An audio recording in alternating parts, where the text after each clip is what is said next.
Yeah.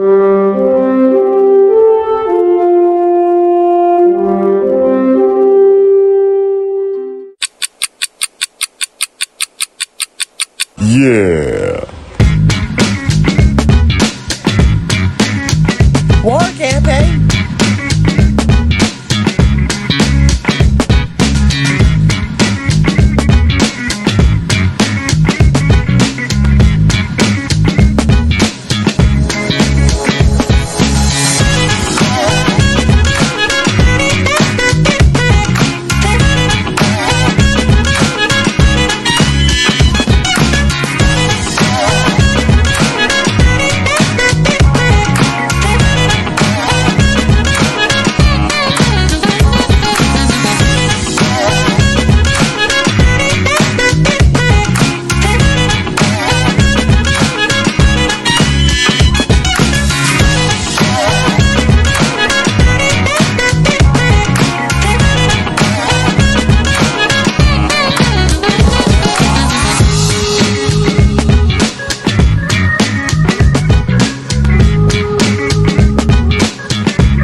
Oh yeah, no, that's just the war campaign assholes. They do that kind of thing.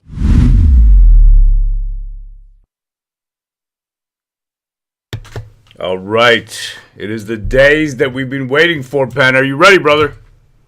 Is it time to twitch? Is it time to twitch? Here we go. I feel like I've passed through the camel's eye.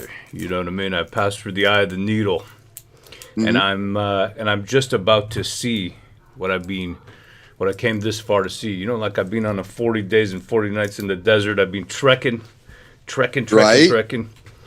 And now 40 days, 40 nights, searching for freedom. Searching for cottage cheese, and we're about to. Ro, do you have a hangover? Lol said, Joe, I got a hangover every day. I drink every night. That's the nature of the POEC hearing. You wake up with the hangover every day.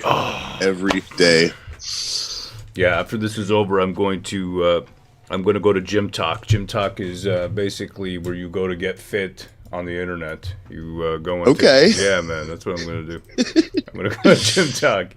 All right, let me see what we got over here. I'm telling you, man, I'm just working out. Only the lower region, though. Here we go. All right. What are we looking at? Hail the chat. Hail, oh, brother. Boy. Oh, boy. Number 71 on the list. We got through number 70 yesterday. Little troll rat Omar. You know, little guy sat up there. Now we have Deputy Prime Minister of Finance, the twitchy one, Chrystia Freeland. Right. Here she comes. Here she comes. Who's excited? Tell me if you're excited. Let me know if you're excited and how excited you are for Chrystia Freeland. She's going to be here today in all of her glory. Anita Anand, she put on that table runner. She wrapped it around her, and she's like, I'm actually of Indian origin. I used to have this talk, right? This little argument with my in-laws. I don't know if I should say it. A little close to home, a little personal, maybe. Yeah, I don't know if you want to. I mean, because I'll tell you why. Got contacted by a fellow. He's like, I know your sister-in-law, Ro. I'm like, what do you mean? Mm-hmm. He's like, we used to ride motorcycle together. And then he started giving me the whole story, you know, like this, and this, everybody's name. I'm like, he's like, I met your kids, I met your wife, I met your mother, but I didn't meet. You and I haven't met. How odd. Yeah, so I was like, okay, cool. Did he call you up and he's like, hi, Ro, you know, I used to live 500 meters from you? No, that was Tom. That was Tom Quiggin. That was Tom Quiggin. Yeah. Hail Tom. Hail Tom. Absolutely, man. Tom calls me up. He's like, hey, Ro. He's like, you live on Leduc, right? I'm like, yeah. He's like, I used to live 500 meters from you. I'm like, oh. That's a great way to open up the conversation. But he's an intel guy. You know what I mean? He's an intel guy. So what do you That's expect? how his mind works, right? Exactly. Absolutely. He's like, do I really know you if I don't know everything about you that I could ever know about you? No. I need to know exactly how many meters away I used to live from you. That's right. Could he read your lips, though? It's a slice cube. Right? Interesting testimony and interesting interviews we've had during these last month. That's right. She has 70 pounds of beautiful thighs, says Flynn021. Absolutely. I shoveled your driveway once as anonymous. Not true, because I shoveled my driveway. So, yeah. Speaking about beautiful thighs, people are going to be eating turkey thighs tonight. Happy Thanksgiving to all the Americans out there. Awesome. Happy Thanksgiving to everybody out there. That is exciting. American Thanksgiving. We got Dylan Fawcett. Hail the chat. Hail War Campaign. And hail the mods. Hail the chat. Indeed, honor, accountability, integrity, and loyalty. I'm looking at these names. Omar Algebra, he embodies the highest honors in my mind. Accountability, that goes to Trudeau. Integrity, that goes to Freeland. Loyalty, that goes to Katie Telford, who I hear runs a very, very tight ship. So who is she? PMO, staff, chief of staff, PMO. Maybe not chief, but she's basically very high up there. She might be the chief. Anyways, she's got a reputation in the business of being somebody in charge. Let's put it that way. Brian Cloud, don't know much about him. We've seen him come up, his names in text messages before, but that's going to be interesting. Katie Telford is the one. That's where I feel like we've been learning something. You know, the behind-the-scenes people. Obviously, we've seen Freeland and Trudeau, and Omar Algebra is personally my favorite Nomar. But another chief mom, says Ubison. Exactly. Freeland is up first today. We don't know. We don't know the order.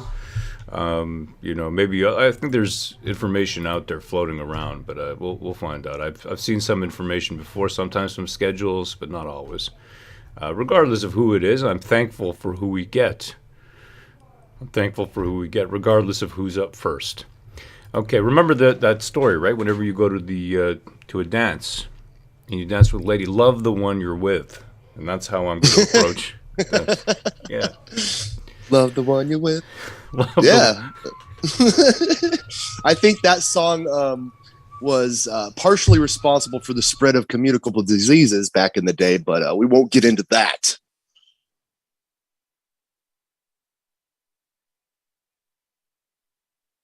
Buffalo Springfield. Hey, that was my daughter. Love the one you're with. Yeah, man. My daughter was I got her this, she plays some Celtic music. Hey, why don't you come here, babe? Come here and play some. Yeah, you should hear her. She learned some. Come play some white music for us. I think it's part of her culture. You know what I mean? She learned off of YouTube. We used to watch a few of these beautiful women playing, right? I would be drinking and then watching. Yeah, go for it. You want to play? You're holding the baby? Here, I'll hold the baby. Give it to me. And I haven't practiced in a while. That's okay. Oh, no pressure. You want to stay with your sister? You want to come to daddy? All right, here, listen to this. Yeah. All right, let's see what's going on. Do you want to see some cuckooey? Cuckooey? Yeah? Cuckooey? Cottage cheese? Do you like cottage cheese? Mama? Mama poo-poo? Accountability, treachery, and loyalty. Wait a minute, not treachery. Yeah, he's going to be one in a couple days. Actually, this is the reason we're doing all this, man. They're telling me this is the reason. Go for it, play. And he was born. When he was born, going into the hospital, didn't know we were going to be able to be let in. My wife had been ill before that, and so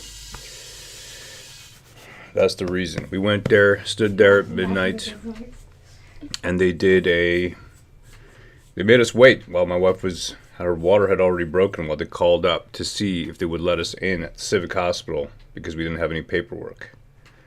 So that's that right there. That'll make you stream for 30 days after that. You know what I mean, Pan?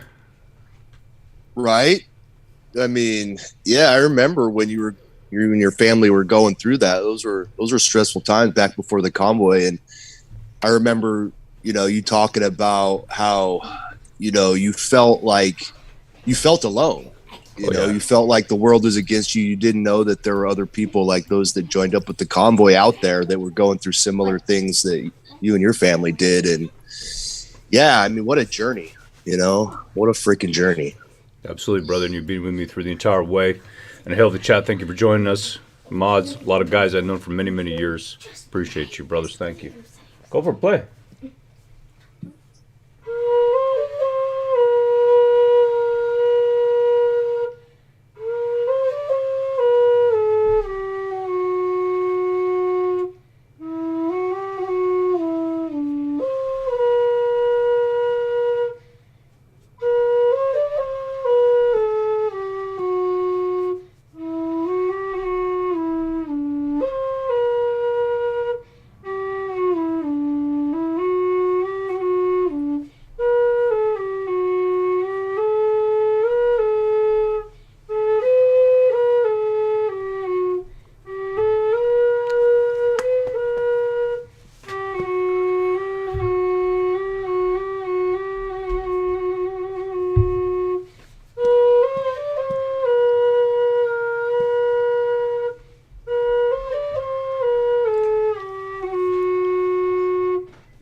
Beautiful.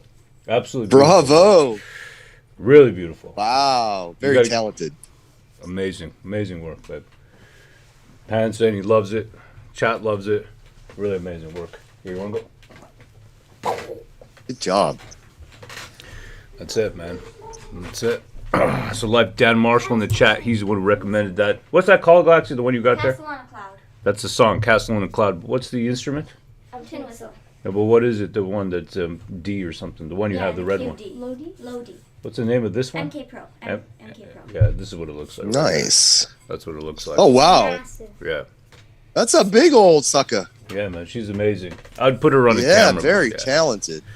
Awesome. Yeah. You got great kids, Ro. Thank you, Josh. So absolutely. We are very, very blessed. Absolutely. When my wife was in the hospital, these kids did amazing work. First time I got them any cell phones, got the two oldest ones some cell phones, and they did that so I could be in touch with them. And that's it, man. That's the reason we're all here. I was seeing, there was this documentary called Something Suddenly. I'm not going to say the whole words. You can check it out. I was flicking through it last night while I was drinking, and I mean, obviously we've seen a lot of this information. We know a lot of this information, most of the people here, but it's pretty awesome still. It's cool. It's cool to see. And, there you go. See, there's my sister. She goes, yeah, now she texts you every night. Yeah, exactly. My sister, her husband, and their little baby. Their baby's name is Merlin, believe it or not. Merlin, like the magician. Wizard, right? Yeah, like the wizard, exactly. I I remember when he was born too. He was another little cute guy. Yeah, exactly, Jen. It's called lived suddenly. That's that's what it's called. It's called living suddenly. If you want to watch that, it's pretty cool. But that's what I'm talking about. You know, that's the reason we're all here. That's the reason all this is important. That's what I liked that guy, Daillé, his name was. What was his name? Daillé. Antoine Daillé from Citizens for Freedom. This guy, if you guys remember, didn't clip it. I'm going to have to clip that. There's a lot of stuff to do here. I'm going to show you this images here. This is the guy. If you remember this fellow, he came in asking questions. Yeah, he was good. He was getting them on the V-efficacy, which we can't go into. Yeah, exactly. That was awesome to see. That I like that. He was the first guy I saw, the only guy in the entire time since before and after the entire time who has actually hit that topic, you know, saying, hey, listen, you know, did you know about this and about that and the rest? And that was hitting Marco Mendocino. That's a great clip right there. Gonna have to put that one out. Gonna have to clip that down. But that's the reason we're here. A lot of mothers and fathers, even who did take this medical procedure that they didn't necessarily want to take, but they drew the line at their children. That's where they drew the line. And that's the reason I believe there's being so much pushback. Now people are united. They know they're not alone. They know that you can organize, you can go down to a school board meeting. By the way, Ottawa School Board is now trying to make a Zoom only. That's right, they're trying to make a Zoom only. I saw Bethan, her name is, really, really, absolutely beautiful hair. You should see her. Beautiful face, beautiful hair, beautiful woman. Really nice and Rubenesque. Gorgeous woman who runs Freedom Fighters Canada. Let me see if I can dig it up by looking at her timeline here. She's a go-getter, too. She gets out there. Oh, yeah, she does. There she is. Yeah, I know. I've spoken to her husband before. Good guy, really good guy. Very educated, very intelligent fellow. Really intelligent fellow. This is her right here. You probably recognize her. We've had her on before. And that's the crew over there behind her, you know. Yeah, she was from Freedom Fighters Canada, and they did the what was that? Rolling Thunder. They were involved in that. Heavily involved. Which was a really cool little protest. That was pretty neat. I didn't like how the government, I'm telling you. That's what that was wild. Yeah, that was kind of wild. There was some what we call gay ops, which means it's just like an operation. What went down at the Rolling Thunder rally was kind of wild.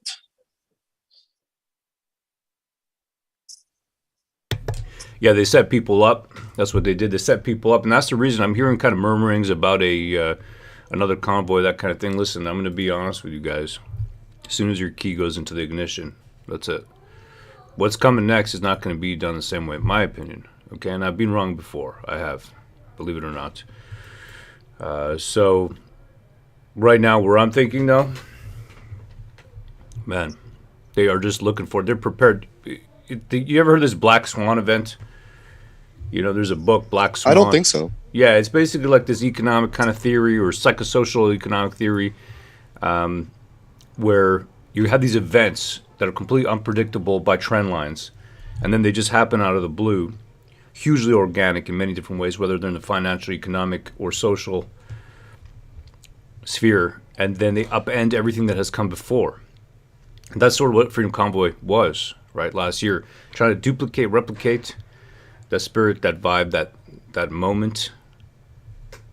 You know, unlikely in my opinion. And also, right now, government is ready. They're always prepared for the last emergency. Whatever it was, whatever they want to call it, the last, whatever it is, they prepare for that. OCDSB, okay, they were not prepared to see so many people coming in. So what are they doing now? They said over here, look, please read the following statement in response to yesterday's special board meeting where Nilly Kaplan-Mirth came in. So they're going to talk about heckling. Over 150 members of the public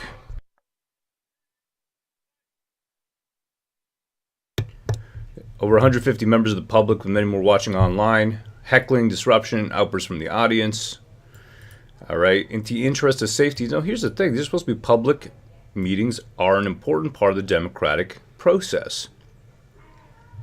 Yes, they are, which is exactly why they should be open to the public, because that's what a public meeting is. But no, instead what they're going to say is, and they're afraid. I'm telling you right now, they are afraid of the people. Exactly the reason, right? We've seen this with this guy's armored tank car vehicle that he's driving. We showed that yesterday. And these people, from a lot of the parents' point of view, you're messing with their kids. Absolutely, you are. Got about 8 minutes. Okay, let's see. Over about 7 minutes.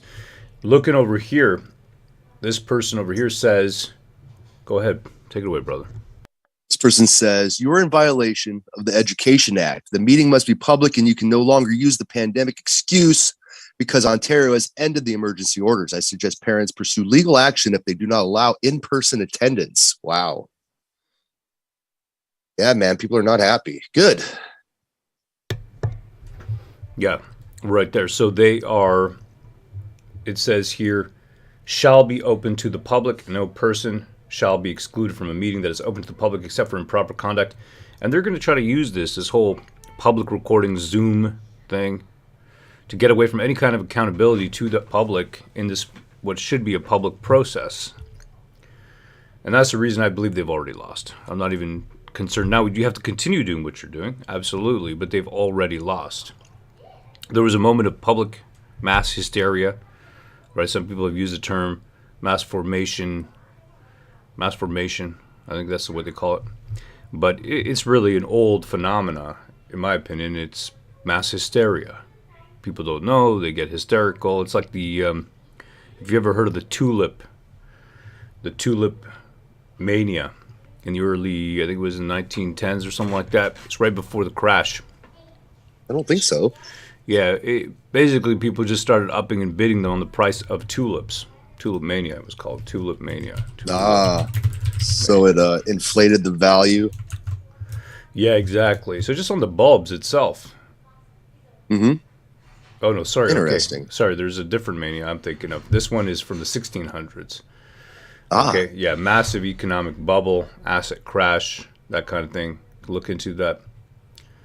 Interesting. A lot of these things have replicated, come again, you know, gone, come again. Anyhow, let me see over here what we got. We got FOQYU. He says, Mr. Yu, he says, please YouTube Terrence McKenna Wordsmith. It's the best video for showing how absurd our discourse is. 5 minutes. Oh, all right, brother. I'm going to do that maybe while I'm, eating some lunch or something. Appreciate that. Terrence McKenna Wordsmith. I think I've watched some of his stuff in the past. Unacceptable living in left field. Thank you very much for the donation. Appreciate that, sir. Thank you, brother. Appreciate it. All right.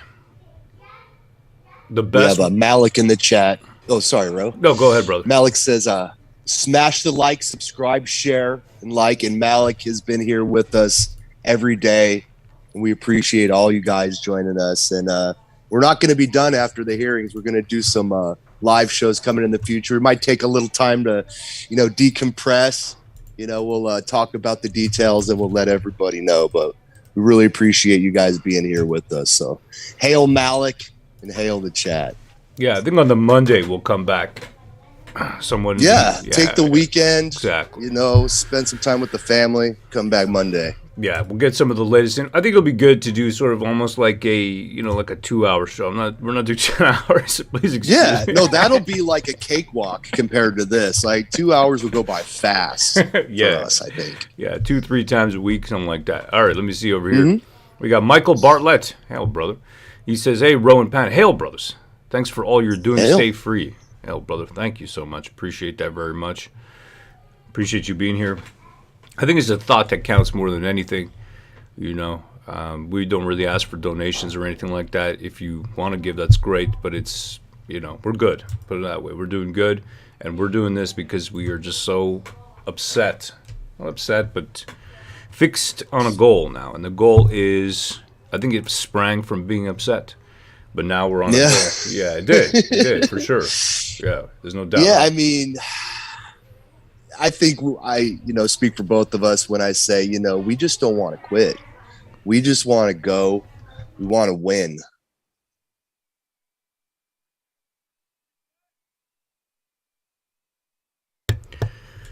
Yep, absolutely. And it's not it's not going to be solved in a day. It's not going to be solved in the summer. It's not going to be solved through this winter. It's not going to be solved next year or the year after. I think we're on a long, inexorable battle. This is one skirmish. This was a major event. I think this was the first major pushback.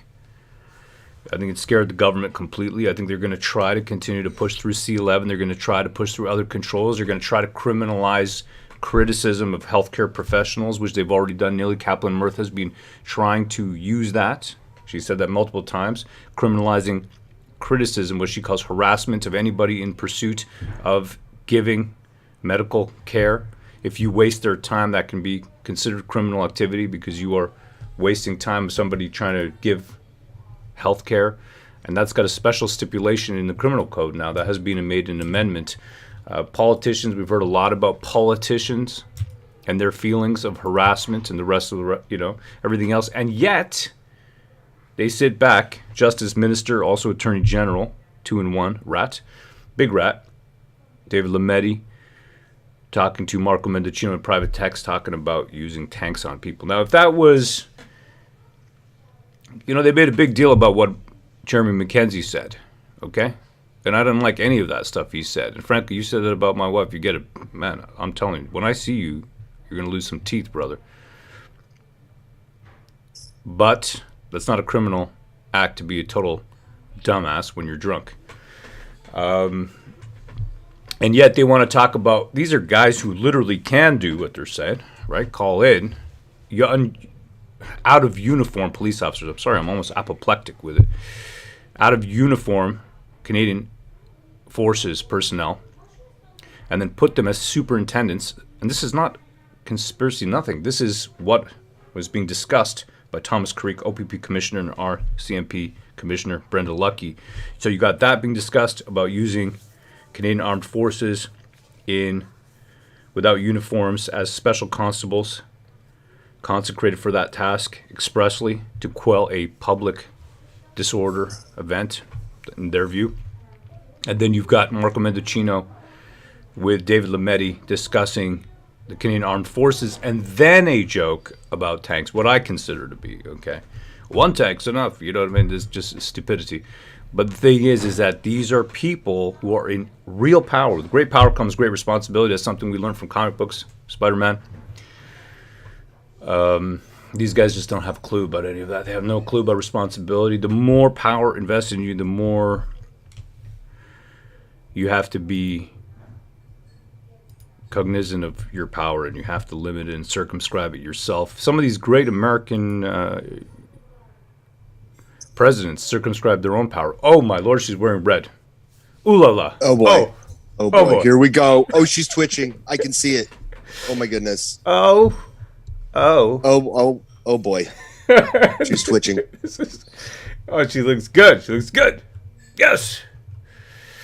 All right, here we go. Man, right in the morning. All right. It's amazing. Yeah. Starting off the day right. Or wrong. I don't know. Oh, it's right. It's so right, it's wrong. It's so wrong, it's right. She got a red dress on, baby.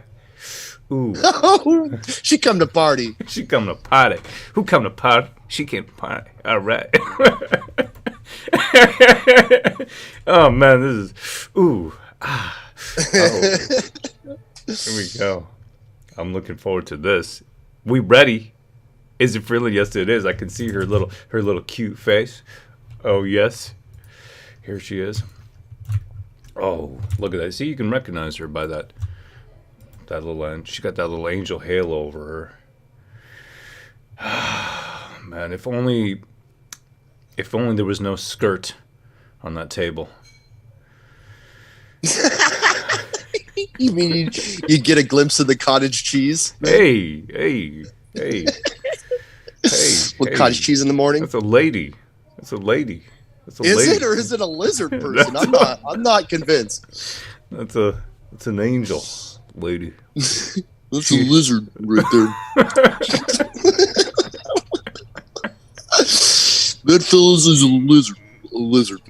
She wanted to use the tanks on us and terminate us financially, starve us out, and leave us in the cold, but she's a beautiful angel. Hey. Oh, man, I never seen her sit so long waiting for Rolly. Rolly's like, oh, I just gotta. Oh man, he's excited too. You know that Rolly ain't coming. Rolly's putting on his diaper right now. He's getting ready for action. You know, he's got the all-day diaper on. I hope we don't need to be changing it every 2 hours, Rolly. You and your little breaks. Wow, there's a lot of rude messages, and I'm gonna ask you to refrain kindly. So now you know we. What about Freeland? There's a lot. I'm Do seeing a lot. not refrain. Let it flow. I'm seeing a lot. Do not refrain. I'm seeing a lot of hurtful. How you doing, brother? I'm seeing a lot of hurtful comments. All right, but wow. But you know what? Look at this guy. He's loving the camera. This guy. Yeah, he's been waving. Yeah, man. He's like, "What's up?" He's like, "What's up, board campaign?" And we're like, "Hey, I'm gonna ask you to feel journey with me, out of respect. Wow. For the Queen Lizard, I'm gonna ask you. She sits, by the way, on the board of directors of the WEF. She's got 2 positions in Canadian government: Deputy Prime Minister, that means the second Prime Minister, right under Trudeau, and then she's got the Finance Ministry, right? She's Minister of Finance, and then she sits on the board, the controlling board of the WEF. Very few people sit on that board. You can look that up. That is still on their website. They have an announcement about that. She considers herself to be a Ukrainian nationalist, patriot. Her children went to Ukrainian school, where they learned Ukrainian as a first language. That would be like me saying, hey, you know what, my kids are going to speak, Hindi or Punjabi or whatever it is, and that's what they are. We're living here, but that's what they are. That's what they are. Sorry, man, she won't assimilate, and surprisingly, all of our money, or stacks of it, is being sent over there. Now, I got no problem with a lot. If you want to, bring some of the Ukrainian women over here because we want to rescue them, hey, who am I to say no? Bring on the refugees. Well, if you're, you know what I mean? I would just set a couple things. I'd be like, hey, are you a lovely looking Ukrainian woman? Do you love... You got skills? Do you love dudes with melanin? Come on in. Hello. Can you work with your hands? I need me a wife, says T-Bass. I love Ukrainian women. That's what I'm saying. We got to have modern immigration policies. Okay? We need Ukrainian women, refugees coming into Canada or into, North America, and they need to be able to cook. If you can't cook, you got to stay in the Ukraine. I can't believe this is happening right now, says H.A.I.L, sister. Okay, there you go. Pouring myself a little bit of chai. It's time. Where is Rolly, man? This guy, he's never late. He's strapping on his Depends. And some people double mask for safety. He double diapers for protection. I just wish he'd get up and just strut around on the stage, just like do the catwalk. You know what I mean? I'm on the catwalk. Right? Yeah, on the catwalk. You remember that song, Pan? I'm on. Yeah. She's too sexy for this courtroom, I think. You remember how it goes? Can you mind singing it? Oh, it's like I'm a model, you know what I mean, and I do my little turn on the catwalk, on the catwalk, yeah, and I do my little turn on the catwalk. The Public Order Something like Emergency Commission is now in session. La Commission sur l'état d'urgence est maintenant ouverte. Bonjour, good morning. Je m'excuse pour le court délai et je vous remercie de votre patience. I apologize for the short delay, but I think we're ready to go. Thank you, Mr. Commissioner Shantona Chaudhary, for the commission. Our witness this morning is Deputy Prime Minister and Minister of Finance, Chrystia Freeland. Good morning, Minister Freeland. Good morning, Ms. Chaudhary. So will the witness be sworn or affirmed? Madam Deputy Prime Minister, will you swear on a religious document or do you wish to affirm? On a religious document. We have the Bible, the Quran, or the Torah available? I have my Bible. For the record, please state your full name and spell it out. My name is Chrystia Freeland, Chrystia, Freeland, Freeland. Do you swear that the evidence to be given by you to this commission shall be the truth, the whole truth, and nothing but the truth, so help you God? I do. Thank you. Good morning again, Minister Freeland. So we'll just start with a little bit of the usual housekeeping, which is you recall sitting for an interview with Commission Counsel on September 5th? I do. Okay. And you'll recall that after that interview, Commission Counsel prepared a summary of the interview? I do. And you reviewed that summary and can confirm that it's accurate? Yes. Okay, thank you. Mr. Clerk, for the record, that's WTS 6078. No need to pull it up. So, Minister Freeland, I'll just ask you to start by describing your dual role as, on the one hand, Minister of Finance, on the second hand, Deputy Prime Minister. The first is probably fairly well understood. The Deputy Prime Minister aspect may be less so. Okay. So, as Minister of Finance, I'm responsible for Canada's federal finances. I think that role does also include a broader responsibility for the economy as a whole. One of the principal jobs, which is relevant to our discussion today, one of the principal jobs, obviously, of the Department of Finance is preparing a budget every year. That budget is presented in the spring. My second role is as Deputy Prime Minister. That is a more loosely defined role. I would say it means I'm available to do whatever the Prime Minister needs me to do. I maybe am especially involved in areas where I have a particular background or knowledge or expertise. Today and during the period that this covers, that would certainly involve Ukraine and Russia.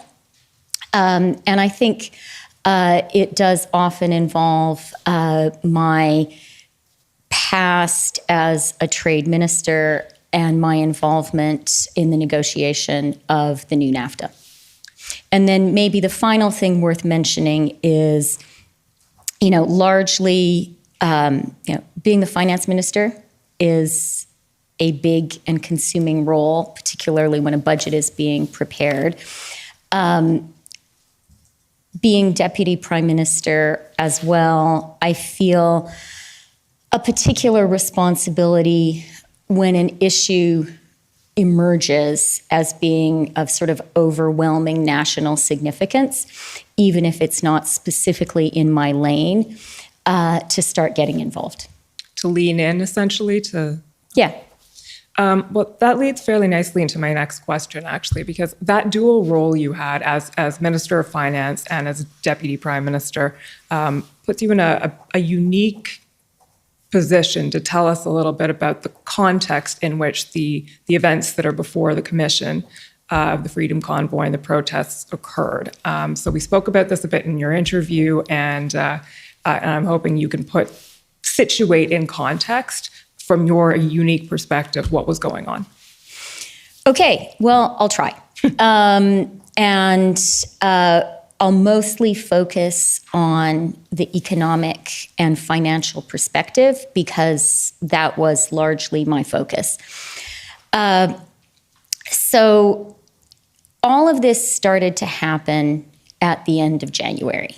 And it's worth bearing in mind, as I said, we were preparing the budget at that point. We were sort of deep in budget preparation mode. And that means that the Department of Finance, I personally, Michael Sabia, we were all really focused on where is the Canadian economy right now and what is our path forward. And I think it's worth reminding people that it was a really challenging time for the Canadian economy. COVID was still very much with us in January. In Ontario, there had been lockdowns, there was virtual school. So we still had COVID with us. We could see beyond it, and we could see that the time was coming to go from a COVID lockdown, really emergency government support for the economy situation, to reopening the economy and doing everything we could to achieve a soft landing for the Canadian economy after the trauma of COVID, the COVID lockdowns, the COVID recession, the economic trauma. That meant that we were particularly focused in the economy on two things. One was supply chains. By now, I think it's sort of become part of the common discourse that supply chains were strained by COVID. It was maybe less apparent to regular Canadians in January of this year, but it was really apparent to us that the peculiar nature of the global economy during COVID had placed some very significant strains on supply chains. That was jeopardizing Canada's recovery from the COVID recession in areas like the lack of semiconductors, putting real stress on our car sector, to give just one example of very specific supply chain problems that we were focused on and thinking about. The second area we were really focused on, which again has moved more into what everyday people are talking about, but we were focused on it already in January, was we could see, partly because of those strained supply chains, that inflation was elevated and rising. And so it was apparent, I think, to us that we were going to be moving from the COVID recession situation, where the challenge was, prevent the greatest downturn since the Great Depression in Canada from really taking hold and scarring the Canadian economy. That had been the preoccupation during COVID. We knew that we were moving into an environment where the challenge was reopening and elevated inflation. And how do you deal with that? And that made us particularly concerned again about the supply chains, because they posed a challenge to elevated inflation. So I would say that was kind of my finance minister budget-related set of concerns. The second economic issue that I was very focused on in November, December, January, was the U.S. Build Back Better legislation, and in particular, their proposal on EV incentives. And, I realized to an Ottawa kind of maybe legal community type audience, that might seem a little bit esoteric. But the reality is, and it might seem a little bit esoteric and a little bit specific, the EV incentives as proposed by the US, and that legislation made its way through the House in the fall in the US, I believe in November. That legislation as proposed would have been completely devastating to the future of the Canadian car sector. What the incentives would have done, had they been passed into law as initially proposed, is create very strong incentives for buying electric vehicles that were made in the US, not North America, just the US.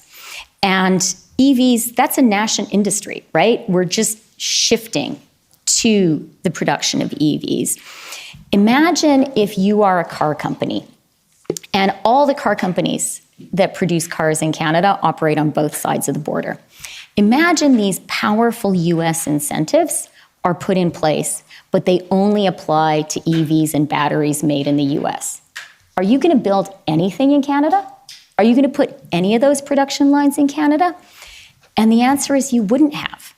And, these incentives, frankly, were quite intentionally designed to drive all of the building of the new fledgling EV industry into the US only, and to create a powerful economic disincentive to build any of that in Canada. That would have been a disaster for us, because EVs are the cars of the future. And to just give you a final kind of sense of how significant this was, at the end of 2021, Marion, the trade minister, and I sent a letter which we made public to the US, warning that Canada was prepared to retaliate at scale were this measure to be passed into law. In December, in finance, we were looking at and putting the final touches on a retaliation list, because whenever there is trade retaliation, the first step is you publish the list of things you might retaliate against. We did that during the 232 challenge, shall we say, the 232 tariff challenge. The initial retaliation list that we were looking at was going to include up to $100 billion of US imports into Canada. So that's to give you a sense of the scale that we judged this challenge to be at. Now, we didn't want to do that. We really didn't want a trade war. That would have been terrible for Canada. And so we were also negotiating. And we were talking, all of us, the Prime Minister with President Biden, Mary Ng with the USTR. I was speaking about it with Janet Yellen at the Treasury. And really, the key person emerged as a guy called Brian Deese, who is in the White House. He is the president's economic advisor. And what we were trying to persuade Brian Deese of is the idea that, look, we understand that you want incentives for electric vehicles. We believe in that too. We also believe in the green transition. We understand that you want US workers to benefit from these incentives. But our car sector is very, very closely interconnected. A favorite line that you'll hear every single Canadian trade negotiator who ever has negotiated mention to the Americans on this is a single car part can cross the border 6 times on the way to becoming part of a car. So we say that all the time to the Americans. And so what I said to Brian is, our sectors are totally integrated. We're not asking for a free ride from the US. Why don't we match your incentives? And you guys have incentives. We'll have incentives too, and both of us have incentives for North American-made EVs, thus creating a level playing field between Canada and the US, and frankly, a strong incentive for investment into Canada, because in that kind of an environment, Canadian-made EVs would be uniquely able to be sold into the US market. So that was what we were talking about precisely at that time. And in the month of December and January, we were drafting these ideas. My department was working on it, and I was sharing them with the Treasury and with Brian Deese. And actually, at the very end of January, my department prepared for me a sort of yet another iteration of this sort of Deese note on how can we coordinate. So that was sort of a second direction of economic concern. I would even say anxiety. We knew we had to make this work, coming at exactly that time. And then the final thing, which was more maybe a deputy prime minister area of focus, was Russia and Ukraine. The war hadn't started yet, but we and our allies started to get intelligence in December and in January that Russia could well be preparing to invade Ukraine.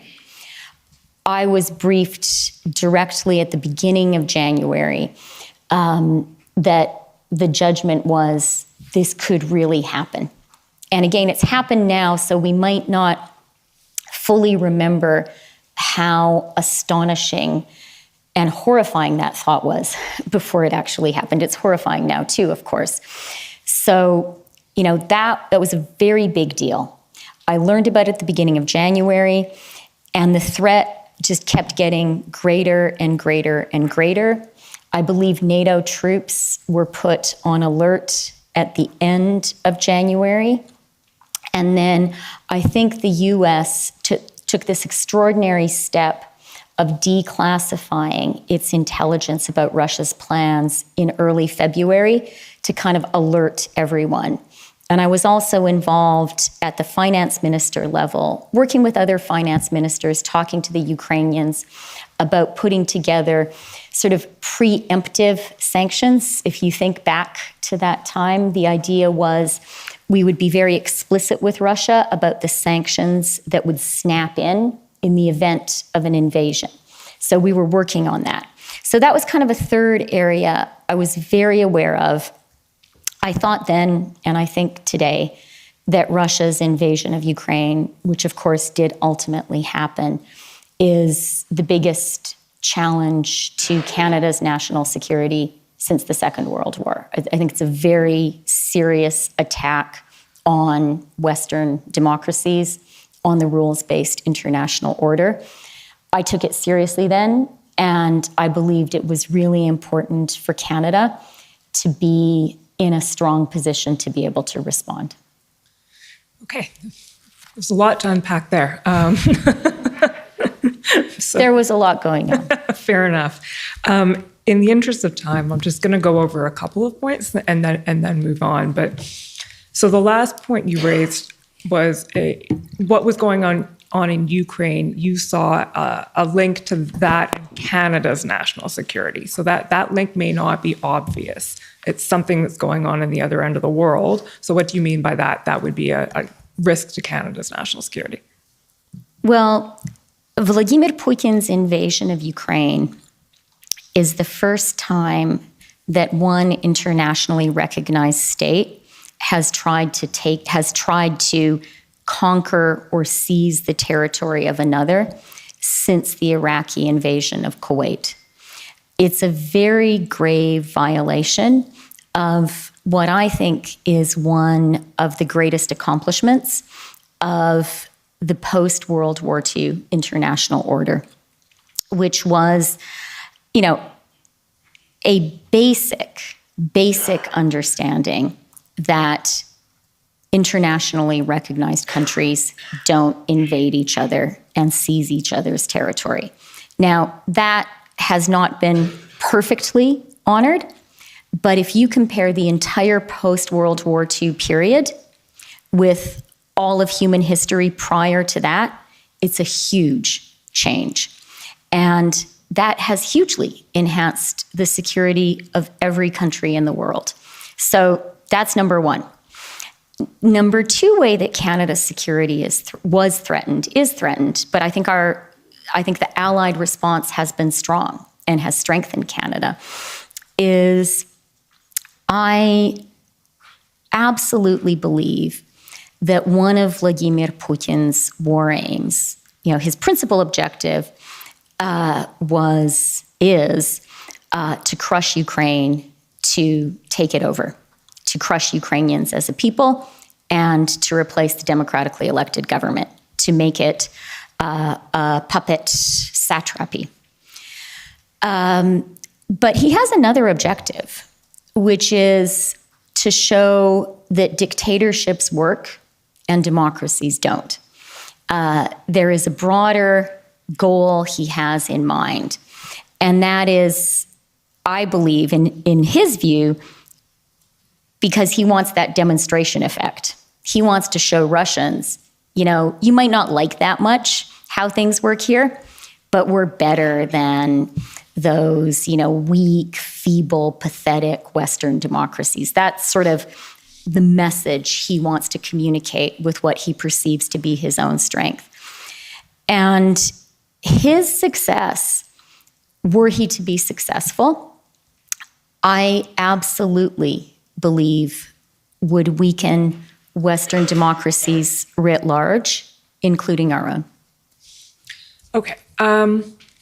That's, I think, helpful context for if you'll agree with me, for what was in your mind, essentially, as the convoy arrived in late January. You've said that dovetailed, basically, with your negotiations on the electric vehicle incentives. And And in the chronology, you can appreciate this is the second last day of the commission's testimony. So we've been through a lot of the chronology of what happened in those early days. And I want to focus with you this morning on your specific involvement. And I think you've expressed to us in the interview, and you may agree or you may not, but you started to become very actively engaged in this file, in this matter, around February 6th, around the second SSE meeting. Does that ring a bell?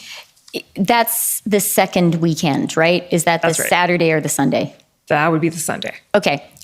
Yes, that's true. And that's kind of consistent with how I was describing my role.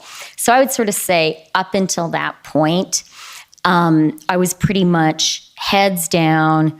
We have the budget. Budget is sort of 90% of the focus. And then there's electric vehicles over here. Hope we can get a good outcome. Otherwise, it's going to be really bad. And, I've spoken with a lot of conviction a moment ago about the significance of the Russian invasion of Ukraine. But I want to remind us all, at the end of January, beginning of February, it hadn't happened yet.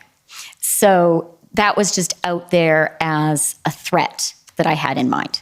So up until February 6th, 90% budget, EVs on one side, worried about Russia, Ukraine, hoping that we can put forward strong sanction ideas that will prevent it. But it was really budget, budget, budget. But then the second weekend of the occupation happened. And I started hearing, particularly from business leaders, that this was starting to be an area of concern. And so I did attend that committee meeting. And then as that week went on, I became more and more and more involved. Okay. And just to clarify, you wouldn't normally attend an SSE meeting. Is that No, right? But you not have at all. A standing invitation as Deputy Prime Minister? The finance minister has a stand, I think they call it an ad refio member. The finance minister can attend any cabinet committee meeting that she or he chooses to attend. So on February 6th, you sort of invited yourself. I think my colleagues also thought it would be good to have me there. Fair enough. Okay, so soon after that, on February 9th, your department produced an options memo. And Mr. Clerk, if we can just pull that up quickly, it's ssm.can 403764.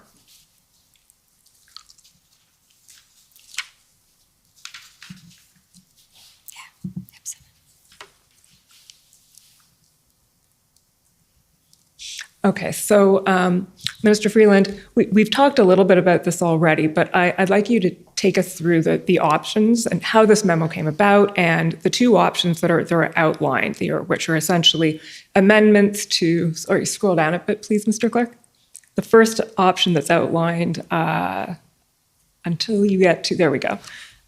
So would be potential amendments to the PCML TFA Act, and then if we scroll down beyond that, you'll see amendments to the Bank Act. So can you tell us how you perceived these options, how the memo came about, and what you did with this information afterwards? Sure. And I think, so this was on the 9th, which is the Wednesday. I believe that's right. Right. So, and that really was the crucial week from my perspective. And I think the blockade of the Ambassador Bridge began on the Monday of that week. That's So from a finance economic perspective, that escalated things exponentially. That's what made it a hugely significant economic action.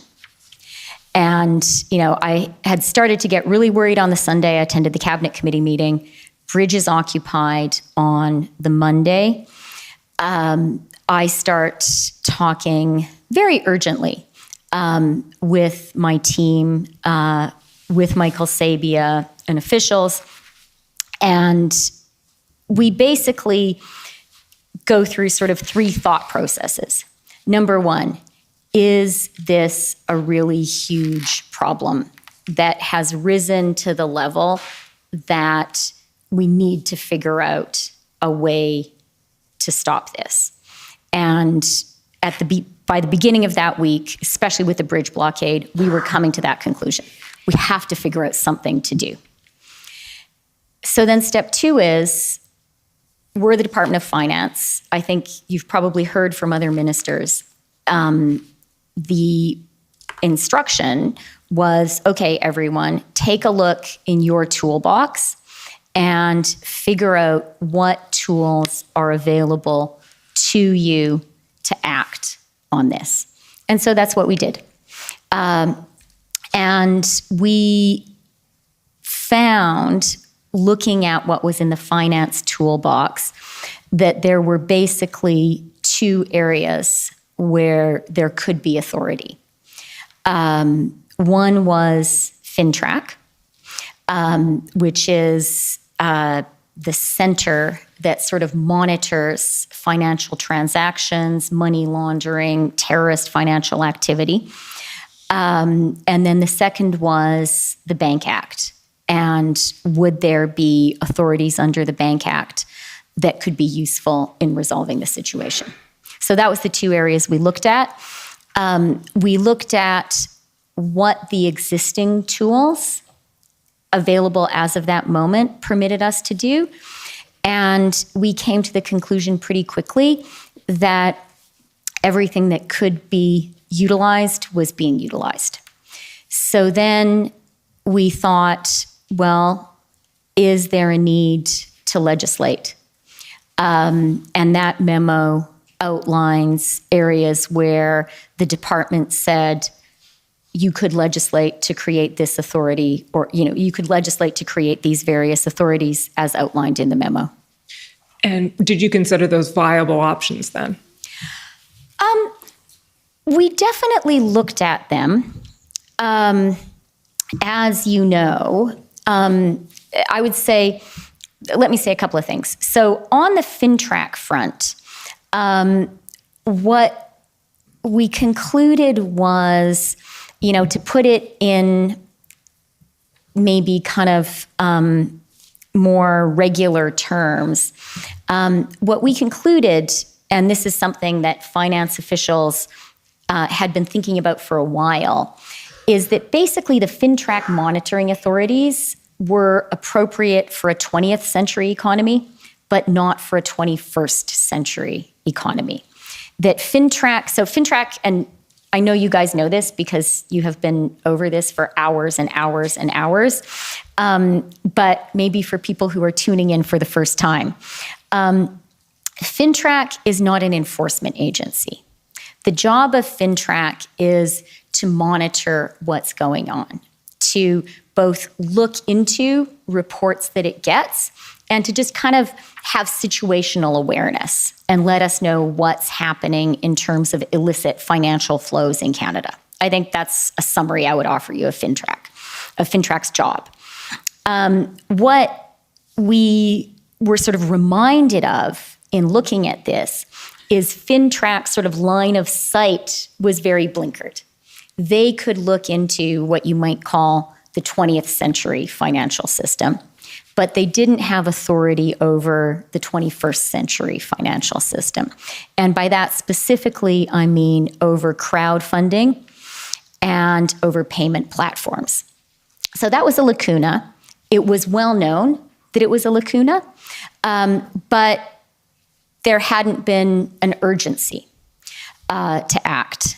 And the memo identifies this is an authority that we think FINTRAC should have, and you could legislate to create that authority. Subsequently, as we all became FINTRAC experts very quickly, or thought we were becoming FINTRAC experts very quickly, we understood that regulatory authority would be sufficient to grant FINTRAC these additional powers. And as you know, that's what we ultimately did. So FINTRAC, one area.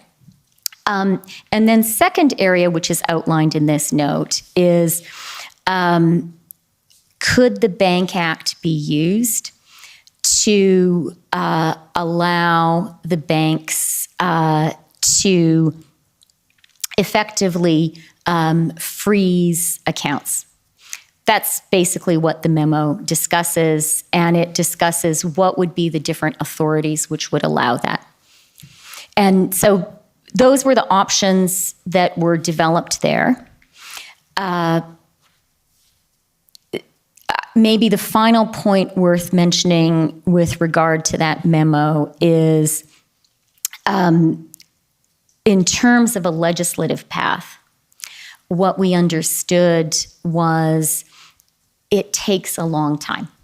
And look, it's a good thing that it takes a long time for legislation to be passed in Canada, even when we're working really together and urgently and quickly. And an example, just this fall of Parliament coming together, understanding an urgent necessity and passing legislation was the bill that granted us the authority to double the GST credit, which we proposed as soon as we returned from the summer recess. It gained all party support, and it speeded through. And, we proposed it in the middle of September, and we got the first checks out to Canadians on November 5th. In parliamentary legislative time, that is a sprint. And that was good because we know that Canadians need inflation relief. But that's really, really fast from September 19th to November 5th. So, and that's just one real life example where there was urgent action by Parliament and the Senate and the House and the Senate. And so while we looked at what the legislative options could be, we quickly understood that they would take a long time. So skipping way ahead now, but so the conclusion in the end was you did not have time to legislate. Not that, I think the short answer is yes. Basically the legislative timelines and the snowballing sort of exponentially damaging impact on the economy, they were not, the legislative timeline was not appropriate to the scale and speed with which the damage was mounting. You mentioned in the course of that you were having conversations and you were hearing from various stakeholders and business people, et cetera. So I want to spend a moment, and also U.S. officials, obviously. So I want to spend, not actually a moment, a little while going through some of the conversations that you were having. And I think the best way to do this is with the assistance of some of the documents that we have that may remind you of the specific conversations. So we'll start with Mr. Clerk, SSM.can.401255. So this is a summary of your conversation while it's being pulled up with Mr. Deese, Brian Deese, on February 10th. And you've already explained to us who Mr. Deese is, but just maybe go over that again. So would you say he's the senior economic policy advisor to the president? 100%. I would say when it comes to U.S. executive economic authority, the most important person is President Biden, obviously, and his most important advisor is Brian Deese. And then, of course, Secretary Yellen is a very significant and, frankly, brilliant figure and player in all of this. And we were, maybe just as a quick footnote, I don't want to offend the Treasury, in talking about these EV incentives, we were very much in touch with the Treasury, both with Secretary Yellen and with David Lipton, who worked in the Treasury. They were very aware of our proposals, too, and supportive of them. Is Mr. Deese someone you talk to often? I try to. What was striking to me about the conversation I had with him on the 10th of February is he is a person who is very hard for Canadians to get a hold of. And actually in the fall, when we realized how significant the EV issue was, and when in my conversations with the Treasury, I really learned how important the White House and Brian Deese were, and also our ambassador, Kirsten Hillman, sort of identified to us, Brian Deese is the guy you have to talk to. And it was a real effort to develop a relationship and a dialogue with him. And an effort to always an effort to get him on the phone, to get him to answer an email. And I don't mean that in any way to slight him. He's an extremely busy person. In a way, the fact that it's hard for Canada to reach him is a good thing. It means we're a peace, order, and good government country, and they're not very worried about us. And so what was really striking to me was how quickly he got on the phone with me on that Thursday. It was instant. And while in some ways, that was, as a practical matter, that was good, but it gave me a measure of how worried the White House was about this. Okay, so let's look at the summary of the conversation you had with him, Mr. Clerk. If you can just scroll down to, so we can see that entire part of the email. Yeah. Okay, so starting February 10th, so this is you, Mr. Freeland, writing. You say, he called me. They are very, very, very worried. If this is not sorted out in the next 12 hours, all of their northeastern car plants will shut down. He said that he supposed that this proved the point that we'd made previously to them about how closely integrated our economies are. He did not seem to see this as a positive. He asked what he could do to help us. I said, tow trucks? Make your point about banning travel to the U.S. for participants public? Arrange a call between the PM and the president? And then you say he was aware of points 1 and 2, tow trucks and banning travel, and said he would push on both. He was supportive of the idea of a call and would try and make it happen. So can you flesh out that summary a little bit of what Mr. Deese was conveying to you? Yeah, I mean, I think, can you move up a little bit? Just, I think the second sentence, he said that this proved the point about how integrated our economies are, and he didn't seem to see this as a positive. He brought that up. And you have to kind of bear in mind, I have been bugging the guy, and Canadians have been nagging Americans since the fall. And we've been saying, guys, you don't understand Canada. You don't understand how integrated our economies are. This approach you're taking to the EVs, it's completely counterproductive for you because we work so closely together. Those parts, they cross the border 6 times. We've been saying this over and over.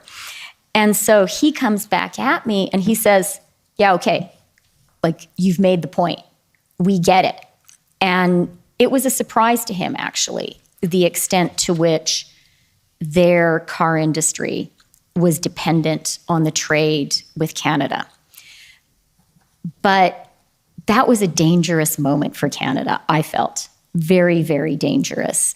Because the US then and now, as part of their own soft landing from COVID, something that is happening there is a real move to protect the supply chains of the United States.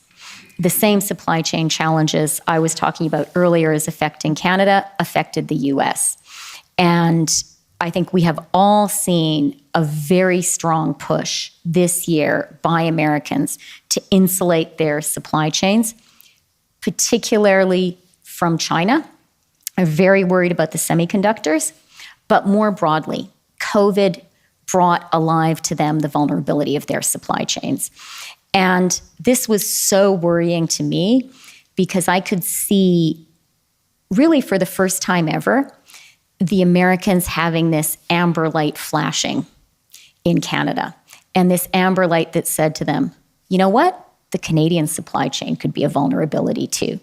And that's a problem for us because there are plenty of Americans, both Democrats and Republicans, who would love any excuse to impose more protectionist measures on us. So that line to me, it jumped out at me. It made me really, really worried. And I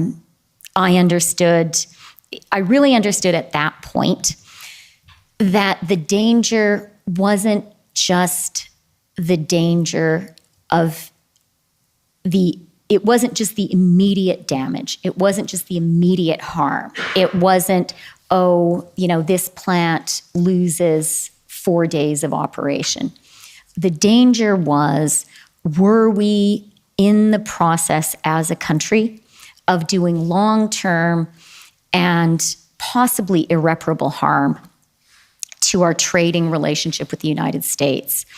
And it's also important to understand that our trading relationship with the United States, it's not just about Canada-US trade. It's about Canada's attractiveness as a destination for all foreign investments. Japanese car companies invest in Canada because of our trading relationship with the United States. So that one conversation was a seminal one for me, and it was a moment when I realized, as a country, somehow, we had to find a way to bring this to an end. And Mr. Clerk, if you just scroll up a bit so we can see the next email there. You say one final thing, he'd like to talk to me again tomorrow and every day until this is sorted out. Did that end up happening? It didn't, because we sorted it out. So, that was a conversation on the Thursday night. You'll see from that conversation that I asked Brian to help organize a call between the Prime Minister and the President. And again, that's a very hard thing to set up. The President of the United States, the most important elected leader in the world, very, very busy guy. He also, by the way, was involved in this potential Russian invasion of Ukraine, very involved. And yet I asked for the call that Thursday. I can't remember exactly when my call with Brian happened, Thursday, sort of early evening, I think, late afternoon, early evening. The President and the Prime Minister spoke on the Friday. And then, as you know, we made an announcement on the Monday. Okay. Just going to take you back for 1 second. Mr. Clerk, can you pull that one down and go to ssm.can 404175? So, Mr. Freeland, this is a text exchange you had on the 11th with Brian Clow of PMO. Yeah, okay, and that's the following day then. That's the Friday. Yeah, That's the Friday. And scroll down a little bit, please, Mr. Clerk, until we see Windsor was supposed to there. So you say, Windsor was supposed to happen today. This can't go on. We need to show some federal leadership too. So does that go back to what you were just saying? At that point, you had decided something had to be done and quickly. Yes. And also, that point, Windsor was supposed to be today. I think it's worth dwelling on for a moment, because it speaks, to our experience in the eye of the storm, which is that we continued to hear that action was going to be taken and things were going to come to an end. And it seemed that that wasn't happening. And at the same time, what seemed to be happening is we had this metastasizing of the illegal blockades and occupations. So there were sort of, copycat action across the country, sort of a whack-a-mole. And that was also worrying. Okay, we'll go back to the stakeholders now, Mr. Clerk. Thank you. You can take that one down and pull up ssm.can 404138. So this is a text exchange with Mr. Flavio Volpe. Can you Yes. explain who Mr. Volpe is? Yeah. Flavio is the head of the car parts group. He is a real leader in the car sector. I got to know him well during the NAFTA negotiations, where we had sort of a real Team Canada approach, and autos were a very important issue. And so Flavio and his constituent companies and the trade negotiators and I worked really closely together on the specifics of the deal. And Flavio also, significantly, I think, for this exchange, Flavio was very aware of the EV issue.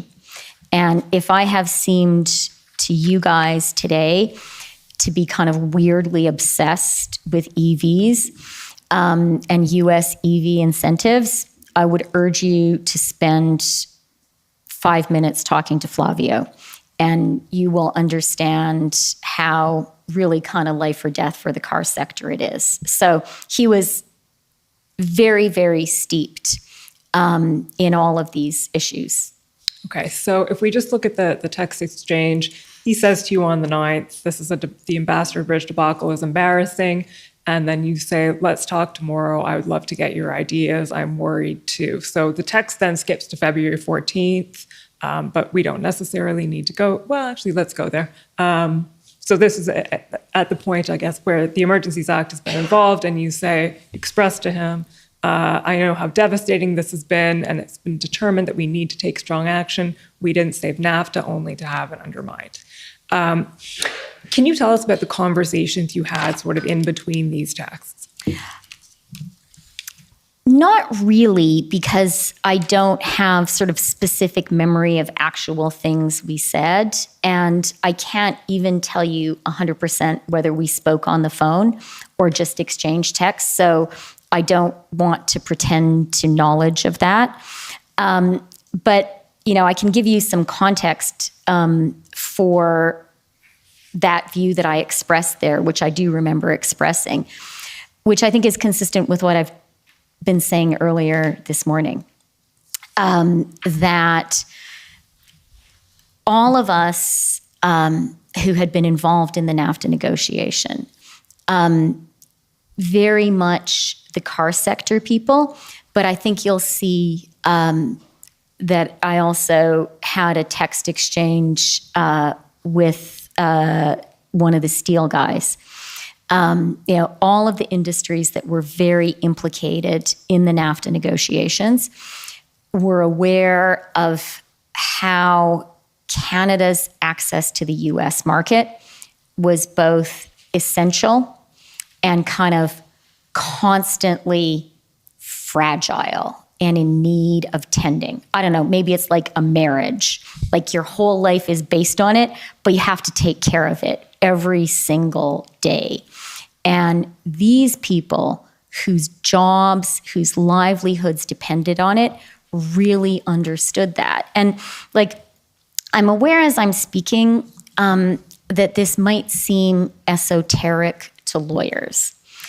And what I really want to say is, especially for me personally, the NAFTA negotiations were kind of a bonding experience, just for me as an elected Canadian leader, with everyone who works in a Canadian car plant or a Canadian car part plant, with Canadian steel workers, with Canadian aluminum workers, with people in Regina who make pipes. I knew during the NAFTA negotiations, their jobs were on the line, and they knew it too. And all of those people across Canada, they were so great. They were prepared for Canada to take a strong position. They were prepared for the US president to insult us. They were prepared for us to take really strong retaliatory actions against the 232 tariffs, because they knew how important it was for them and their jobs and their lives. And what that text exchange with Flavio represents is me sharing with him something I know he felt too, which is this really important market access that we managed to secure just a couple of years ago. It's constantly under threat. Witness the EV incentives. And it's under threat right now. And we can't let Canada be devastated this way. Okay, you mentioned one of the steel guys. Would that be Alan Kestenbaum? It certainly would. Okay, well, let's pull up then ssm.can 404171. This is a text exchange you had with him on the 11th. And what he has to say is a little bit different, I think. So it's worth going through.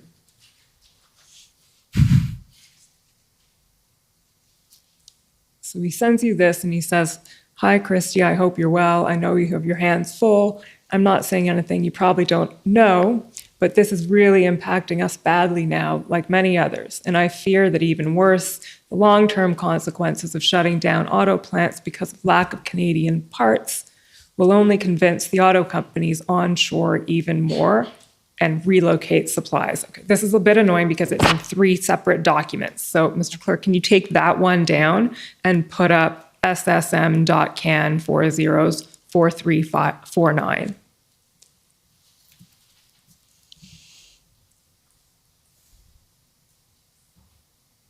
Record time.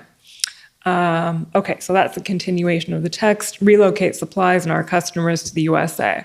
I know it sucks politically to back down and reverse course, but it does really pay to carry on the policy, or does it really pay, to carry on the policy in support of a mandate for a vaccine that doesn't prevent the spread of Omicron and which seems to be vanishing naturally anyway. Moreover, this could create a resurgence of the right wing just like it did in America. Anyway, I know this is a massive headache for you, but it could be solved by retreating and letting it fade away from everyone's memory. Just sharing my views, hoping the spreading disruption gets resolved quickly. Okay, and then the next one, Mr. Clerk, is your response, which is SSM.can 404170.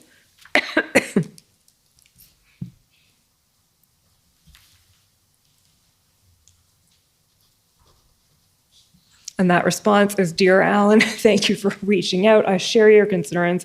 We are determined to bring this to an end quickly, and we will. So what Mr. Kestenbaum is expressing there is the same concern and a suggestion that the solution to it is to alter the public health measures. So what was your reaction to that? For me, the salient point was the first part of his message. And, you know, I think what he says there, and he runs Stelco in Hamilton. He is American, though, and U.S.-based. What he was saying at the beginning about onshoring and relocating to the U.S., that's what I was talking about earlier today. And I kind of highlight that for all of us here, just to kind of make clear to everyone that for people whose bread and butter, whose livelihoods were in the U.S. trade exposed industries, their immediate conclusion, you didn't have to think about it, the immediate conclusion from the blockage of trade was the Americans are going to respond by cutting us out. And then in terms of Alan's proposal, I didn't debate it with him. I don't think that I think that the relevant information for me from him wasn't for him to tell me what the right solution was. The relevant information for me from him was for him pointing out to me that this was a really big problem and it had to get resolved. Okay. We're now going to skip to one of the very, very crucial days in all of this chronology, which is the 13th of February. I understand that on that day you had a call with a number of Canadian bank CEOs. And I think, correct me if I'm wrong, but the chronology of that day in your world goes call with the bank, afternoon around 1 p.m., IRG meeting mid-afternoon, and then cabinet meeting at 8:30 at night. Does that sound right? It does. I'm just referring to my own chronology because there was one other meeting which is relevant, which is at 2:00 that day. I had a national security meeting on Ukraine. Okay, fair enough. So just to give you guys a sense of how overlapping the issues were. Okay. Mr. Clerk, if you can pull up document, I've lost my document, SSM.can 1281, please.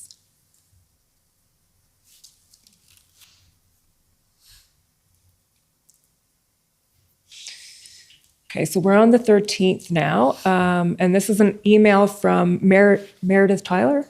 Tyler Meredith. Tyler Meredith, I'm sorry. Can you tell us who Tyler Meredith is? He doesn't work in my office anymore. but I think his title was strategic policy advisor, a senior policy person. Okay. And he writes, in the timestamp of this email, it's that wonky Greenwich Mean Time thing, so that means around 11:30 in the morning, I believe. He writes, "Hi, Christia. Everyone is confirmed for 1 p.m. A list of CEOs is at the bottom of this email. A couple of points of background for the call. The institutions are all aware we convened a call with the Canadian Bankers Association earlier this week just to check in on whether they had any advice for us in light of recent events. The message from industry, mostly speaking that probably means from their legal counsel at the time, was we've got this under control and generally feel comfortable with the current regime." Then he says, privately, certain banks have proactively said that it might be worthwhile looking at bringing in platforms under AML, that's anti-money laundering, proceeds of crime, limiting access to payment processors. And then the last bullet is we haven't given them any indication about what's under consideration. So in all of that, it's actually the first bullet that I want to focus on most, which was this message that what had been heard from industry prior to this was, we got this. It's under control. We're comfortable with what's happening. Is that something that you were aware of, that you heard before? So I mean, this was an extremely busy time that week. Tons and tons of stuff was happening. I had a lot of information flowing through my phone and my inbox. And I can't confirm one way or the other whether I read this specific note from Tyler. So I can't comment on this specific email. What I can say is that we can't, and you've seen sort of the disclosure of all of the messages that I sent and things I wrote down. What I can also say is that weekend, and I can't tell you the specific times, I had 2 one-on-one phone calls with bank CEOs, with the CEO of BMO and the CEO of TD, I believe at their request. That was unusual. I do, sort of as a matter of course, meet with the bank CEOs as a group every 6 months. And obviously they can and should have access to me, like they should be able to meet with me.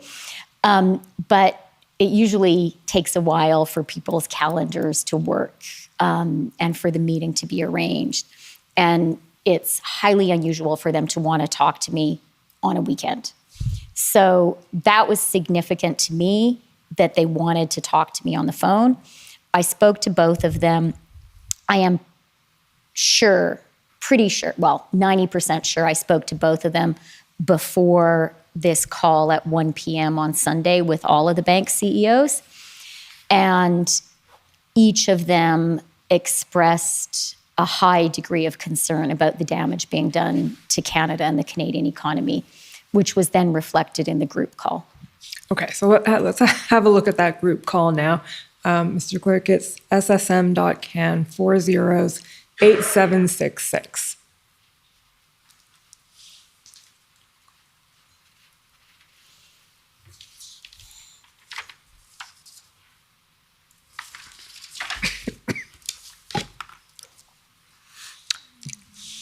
So this is about a 3-page document, Mr. Freeland. I'm just going to take you to certain excerpts of it that I'd like you to elaborate on. So the first one, Mr. Clerk, if you just scroll, there we go. We don't know who's speaking here, but whoever it is, it's one of the bank CEOs, says, the big hole in our financial system is these platforms, which are effectively money service businesses that are not being regulated as such. So that these platforms refers to the payment processors, the crowdfunding platforms? I believe so. I mean, I shouldn't put words in the mouth of another person, but I think one of the messages that I recall came through in this call, and that, my memory was refreshed when I looked at these notes. One of the messages from the bank CEOs was kind of what finance had concluded independently earlier in the week, which is there's this whole space where financial transactions happen that no one has any line of sight to. And that is the crowdfunding platforms, or the crowdfunding platforms, the payment systems, and then I think someone also mentions crypto later on in this call. Yeah, I think they do. That's right. So we'll just scroll down a little bit there. I'm not sure we're going to get to crypto just yet, but we are going to get to your response here where you say, I'm very prepared to come out and speak about this. This is an attack on democracy. We need to educate Canadians about this. What do you mean by this is an attack on democracy here? So I was responding specifically to one of the CEOs whose bank had acted to freeze an account based on, this was prior to the invocation of the Emergencies Act. It was based, as that note shows, on what the bank's anti-money laundering systems detected. And based on that, the bank rightly acted. What was a concern for me, and this did shape how we acted, was the banks being blamed for taking this action. The banks being seen as choosing to do it, as having the agency. And it was particularly a concern. And you note the mention of Fox News. The thing you have to remember about Canadian banks is many of them are significant banks in the United States as well. They are big players there, and some of them trade under their Canadian names. And so they were in jeopardy not only in Canada, but also in the United States, if they were being seen to be taking a politicized position. I didn't think that was their responsibility. I thought it was the responsibility of the government to make judgments about this. Okay. The next concern highlighted there is Canada's reputation is indeed at risk. We need to show the world proactively that we won't let this happen again. Our trade corridors will remain open. We should think about putting the military in place to keep the border crossings moving, even after the protesters were removed, to send a clear signal. So this is about as strong a suggestion as you can get, bring in the military. And your response though here is couldn't agree more with those points. We must make clear that 1, we will resolve this, and 2, we won't let this happen again. So can you explain your response there? And were you agreeing there that bringing the military to patrol the border was a viable option? No. Okay. It was, I mean, look, if you look at that conversation, people raised lots of different points in their commentary, and I didn't respond to every single one. Just as in my previous exchange with Alan Kestelbaum, our Stelco guy, I acknowledged his concern, but I didn't really address his public health measure point. My point there was, as I said in my follow-up, that what we need to do is, as a government, 1, resolve it, 2, be clear it's not going to happen again. And, you know, from my perspective, the reason I convened that call, and again, probably worth highlighting, it is highly unusual for the CEOs, like highly, like never, I mean, I've only been finance minister for 2 years, but it hasn't happened before, and I hope it will never happen again. For the CEOs of all of Canada's banks on, you know, a couple of hours notice on a Sunday afternoon to come together on a Zoom call with the finance minister and deputy minister of finance. It's very, very unusual for them to find the time to do that. I'm right now trying to organize a meeting with them, my kind of every 6-month meeting for December. And it's the kind of thing that we sort of organize 4 to 6 weeks in advance, because these are all busy people. So that's kind of just worth mentioning. It shows their degree of concern and anxiety. Value for me of this meeting. Why did I want to have it? What did I want to get out of it? Two things. One, I wanted to hear from them. How worried were they? By that point, I was really worried. But we were contemplating, as you know, really serious action. And I needed to hear directly myself from the leaders of Canada's financial institutions. Did they share my level of concern? That was a very important proof point for me. So that was kind of number one. And it was important for me, for them, it was important for it to be a meeting of everyone, because that's also a measure of how worried were they, right? Are you prepared to say these things to a group of your peers? Is that's you judge your words carefully there, and you should. So number one, am I right to be as worried as I am? What do these guys think? And then number two concern was, okay, we do have some tools. How are the tools working? The people who have these tools, who are in charge of using them, how are they finding they work in practice? Those were the two things I tried to get out of the call. And it was a very useful call in terms of answering both those questions. So maybe the next extract I wanted to point out goes to that second point. Mr. Clerk, can you just scroll down a little bit? There we go. So this is someone saying, we need court orders to act. We'd identified an individual who was an organizer who had several $100,000 move into their accounts.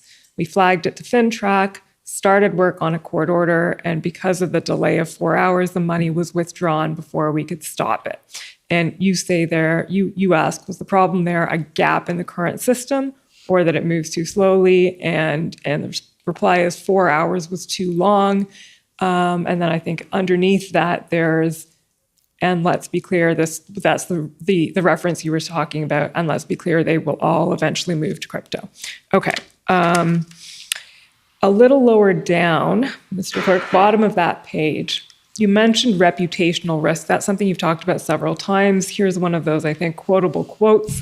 Agree with my colleagues, the reputation of Canada is at risk. Just spent a lot of time in the US last week, and we were being called a quote-unquote joke by people. I had one investor say, I won't invest another red cent in your banana republic in Canada. That adds to an already tough investment perspective on Canada. Did that have any impact on that, the banana republic idea? I mean, it's hyperbolic. Well, I mean, I believe, and subsequent conversations underscore, if I were an editor, I would ask if I were still an editor, I would ask my reporter, is that a direct quote or are you paraphrasing? And I think subsequent conversations we had show that was a direct quote. And a direct quote that a Canadian bank CEO was relaying to me that he had heard on an investment trip to the US from someone who he wanted to invest in Canada. He was trying to persuade someone to invest in Canada. And that was a heart-stopping quote for me. That was really a moment when, having already been concerned, when I really understood that what was happening was profoundly jeopardizing the Canadian economy and putting investment in Canada at risk. And, I don't expect you guys to have read our April budget, but one of the things we identify in the April budget is underinvestment as being a core problem for the Canadian economy, an Achilles heel. We don't have a high enough rate of business investment. We've done really well. I don't want to talk Canada down. Canada's fantastic. Our economy is very strong. We have a great jobs recovery from the COVID recession. But one indicator where we're underperforming is business investment. And again, that can sound like a dry thing to focus on. But a lack of business investment ultimately translates into Canadians not having jobs, and Canadians not having jobs that pay well enough to maintain a good standard of living. That's what a lack of business investment means. And that quote relayed to me really made me realize I had a duty of stewardship. I have a duty. I had at that moment a very profound duty to Canadians to stand up for them. And I'm surprised that I'm getting emotional, but I really felt it. And I felt like, the Canadian economy, it could seem like this amorphous thing. Investment, it can seem amorphous. EV incentives, amorphous. But when I heard that, I realized I'm the finance minister. I'm the deputy prime minister. I have to protect Canadians. I have to protect their well-being. It's being really, really damaged. So yeah, that was a meaningful conversation for me, and that was a very memorable quote, and for sure a spur to action. So maybe in the end, not so hyperbolic in your view. Well, look, I can't comment on what that investor was thinking. It's secondhand, right? That was what a bank CEO reported to me an investor said to him. But it is my job to ultimately, what's the job of the finance minister? To make sure Canadians have a good life, right? And part of how Canadians have a good life is capital is invested into the Canadian economy so they have well-paying jobs. And what that quote said is something is happening in Canada that very profoundly hurts Canadian jobs. And if you go down a little bit, you'll see, and I didn't remember this until I reread this note, I tried to kind of rally the troops there in the call. I tried to say, I can show you the line. Scroll down. Yeah, please. Okay, you can just direct that. So this is it. If the investor you speak of is American, I sort of said that what I was trying to do was rally the bank CEOs and kind of say to them, you guys are playing for Team Canada. Don't take that from your investors. Don't let guys, I don't know if it was New York or wherever, but don't let those guys say to you that Canada is a banana republic. We're a great country. That's what I was trying to say there. And I was trying to say, sure, we have our problems, but, as I say there, our report card looks not too shabby. I wanted the CEOs to have a confidence in Canada and the Canadian economy so that they could relay that to investors. I put up a good, I think anyway, my objective was to imbue them with confidence because the confidence they project is important for Canada. But when I turned the Zoom off, I thought, wow, this is really serious. Okay. The last thing I want to take you to before we put this document down is that just last little paragraph there that just came up on the screen. You say, I am very resolute in ending this occupation of our democracy, but I will never support negotiating with those who held our democracy hostage. No good thing comes of that. Can you explain that comment? You will never sanction or never support negotiating with those who hold our democracy hostage. I think it's pretty self-explanatory. I don't think it's healthy for a democracy, for any democracy, for policy to be made, at gunpoint, if you will. And that really also devalues the views and the contributions of all Canadians who express their political views and their political preferences in different ways. For example, by voting. So, yeah. Were you referring there to the vaccine mandates, to public health measures, or more generally? Yeah, do you recall? I mean, again, I don't have a sort of photographic or a video memory of exactly how that conversation evolved. And in fact, I didn't remember saying this until I read it again, but I'm sure that's a faithful account.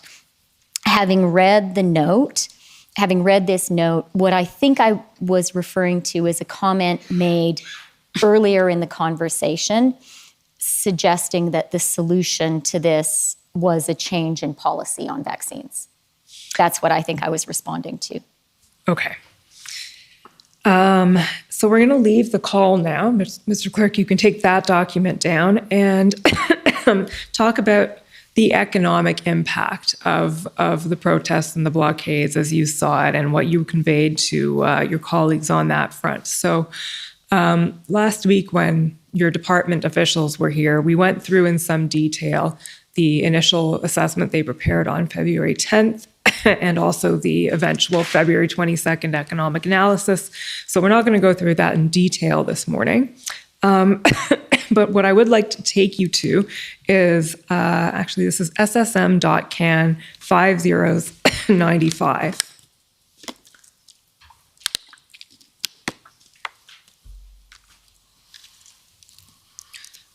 These are the minutes of the February 13th IRG. So we're still on the same day here, February 13th. And that was, I believe it was around, what was the time of the IRG again? The early evening around 4 o'clock? Okay. It says right there 4 o'clock, yeah. Thank you. I was looking at my paper, not at the screen. 4 o'clock. So in between, you had the bank call, then you had the Ukraine call that we learned about, and then 4 o'clock is the IRG. And if you scroll down to page 6, please, Mr. Clerk. Rotate there. So you're reporting to the IRG on the economic impact, and you say the minister highlighted ongoing economic losses of 0.1% to 0.2% of the GDP for every week the blockades continue. Now we know at this point that didn't come from an internal Department of Finance analysis. I believe you were referring to something that had been reported in a Bloomberg article. Is that right?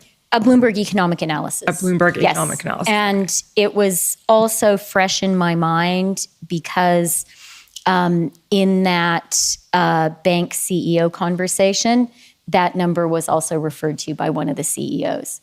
So I was aware of that Bloomberg economic analysis, and I was also aware that on the street, that was the number that Canadian business leaders and international investors were seeing and citing. So on the street, you mean on Bay Street? On Bay Street and probably on Wall Street too. Okay. Did you explain to your colleagues at the IRG the source of this number? I cannot recall whether I did or not, but so I can't remember. But, it was a very busy time. A lot of people were speaking. My objective was, in a succinct way, to convey to my colleagues who aren't responsible for the economy that this was a really serious economic impact. So I think that it was possible, say you're a cabinet minister, you don't have principally economic responsibilities. You might be seeing this mostly as about, damage to Ottawa shopkeepers. And that's really serious. I don't want to understate the human toll of that. But what I wanted to communicate was this is getting to have a macro impact that will be material on the Canadian economy. And the only other thing that I would say is, with hindsight, if anything, I feel that number, I feel that statement, if that's all I said there, I feel that statement understated the possible impact, because the real challenge was it was exponential. So as it happened, that trade blockade was effectively a week-long thing. And that's what statistics ended up recording. But had it gone on, then you would have seen not an arithmetic adding up the damage of week plus week plus week. I think what you would have seen, and why this really rose to the level of a profound threat to Canada's economy, was the exponential nature of it. That the longer it went on, the greater threat that the U.S. would lose faith in us and our trading relationship would be irreparably damaged.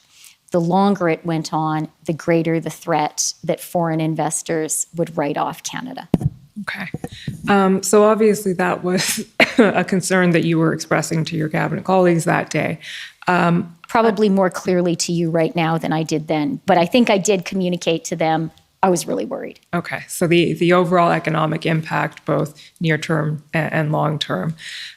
We can take that down now. Thank you, Mr. Clerk. The next topic I want to address with you is another concern that was being expressed around this time, which is the issue of foreign funding and foreign influence and money flowing largely, I think, up from the U.S. To fund the convoy. So, Mr. Clerk, can you pull up, please, SSM.can 40 1846?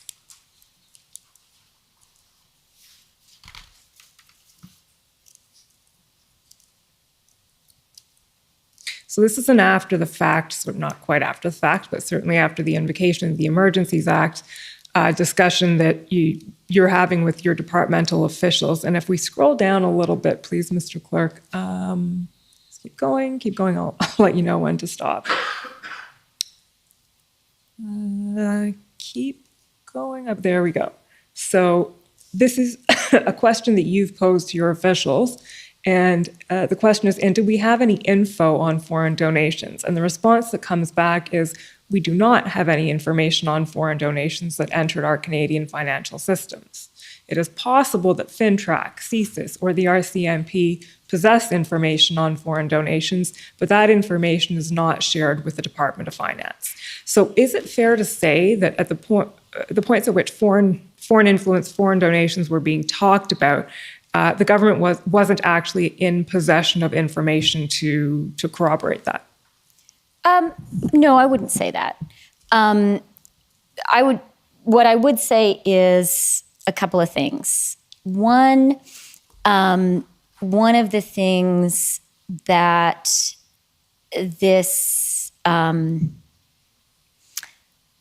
occupation and the blockades really brought to our attention was how little official insight we had to crowdfunding and payment platforms, how little we knew for sure about what was going on there. And we've talked about that, and we have since acted on a permanent basis to correct that.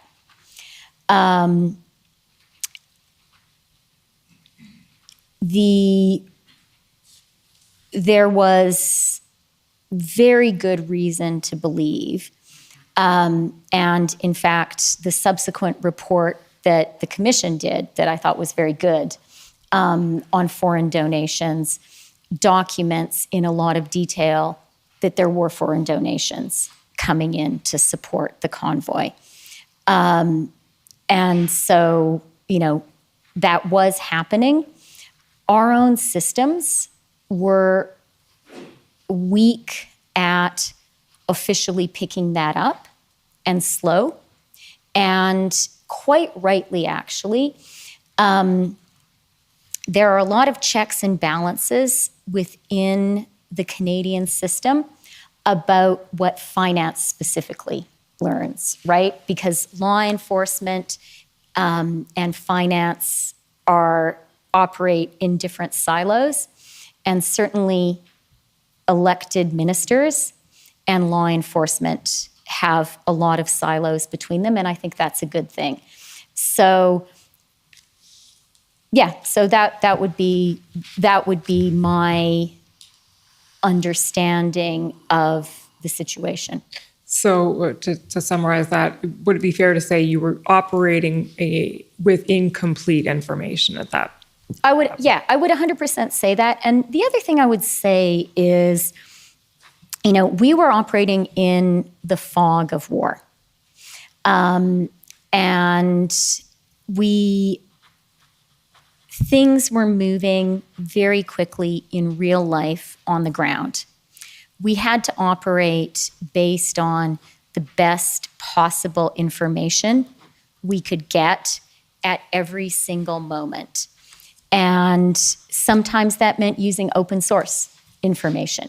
It didn't always mean relying on official government information and analysis that came through the finance channels.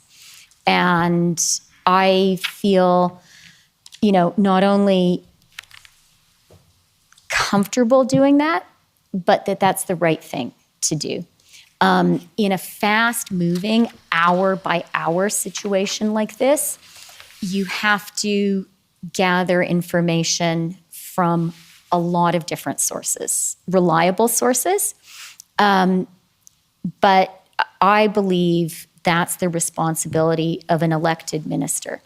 And if you don't do that, my experience in government has been, quite rightly, stuff that you officially get through official channels as a minister, I don't know, it's like flour that has been sifted many, many times. It's like very pure, very verified. It's gone through a lot of different hands, and there have been a lot of different checks on it. That's a good thing because it has, Government of Canada stamp of approval. And I think it's really good for us to have those systems. But at the same time, I think to do your job as a minister, you have to be aware of and actively seek out other sources of information, including open source sources of information. And I think you have to hear some things for yourself. That's, for example, why, for me, having that call with the banks directly was really, really important. And I wasn't just going to rely on other people telling me what they were hearing. Okay, so the last thing I want to take you to on this point is SSM.can 403807, please, Mr. Clerk.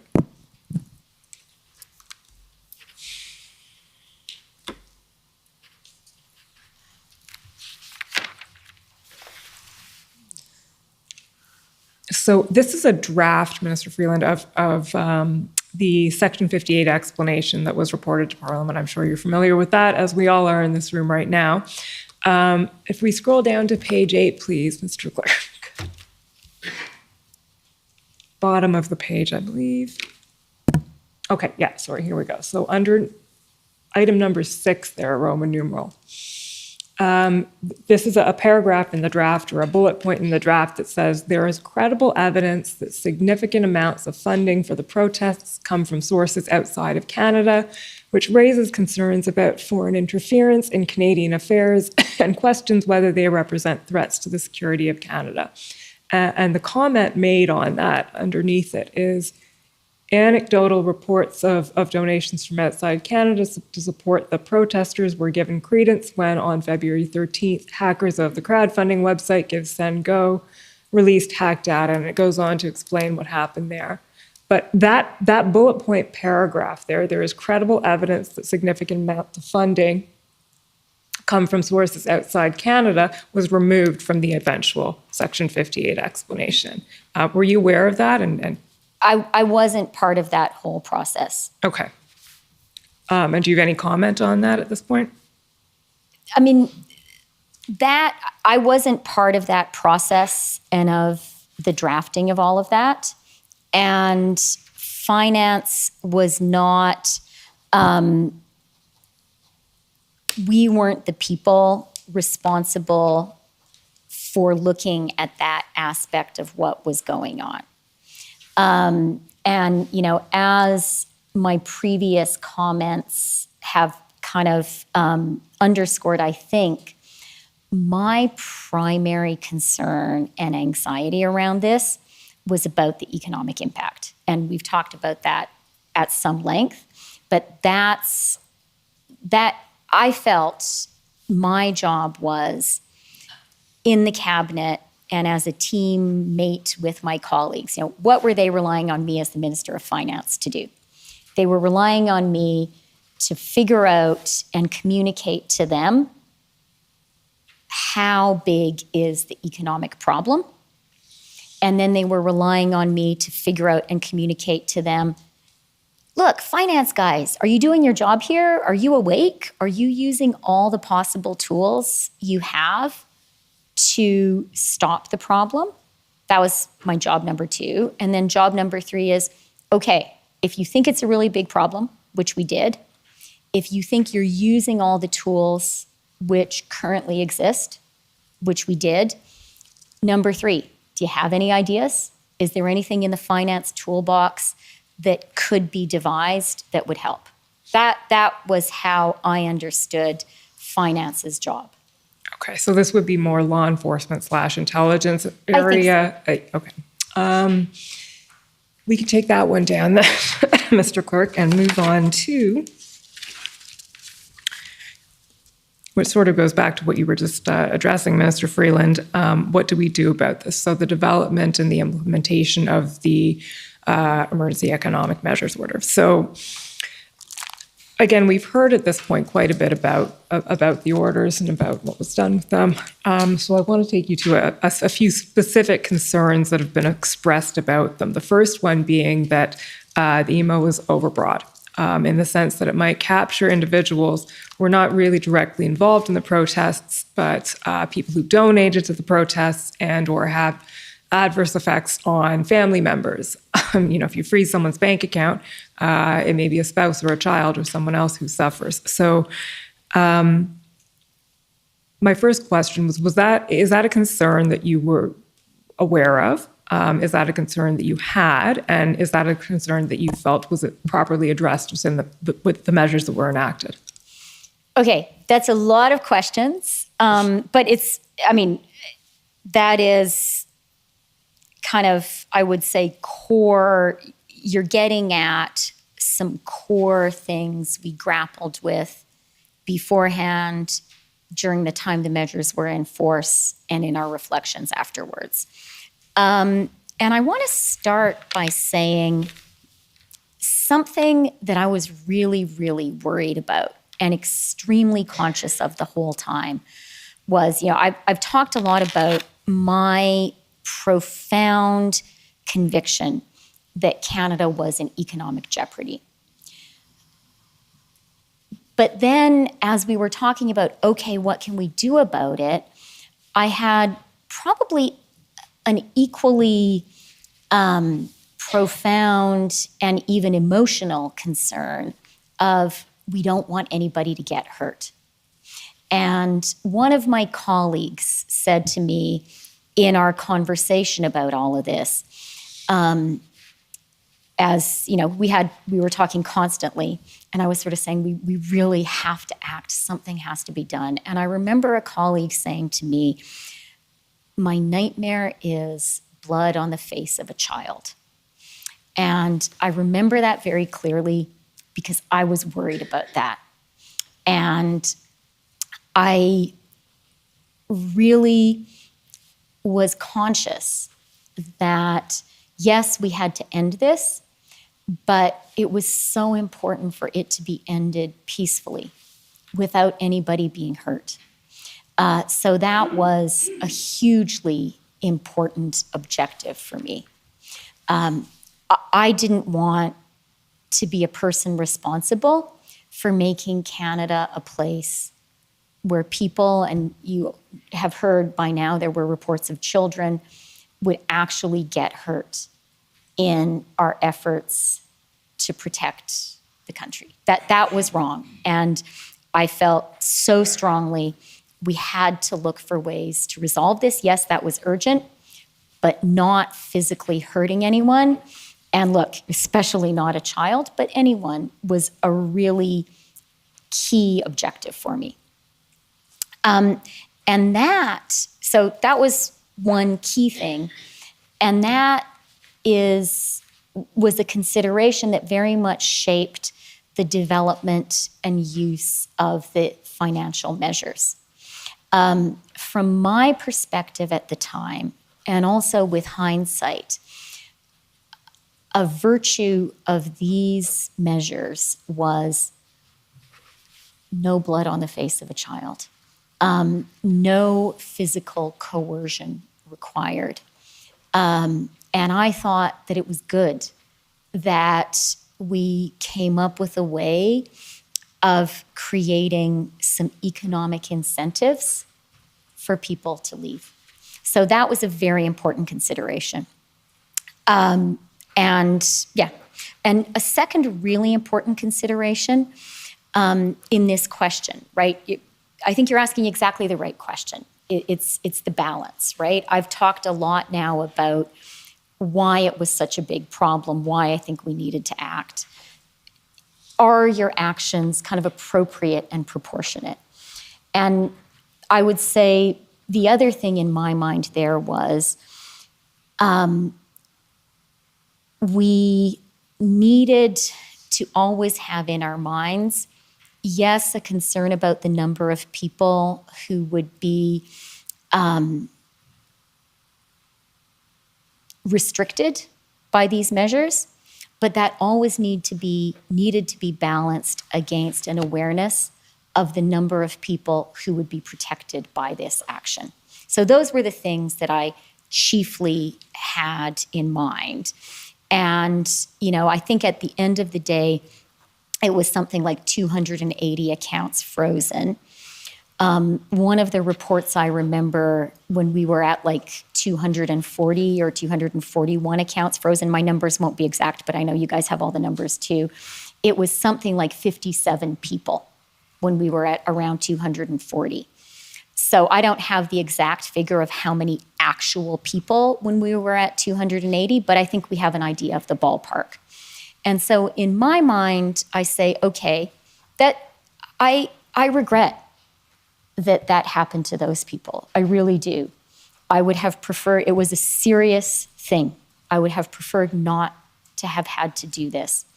But in my mind, I weigh that against what I really believe is the tens, hundreds of thousands of Canadian jobs and families that we protected. So that's kind of a high-level thing. I can talk about donations and family members if you'd like me to. Sure. I mean, what I was going to ask you, and maybe this will lead into it, but would it be fair to say then that if it's put to you, someone is at the protest in Ottawa and gets a call, you got to come home, they've frozen the account and I can't pay the grocery bill. In a sense, that is the measure doing exactly what it was designed to do, which is create an incentive for that person to have to go home and leave the protest. That is in effect exactly what the measure was trying to do, because the purpose of it was to avoid what you saw as a worse outcome, being an enforcement action that would have potentially violent aspects to it. I wouldn't quite go that far. Had it been possible, if we lived in a universe where, it was possible that a jointly held family account, the family members could still have access to it, but the person doing the illegal activity didn't, that would be great. But that's not how these accounts really work.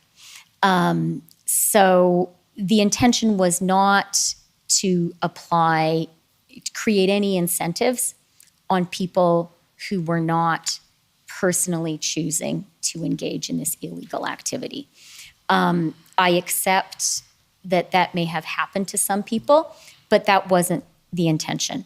The intention was really clear, and I think broadly it worked, was to create non-violent, non-physical incentives for people to stop doing this illegal activity, which was hurting Canadians very much. And what I would also say is, I would have loved it if we had made the announcement on February 14th that we are going to take this action unless you leave. Ideal outcome would have been if everyone had left that night and if none of the measures had actually had to be used. There was no desire. There was no desire to be in any way punitive. There was a desire to create non-violent incentives for people to do the right thing. Okay.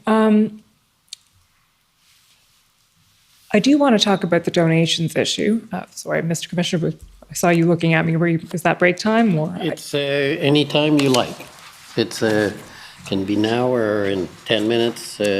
What's a good moment? Maybe now. Might as well. Okay, so we'll take the morning break for 15 minutes. The commission is in recess for 15 minutes. La commission est levée pour 15 minutes.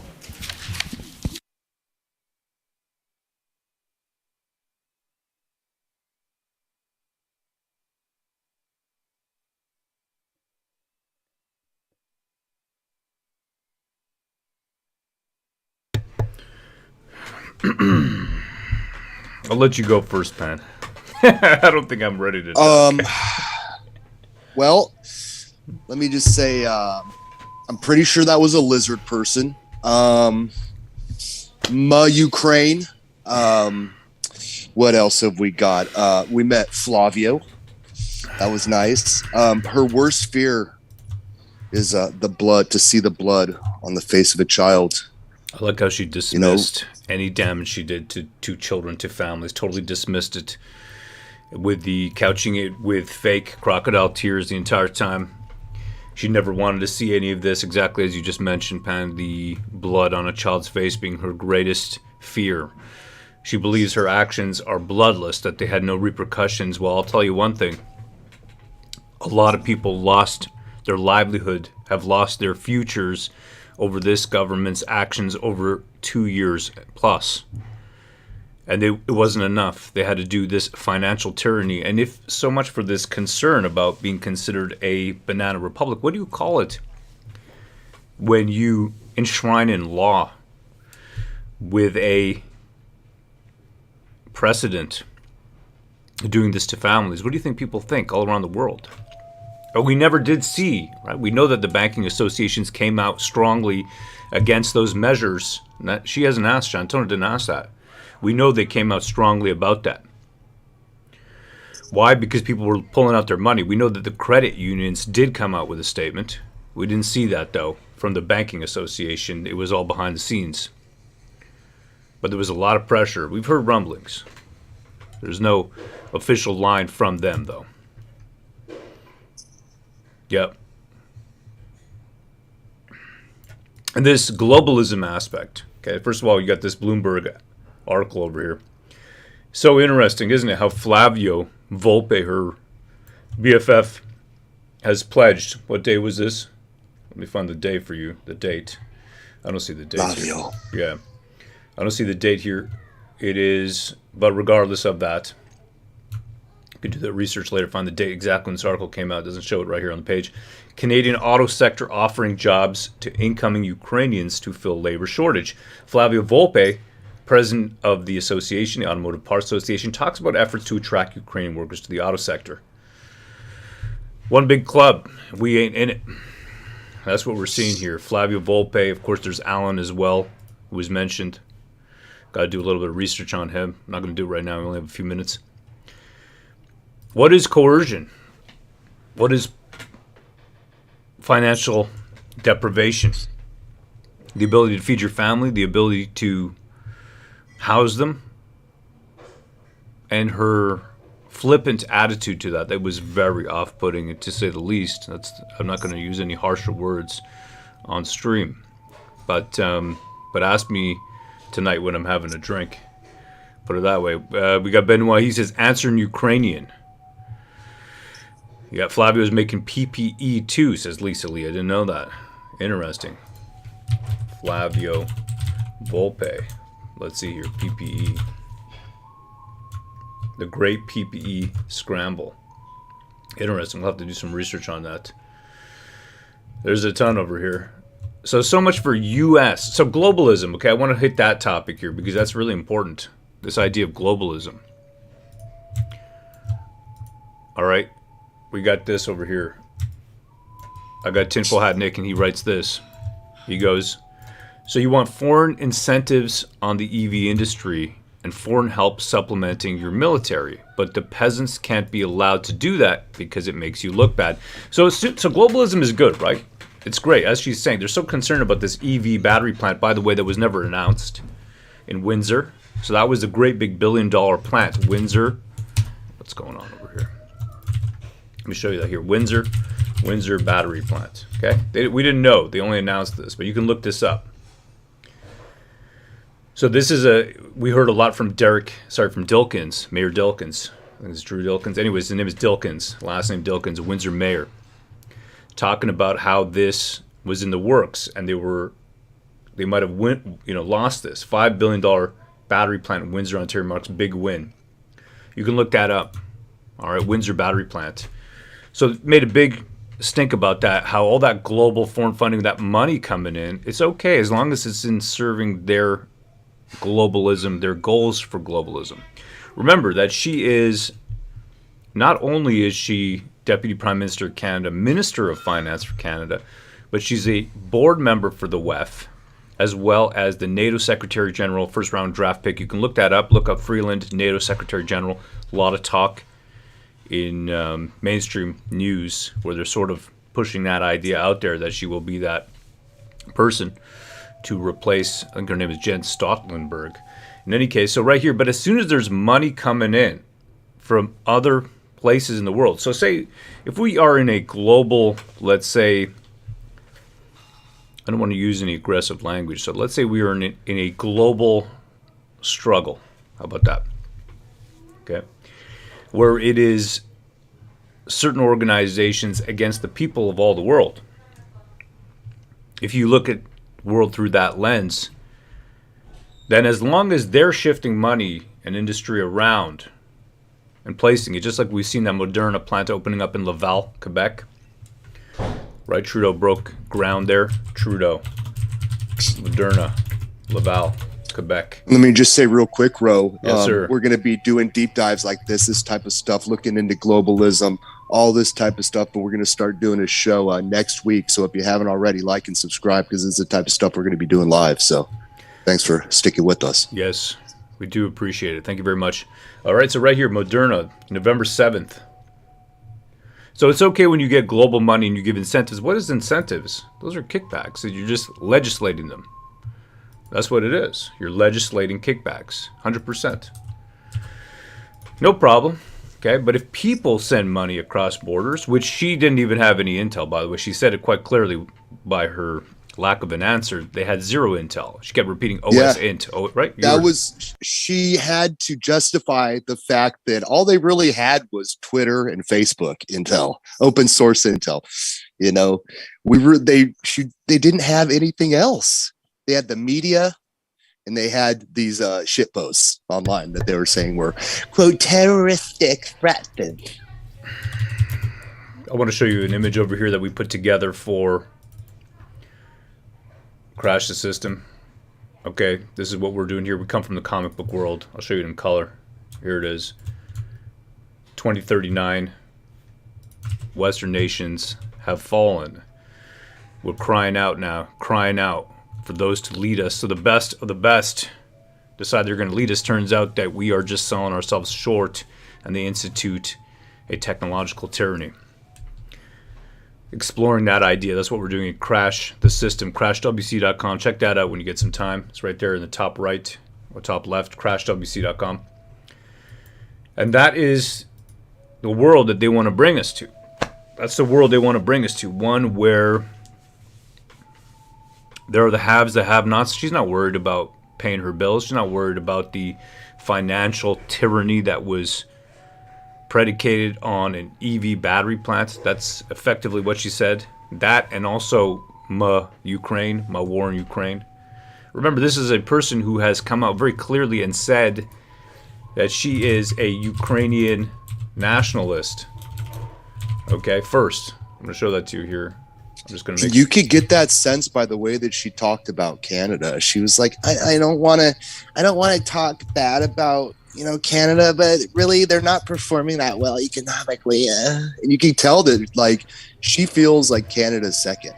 Oh yeah, you get that feeling, no doubt about it. World Economic Forum announces new trustees. She's on the board of trustees. That's a big deal. That was 2019 it was announced. This is a PowerPoint presentation that I give people like my mother.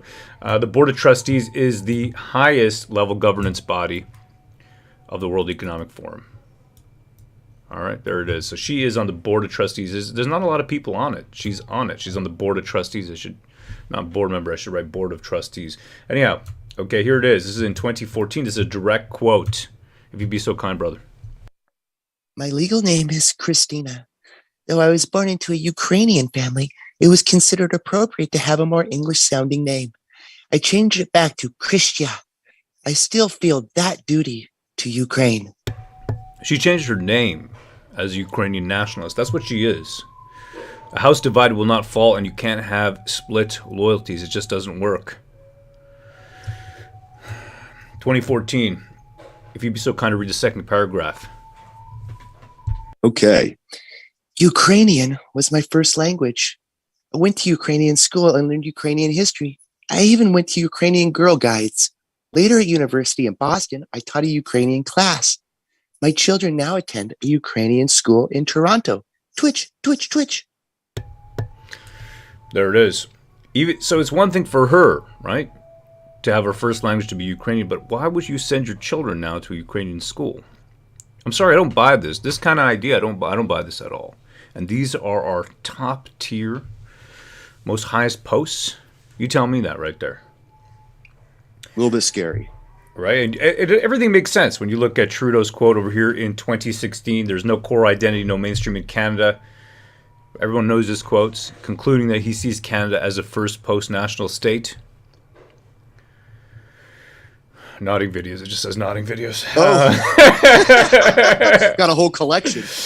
Yeah, exactly. There you go. Okay. And of course, they called it Russian disinformation, but eventually the Ottawa Citizen had to come out and say very clearly that indeed her grandfather, Chrystia Freeland's grandfather, was a NZ collaborator. So much for Russian. So much for that, eh? So much for that. Mm-hmm. Yeah, there you go. And it goes in. You can read about this. Michael Chomiak. All right, I got somebody here who says, show everyone a connection to Michael Chomiak. Stop covering it up. I'm not covering up nothing. First of all, I resent that implication completely. It's right here on the screen. If you'd be so kind, man, thank you, brother. Globe and Mail also reported that an official in Freeland's office denied the minister's grandfather was a Nazi collaborator. In addition to claims were dismissed outright by those in the Canadian-Ukrainian community. It is the continued Russian modus operandi, and they have Paul Grad, president of the Canadian-Ukrainian Congress, told the Globe and Mail. Fake news, disinformation, and targeting different individuals is just so outlandish when you hear some of these allegations, whether they are directed at Minister Freeland or others. Well, it actually isn't so outlandish. Michael Chomiak was a Nazi collaborator. And that is from David Pugliese. Hey, Ottawa Citizen, March 8th, 2017. You can look it up. So, this is a person you got right there. I'll close that right there. There's a little bit of PowerPoint presentation for you while we wait to come in. Dan Cairns, do you ever have time to spend with your family? Lol, says Dan Cairns. No, we've been full-time at the POEC hearings. We're looking forward to this wrapping up so we can spend some time with our families. Yeah, we did this. We wanted to do this. We wanted to go full distance. We're so happy that you stayed with us, doing this with us. I know it's nuts, but we did it. Today's the second last day. Tomorrow's the last day with Trudeau. He's slated for a full day tomorrow. Freeland. After Freeland, we've got a lovely lass, Katie Telford, one of the it is whispered that she is really the power behind the PMO. It's going to be interesting to see. We're learning a lot of new things here. But yes, I'm 100% going to be spending time with my family. December, the entire month, it's Christmas month. That's it. I'm just in Christmas mode for an entire month. We'll put out some clips. We'll do some streaming, right? But 2 hours a day. And not every day. 3 times a week at the most, I think. And because we got to get back to life. And it's important. These people want to take away our lives. right? This last year has become dedicated to this global fight, and we're going to continue that global fight. We're not giving up. But again, I want to reiterate, when you give money to another nation, okay, you want foreign incentives on the EV industry and foreign help supplementing your military. But the peasants can't be allowed to do that because it makes you look bad. The peasants are not allowed. They're not allowed. They're not allowed to fund one another's fight. What if the Brazilian stuff going on, what if you sent money over there? Would that be foreign interference, or would that be funding other people out there in the world who have the exact same goal as you? What if you're funding our American brothers and sisters over there and you're trying to help them do what they're doing to get the truth out about what's happening in terms of whatever's going on down there? You took a shower? Oh, yeah, I just grabbed my teacher. You look good. Good, finally. How How many days was it since you taken a shower? I took a shower first the day before yesterday. The day before? You got to take a shower every day. Out of here.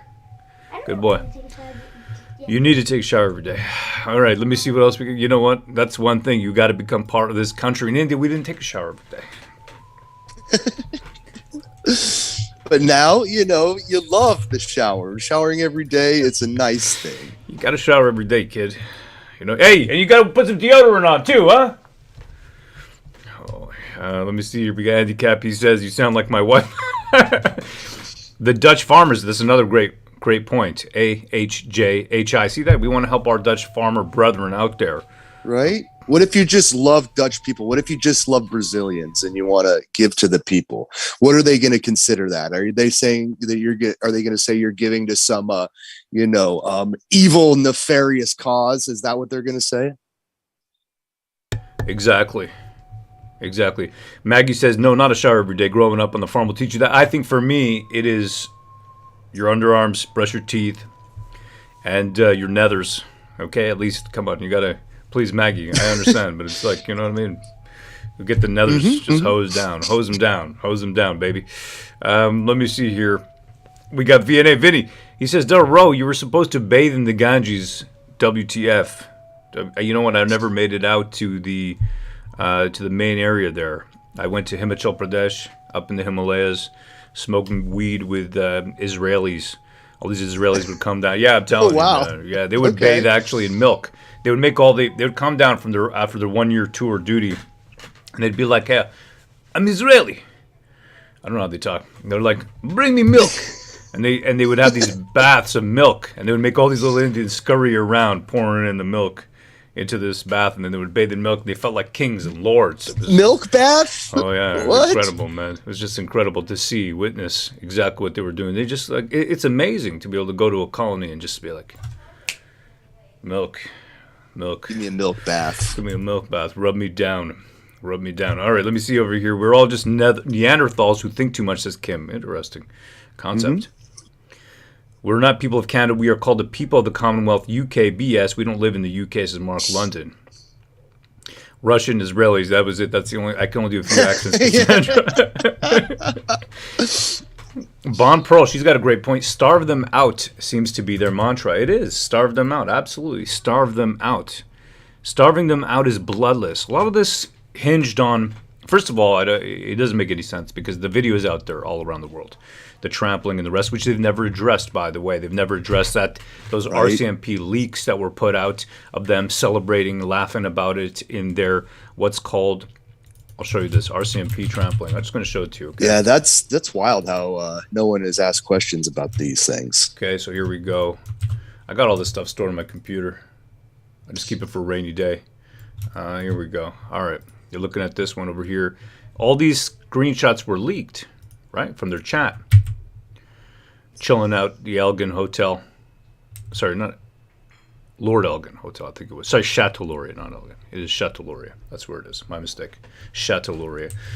Chilling out there at the Chateau Laurier. Nice down room in Chateau Laurier. And just relaxing, taking it easy. None of this was addressed. There has been no investigation, at least none publicly, that they have told us any kind of results. Nobody has been disciplined.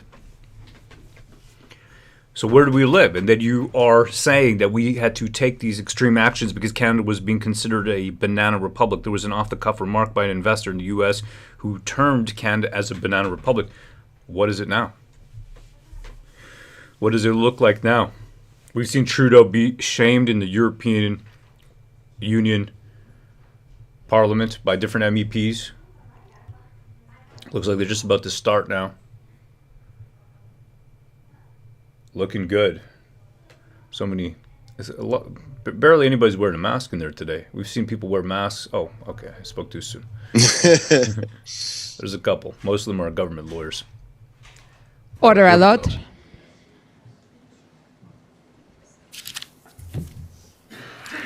Okay. The commission is reconvened. The commission reprend. Thank you, Mr. Commissioner. I think I have about 15 minutes left in the examination, so we may actually clock in on time.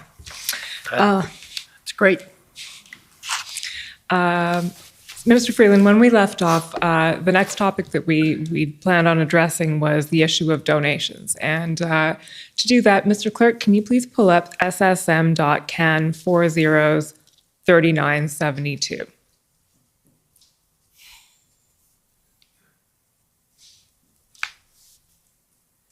And to be clear, the issue that we're getting at here is whether donations are captured, small donors are captured by the measures that were enacted. And what we've heard in the evidence was that the position taken essentially by the RCMP was this is not who they were targeting. They were targeting influencers. They weren't targeting small donors. So this is a text exchange between, I believe, two of your staffers. Can you tell us who Alex Lawrence is there? Yes, he's my director of communications. Okay.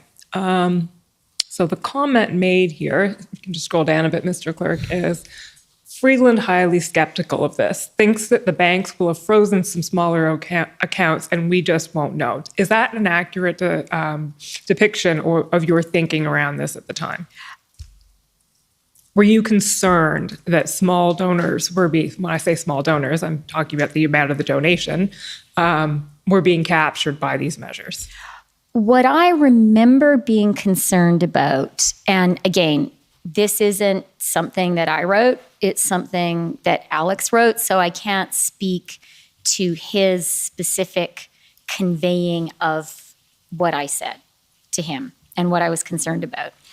But once we put the measures in place, I knew this was an extraordinary action.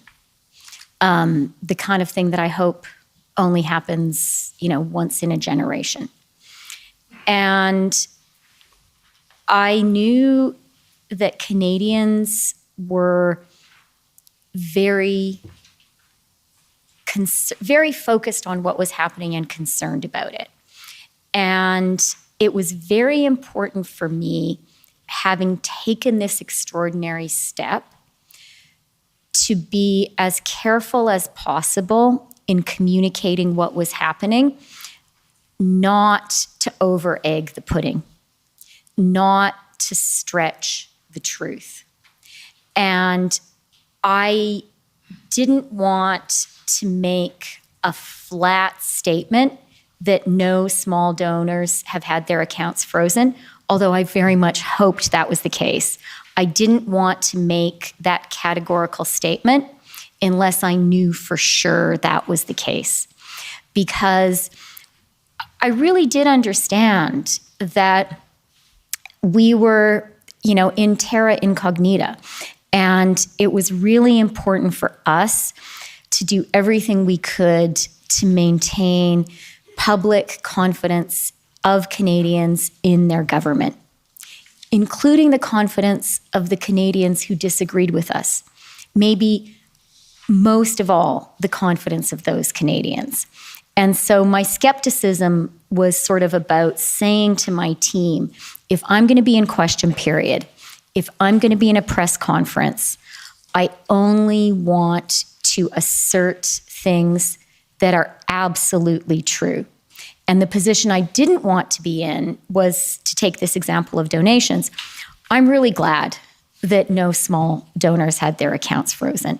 That was a good outcome and the one that I hoped would be the case. But I also knew that things were happening in real time. And what I didn't want to have happen was for me to go out to say categorically and reassuringly, don't worry, if you made a small donation, your account isn't going to be frozen, and then have someone show up and say, well, actually it was. Because had that been the case, and had I categorically asserted otherwise, then people who already had real doubts about our government would be feeling, wow, these guys are even lying to us. So that's where my skepticism came from. Okay, so would it be fair to say then that perhaps the intention was not to capture small donations in the measures, but they weren't crafted in order to be able to avoid that outcome specifically, and therefore you couldn't guarantee that had happened? Yes. Okay. The next issue I want to address briefly is, Mr. Clerk, can you pull up ssm.nsc.can 50404? You mentioned earlier, Mr. Freeland, that one of the issues or one of the concerns you were hearing from the banks was that they were being put in the middle of this and essentially having to do there's action having to be taken on their specific parts. As a corollary to that, I hope that's the right document. If we go to the top of page 7, so there's the banks themselves, and then there's the issue of the bank employees themselves. So the people who are working there, who have now essentially become frontline officers in this particular area. You voiced this is the minutes of the February 19th IRG. The Deputy Prime Minister and Minister of Finance noted that in conversations with the banks, she is hearing concerns around the safety of bank employees, especially tellers who work at branches, who may be dealing with individuals who have had their accounts frozen. So what were you conveying there? What was the concern? What were you hearing? I was concerned about bank tellers. They are vulnerable. They're frontline people. They don't get paid that much money. They worked hard during COVID. It was important for me for them not to be exposed to any danger in all of this.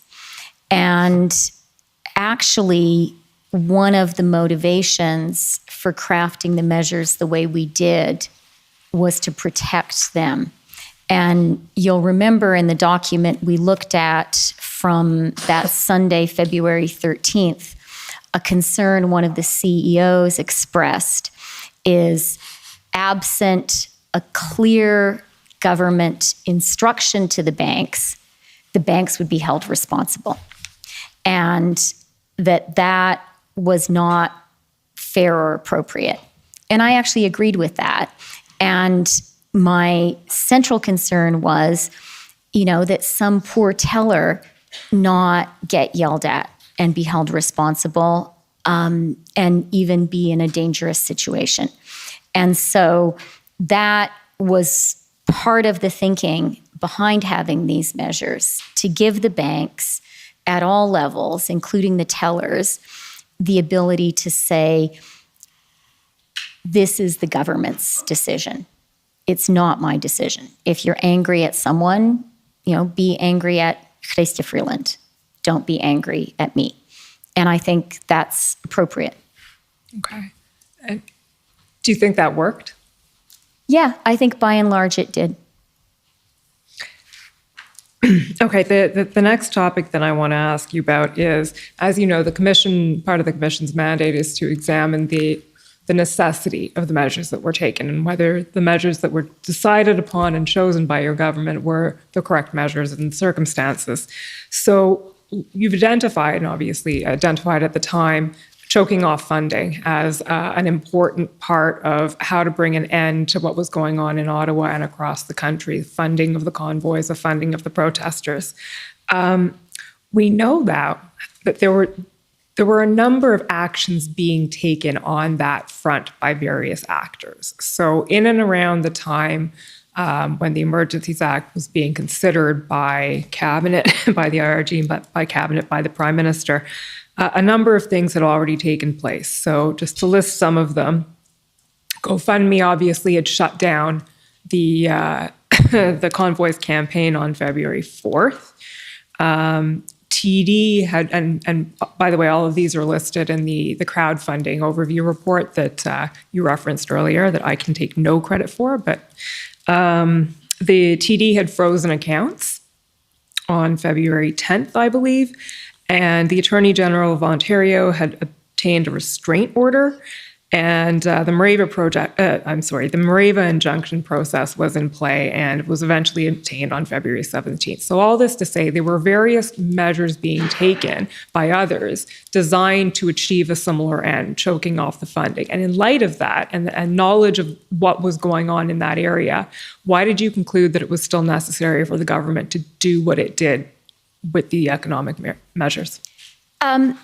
It's a good question and something that we thought about a lot and we were constantly assessing. And so one of the things I think worth bearing in mind is, sitting here today, we kind of are judging a period of time that's frozen. Whereas as we were making the decisions in real time as things were evolving. It's a real difference in perspective. And I've been struck by it myself as I have reviewed documents to get ready for today. In that real-time process, I can't emphasize too much the extent to which our preference, everyone's preference, would have been for the actions to stop the blockades and occupation without the Emergencies Act needing to be invoked. That was overwhelmingly what we would have preferred to do. It is a measure of last resort. We understood it to be a measure of last resort, and we would have preferred not to have needed to resort to it. So on the financial side of things, we were constantly looking and seeing, okay, are the tools that are currently in place good enough, effective enough? And that was one reason, from my perspective, that I convened that call of the bank CEOs on February 13th. And what you'll see in that call that we've gone over already is they were very clear that the measures were not enough. And there was one CEO there who talked about how very specifically they had identified an account, they went to get the court order, but by the time they did, just 4 hours had passed and the money had moved. And that, it is certainly consistent with my understanding of the financial system as moving faster than the legal system can move. The other concern, which was also raised on that call, which I was very alive to, was the inappropriateness of putting the onus on the banks, including the tellers that we've spoken about acting, that this had become a very politicized space, and they felt, and one of the CEOs said in that conversation on Sunday, we are being seen in taking this measure as having taken a political position. And I thought it was really legitimate for them to say, it's not our job to make a political judgment here. You are the elected government. It's your job. And it's your job to bear that responsibility. So essentially, if this is going to happen, the government should own it, not the banks? Yeah. Okay. Also on the topic of necessity then, there were a variety of measures enacted, some of which were barely even used. So the insurance provisions, for instance, barely, not used at all, I believe.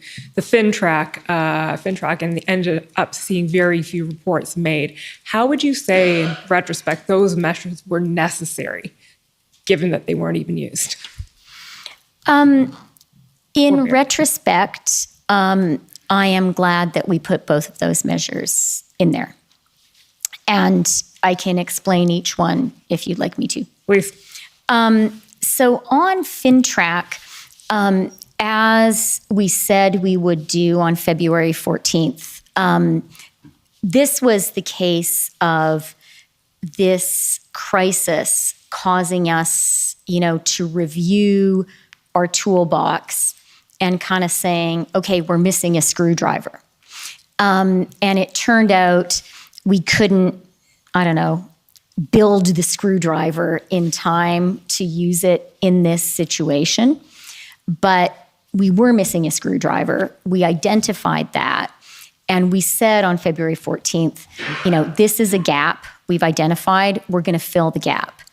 And we did, in fact, go ahead and do that. So FINTRAC now has those authorities, and that's a good thing. As it happened in this sort of fast-moving situation, the way FINTRAC works means there was a lag time between those authorities being granted to FINTRAC, not granted, being sort of put there in the measures, and that actually being actionable and meaningful in this specific case. I judge that to be a good thing because it meant that things came to an end quite quickly.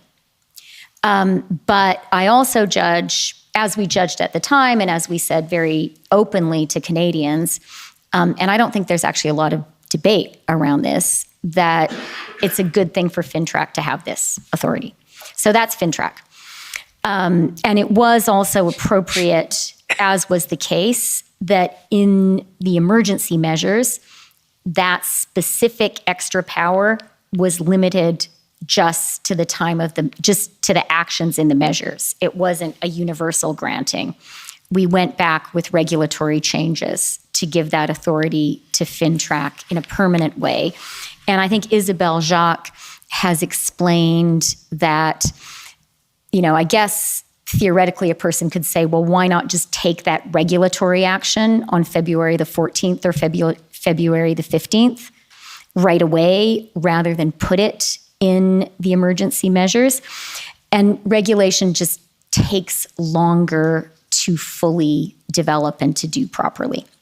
But that was always the intention, and we did it, and I think that's good. On the insurance, from my perspective, it actually is good that we put it in place, and it's good that we didn't have to use it. You will have seen in some of the previous documents you've discussed with me, and in some of previous testimony, that a huge preoccupation was tow trucks. I think Canadians will not forget Premier Kenney's comments about tow trucks, for example. And it's something that I raised with Brian Deese. It was like this serious thing, for lack of a tow truck, the economy was wrecked, right? For lack of a nail, the kingdom was lost. It was that kind of a situation. It all came down to lack of tow trucks. The insurance measure, I saw and I see as like a virtual tow truck.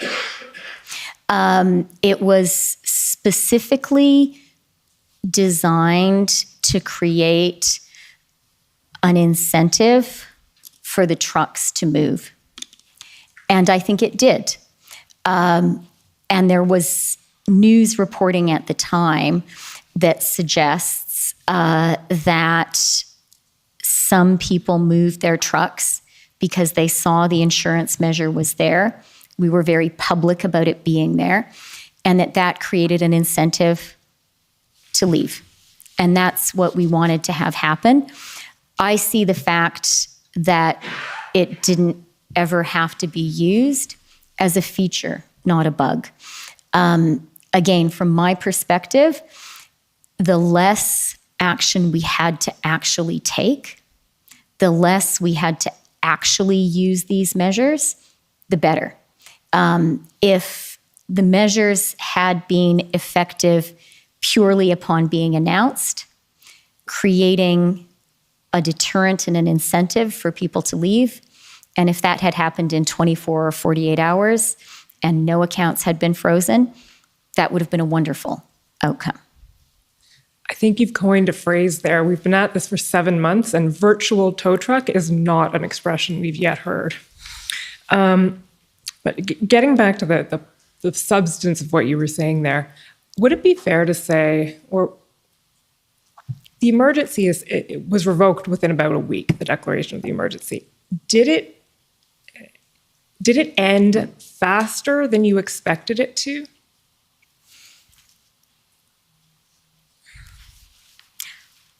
I don't think I can answer that question because I don't think I had any precise expectation.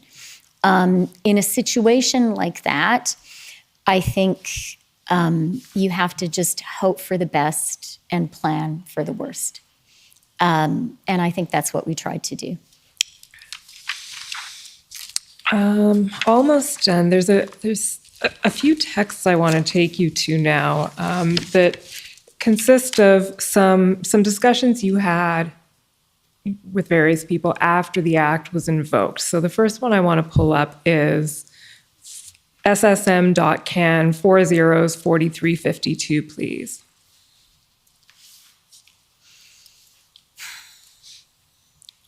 So this is a discussion you had with Perrin Beatty. Can you just explain for the Commission's benefit who Perrin Beatty is?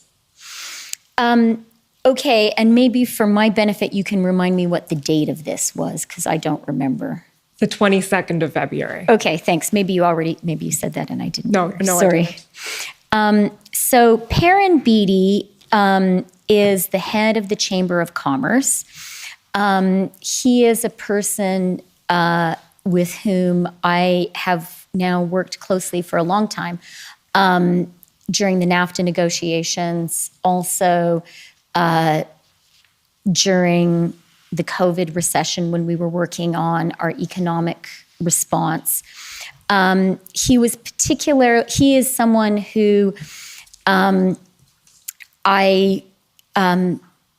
whose collaboration I really value.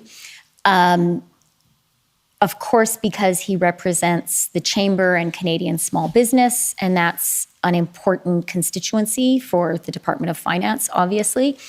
But also because Perrin is a former Conservative cabinet minister, and in fact is the guy originally responsible for the Emergencies Act. But in his capacity as sort of a former Conservative cabinet minister, I do think that where possible, it's really good for a Liberal government to try to have good relationships, good working conversations with former Conservative ministers, to understand that point of view, to, I fully understand that we're talking now about a very strong action we took, which was polarizing for the country, or which spoke to a time of polarization in the country.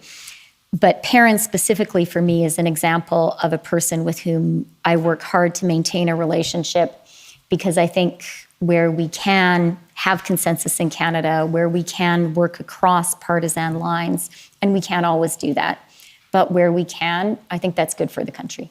Okay, so let's see what Mr. Beatty wrote to you. So presumably you were texting him about the invocation of the Act, and he writes, "Hi, Christia. Thanks for your note. While I'm still working my way through the implications, the financial aspects you announced seem to be the most significant additional measures that the government took under the Act." And then he goes on and says, "I certainly hope that we'll see an early, non-violent end to the blockades, although I am worried as I know you are. There are also lots of long-term issues we need to consider once this is over, including whether we need to take other measures that could obviate the need to use the extraordinary powers in the Act in the future, and how to repair holes in our political system. I'm particularly concerned about the radicalization of people who would normally be law-abiding." Mr. Clerk, can you now pull up, again, it's in two separate documents, ssm.can 404351, please.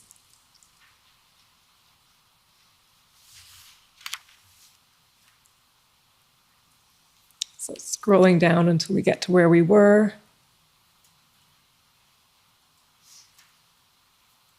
There we go. I'm particularly concerned about the radicalization of people who would normally be law-abiding and focused on going about their daily lives, glad to talk at any time. So the first thing I want to ask you, Minister, is would you agree that Mr. Beattie says the most significant additional measures taken by the government were the financial ones? Is that an observation you would agree with?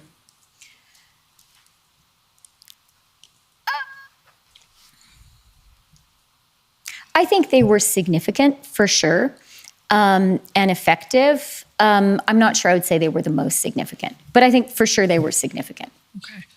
And the other question I want to ask is, Mr. Beattie raises the issue or the possibility of considering other measures that could be taken to obviate the need for the Emergencies Act. Do you have any comment on that aspect of his? I think that's a question for Perrin.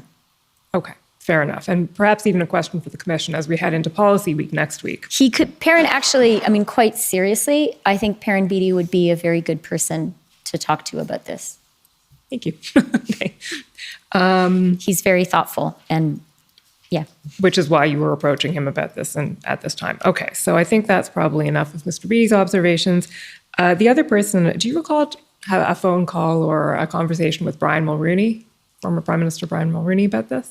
I did not recall it at the time, and sort of it didn't immediately come to mind. But having reviewed my own notes, I do see that I spoke to him. Okay, so if I pull up the notes, will you recognize the conversation? Okay, so it's ssm.can 408764.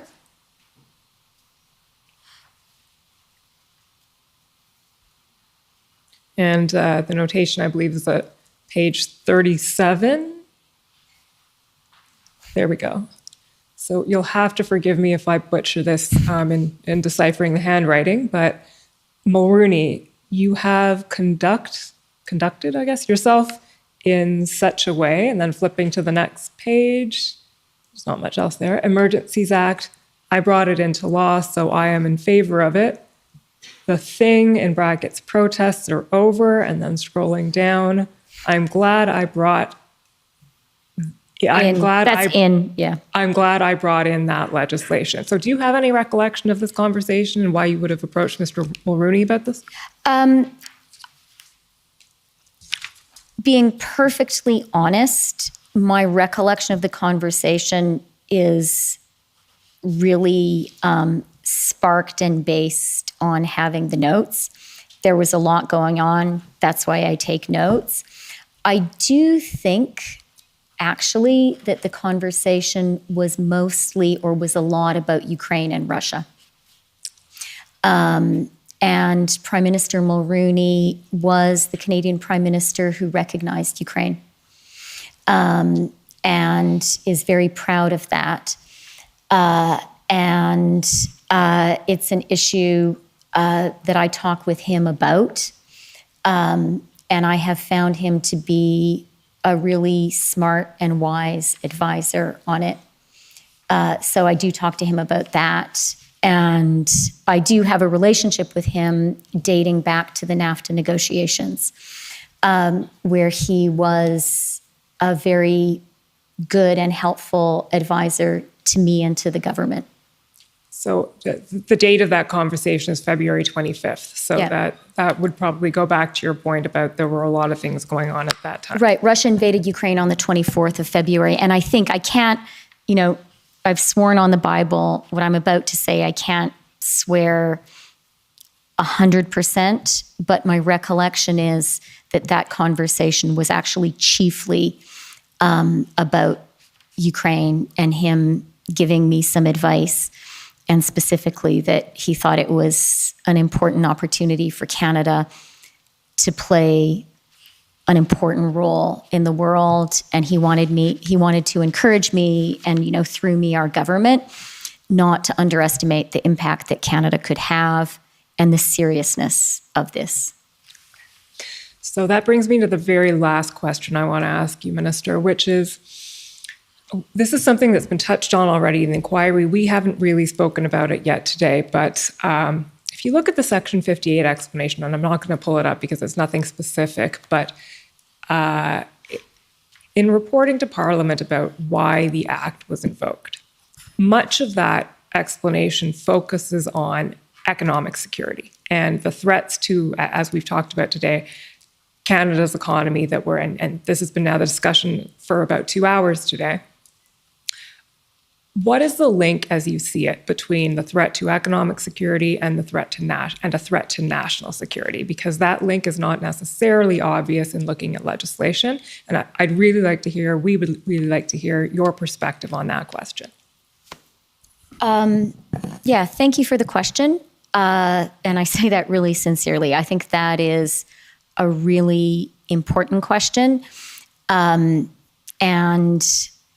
a serious and challenging one. You know, people could write books about it. Maybe someone can write a PhD thesis about it one day.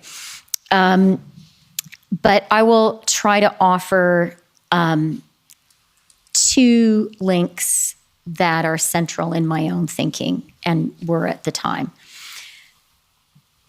The first is, I really do believe our security as a country is built on our economic security.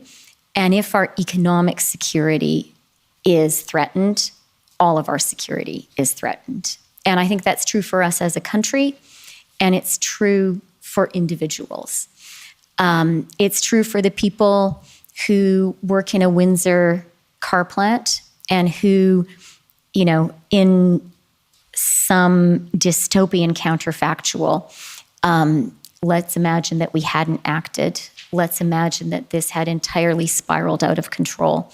Let's imagine that immediate trade in the car sector had been imperiled and that the Americans just sort of said, you know what, we just can't do this building of cars together with you guys. You're too unreliable.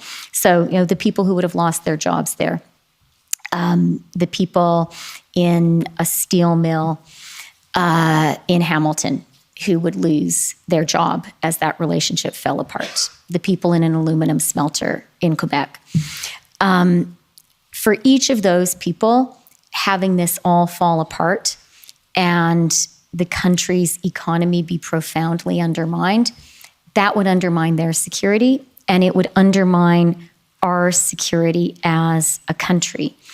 And if that seems too abstract, I think you're seeing it today in the geopolitical space, where we're actually seeing economic tools being weaponized in actual wars. I spoke yesterday with the Prime Minister of Ukraine because we're issuing sovereignty bonds. It's a good thing that Canada is doing. It's good. But I spoke with him yesterday, and he was talking to me in the darkness because most of Ukraine's power and water had been taken out by Russian missiles. Now, I'm not saying that we're talking about missiles with Canada, but I'm saying that a tool being used to undermine Ukraine is directly going at its economy. And we're seeing something similar happening in Europe, where energy supply to Europe, entirely an economic measure, is being used to undermine Europe's security. So I do think that an attack on or an undermining of a country's economy, that can fundamentally undermine that country's national security. There's a second aspect which I was really worried about, which is maybe less kind of highfalutin and philosophical and more human and specific. And what I was worried about was, you know, it can sound very abstract to say economic security can undermine national security, to say geoeconomics is a tool in geopolitics. But actually, that's not that complicated. And I think that while these illegal blockades and occupation were going on, I think actual ordinary Canadians who do not debate these concepts in their ordinary lives were feeling their own security to be undermined and were getting really angry. And one thing that I was worried about, I've mentioned that I was worried about in the ending of these blockades and occupation. I really didn't want anyone who was part of the blockade and occupation to be hurt. Another thing that was very much in my mind was the possibility of violent conflict between people doing the blockading and occupying and other Canadians who were very angry about it. I felt that Canada was sort of a powder keg and that you could have a violent physical confrontation at any point. I didn't visit Windsor at the time, but I heard a lot of people saying, you know, this could really get out of hand. And the people of Windsor, they really understand how important that trade over the Ambassador Bridge is. And I did really fear you could have counter protests and a confrontation there. And that would have been terrible for the people involved and terrible for our country. And I was worried in Ottawa also. And this is now just very sort of personal eyewitness experience. But I don't normally have RCMP security. And I think that's a good thing. I think that says something good about Canada. But the RCMP, they know what I'm doing every day, and it's their job to judge whether they think I need security or not. And I have to say to the RCMP officers who are here, who I recognize, they do a very good job of it, of making that judgment, I think. So a measure for me of how much Ottawa was a powder keg was the fact that I think from the end of January, the RCMP judged that I did need to have RCMP with me, just walking around. And so I didn't feel personally in danger because the RCMP were taking care of me. But I do remember one morning, and I'm sorry, I didn't write it down in my notebook, so I can't tell you the date. But I remember one morning when I was walking from my hotel to my office. I walked past a parked truck, and there was a young woman walking there too. And the truck honked really loudly. And she shouted something not very nice and made an obscene hand gesture. And the truck honked again really loudly. And I was really glad that I was there, and more importantly, that the RCMP was there. Because I thought, this is exactly the kind of thing. Like, imagine no one had been there. It was just this small young woman and this big truck and a person in it. And she was mad. And I just thought, you know, there are dozens and dozens of these things happening every day. And, you know, God forbid that one of them should actually flare into violence and physical harm. So I was worried about that too. And that does speak to the economic challenge, because many, many Canadians, while this was happening, understood that this, for them, this threat to Canada's economic security, for many, many Canadians, it was a personal threat to them.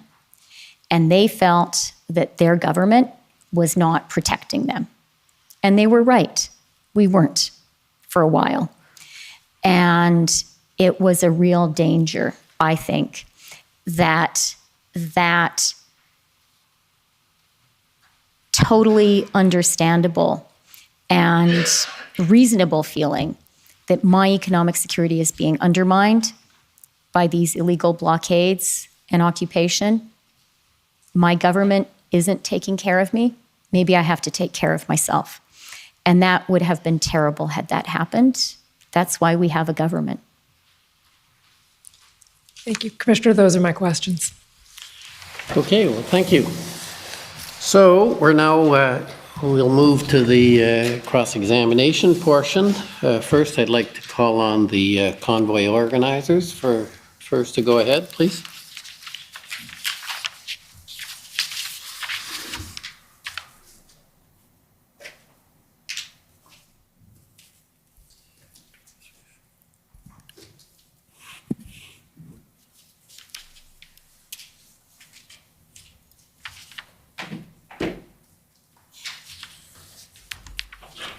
Hello, my name is Brendan Miller, and I'm counsel to Freedom Corp, which is the representative of the protesters that were in your city at Ottawa in January and February 2022. So, ma'am, I understand the mandate regarding truckers that led to the protest. It came into effect on January 15th, 2022. Is that correct? I don't recall the exact date, but I'm prepared to believe you are citing Thank it you. correctly. And during the pandemic, from March 20 through January 15th, 2022, there was no such regulation, right?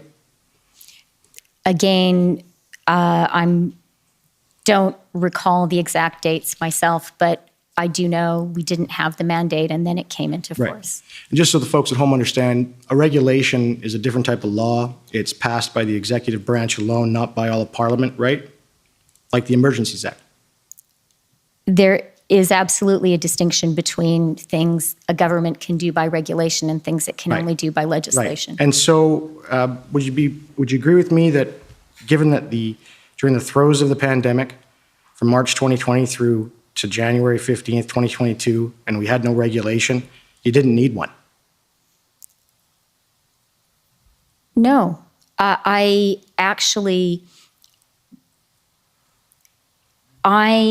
believe that taken as a whole, the public health measures that Canada put in place were very, very important in I understand protecting the that, health but and I'm just safety of I Canadians. only have so much time, so I'm going to cut you off there. And you'd agree with me that given that there was no regulation in place from March 2020 through January 15th, 2022, during the throes of the pandemic, there was no reason to pass one on January 15th, 2022, was there? There was no health risk.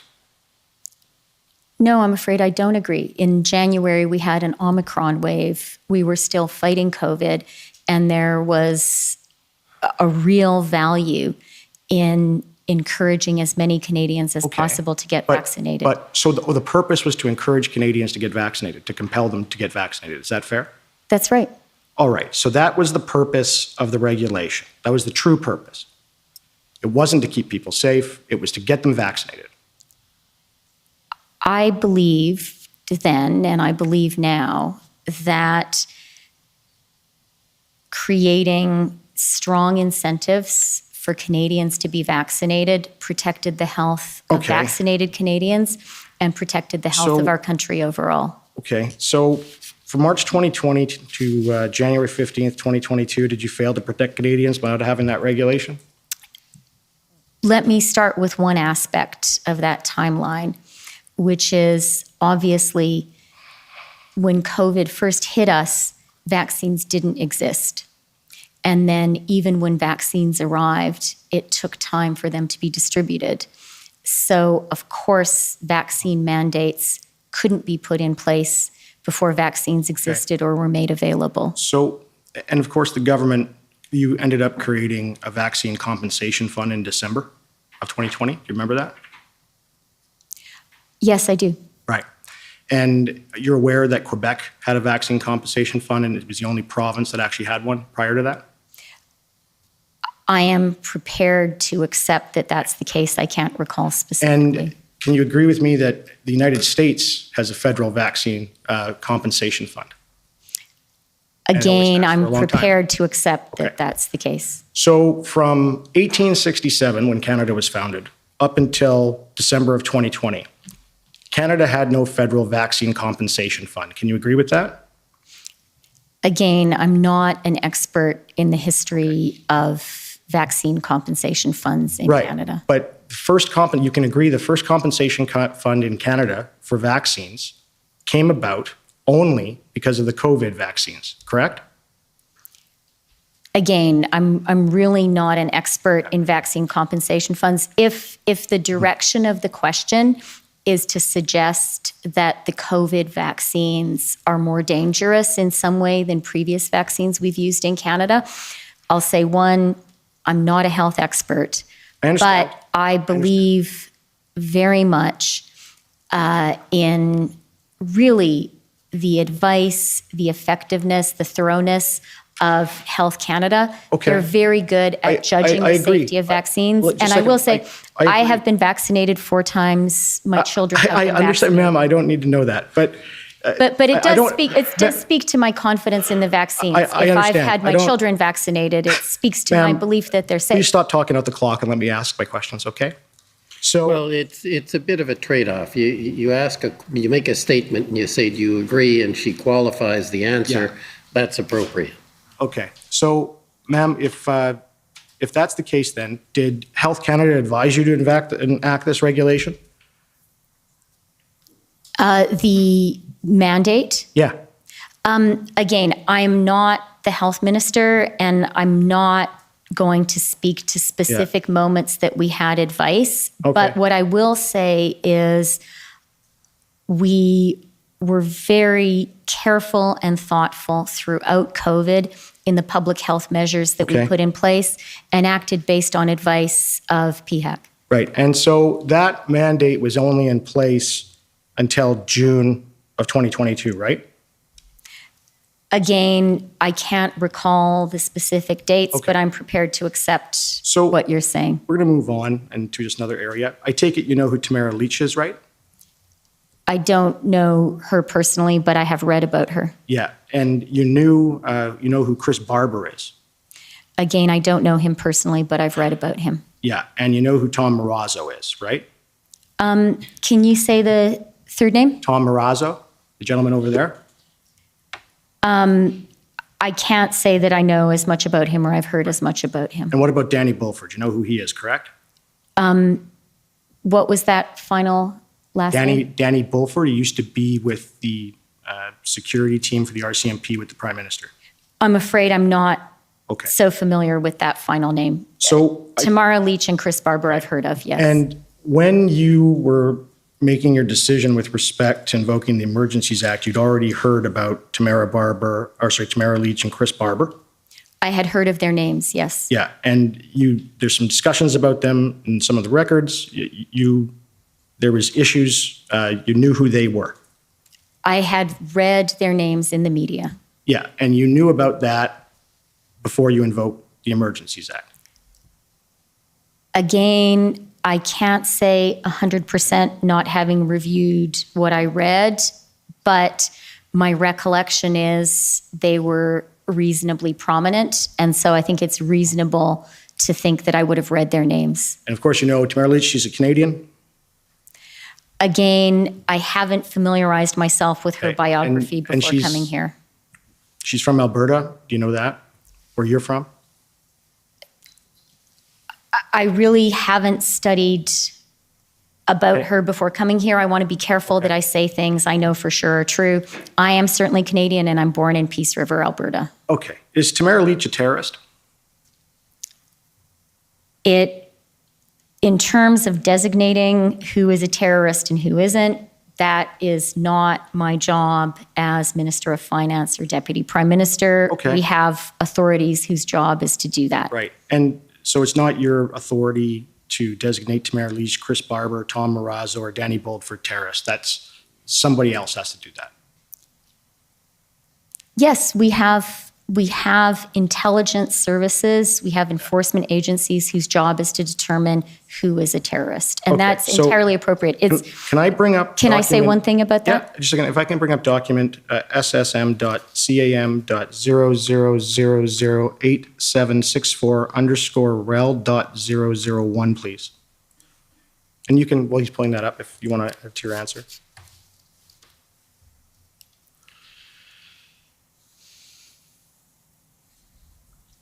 Okay, if we can scroll down to page, I believe this is a note with Dave. What page? 12, page 12, please. And this is a note that I understand you wrote with Dave from CSIS.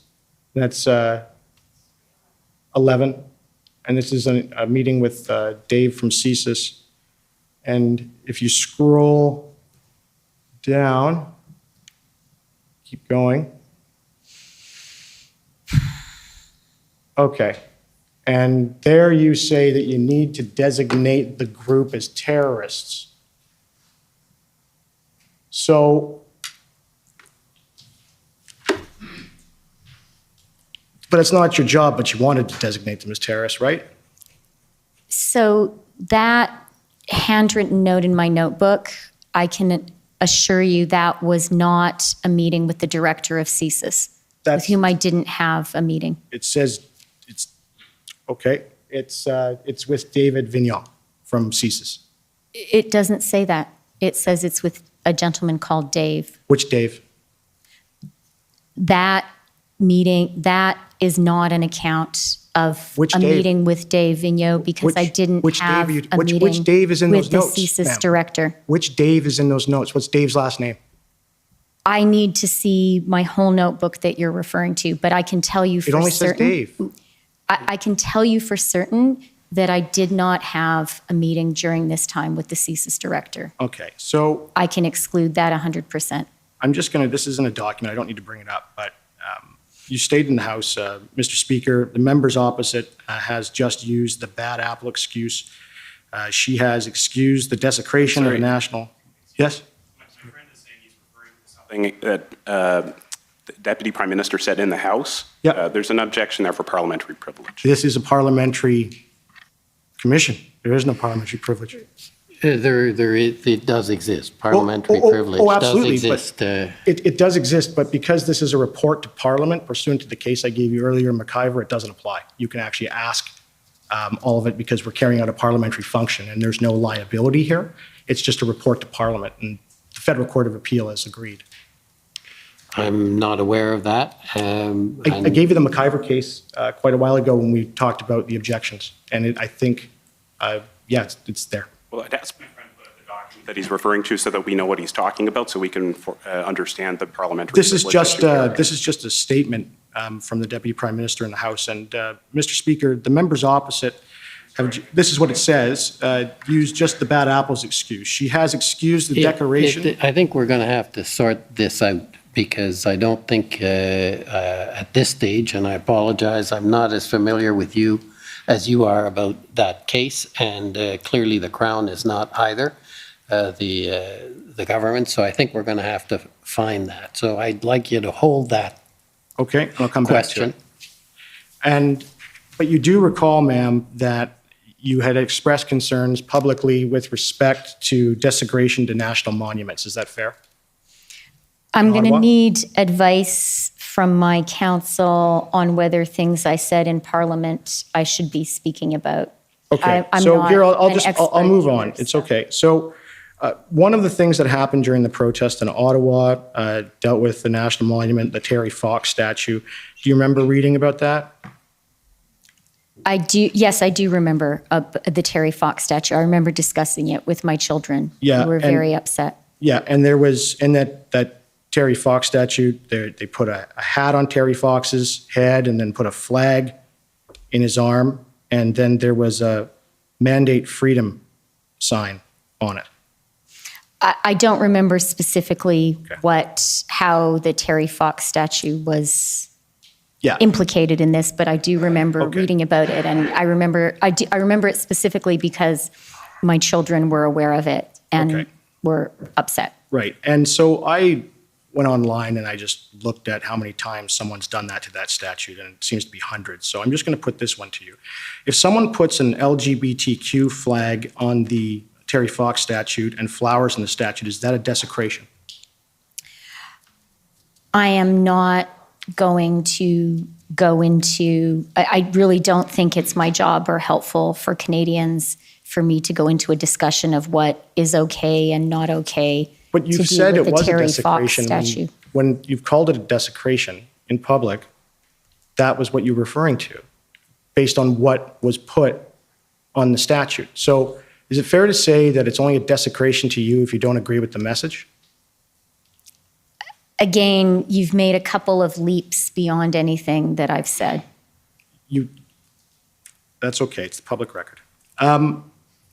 With respects to, you had said you had concerns for violent actions and interactions with respect to protesters, and I take it that was nationally?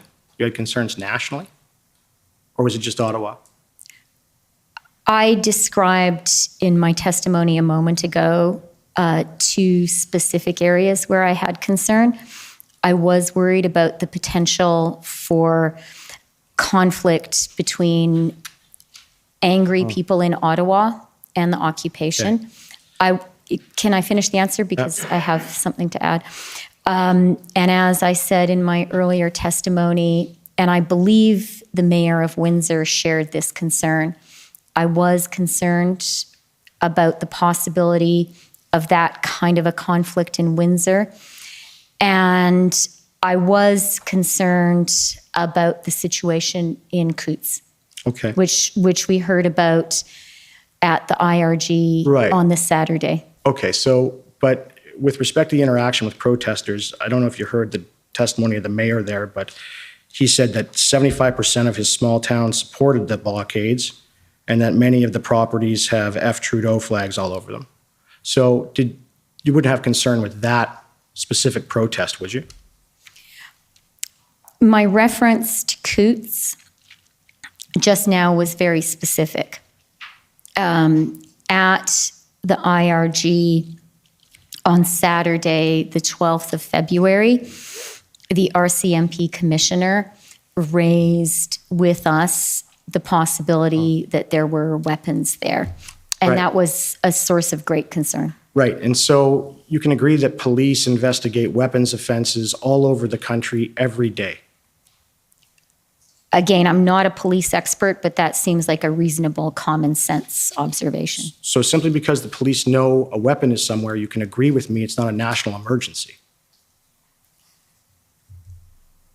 The concern about a single weapon somewhere in Canada, and as you say, I think that one weapon being investigated somewhere in Canada, if that were to happen today, certainly. Right, and you had testified earlier about what you viewed as, ensuring that we as Canadians have a good international reputation so that people come to our country and want to do business with us. Is that fair? Yes, that's something I was very concerned about. Okay, and I take it when you consider those sort of things, you look at various reports, and I'm sure you look at various indexes, and I'm sure you look at the Transparency International Index. Is that fair? I am familiar with the Transparency International Index, but I haven't looked at it recently. Okay, well, since 2019, we've began to fall. All right? And we have now come down out of the top 10, and it continues to decline. So can you agree with me that Canada not being transparent hurts our relationship internationally?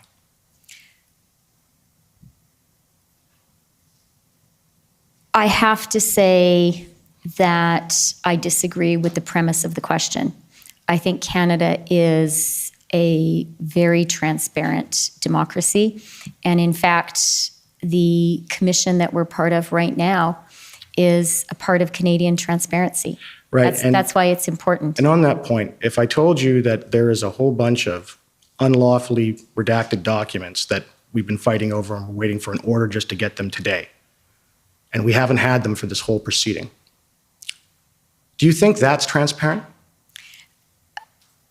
Again, and with apologies, I can't agree with the premise of the question. I think that, but what I can say is, I think that the fact that this commission exists, that these hearings are being held, that they're public, is really important for Canada and is a measure of Canadian transparency. Right. And one of your concerns, of course, with transparency and our reputation, was that you would want your government to be as transparent as possible, right?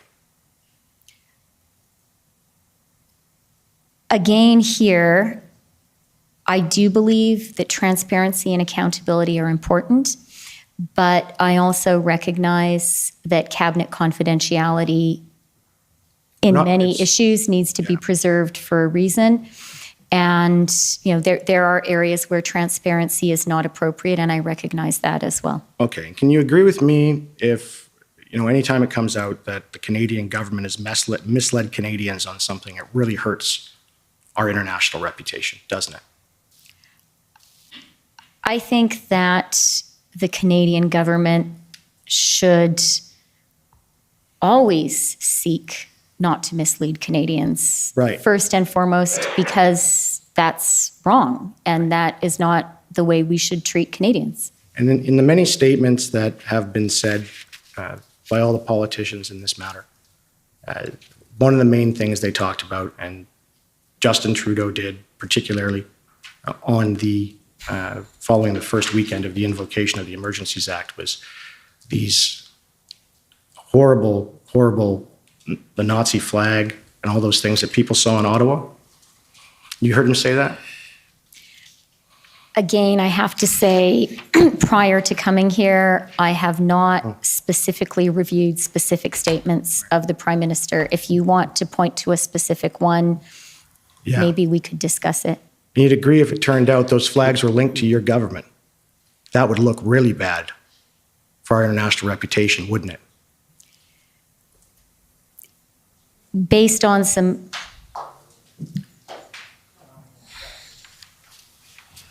Okay, next, if I could call on the CCLA, please.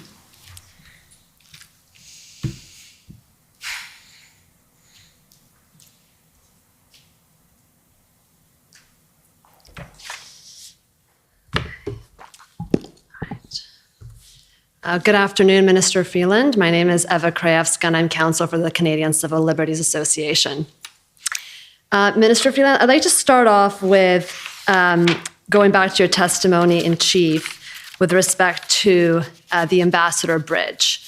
If I understand your testimony correctly, you stated that the blockage of the Ambassador Bridge escalated matters in your mind significantly. That's fair? So first of all, good afternoon, Ms. Krajewska. Nice, well, maybe I shouldn't say nice. Maybe you can tell me that later. Yeah, but good afternoon, and I will try to answer your questions. And I think when you say testimony, you're referring to the your 2 exchange hours with Ms. this morning. Chowdhury. So try to be precise, yes, as finance minister, in my judgment around the economic impact of the illegal blockades and occupation, certainly the blockade of the Ambassador Bridge was a very significant escalation. Right, and precisely the words you just used now, it was at least at that point, if not earlier, that to your mind, the blockades and the demonstrations became illegal. No, I don't think I want to be so precise about that. What I am very clear about is the blockade of the bridge made this a real economic crisis for Canada. And that was a moment when, as finance minister, I really had to figure out a way to stop the harm to Canada from getting worse and from really snowballing and irreparably damaging our country. And you said because it had potentially exponential harm to the Canadian economy. Yes, that I wasn't taking notes of what I said, but I believe that. Yes. And that's when you started looking at the Bank Act and the PCLMFTA as potential, using the measures under that legislation to stop those demonstrations. Again, here, let me be sort of very precise about my state of mind. From my perspective, we had a number of different, but certainly inspired by one another, occupations and blockades across the country. There was the occupation of Ottawa, and I can't tell you the chronology of them. I'm sure you're familiar with them. But so there's the occupation of Ottawa, there was Coutts, there was Emerson. In terms of economic impact, the Ambassador Bridge was the most significant. There was also, I believe, Sarnia, Niagara, and Surrey. So from my perspective, what was happening was this kind of metastasizing, whack-a-mole, copycat events around the country. And some of them had a greater specific economic impact than others. The Ambassador Bridge sort of stepped up the impact, but it was not the case, in my view, that this was just the Ambassador Bridge. Okay. And I didn't, that was not the purpose of my question, that it was only about the Ambassador Bridge. I understand your evidence that the blockades generally had a significant economic impact on Canada that you were concerned about. That's fair. Again, can I say yes and offer an explanation? I'm not trying to make this controversial or to trap you. Well, I'm just trying to establish this to move on to my next point. Okay, well, I would just say you are a lawyer, so a person does have to be careful. Yeah. But and I say that with the greatest respect for all the lawyers who are here. But look, the point that I just want to be clear about, and I do think that there has been in some of the public thinking about this a lack of clarity, is from my perspective, one way that you could look at the economic harm was what happens every day arithmetically and just add it up. From my perspective, that grossly understates the potential economic harm that was being done. Because what I was really worried about was that as this goes on, every single hour, more damage is done to American confidence in us as a trading partner, and more damage is done to us as an investment destination. Witness the Banana Republic comment. Right, and exactly. So you were concerned that this economic disruption was painting Canada as politically unstable, not a place that is safe to invest for, and potentially a banana republic, which by definition is an unstable country. I mean, Banana Republic wasn't my term, but it was a term that had an impact on me for sure. Okay. Now, Minister Freeland, you can appreciate that from the Canadian Civil Liberties Association, our concern is that the Emergencies Act should not be used to quash political dissent. You understand that. I totally do. And if I can be personal for one moment, in my life as a person and a writer and an elected politician, I would always prefer for myself to be on the same side as the Civil Liberties Association. These are values I hold very dear. And so I understand the urgency with which you champion them. Right. So I think you would also agree that the Emergencies Act should not be used because demonstrators are disagreeing with government policy. I think that's a very low threshold here that I'm putting to you. Yes, I absolutely agree with that. And I think you also know in your life, both as a journalist and as a minister, that on occasion, the right to freedom of assembly and freedom of expression includes actions that are of civil disobedience. I do recognize that sometimes happens. And I also recognize that laws are enforced against people committing acts of civil disobedience. People can believe in something and can bravely commit those acts and pay the price of the legal penalty. And exactly. And civil disobedience will, on occasion, also involve serious economic disruption. And I'll give you a few examples. A general strike is a form of civil disobedience that causes economic disruption. You'd agree with that? If the tendency of these questions is to equate the economic harm that was being done to Canada and that would have risen had these illegal occupations and blockades continued with the harm done by a general strike, then I strongly disagree. Okay. And sometimes blockades by Indigenous people cause economic harm, correct? They do. And sometimes occupations like Occupy Wall Street or Occupy Toronto may cause economic harm.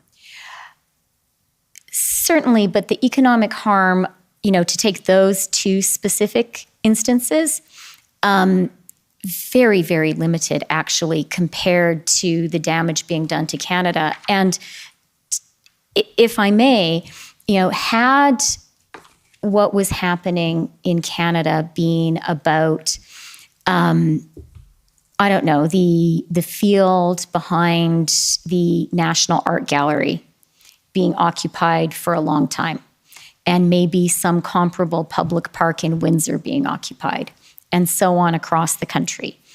That would have been entirely legitimate protest, but that wasn't what was happening. Okay, maybe I can take you to an example closer to home.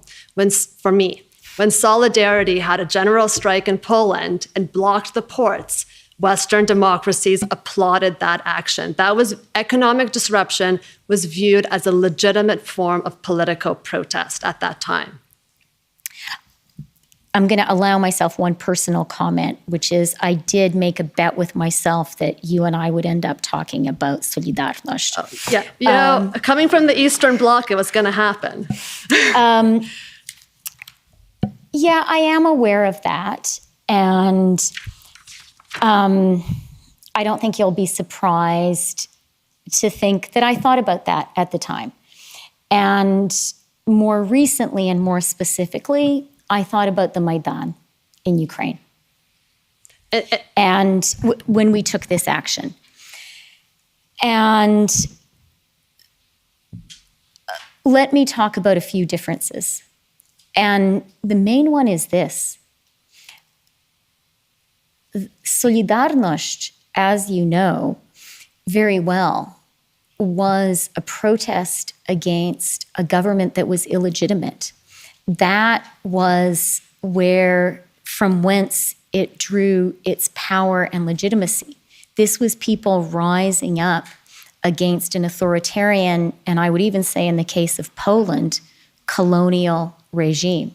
Okay. In Canada, what happened was a democratically elected government that was actually acting on policies that we had campaigned on just that summer. So it was a fresh democratic mandate. There was no lack of transparency with the people of Canada. And people who disagreed with those policies were holding the country's economy hostage. Okay, Ms. And Freeland, that was not appropriate. I do want to raise a concern. I'm assuming you're not saying that democracy only operates at the time of casting our ballot. Obviously, I think you acknowledge that we are able to protest in between those times. So even after you were democratically elected, people could protest your government's policies, correct? 100%. And I am in no way suggesting that the act of protest is anti-democratic. On the contrary, the right to protest, I think it's a feature, not a bug of democracy. But what I was saying, which I believe very strongly, is there is a big difference between acts of popular resistance and even revolution against an authoritarian regime and protest in a democracy. And Minister Freeland, I'd like to just take you to You started your comments this morning as well with the bigger geopolitical issues here between President Putin trying to demonstrate that his way of dictatorship is preferable to Western democracies. And I think you can appreciate that there have been countries in the world that have said, you should invest in us because we are politically stable. We do not have general strikes. We do not tolerate dissent. And I want to end on this. Surely you agree that in Canada, which is a democracy, the right to protest, the right to demonstration must be sedulously protected, and that economic security does not trump those rights. So many things packed in there. I know. I'm running out of time, so it's all going in. So many things packed in there, and many of them I agree with. I have reported on a lot of authoritarian regimes that spoke about their stability as something that should be attractive to investors. And clearly, I strongly disagree with that argument. My concern when it came to the economic security of Canada was about our ability not to not have political debate. Political debate is a sign of a healthy society. The fact we're having this commission, that's a healthy democracy. The fact that in question period we yell at each other, I really don't like it, but it's a sign of a healthy democracy. What was undermining of Canada's economic security sufficiently dangerously that I believe we needed to act, and it was the right thing to do, was that our trade was being stopped and was being seriously blocked. And I was very worried that that was handing arguments to US protectionists who were already on the move, and that had that relationship been seriously damaged, that would really hurt Canada. And Minister Freeland, my last point, you mentioned at some point that it would have been one thing for the protesters to stand with a placard at the War Museum and protest. You mentioned that today in testimony with me. I didn't say War Museum and I didn't say placard. Sorry. But the basic idea, I think we're in the same I'm sorry, zone. I'm thinking of a different Ottawa monument. But you agree that public assembly and the right to protest goes beyond simply me standing on a green lawn in front of a government building, that it does encompass more than that, and that Canada should protect that to be a vibrant democracy. I, am not going to right now try to define with you specifically, what is, give examples of protests. But what I will say, and I really agree with, and I think one of the lines that were very much in my mind in this decision is, I do agree with you that in a democracy, the right to protest is important and has to be protected. And that's such an obvious statement, and I agree with that. And I agree, since it's obvious, I'll say it and I won't gild the lily. Thank you. Thank you, Minister. Thank you, Commissioner Rouleau. Okay, we have 5 minutes left. I don't know if the Canadian Constitution Foundation wants to start or...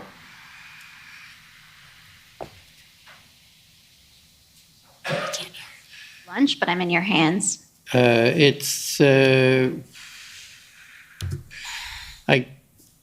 don't know. I think we'll adjourn for lunch. How's that? Okay, great. Thank you. And we'll come back then at 2 o'clock. The commission is in recess until 2 o'clock. La commission est levée jusqu'à 14 heures.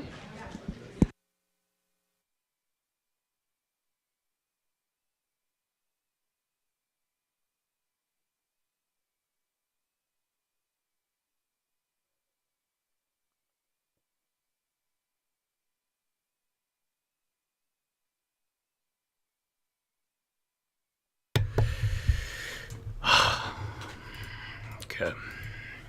Twitch for me, Ro. Yeah, you know. Oh, brother. Oh, brother. Wow. Yeah, man. Yeah. We got a little something here from Nick. He put this together. Take a look. There we go. There we go. Goofy girl. Yeah, man. She's my koofy girl. What happened here? There we go. My koofy girl. My koofy girl. I'm like so high. I'm so high right now. A goofy girl. Wow.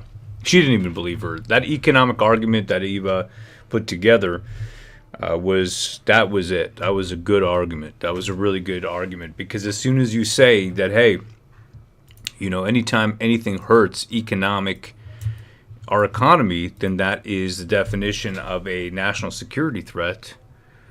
Well, right away, you're what are you opening the door to? They can't even keep a straight face, says Cheesy Coofs. Absolutely. Ro, you need to fill your pipe, says Mr. G. I sure do. Yeah, I do, brother. Yeah, man. We all twitch and itch down here, Georgie, says Renegade. Koofy needs some ACV, says Slice Cube. She did well. She did. I liked you. I think if Brendan Miller is able to prove the flag stuff, okay. I mean, we heard yesterday from Mr. Fox, I think his name is Folkes. Right, and unfortunately, there's no footage or anything like that to prove it. It's literally his word against everybody else's. There's nothing else. With that being said, you got to have proof. So I'm looking forward to it. If he's got the proof, I think he can hit hard. I don't know. Unfortunately, I feel like you should be springing the proof now. You know what I mean? That would be the right time to do it. Probably today or tomorrow. But hey, what can I say? Let's see here. We got Miriam Mares. She says, "Ewa, you rock." Yeah, her name is Ewa. Because it's a very difficult name. Why did the convoy pussyfoot around the issue of dissolving government? Well, I don't think that was really an issue. It wasn't. That's what the media wanted to put it as, right? They wanted to bring up the MOU, which is the Memorandum of Understanding that was put out by James Bowder and his wife from Canada Unity Project, and then term it as if that was an interpretation of that everybody coming down wanted to take over the entire government. By the way, he retracted that a few days later. Really, everybody was showing up. Most people, I don't think they even knew what that was. They never heard of that document before, but that was the media's talking point, right? That document was retracted a few days later because it was, many other people felt like it wasn't given it wasn't actually explaining the idea, and he actually came on the stand and he was talking about that, saying that MOU was, it wasn't a legal document, he wrote it himself, and he was, just trying to get something out there. We got TD Websty 3, he says, freezing bank accounts equals a banana republic. And I love that line there about how they had nothing to do, they had no information about who had actually donated money. Right, this foreign interference argument, that is a very important argument, because it is clear that that wasn't the case after testimony from the Give, Send, Go and GoFundMe people, right? When they came out, those representatives. I'm going to see, I think I called it Found the Money. Found the Money. Yeah, found the Give, Send, Go money. Here we go. This is a under 5-minute version. I think I got a longer version too here. Okay, no, let me see here. If I got one that is shorter. Okay, here it is. We can watch from here. It's a great place. It's a court order freezing the funds. I understand that there's roughly $10 million raised through Give, Send, Go for this project. Where is that money today, and will it be refunded? The funds are being held legally here in the U.S. in a bank account. We are examining what the options are for how to proceed forward. Obviously, every legal method is being looked at by legal teams. What we want to do, what is legal, what is right to ensure funds, even with their intention, go to the recipient. And if that's not possible, they would be refunded back to the givers. Is there a court order preventing you from delivering the funds to the intended party, the Freedom Convoy? Yeah, there are legal injunctions in place against it, which is why it hasn't happened. We haven't made attempts to skirt the law and the injunctions. Recipients of the two campaigns in question, their accounts were shut down legally in conjunction with the court orders. So Give Send Go has done everything that's been legally required of us so far in this process. And this, by the way, is Jacob Wells. Him and his sister are the owners of Give Send Go. And we will continue to do so. Why wouldn't you just refund all the contributions the way GoFundMe did? That's a great question, and it's really an appropriate question, and it's on the table. It's obviously this has been an ongoing situation that's rapidly changing. The response of the government has rapidly changed. So there's a lot of moving parts. There's a lot of variables. It's not an easy situation. We don't take it lightly, and we also don't. We understand that everybody here has it's been somewhat of an issue and a stress in trying to figure out and navigate it well. We'll be making decisions over the next several days about how we want to proceed in conjunction with legal counsel and what's happening in the legal cases surrounding these issues. So the Ontario government did not reach out to you either when they froze your funds. So how did you find out from the Ontario court that your funds were frozen? Social media and mainstream news. And the funds are in a U.S. bank, and so they're not necessarily frozen. They cannot get to the recipient on the ground in Canada at this moment. But you want to support us at the...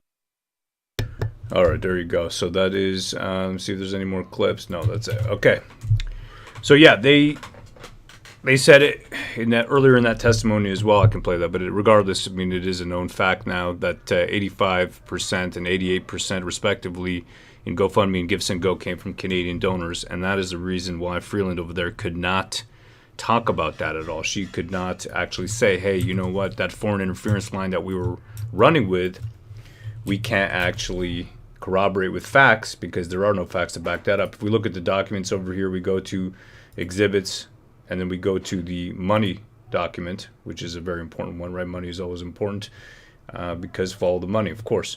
So we go to protester fundraising, this overview report. Hit this. All right. Fundraising in support of protesters. And we just scroll down. Let me just download this first over here. Give me a second here. It'll be easier to read. Okay, this is the protester funding. What did you think of her behavior, though, Ben? I mean, watching it as an American, you guys got people like this over there? Yeah, there's a technique called the filibuster. Okay. And it's where you just talk and talk and talk about nothing to use up all the court's time. And I think she was doing that, just going on about the Ukraine, Flavio. I mean, come on. Go right to the bottom of this document, and you can see here, and this is really what it is. A lot of the arguments and the rest come down to this issue, and there have been arguments. The people have been arguing, and you can see that online. There's people who are running, for example, the Adopt a Trucker.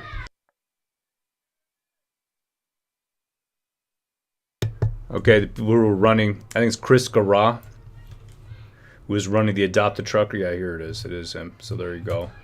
Adopt a Trucker, Give Send Go donations from Garra's Stripe account. Okay, so just to kind of give this to you, what is a Stripe account? The Stripe account, when you give to Give Send Go or you give to GoFundMe, everything gets funneled to the actual payment processor, regardless of GoFundMe or Give Send Go. It goes to a Stripe account. Stripe is the payment processor that underlies Give Send Go and GoFundMe.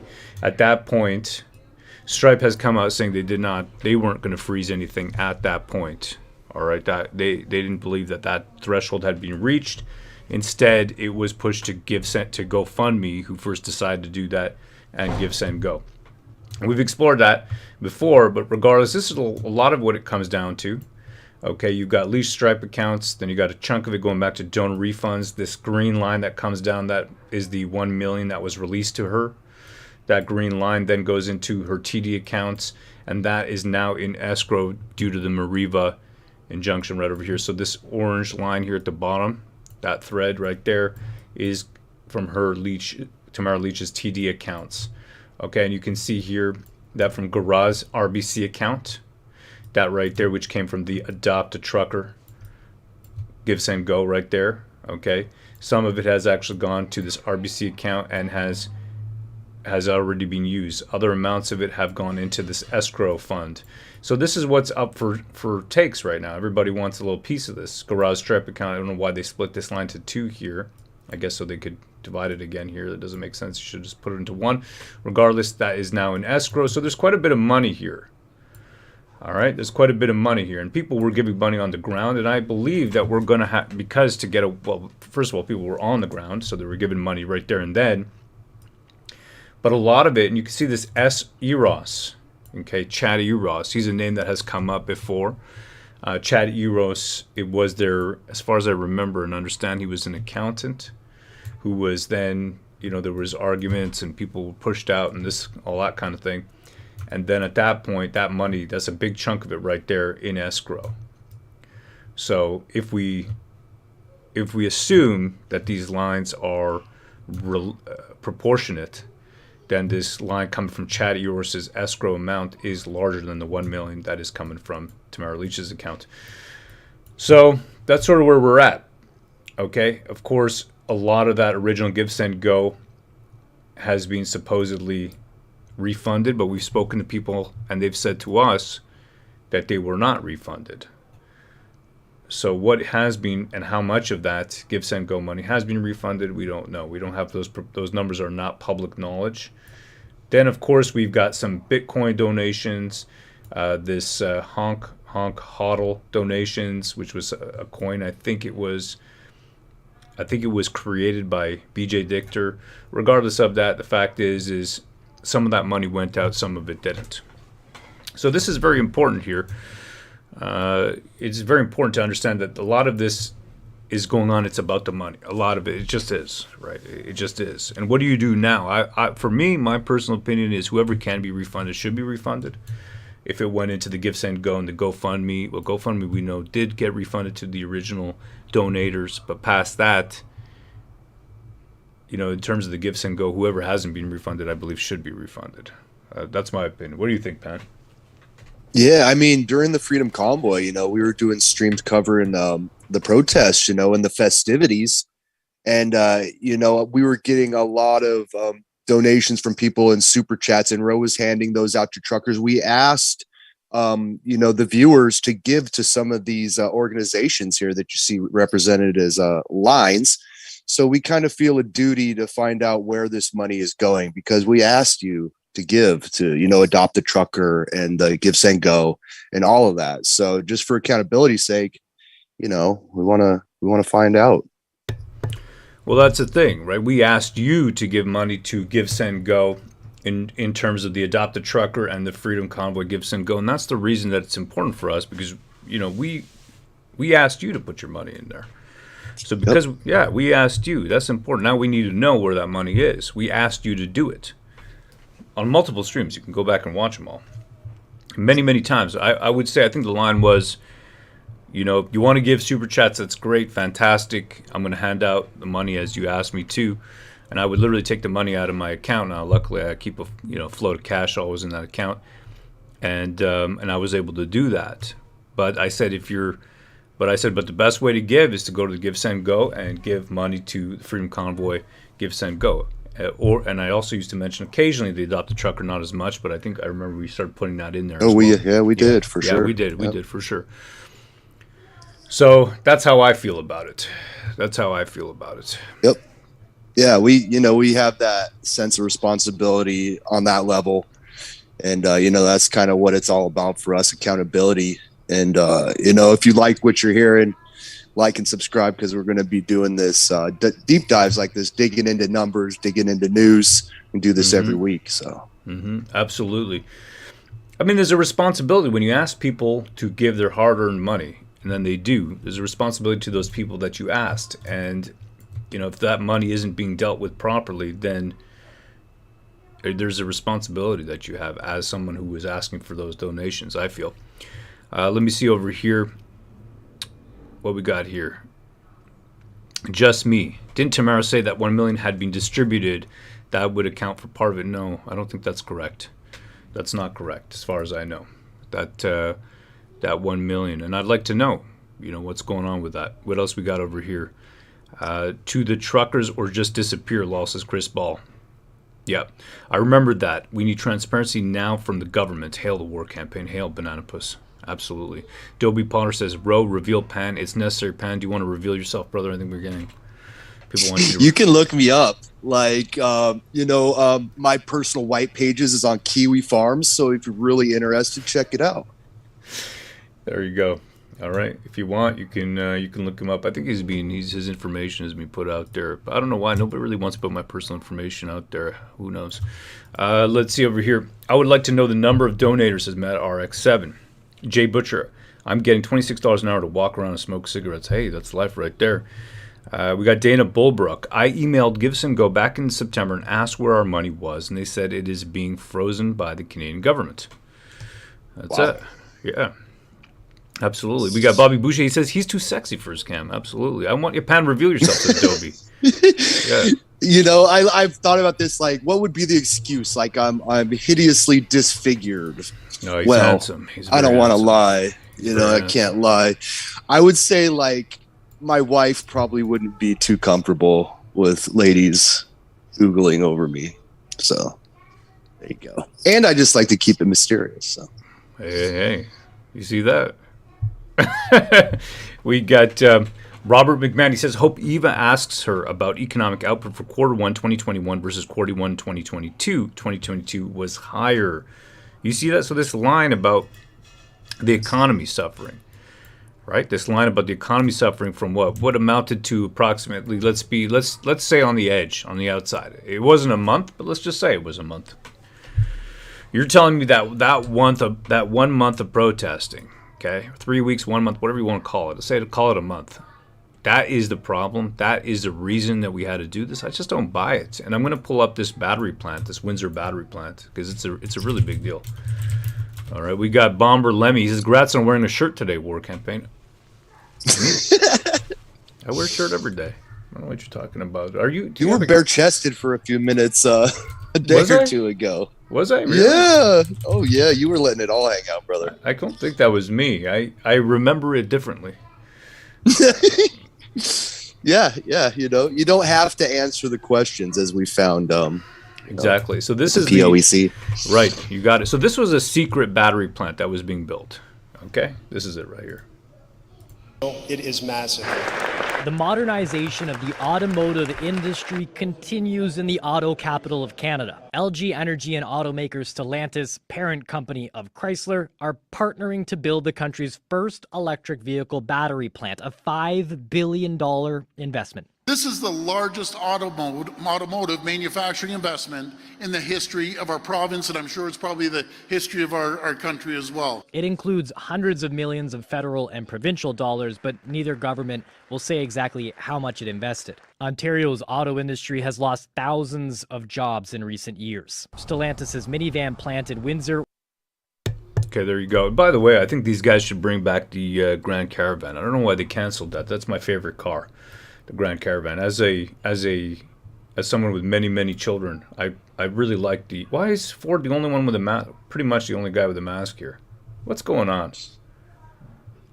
Ready by safety 2025, first. just as the local. These guys, man, the jokes. I swear. Albertans are paying for all of it, says Karen Tagliaferri. That's it. Yep. The inquiry has only exposed more of what's going on. I'm working on some things. I got a tiger by the tail. The British North America Act 1867 says in darkness. So there you go. We got more people investigating, figuring things out. Nice.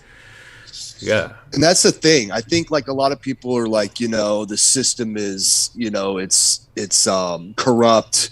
There's no hope. This is a sham. This is a farce. We're wasting our time. We're wasting money. Well, yeah, a lot of that's true, but I think, these people are exposing themselves. They're showing you how corrupt it is. And I think once we dig into this, we'll really be able to start calling out specific things about the way the system works and call attention to these details that basically make it a tyrannical system. So that's what we want to do. Yep, I agree, brother. I agree. Hold on a second here. I'm just going to put this video up. This is a clip that is done by a fellow in the Telegram room. He's already put this together. This is Eli. All right, let's take a look over here. Here we go. Talks about the trucks. Of RCMP security. And I think that's a good thing. I think that says something good about Canada.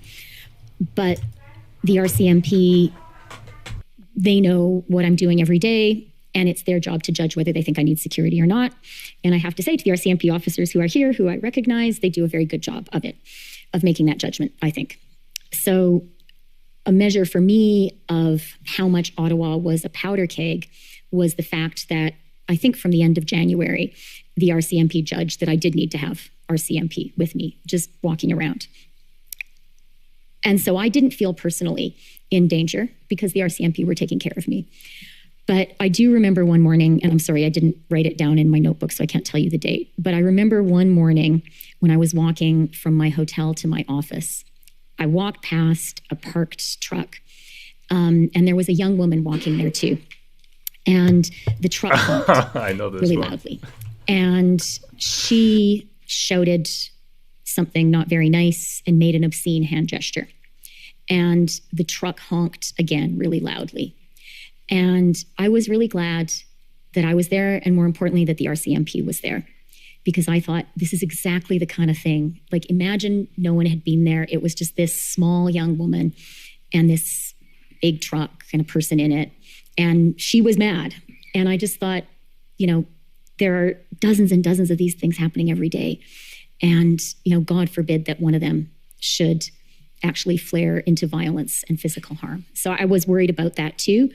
And that does speak to the economic challenge, because many, many Canadians, while this was happening, understood that this, for them, this threat to Canada's economic security, for many, many Canadians, it was a personal threat to them. And they felt that their government was not protecting them. And they were right. We weren't for a while. And it was a real danger, I think, that totally understandable and reasonable feeling that my economic security is being undermined by these illegal blockades and occupation. My government isn't taking care of me. Maybe I have to take care of myself. And that would have been terrible had that happened. That's why we have a government. I mean, she started talking about economics here. I don't understand how any of this follows. Right? It doesn't make any sense whatsoever. How does any of this follow? Because she's saying economy, and then she goes into the honking, and this is a level of discourse from her. They really don't have anything to back this up. And frankly, it leaves a lot of opportunities in the future for us to have total tyranny, really, because what are they going to say? They're going to say it's an economic problem. It's an economic problem, so we got to come down and use these martial law powers, and we got to, you know, clamp down on people. And even she's not buying it, by the way. This entire time, you can see Chantal. She's trying hard over here, but she ain't buying it. When you're watching her, she's not really buying this story. I do believe her to be a lizard, though. Or lizard. Oh man, yeah, lizard-like. Yes. Yeah, lizard-like, I should say, lizard-like. We've got something brand new for you. Take a look at this. CTV News.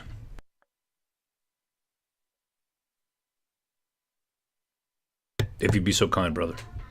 Oh, Freedom Convoy 2.0 being planned for February 2023.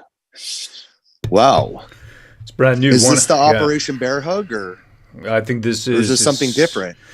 I'm not sure what's going on. We got about an hour. It's been about an hour that this is out. An hour 20 minutes. This came out. So there it is. It is coming out, and it is. So is it CEF TV? Just like they're like, oh my God, a convoy's coming back, you guys, watch out. Here we go. Let's take a look and see.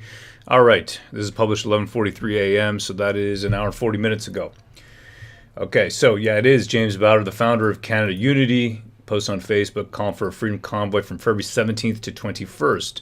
Now, if I remember correctly, I did see some posting about this, but they've got a specific date. They're there for the weekend, coming down as a sort of a reunion, and then it's to come back to it. But let's look at the original. Let's look at it. Okay, he's got a Facebook post about Freedom Convoy 2.0 for now they're saying it's a 2-week, but that's not.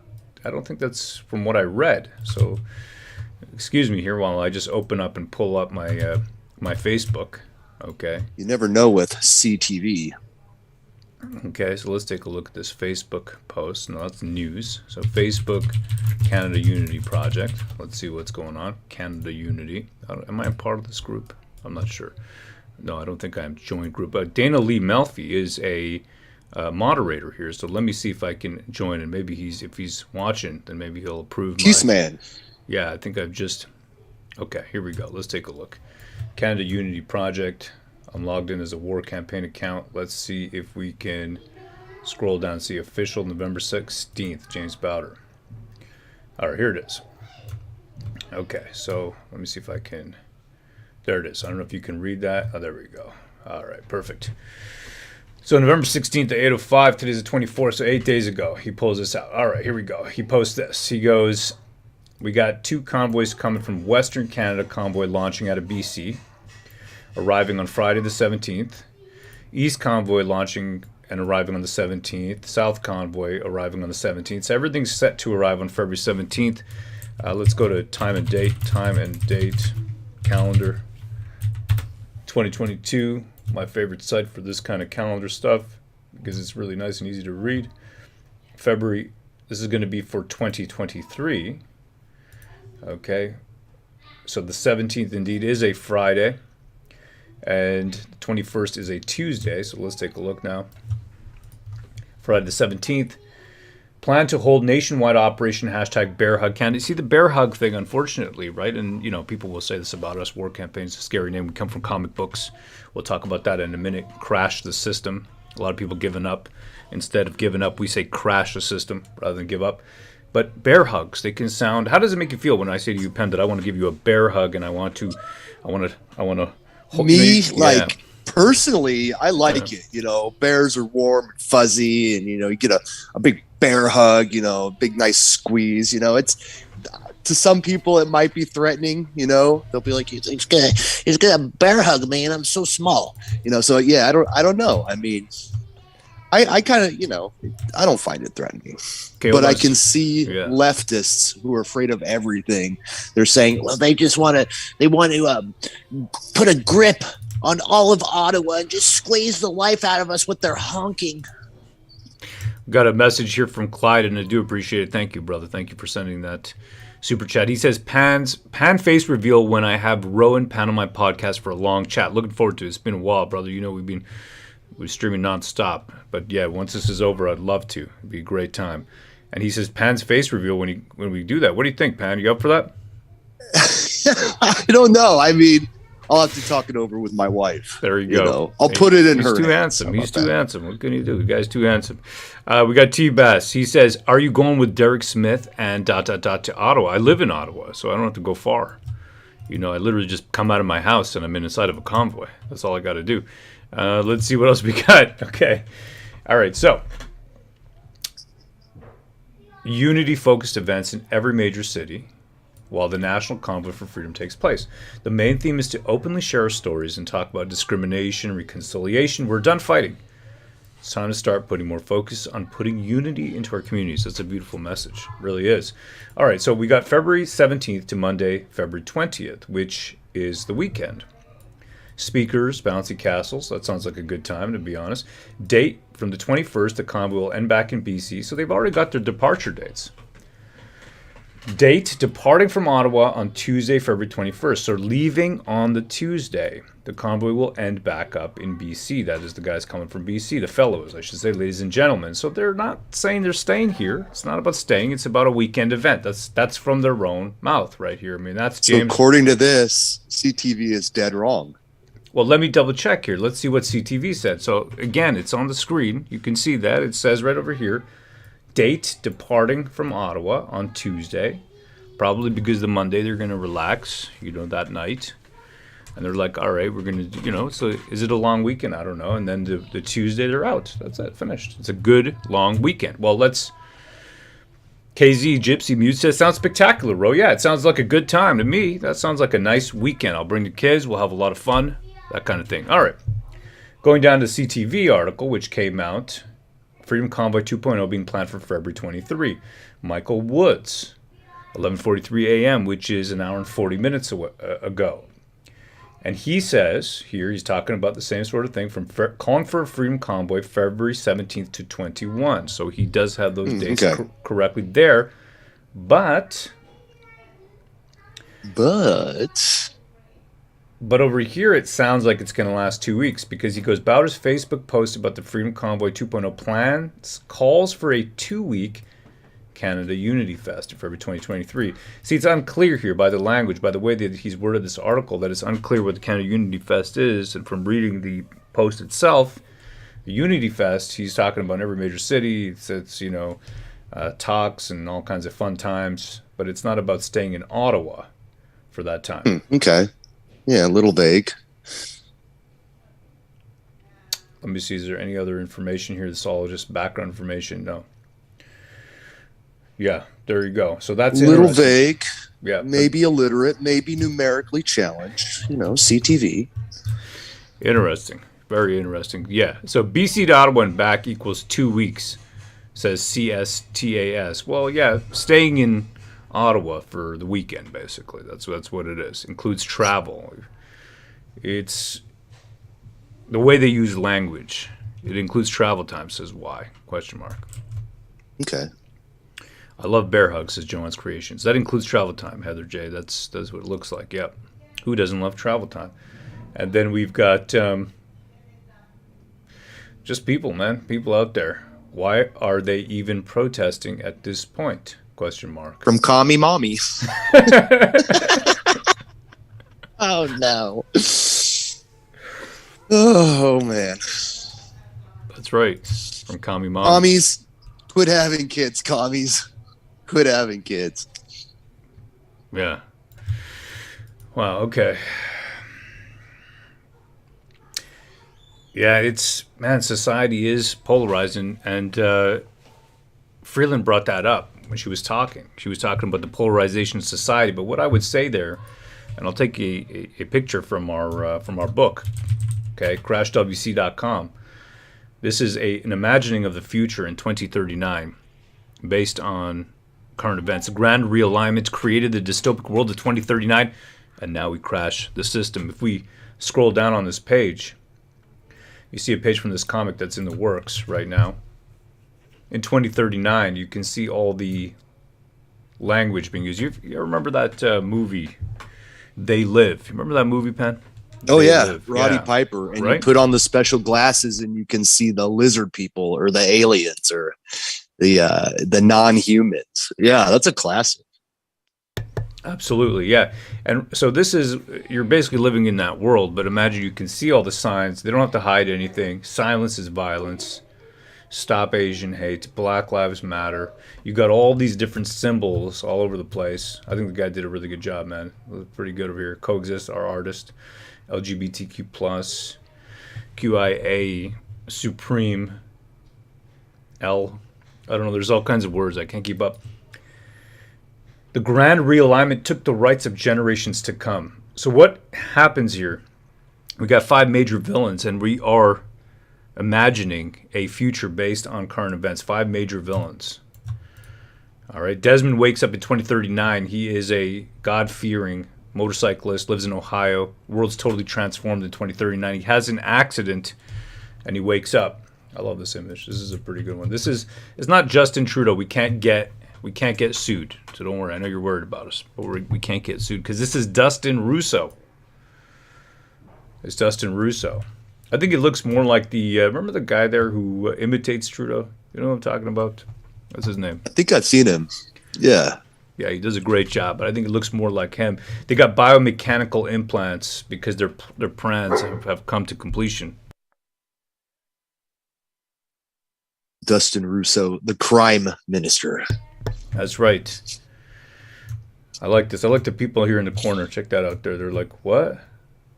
What? A little bit of Canadian history memorialized in this rendering. I like it, right? I like it. Yeah, he's a clone. That's right. He's a clone. Okay. So you got 5 major villains. We got Hans Klausenstein, Phil Jakes. That's right, Phil Jakes. Zach Buffenberger, the CEO of Fact Book. Alan Bodner, the CEO of Miser. And more. I think I got a brand new page, actually. These guys are drawing it right now. They're coming out. So 2039, what happens? Well, Western nations under assault. You know what I find amazing here, okay?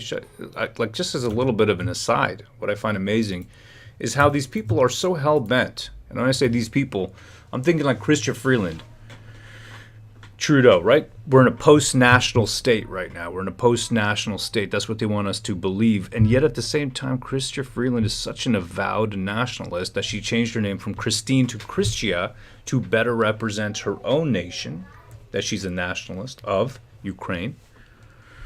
So how does that make sense? I don't get it. Can you really come to Canada and then not only be a Canadian citizen and not only be a Minister of Finance, but also the Deputy Prime Minister of Canada?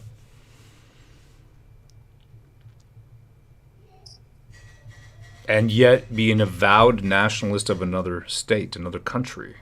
How does that make any sense whatsoever? I think it goes contrary completely to any statement of loyalty. And we say it here: honor, accountability, integrity, loyalty.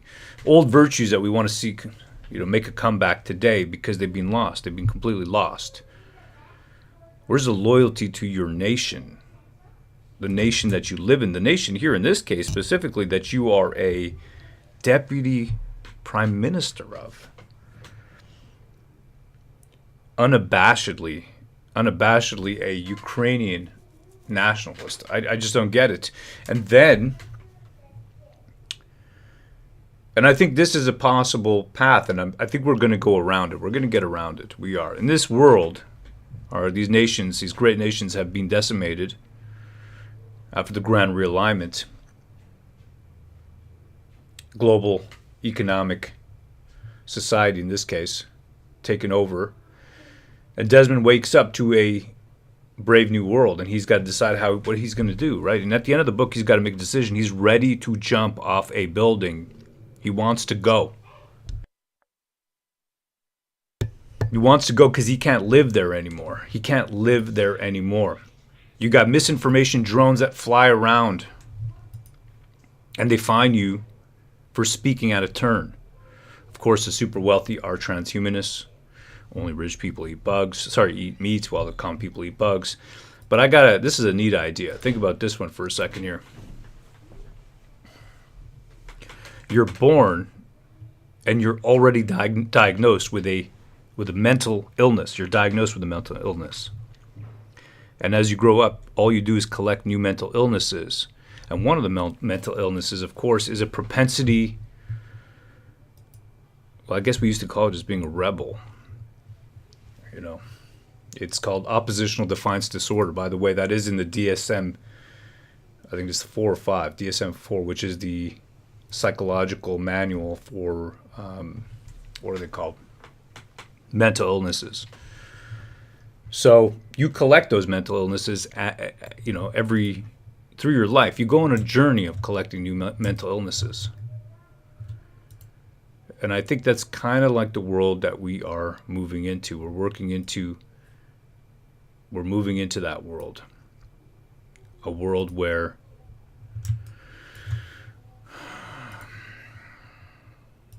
you know what I mean, Pan? These days, everybody's got something, right? You're diagnosed with something. Well, where mental illness is becoming commonplace for, people maybe that are sitting on the boards of schools, let's say. Some of these elected officials and maybe even unelected officials. Absolutely. I'm going to show you a picture of Desmond right here. Okay, let me just save this over here. There it is. And this one too. These are the inks coming in. We're comic book guys. Maybe you can tell the audience where we came from, Pan. Appreciate it, brother. Well, yeah, you might have noticed the name War Campaign. It sounds a little wild, a little crazy. Like, what are these guys? Are they revolutionaries? What's going on here? No, we did a comedy and parody show in independent comic books where we'd interview a lot of creators that were creating comic books and promote comics. And we also did a little bit of culture warring against the editors at Marvel and DC Comics who were basically ruining the characters we grew up with. They turned Superman gay and all this type of stuff, just ruining the culture. So that's kind of where we were at. And then the Freedom Convoy happened. And Roe, it's really close to his heart what's happening in his home country, Canada. We've been doing shows together for 4 years. I kind of took a turn at that point. I was like, well, you know what? We've been doing shows for 4 years, so let's keep doing it. And we kind of went in this freedom direction. During the convoy, I realized that we're all in this together in the fight against globalism. So it's an honor to, stand with the Canadians who are on the front lines of it. So that's it. Brother. Thank you. Pan has been involved in free speech court cases against him. One major case, really only one, but that one was a major one where they wanted to take him to task for memes online. And, that's where we came from, a world where you can't speak freely. If you say, hey, BLM, I don't believe in this and that, and you talk about, the diversity of human experience, let's say, while relaying your view on biology being fixed in space and time, then you are an enemy of the state. You are not up and up with the newspeak, then hey, you're a problem. Desmond wakes up over here. All right, he wakes up. And he's had major damage to his body, but he wakes up. That's him. He's kind of drawn a little bit like Nick Cage. I'll show you. Nice. Yeah. Here he is, right? For those of you that don't know, Ro is a huge Nicolas Cage fan. He loves right. Nicolas Cage. Yeah, I'm a massive Nick Cage fan. I love Nick Cage.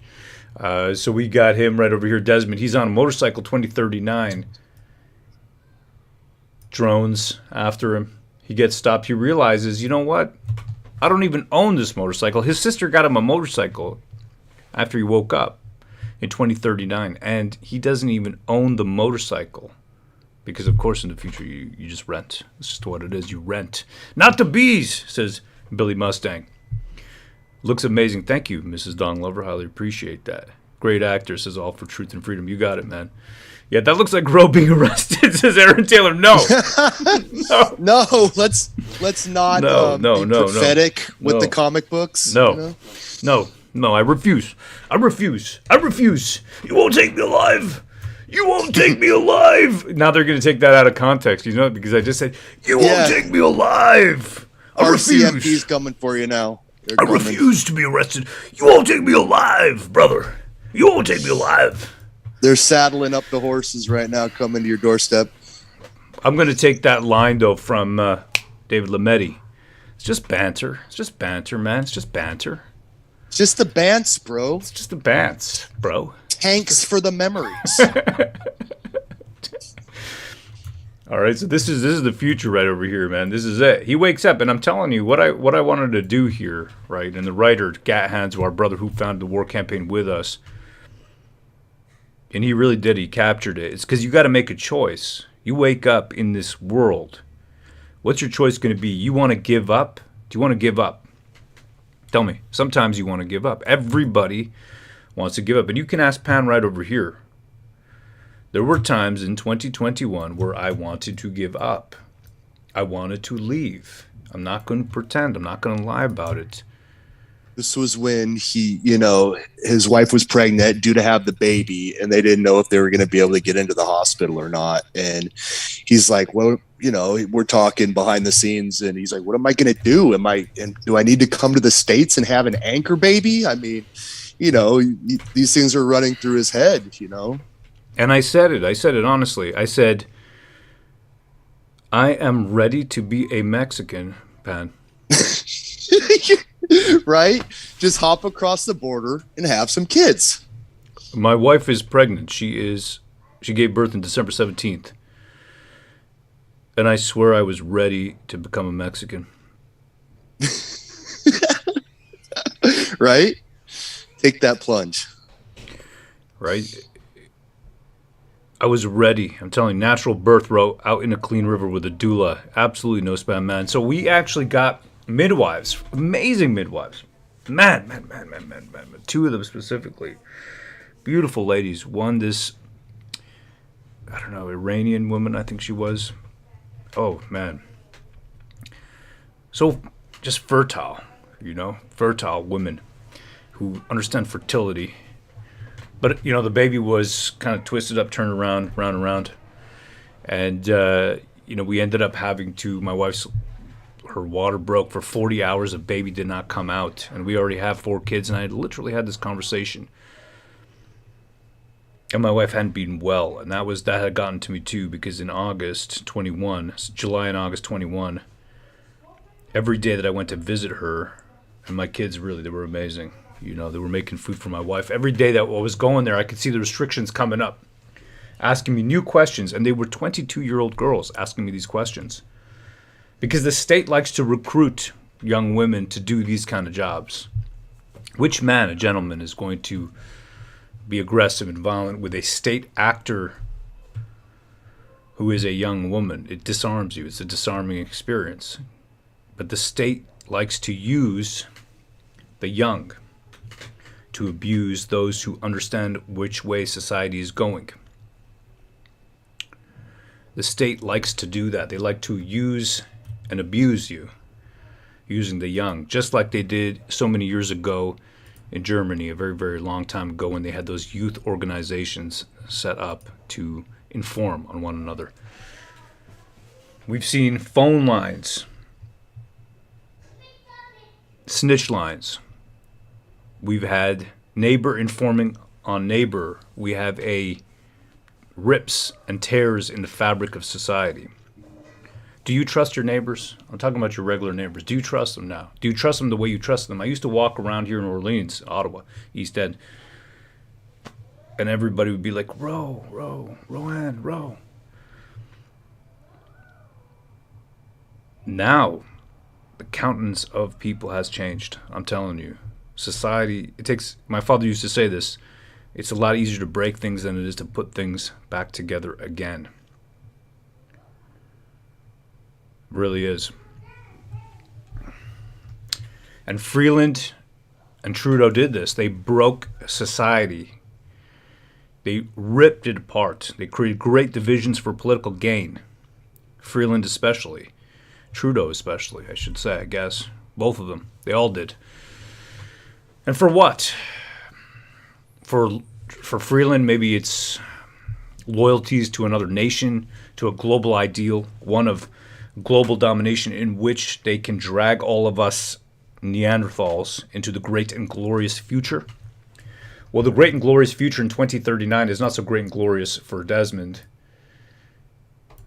It's just not so great, and he's got to choose. At the end of the book, he's faced with a choice. Will I take my own life? Will I take Maid? Will I take my own life, or will I crash the system? And us coming from that comic book mentality of right and wrong, what were comic books originally for, Pan? They were for children, right? They were for... Yeah, to show children heroism. Show them heroism in a world where religion has lost a lot of influence, in some cases because of abuse, in other cases simply because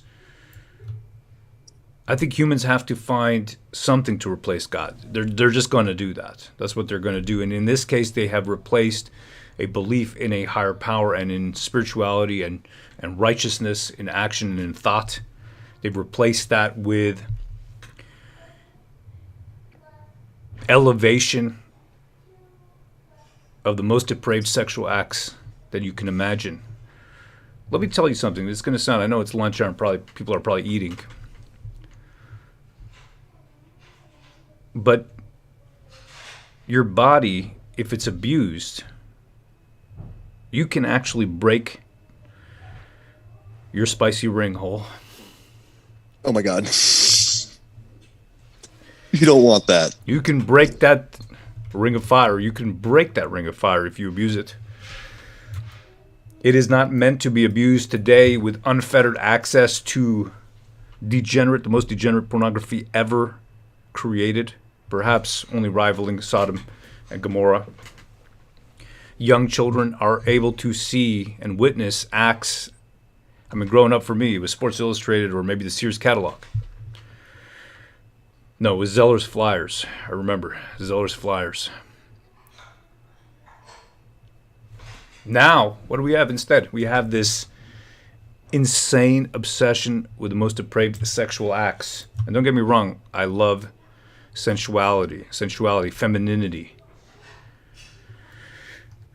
I really do.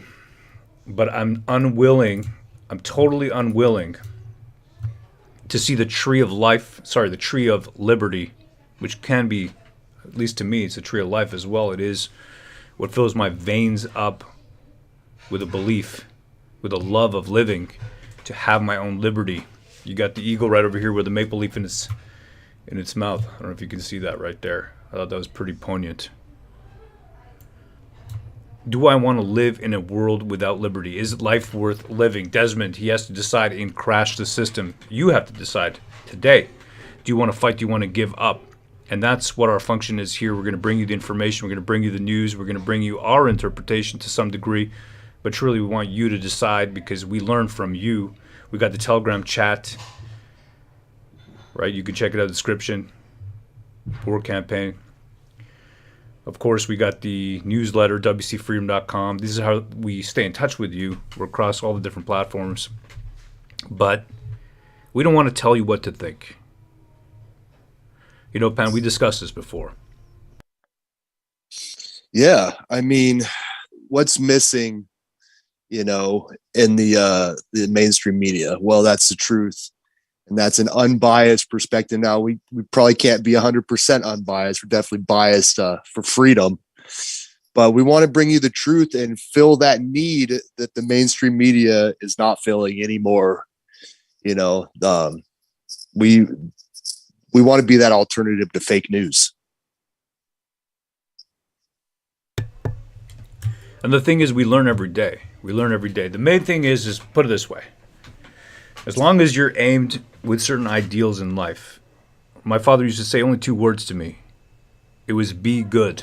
That was the lines he said to me. I remember as he aged and as I aged, he only had that advice to give me. It was simply two words, always. And I would laugh when I was in my late 20s, maybe even mid-20s. I can't remember anymore. I would just laugh at him because he would say, he'd just be like, son, be good. And I didn't get it because I thought, you know what? Because this is a man who had read and taught philosophy, and he was a very, very moral, principled man. And that's all the advice he ever had for me. It was be good. And now I understand it, though. At 42 years old, I understand what he was saying to me. He was saying to me, listen, I've already given you all the lessons. I've already taught you what you need to know. All you need to know now is that aim at that righteousness. Aim at the good and be good. And that's it right there. That's the only advice we got. And that's the reason we elevate these few old ideals that have been given short thrift in our society. Honor. Honor is an archaic concept. Honor yourself. Honor your body. Honor your family. Honor your society. Honor your children. Honor your wife or husband. Honor your country. My father wanted us to be part of the country. He didn't want us to be Indian nationalists. He didn't want us to be tied to where we came from in history. He wanted us to be a part of this country. He worked for defense companies, eventually national defense. Hold on, the kids you can hear them having fun. Eventually working for all the systems, the electric systems for Navy. He used to go down to Halifax, and where they would test out all the electrical systems. They had these small rigs that would test the actual models, basically, to represent the submarines. Pretty amazing. That's how he taught us. My brother, eventually, he went into the same thing. Me, I just was a regular computer programmer working, contracting, consulting. Loved comics, wanted to give that love to my children. Woke up and realized that the entire thing had become degenerate. Media, TV shows, movies, video games, every one of them espousing a degenerate lifestyle, degenerate messaging designed to make children not understand right and wrong. To make us think that what is normal is abnormal. My parents, it wasn't always easy, marriage. I remember my father grabbing my mother sometimes and giving her a hard bear hug, you know. You just whisk her off her feet. Other times I remember, you know, them being at odds, arguing, pressure of money, pressure of debt. I remember the pressure of debt on him. At 13 years old, I swore I would never have any debt because I saw the pressure of what it did to him. And that's the society they want to create for us, one where we are all fueled by debt. We will not own anything. You will rent everything into perpetuity. And that is a society you never feel relaxed because people can take things from you. It's not yours. They want you to believe that there's always someone else better around the corner so that you're always looking. You can't just have your wife and be happy. You can't just take care of your kids and be happy. And don't get me wrong, I love the contact, the conversation, and what would it be called? Just the enjoyment of many, many people and just that enjoyment. I love it. I'm a very, to touch and community, to touch and be touched. All right. But you have a loyalty to your family, and that always comes first. But all these things, they want to destroy society. How do you do it? You start from the small. You break apart the family. You will break apart society eventually, and then you will remake it. You will remake it into this globally controlled society of atoms, the atomization of society, reducing families to individual units who have no support, no understanding, no history, and no path future, no path to the future, no path forward, because you've removed and destroyed their history. They tell you that there's an overpopulation problem. They tell you that there's a weather problem. But yet they import in 500,000 people who, when joining our society, which is heavy on use of fossil fuels, energy use, any kind of energy use that you can think of. We live a very rich, it's very expensive, and it takes a lot of resources to stay warm in Canada in minus 20 degrees in February. But we're going to import 500,000 people who come from countries where they can live with much less energy use to countries that are designed and by their very nature, I would say not designed, but by their very nature require a ton of energy use. So how do you square that circle? It doesn't make any sense to me. We have Renegading the chat. He says, I burn tires. Hell, brother. Identity politics has always been and will always be an attack on society, says Von Saltinator. Absolutely it is. You have to let go of the past. What if I held, right? And remember, my mother's family had orchards by the border of Afghanistan, okay, because we had undivided India. Undivided India was a totally different place. All that was gone. Am I going to hold in my heart hate for the British? I was born in England. Dan Marshall over here, very educated man from Britain, as well as Johnny Boy. What are you going to do? You're going to hold that hate in your heart, or are you going to build your country, and are you going to build a future together? And my father taught us that's what we're going to do. And you see right over here, 2039, the beacons of liberty, the countries that have beacons of liberty, that are the beacons of liberty for people all around the world, have been decimated, leaving only globalism left. And we say, nay, brother. We're not going to give in. We're not going to give up. We're going to crash the system. And that's not a threat, CSIS. That's not a threat, RCMP. You know what I mean, Pat? That's just... No, it's a comic book, and it's just a mentality. I mean, you know, we're not going to give up. We like to win.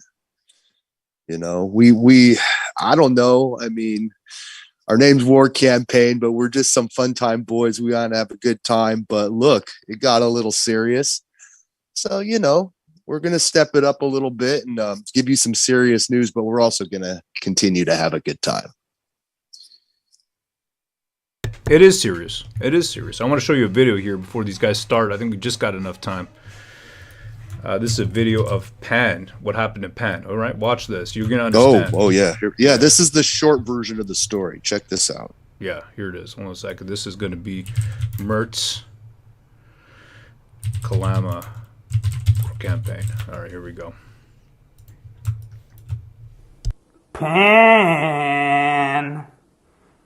Lando Pan. In the early days of the war campaign, 2018, Matt Mertz, later Kalama, Washington city council member and aspiring comic book creator, was a big fan of the YouTube show.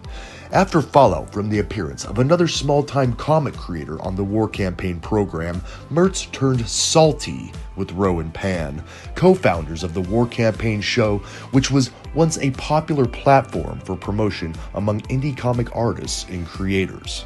Hurling threats and culminating in what has now become a cult classic Twitter meltdown, Mertz began to lose his mind. Pan.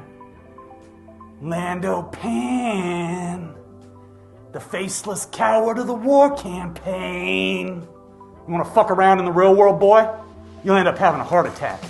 The internet memes did flow, but being a caring individual, Roe from War Campaign tried to calm the situation. What you need to do, simply put, is you need to stop fixating, okay, on the war campaign and the rest of us. Fixated. You need to stop fixating on people, you know, who simply don't want to know you and who are content to let you do your thing by yourself. Overcome with bitterness about blowing his chances in comics with his outbursts, in what will become a theme, Mertz unknowingly incriminates himself in a plot to abuse confidential customer information obtained from online comic book sales. So I'm just waiting for, you know, some creator who this guy bought the book of to just send me the list of everyone who bought in Oregon, and I will be able to figure out who this dude is, and I will dox the fuck out of him. Needless to say, the internet reacted with more memes, but Mertz carried on with his obscure career in indie comics, befriending admitted pedophile James Randall Adams, aka Slick Jimmy Love, working together on a project which seemed to glorify child sexual abuse.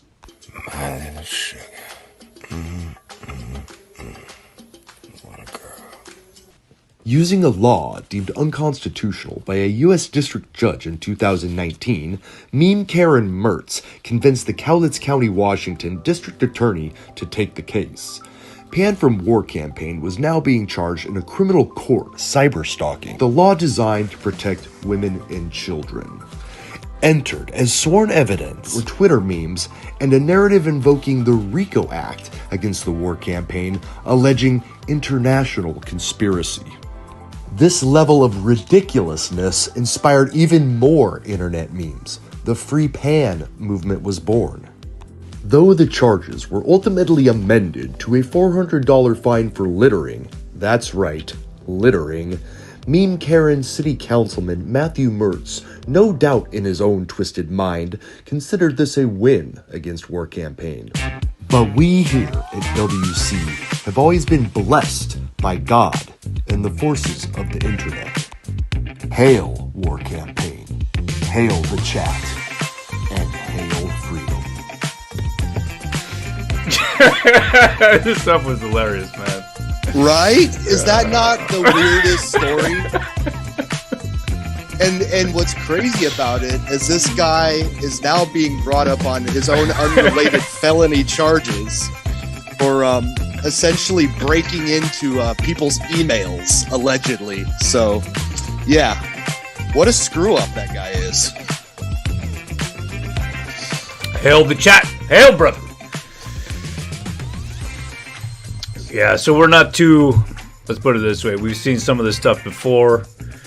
You know, Pan went through this court case like a real man. Went through the entire court case. They wanted him to divulge the information for everybody in the war campaign. It was quite amazing, actually. He was part of the story. Was this guy was trying to build a case that we were collaborating with other more influential, bigger YouTubers and former pro comics people to basically, quote, corner the market. And he wanted to get the federal government involved and make it a RICO case. This is outlined in his sworn statement. And, you know, it got crazy. You know, like it showed in the video, there were lots of memes. Oh, yeah. You know, but we've seen it all. In the war campaign, Roe, all our brothers, they were with me the whole time. So a big thank you to you guys. Hell, brother. That's why we got the L for loyalty right there at the end of H.A.I.L. That's what it is right there. Loyalty. You got to have integrity. You got to have accountability. Accountability is none in today's society. We're not seeing that. Integrity. But loyalty, a huge one right there. They put a lot of pressure on Pan to give up everybody's name. They wanted to create a extensive court case against us. Basically what I see now, looking back on it, as a precursor to C11. You know, that's really what it was. You're a trailblazer, man. You got done for memes, you know, 2-3 years ago. This is amazing. Right? Yeah, that was years ago. And look at it now. It's becoming more commonplace for this type of thing to happen all over the world. So, yeah, man. That's right. There you go. We got John Doe. He says, you guys should get in touch with Razorfist. Good combo. Oh, wow, right on it. Yeah, that would be interesting. Okay. Yeah. I haven't watched too much of his stuff, but I've heard the name. We got Eternal Life C16. Absolutely. That's nuts, says Truth. Yeah, it's a crazy world. It's a crazy world, and they're trying to criminalize more and more. And yet, the government will get up there, right, and say, hey, those are just bants. You know, that's just banter. Right? It's just bants, bro. Tanks for the memories. Exactly. Language, thought policing, says Troglodyte. Fighting freedom is a war, says Eric Peters. Fighting for freedom. I think it's a spiritual war that we're involved in at the time. Yeah. Yeah. If we're going to claim any type of warfare, it's spiritual warfare. Absolutely. It's funny, though, coming from comic books and the rest, and now here, but it's like the world has become a weird comic book, a weird caricature of good and evil. Yeah. Fact is often stranger than fiction. I mean, you see it. You're like, wow, you know, is this a comic book? No, that was yesterday. Yeah, right. That was yesterday. Is this a comic book? Yes, a spiritual war, says Christy Hand. A war of attrition, says Head on East Music. It is a war of attrition because you want to give up. You want to give in. We try to tackle that topic, that idea in Crash the System, because I don't want my children, right, to feel, I mean, that's a huge thing. I got roots here. My sister's here. You know, her husband and her son, you know, Merlin, right? My bunch of our kids over here, 5 kids, my mother. I got roots here. Loyalty is to Canada. You got to know your loyalty. You have to know it. Where do your loyalties lie? You got to ask yourself that question. And then what are you going to do for freedom? How far are you going to go? Are you going to allow yourself to be degraded, diminished, destroyed by a continuous psychological operation to reduce your mental strength? They're trying to sap it away from you. They tried to do that to Pan. It took 2 years to resolve that court case. 2 years. The process is the punishment. 2 years. And of course, at the end, he got a littering fine. They slapped him down with a littering fine. That's not a criminal charge. They gave him a fine for littering memes on the internet, effectively. Yep. Explain that one to me. That's stranger than fiction, bro. After Pan did all that, okay, and he took the heat for us for 2 years. That's the reason after that I was like, look, I mean, what's going on here? I had a little plan of my own, right? I was going to, after that Etobicoke Costco thing, where they abused that man for not having a mask, and his wife was filming and she's screaming. Man, that was it for me. That was the line. For months before that, I had stopped wearing a mask, my kids and my wife. My wife, eventually, I said to her, because she told me of a few occasions where she was very pregnant at the time, you know, towards the end of her pregnancy.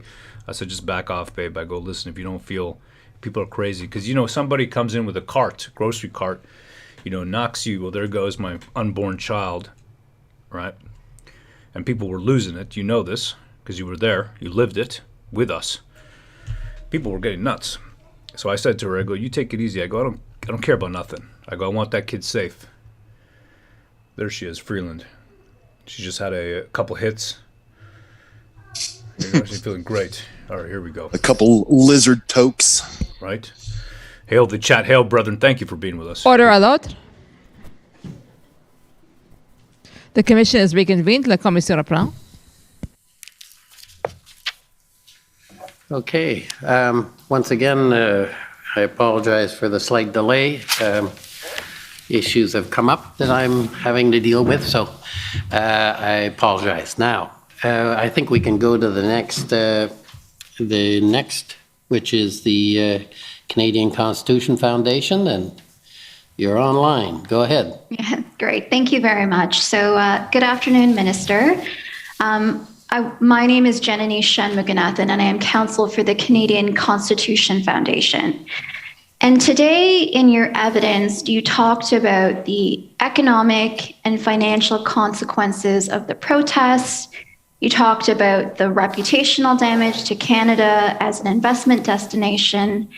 And at the end of Commission Counsel's examination, she asked you to explain how you understood this, economic harm was linked to national security. Do you recall that?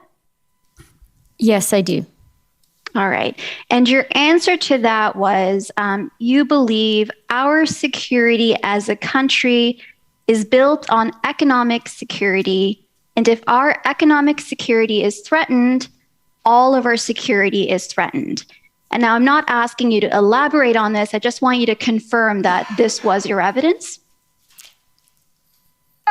Obviously, I don't have word by word recall of what I said, but that's what I believe, and sounds like you're reading the transcript. So, all right, thank you very much. And now, I take it you know that in order to declare a public order emergency pursuant to the Emergencies Act, there must be what's called threats to the security of Canada. You're aware of that? Yes, I am.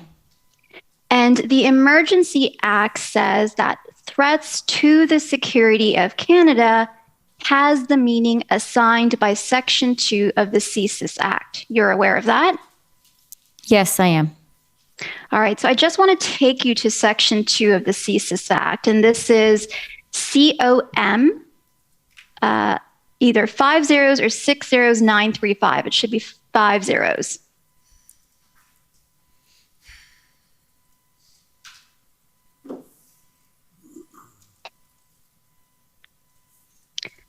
If I can take to page 8, please.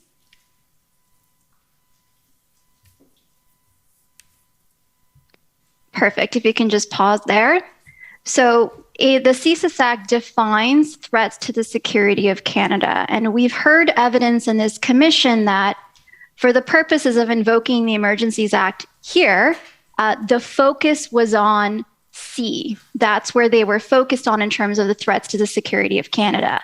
So what C says is activities within or relating to Canada directed toward or in support of the threat or use of acts of serious violence against persons or property for the purpose of achieving a political, religious, or ideological objective within Canada or a foreign state. So you see that? I do. All right. And so in terms of the economic harm that you've described today, the reputational damage to Canada as, an investment country, you'll agree that it doesn't fall within C, right? The activities relating to Canada directed toward or in support of the threat or use of acts of serious violence. Would you agree with that, or is that fair to say? Not precisely. If the direction of these questions is to ask me, did I believe we were acting within legal authorities granted by the Emergencies Act, if that's where this question is leading, then my answer is yes, I believed we had the authority to do what we did.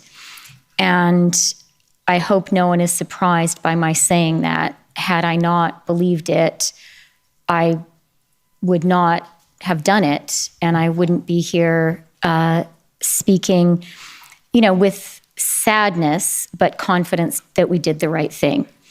So my question was whether the economic harm that you've described today falls within the definition found in C, which speaks specifically to the support of the threat or use of acts of serious violence against persons or property for the purpose of achieving a political, religious, or ideological objective within Canada or a foreign state. Does the economic harm you've described today fall within C? It's a big question, and so I was offering an answer in several parts. And I offered the first part of it, and I can continue if you'd like. No, I mean to be respectful. I just want to know, I appreciate that your position is that Canada acted within lawful authority to invoke the Emergencies Act, but I just want to understand if the economic harm that we spent a lot of today talking about, whether that falls within the scope of C. And so I just want to know your answer to that question. And I also really do want to be respectful and answer this really important question. But it's a big question, so I'm going to have to take it in stages. And I offered the first stage. I can carry on if you'd like. Sure. So that was my first stage. Second stage is in terms of, one of the things that this commission is, I think, quite rightly investigating, was the government acting within its authorities. For me, as finance minister, an important factor in the judgment I came to, which is that we were, was the expert advice that we received. I'm not a lawyer. I rely on the judgment of officials who advised us and on expert legal advice. And I say that even as I am very confident that it was the right decision and confident in taking personal political responsibility. I can also speak to what I saw and experienced and believed that falls within the scope of the serious violence against persons or property point. But I do want to be clear that I'm not speaking here as someone with an expert legal opinion, but I'm speaking as a minister who made a political judgment and as someone who was also in Ottawa. So some of the things that factored into my thinking about it were, as I described in my testimony this morning, a real concern that we were in a tinderbox situation where the economic threats and the threats generally that and the damage that were being created both by the Ottawa occupation and the Ambassador Bridge did risk, I felt, at every moment, some kind of conflict between protesters and counter-protesters. I saw that and experienced it myself, just being a person who was in Ottawa. I felt it was a tinder keg that could be sparked at any moment and was therefore very dangerous. And although I didn't see it myself, I heard accounts of Windsor of a situation there, which I found to be very credible. I was also influenced. Can I say one more thing? Sure. Which speaks to this. I was also influenced by our IRG meeting on, I think it was the Saturday, the 12th, where we heard from the RCMP commissioner about concerns that there were serious weapons in Coutts. And that really raised the stakes in terms of my degree of concern about what could be happening there, but also what could be happening in this sort of whack-a-mole copycat situation across the country. Okay, so my question was about how you understood the economic harms to fall within subsection or C, the definition of threats to security of Canada in C. And as I understand your explanation is it falls within it because there's a risk that the economic harm that's being created by the protests could somehow manifest into actual threats of violence. Is that your understanding of how it falls within C? I'm going to object to the question as phrased. That's a legal question. I'm just trying to find out she's offered an explanation for how she says the economic harm falls within C, and she linked it directly to the threats or use of acts. And I'm just trying to understand what that link is. I mean, my counsel may have something to say, but I don't think that's a fair characterization of what I said just now or of what I said this morning. What I think is fair is, first of all, that I relied on expert legal judgment to make a very important and weighty legal decision. What I also said is, as a person who was here in Ottawa, I did see a real danger of violence. And then finally, what I described in my testimony this morning was the way in which the economic security of our country, I really believe, is a part of our national security. But that was a much broader conversation we were having about a broad set of issues, which I certainly think are important for us to think about and consider.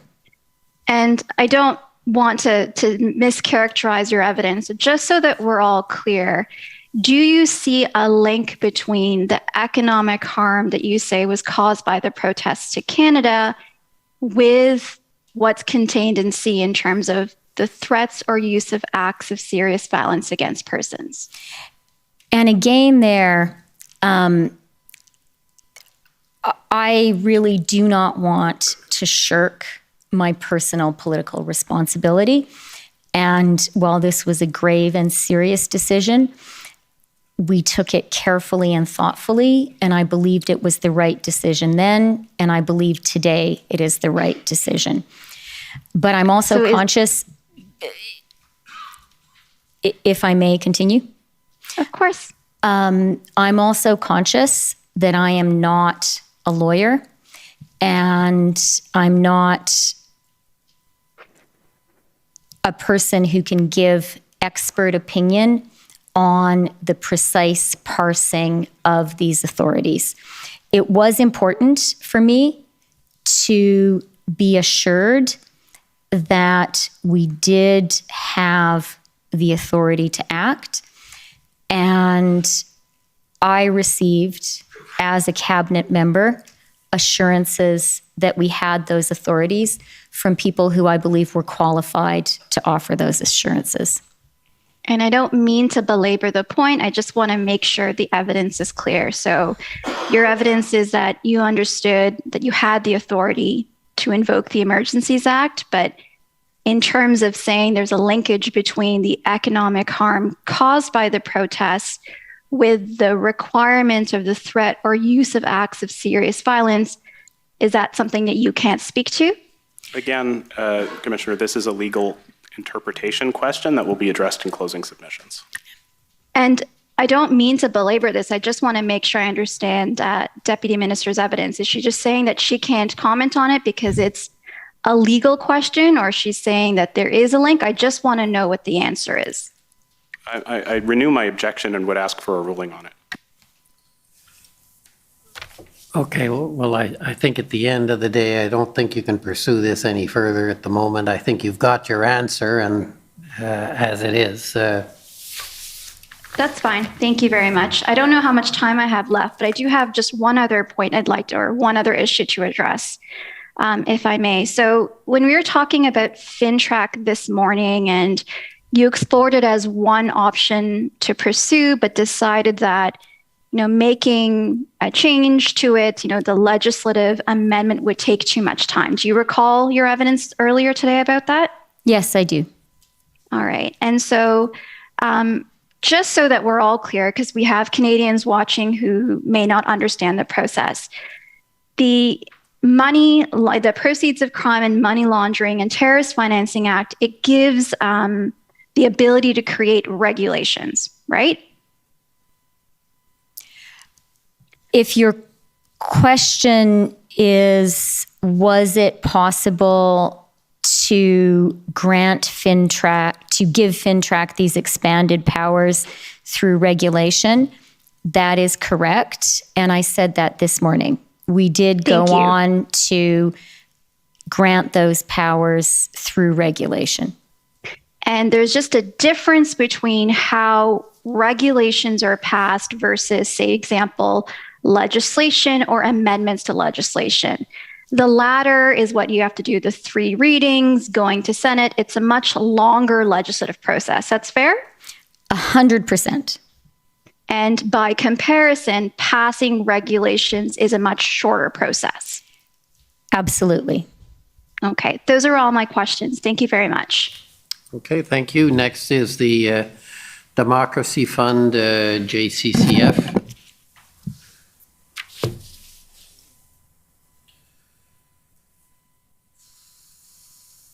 Good afternoon, Minister. My name is Alan Honor. I'm a lawyer at the Democracy Fund, and we share status with the JCCF and Citizens for Freedom. Ms. Freeland, in your witness statement, you mentioned challenges to supply chains as being a major focus for you in January of 2022. But you didn't mention the government vaccine mandate for truckers, and I'd just like to ask you a little bit about that. And can we please pull up OTT 3027621.0001. And Ms. Freeland, while we're waiting for that to come up, this is a letter which is addressed to you and other ministers by the Canadian Trucking Alliance, and it's dated December 10th, 2021. I'd like to take you through part of this letter, but before I do that, can you tell me, do you know who this group is, the Canadian Trucker Alliance? I can't say I'm familiar with them right now. Maybe I've heard of them, but... Okay, well, I think we've heard some evidence about them, but if you're not familiar with them, that's okay. Let's just go down to the first paragraph here. And Ms. Freeland, I just want to read this to you. It says that the Canadian Trucker Alliance is disappointed to learn that our current exemption from the national vaccination mandate is being removed, considering the immense impact this decision will have on already beleaguered supply chains. Do you see that? I do. Okay, and if I can take you to another part of that letter, just the second page, second paragraph, please.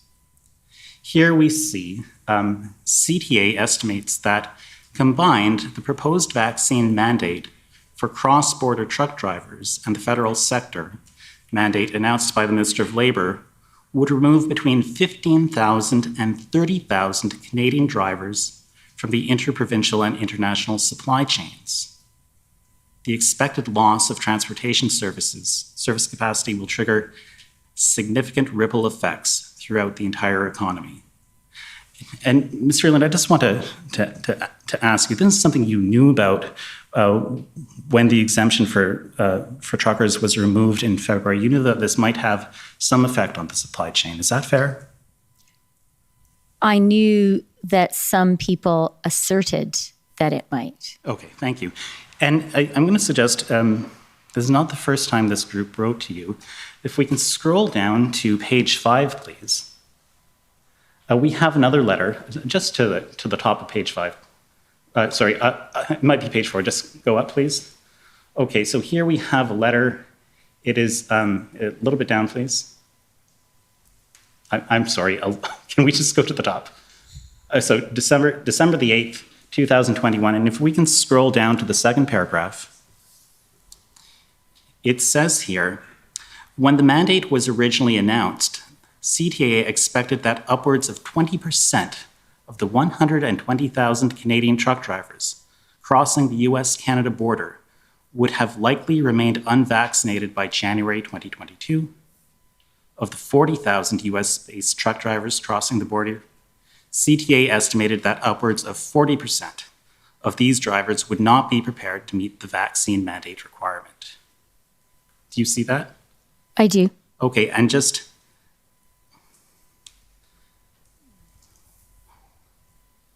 one last question about this. You would agree that the reduction of truck drivers crossing the border when there are already supply chain issues could have an effect on the economy? I don't agree with the estimates that are provided there. And I don't agree with the assertion that the vaccine mandates themselves caused problems for our supply chain. But they affected it. They had a contribution to that supply chain problem. No, I don't agree with that. Okay, the let's scroll vast down. majority of Canadian truckers are, in fact, and were at the time vaccinated and supported the vaccine mandates. Okay, well, let's go to page 6, please.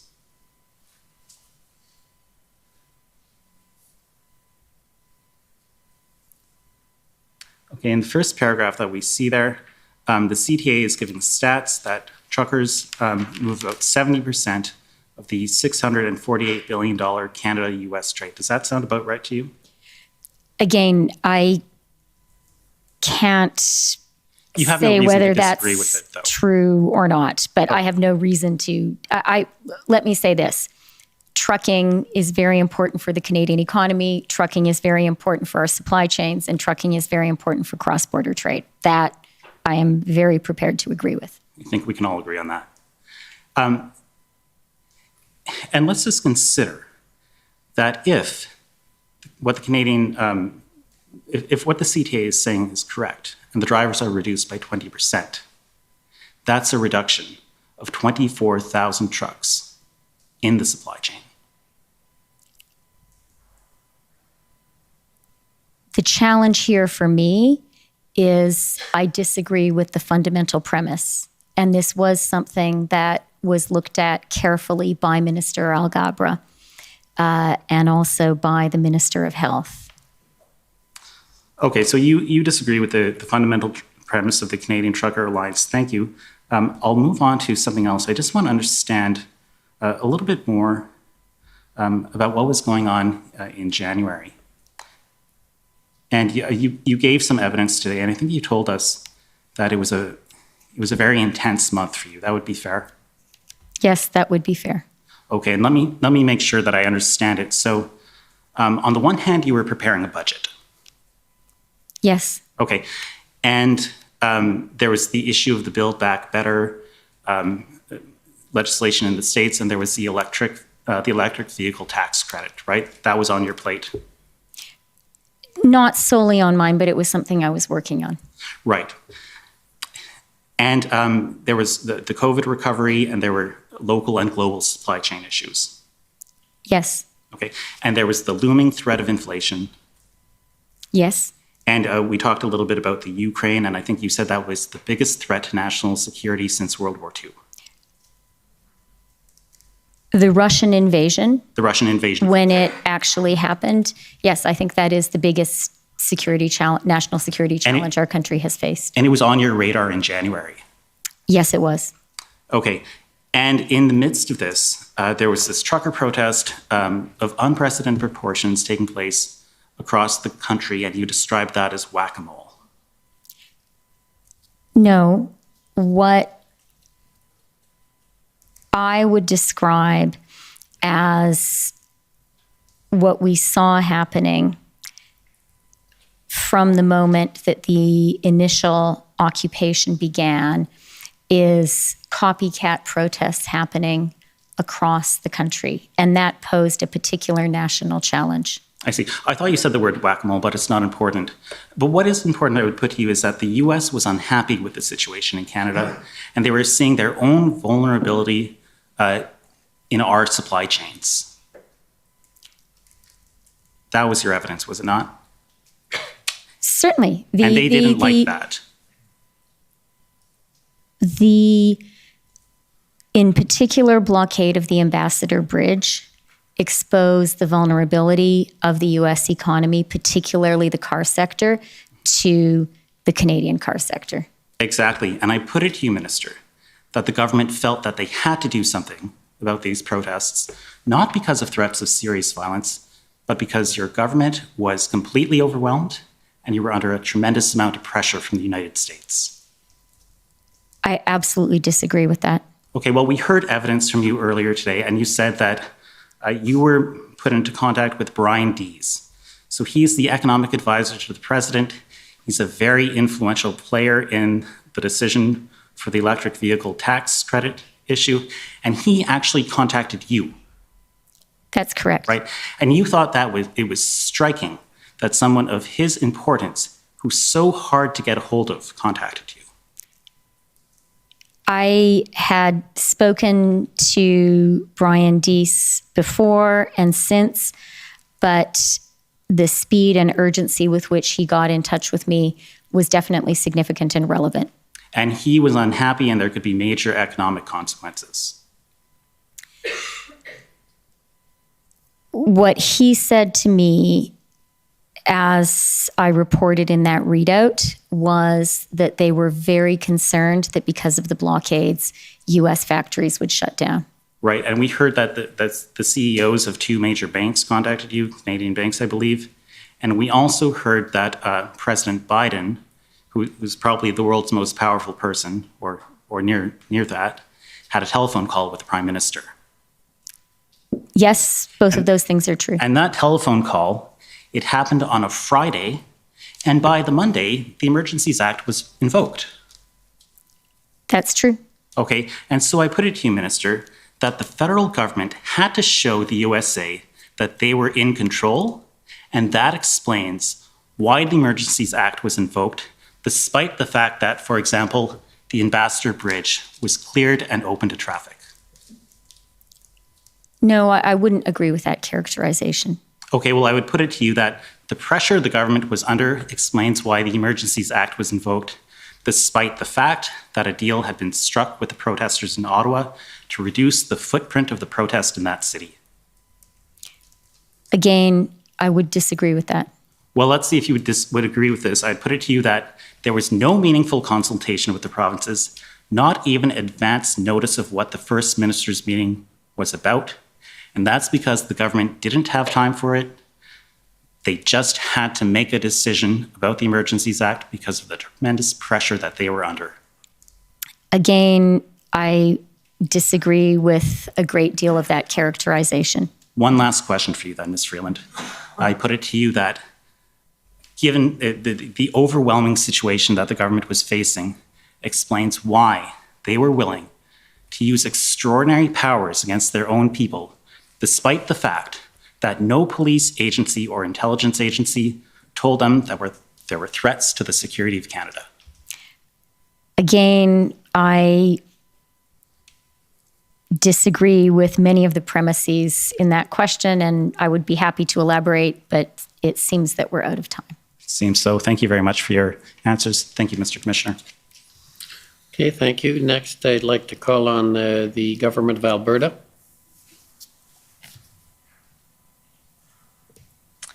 Thank you very much and good afternoon. Minister Freeland, I have just two questions for you this afternoon. As has been discussed today, I apologize for the transcript. My name is Mandy England and I'm one of the lawyers for the Government of Alberta. As has been discussed today, you had consultations with the CEOs of several banks on February the 13th about potential economic measures. And you said in your testimony today how important it was for you to hear from the leaders of the financial institutions what their views were on the situation with the blockades. And as you're also aware, the consultation with the First Ministers of the provinces and territories was held on the morning of February 14th. And that was after the cabinet meetings and the IRG meetings had been held. Now, consulting with the CEOs of financial institutions for their views on the situation is not required by the Emergencies Act before the government can invoke the Act for a public order emergency. But consulting with the provinces and territories for their input is required.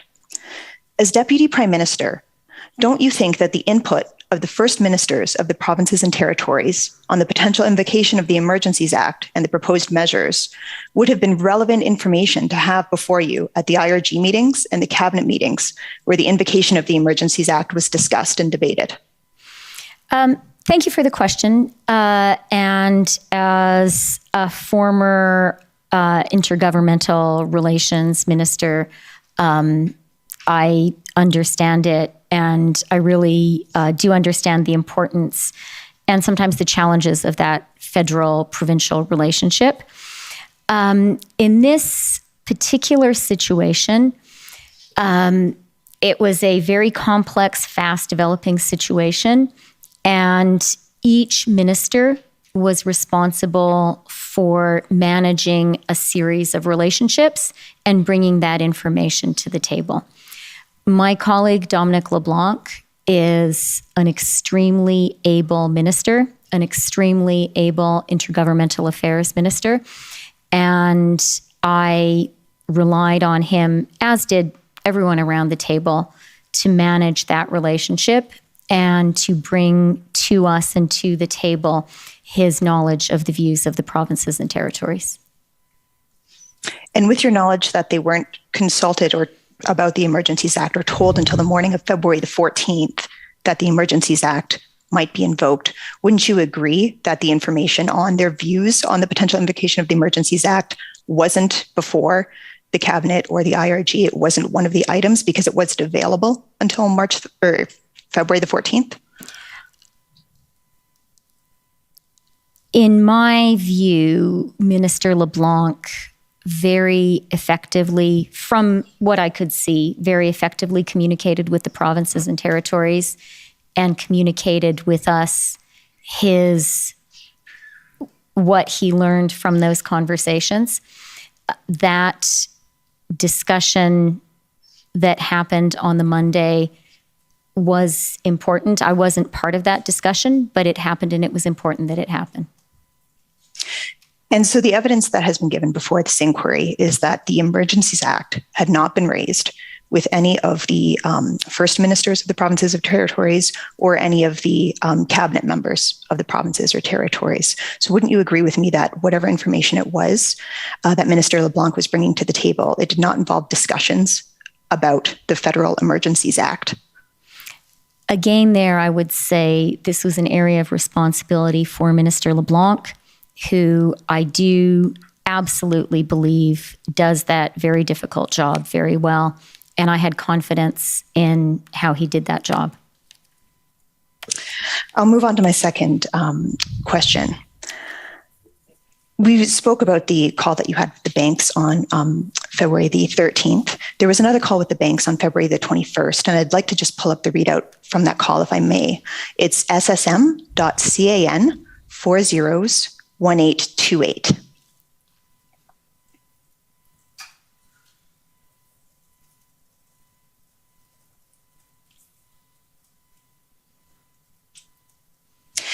And the section that I'd like to draw your attention to is close to the top. It's the portion that reads from DPM, which I take to be indicating that this is what you said on the call as Deputy Prime Minister would be DPM. Is that correct?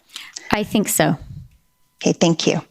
And then there's a paragraph that begins first, and then the next little paragraph says, the RCMP has told us they have heard from protesters as they were leaving the blockades that they did so because their families said their accounts were frozen, so get the hell out of there. This is a much better and peaceful way to end things. Now, freezing someone's bank account without due process engages their personal rights, and it also engages the personal rights of the families that shared many of those bank accounts, individuals who weren't even at the protest. You've stated here in this document that your view was that this is better and more peaceful, presumably than using the existing legal authorities, which multiple branches of law enforcement have testified at this inquiry were adequate to bring a peaceful end to the protests. And indeed, they did so using those authorities. So do you still hold that view today that freezing the accounts was a better solution than law enforcement carrying out its legal authorities in the responsible manner that they do? The view that I do hold, as we discussed earlier today, is one of my very grave concerns about bringing these illegal blockades and this illegal occupation to an end was the danger that there would be violence, and that there would be violence directed towards the protesters. I was particularly concerned because of reports that children were present.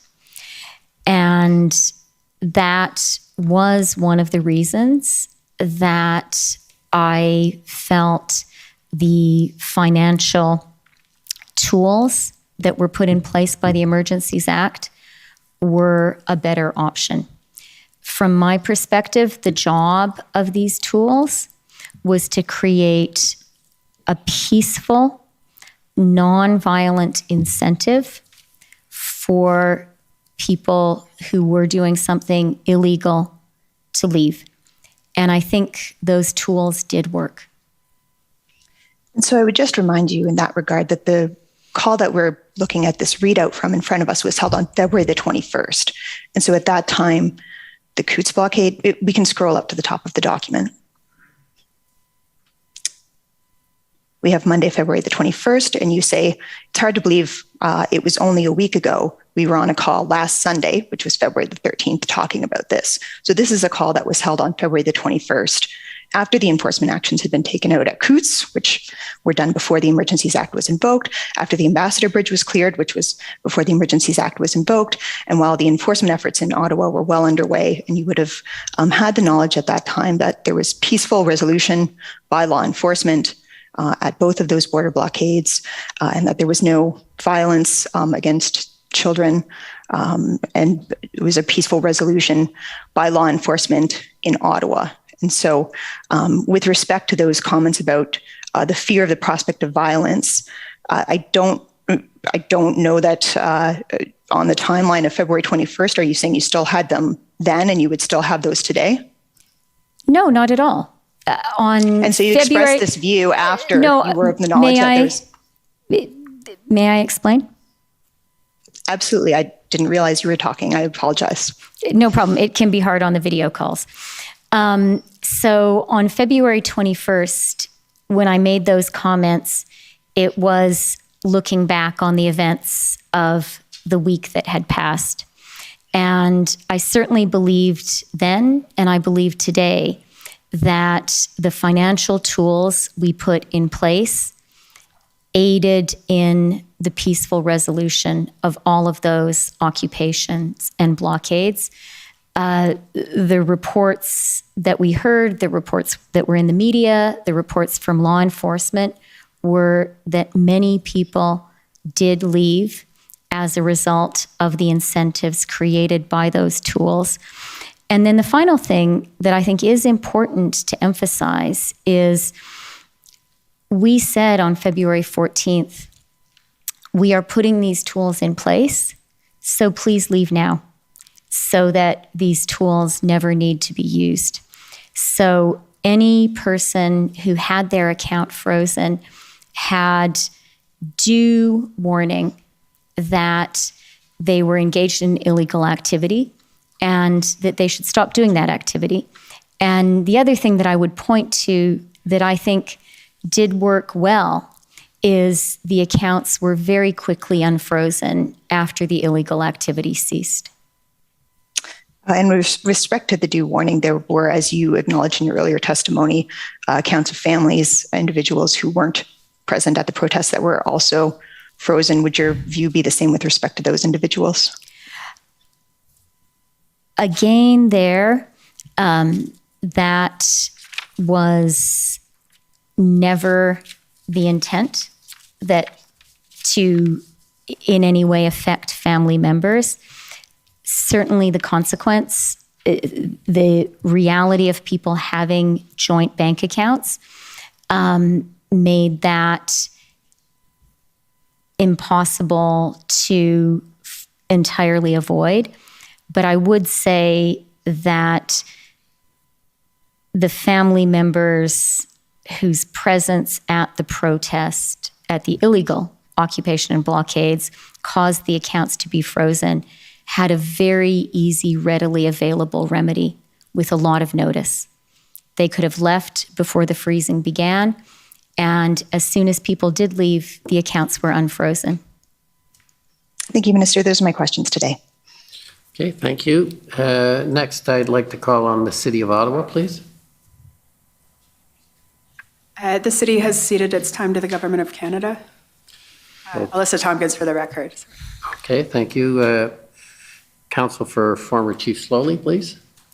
Rebecca Jones for Chief Slowly, and we also have no questions for the Deputy Prime Minister and have ceded our time to the Government of Canada. Thank you. Okay. Next is City of Windsor.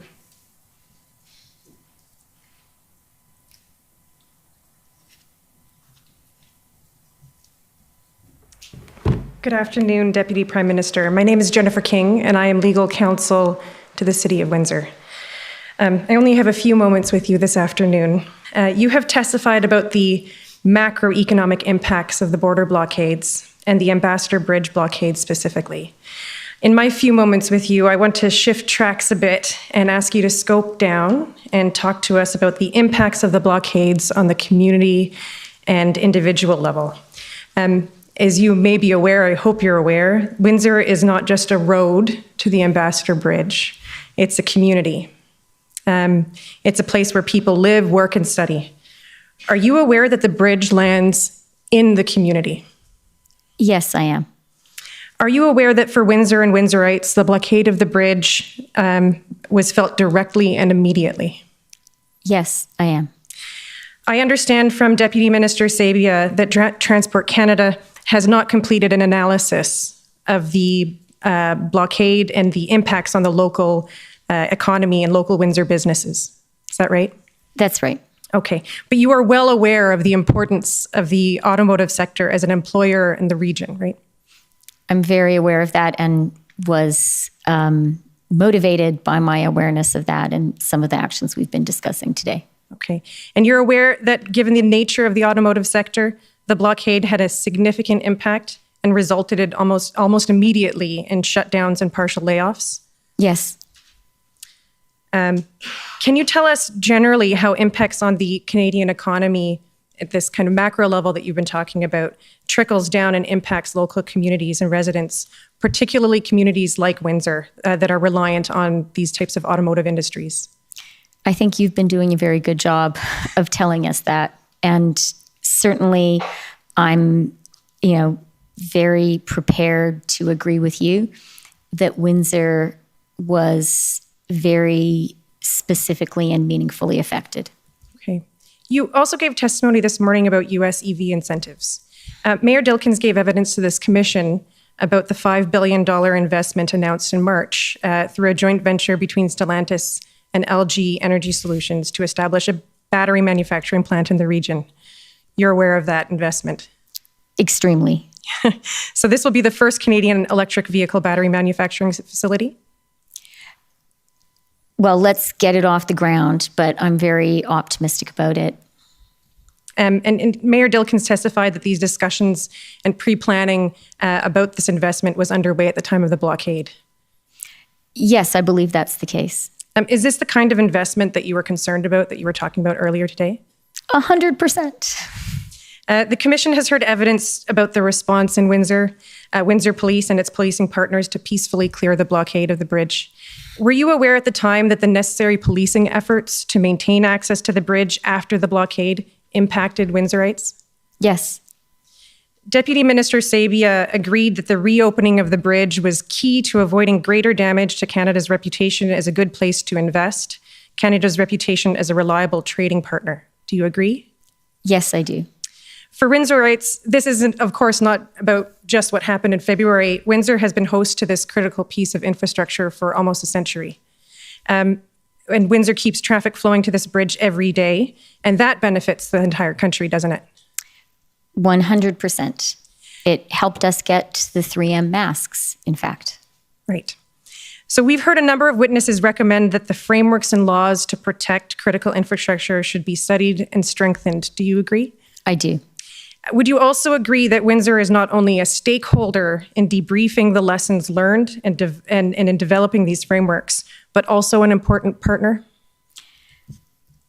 Yes, Windsor is definitely an important partner.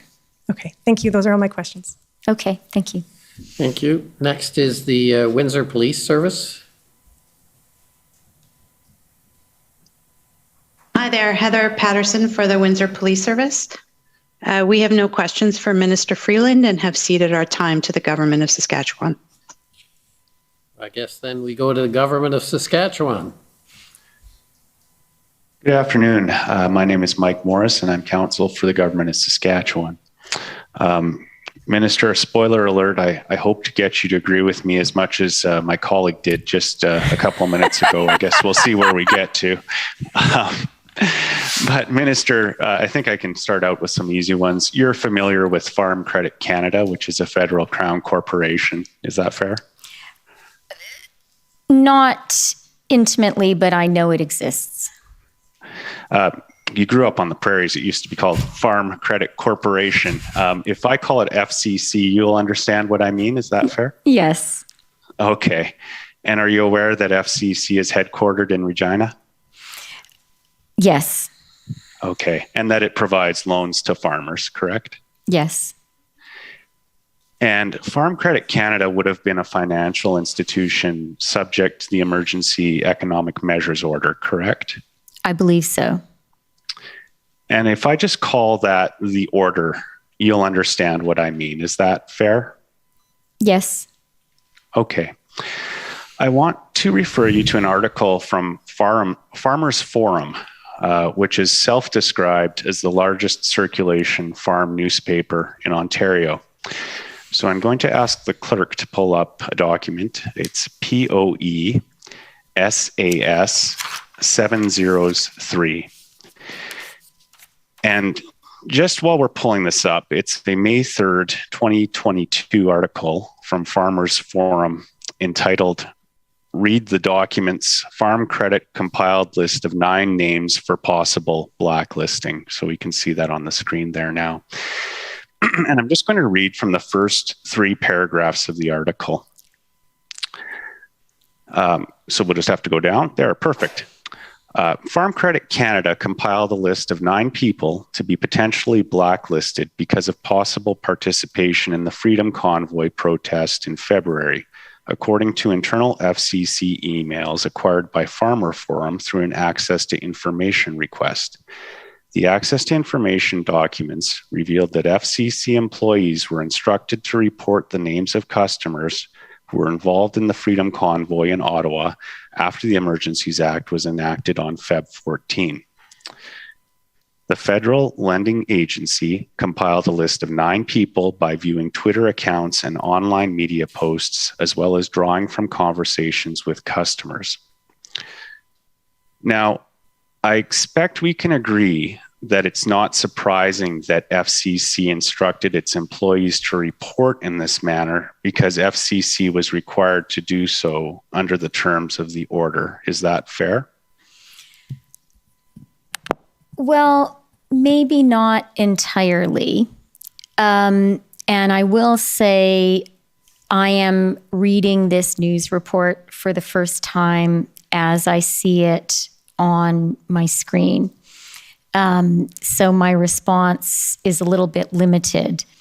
But even in the paragraphs that you've displayed for us, there is a misunderstanding if this email is genuine. And I'm just saying because I haven't seen it, right? And we can look at the emails. No. Reporting is a hard thing to do. I used to be a reporter. But the email that is reported on here saying if the federal government directs us to, that is a misunderstanding of how the order worked. We were always very conscious that it wasn't the job of the federal government or the Ministry of Finance to name specific names or to even know which names were involved. The way the order worked was that was to be a communication between law enforcement and the financial institutions. And I know it's not my job to ask you to agree with me, but I hope you will agree with me that was appropriate, that elected ministers shouldn't be involved in naming specific names. So that was a misunderstanding.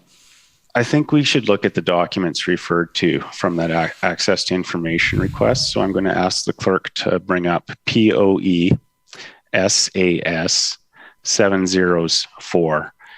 And these are the documents which were obtained by Farmers Forum and that are referred to in this article. And I'm just going to ask that we go to the third page of this PDF, please. There, perfect. So we can see this is an email with a subject line, how the Emergencies Act affects FCC. And it's to operations field staff dated February 23rd, 2022. So I'd just like us to scroll down to the third paragraph, please. Stop there. The third paragraph begins, if you become aware of potential customer involvement in blockades, occupations, and other supportive activity related to the Freedom Convoy, you must submit a tip to the Customer Diligence Center, brackets CDC.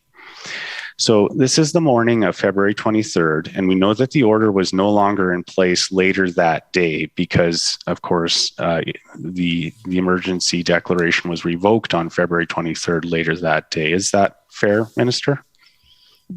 Yes, exactly. Oh, okay. I'd just like us to scroll down to page 5 of the PDF now, please.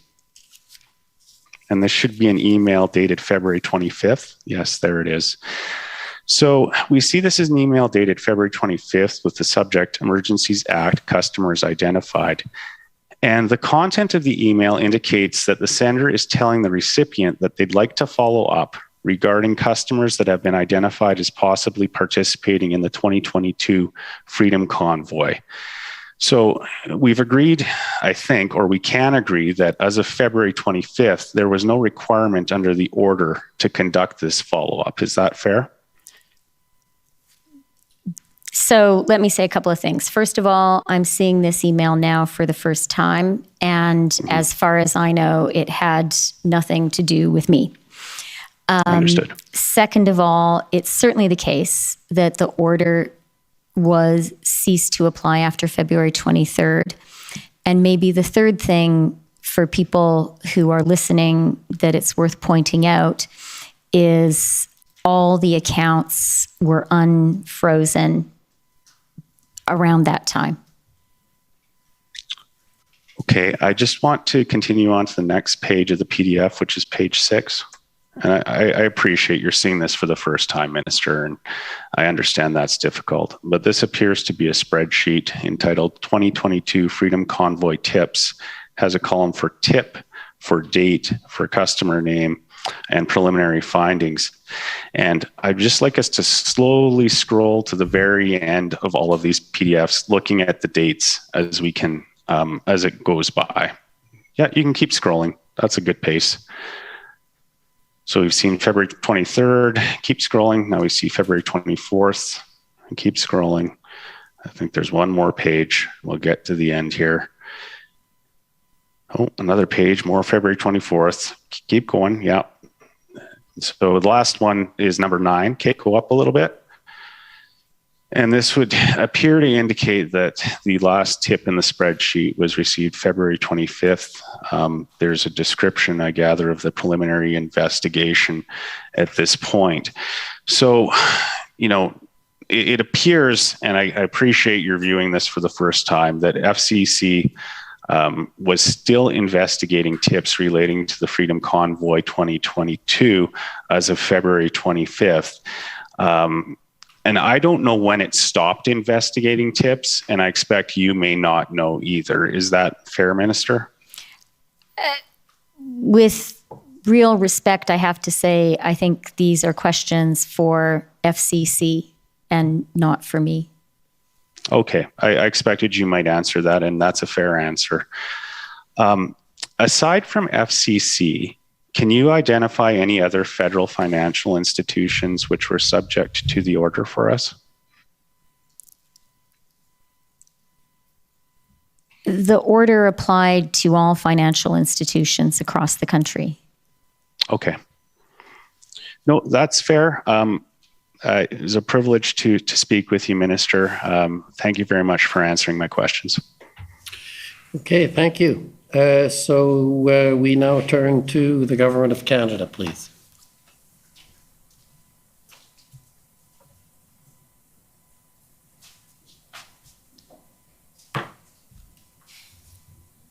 Good afternoon, Deputy Prime Minister. As you know, my name is Stephen Aylward. I'm one of the lawyers for the Government of Canada.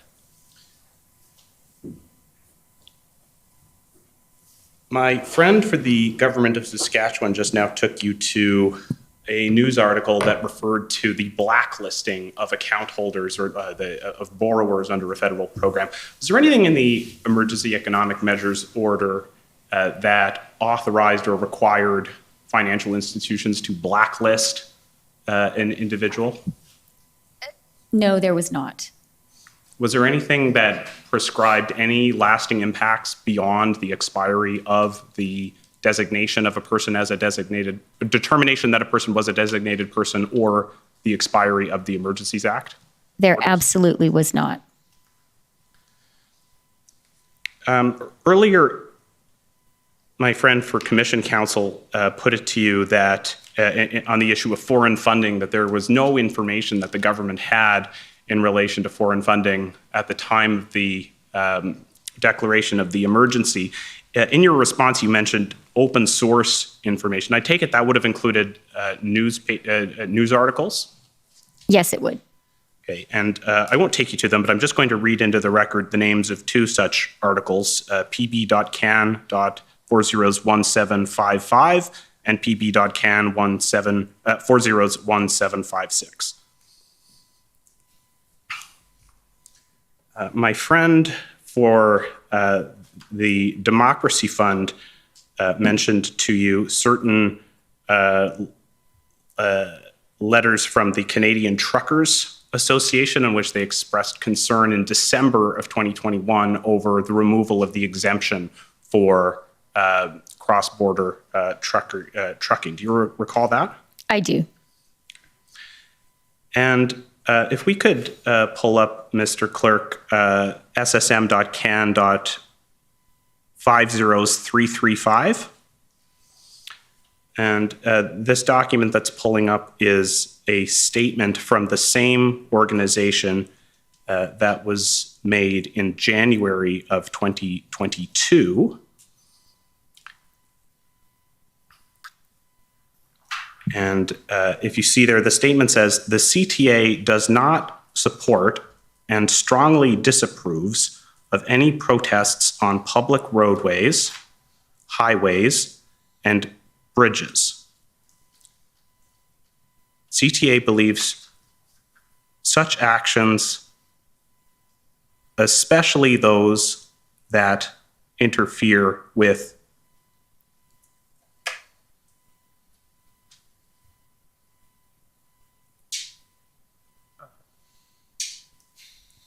public safety, are not how disagreements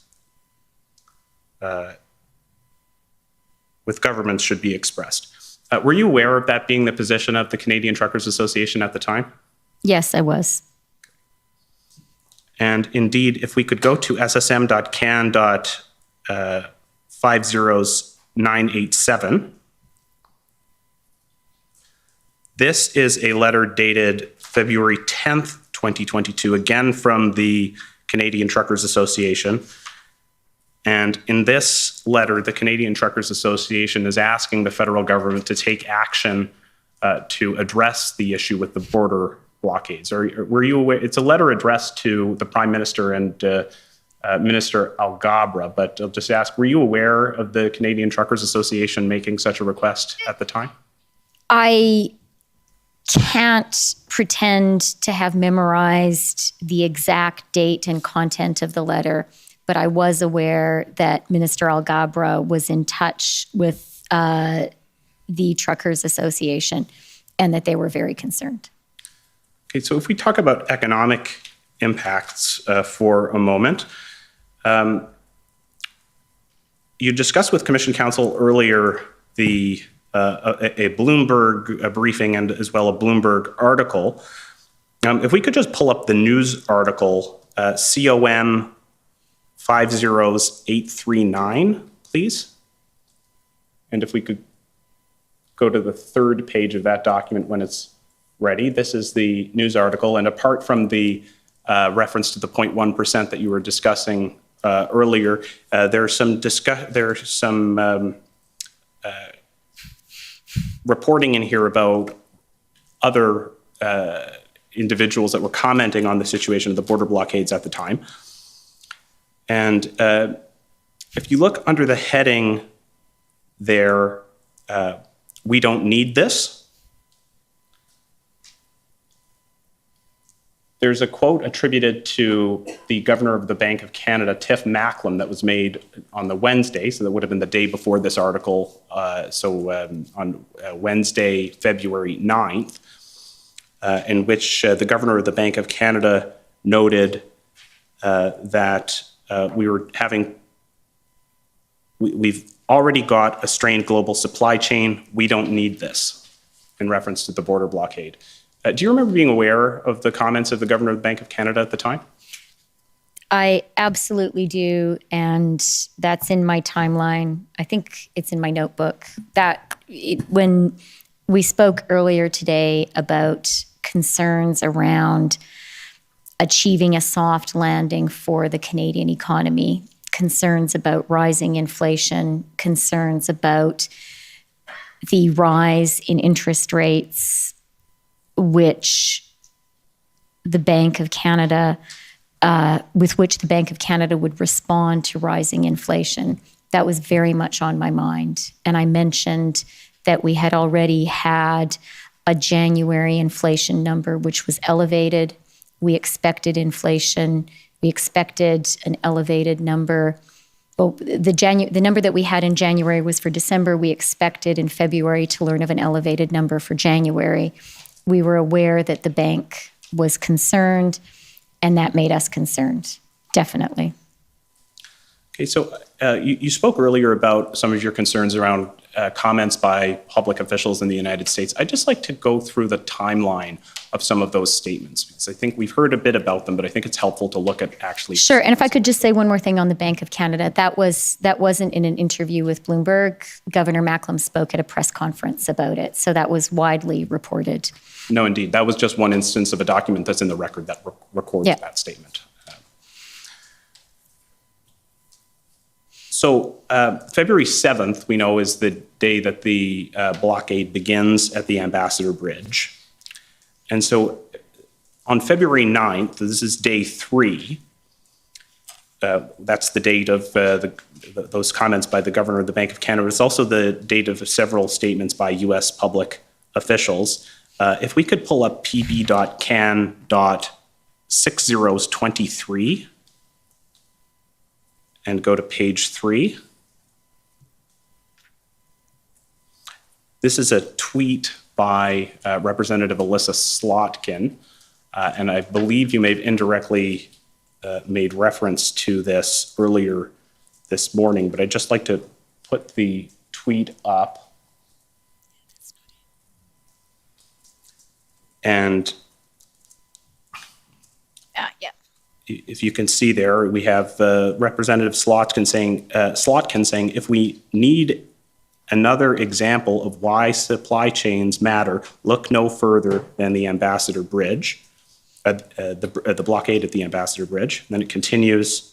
And if you look at the second installation of the thread, or the second part of the thread, it says, it doesn't matter if it's an adversary or an ally. We can't be this reliant on parts coming from foreign countries. Was that the comment that you were referencing earlier in your testimony? Yes, it was. And I remember when that came out, very, very clearly. And, what was being publicly said by U.S. officials, all of it worried me. But I think if I had to identify for people here one particular line that worried me the most, it's those two sentences. And in particular, it doesn't matter if it's an adversary or an ally. We can't be this reliant on parts coming from foreign countries. That is a huge threat to Canada's entire auto sector. And the point especially there that she's underscoring adversary or ally, because a point that we had been making, and actually we made successfully, for example, with the 232 steel and aluminum tariffs, was those were inappropriately levied against Canada by the US because we were an ally.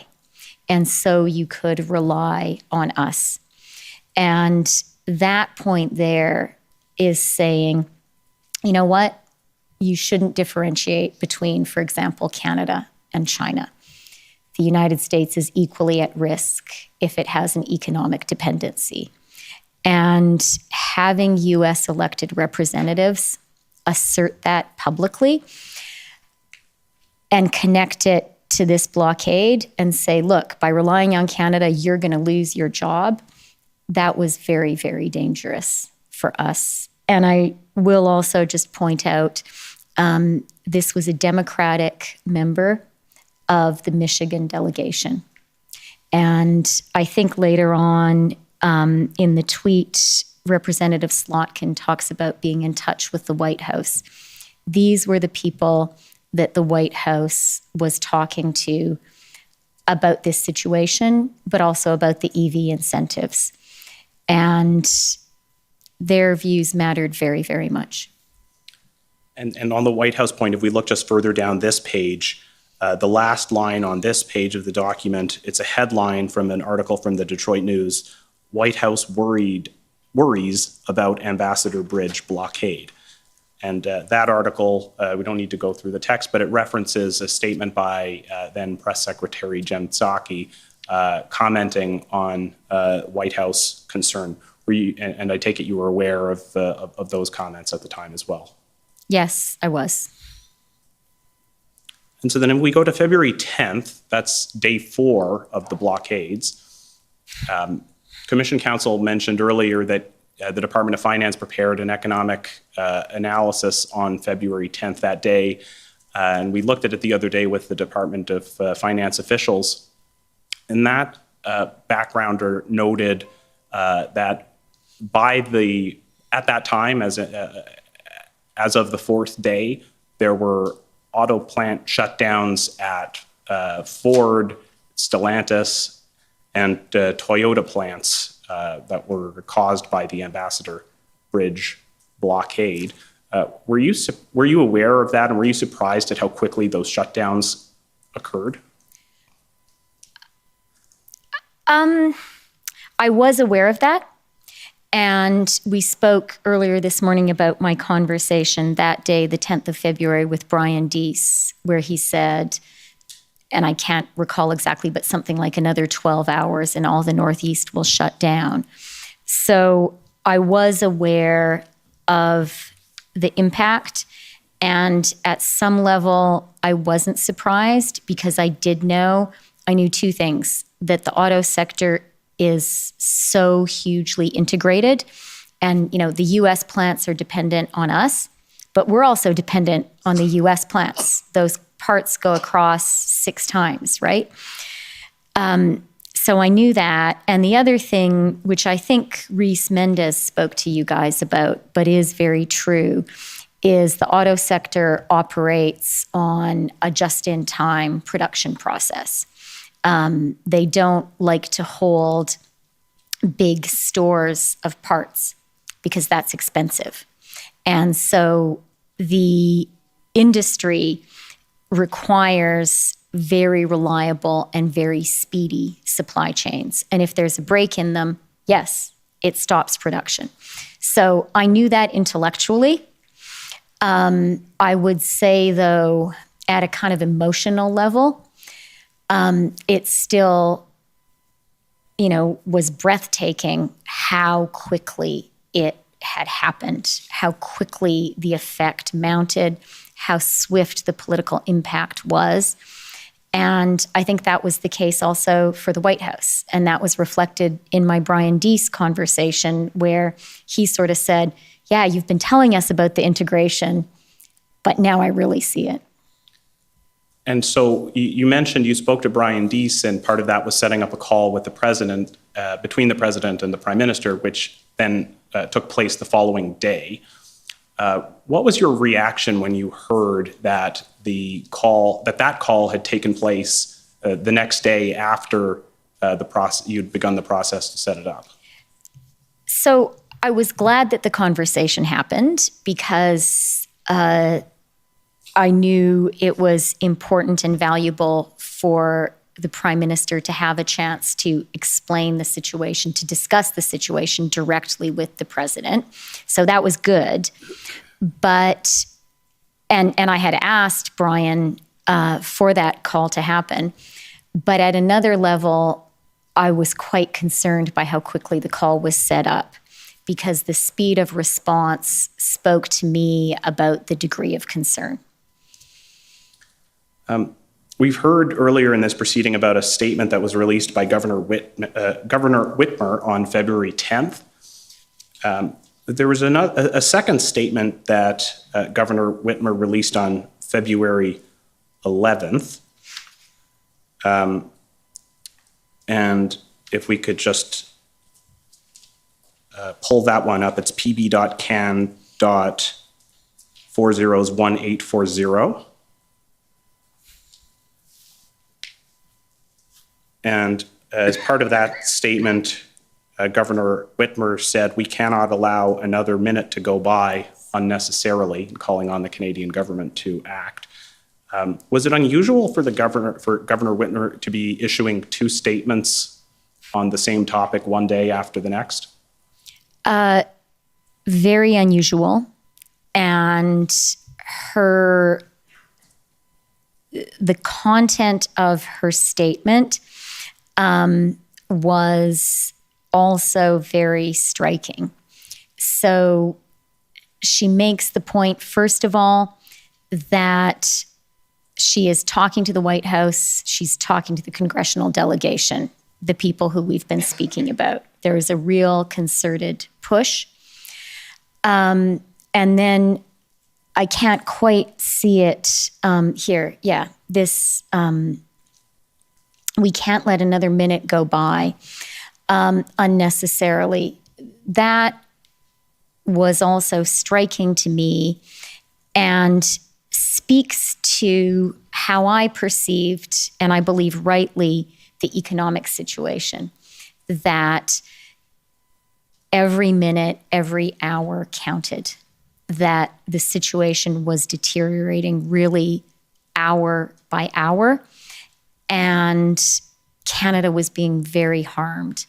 And so that speaks to why I believed, and I think it was the right judgment, we needed to act really swiftly.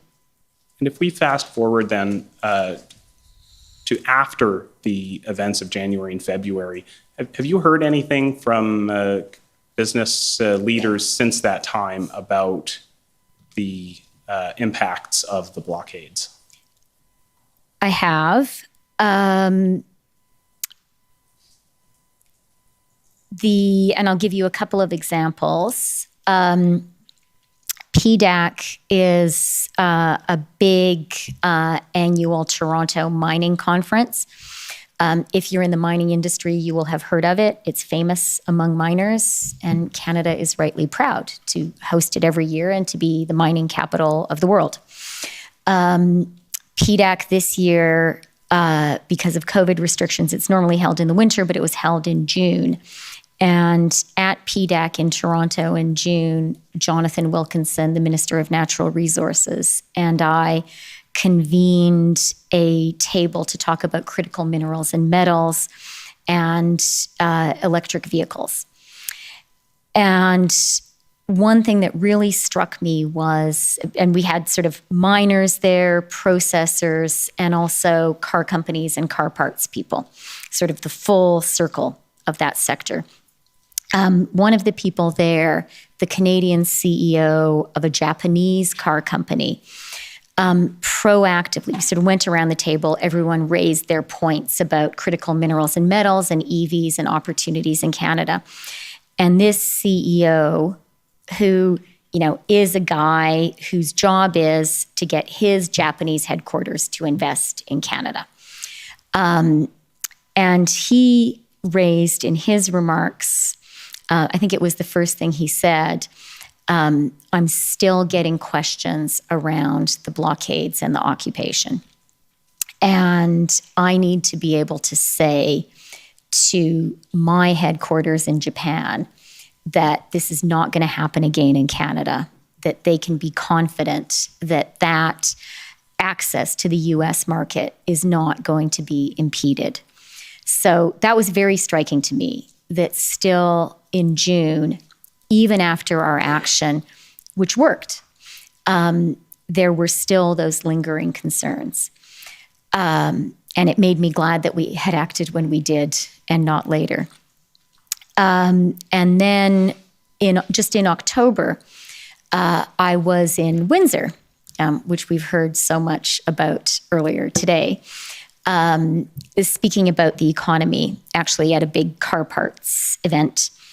And one of the car industry journalists asked me a question, and I'm, you know, it's on the public record exactly what he said, but I'm just recalling broadly.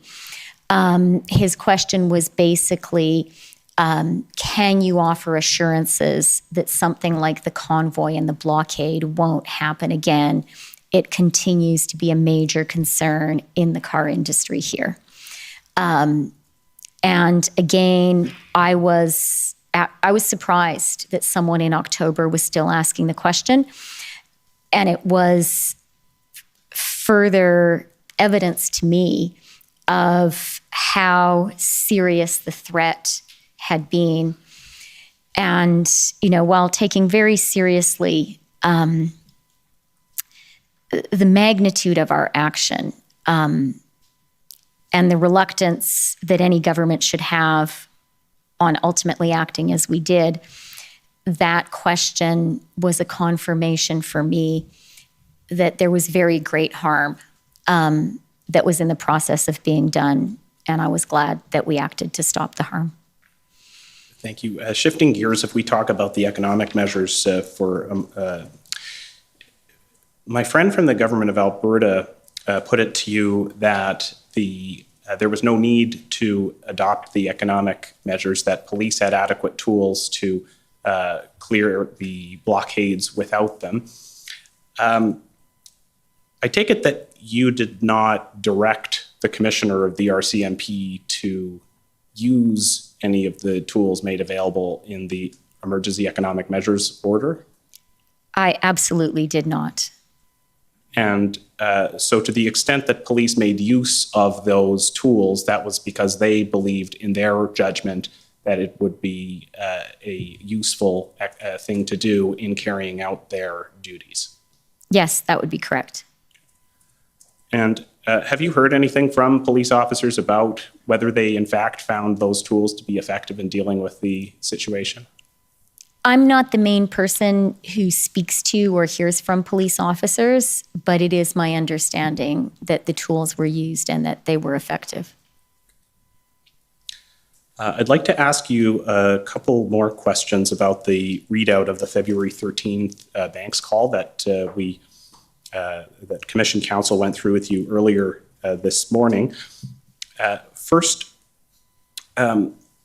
Commission Counsel took you to the email setting up that call from Tyler Meredith, in which he alluded to previous communications with the Canadian Bankers Association, in which he relayed that the message from the industry, mainly speaking for their legal counsels, is that we have this under control and we're generally feeling comfortable with the current regime. Do you remember that exchange? I remember that exchange from this morning. I didn't remember that email from the time, but I remember our conversation this morning. So my question is just, in light of your call on February 13th with the bank CEOs, do you believe that statement, as expressed in the email, that the banks believe they have the situation under control and are comfortable with the current regime, do you believe that was an accurate statement based on the reaction of the bank CEOs on that call? I didn't write it, and I can't remember whether I read it at the time or not. But what I can say 100% based on the conversation that I had, which I both recorded and remember certainly parts of it with striking kind of branded on my brain clarity, is when I spoke to the bank CEOs on the Sunday, they were very, very concerned. They did not feel the situation was under control. We did not discuss with them specific measures. I was sort of in listening mode, apart from kind of saying to them, you know, buck up, gentlemen, and do tell your investors that Canada is great, and sort of wanting to give them confidence in our leadership. But as you have seen from the transcript, they volunteered, a number of them, two things. One, grave concern about the economic situation, and two, absolute concern, and I would even say frustration, that the tools available to them were both inadequate. You remember from that transcript, there was the point made of, we tried to get a court order, but it took 4 hours, and by the time we tracked it down, the money had moved to another account. And then also the concern, which I did take seriously, about the banks being concerned that acting absent some form of government instruction would put them in jeopardy, the Fox News point that was there. And so the banks were effectively asking for more government regulation. I suppose you could put it that way. And I think what the banks were saying, and not I mean, people can read through the transcript, is they were saying, this is a real threat to our economy, and you, the government, need to act. And I think they were right. And the other thing that I will say there is, it's not in the ordinary way of things for leaders of big Canadian businesses to want the government to do more in the economy. I would say quite the contrary. And at this particular moment, the banks had reason to not be so happy about things the government was doing. This followed our election, during which we had campaigned on the 15% COVID recovery dividend, which would be levied on banks and financial institutions. And we had campaigned on a permanent tax on the banks. So I would guess, and you could speak to them, but I would guess that if you had spoken to the bank CEOs at the beginning of January and said, would you like the Liberal government to take a more active position when it comes to economic management of Canada, they would say, no, we wouldn't like that. And we would certainly like them not to impose these taxes. So I just say that because the fact that they were saying the tools were not adequate and you need to do more was particularly compelling to me, because they were not a constituency that was inclined to seek strong government action in the economy. Just on the Fox News point that you just mentioned, in the Commission's overview report on fundraising, they trace the flow of funds through the crowdfunding platforms and show that there was $1 million raised through the GoFundMe campaign that was paid into a TD bank account, and that TD froze that account on Thursday, February 10th, so before the phone call. And so the Fox News coverage, when it says on the readout of there having been Fox News coverage that Friday of an incident, you're aware that was in reference to TD freezing that the $1 million from the GoFundMe campaign? Yeah, that makes sense. That makes sense that it was Bharat Masrani speaking. And Bharat Masrani, that would be the CEO of TD Bank? Yes. And so the concern was putting on any individual bank the potential for backlash of public opinion of taking that step. Yes, that was the concern. As we have also discussed already today, a concern about tellers being in jeopardy. And the Fox News reference there is especially significant because many Canadian banks have significant operations in the United States. And so having Fox News attack you isn't a problem only because Canadians might be watching. But if you have a big US operation, it's a problem because your American customers will be watching.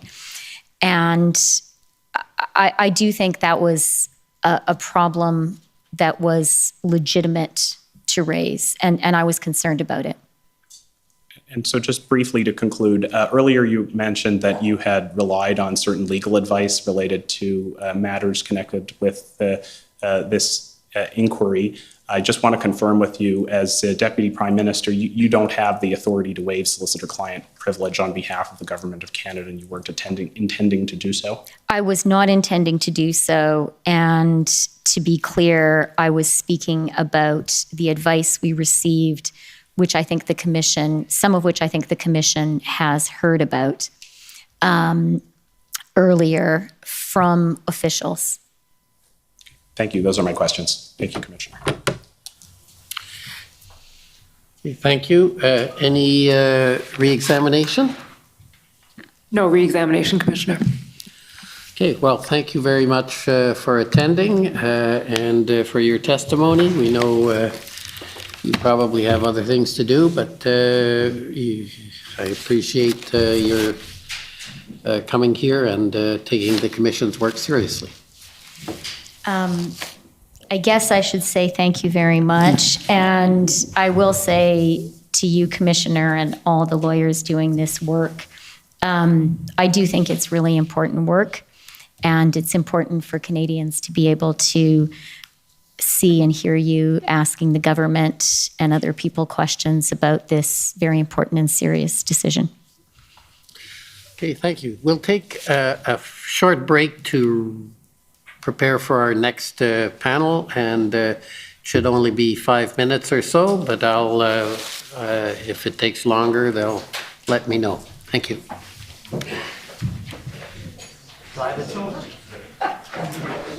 The Commission is in recess for 5 minutes. La Commission en levée pour 5 minutes.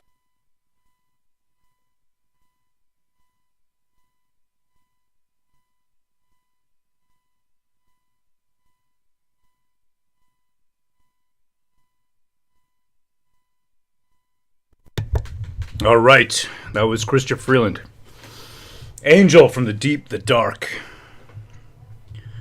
From the underdark, from the underground. Absolute angel of lying. Not any good on the stand, that, right? I mean, I don't think she was very good on the stand. I think she gave away too much. Oh, yeah. I think, the Freedom lawyers have been taking her apart. They've been doing a really good job. The big ones for me, standouts is Shagana Munamutan, Alan Honer, fantastic. I just loved it. Bro. Oh yeah, Gamer Bro, who's amazing. And by the way, Janani Shan Muganathan, she's the understudy of Sujit Chaudhry, the Penguin. All right, here she is. Take a look at her right over here. Janani, Jemima.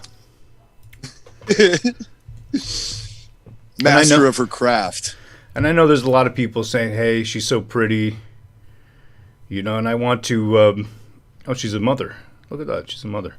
Oh, how cute. Very cute kid. Yeah. That's a cute little baby. That's a very cute little baby. He has fantastic hair. Oh, yeah, man, for sure. Really nice, really cute kid. Look at that. It's nice to see, you know, good people happy and reproducing. That's good.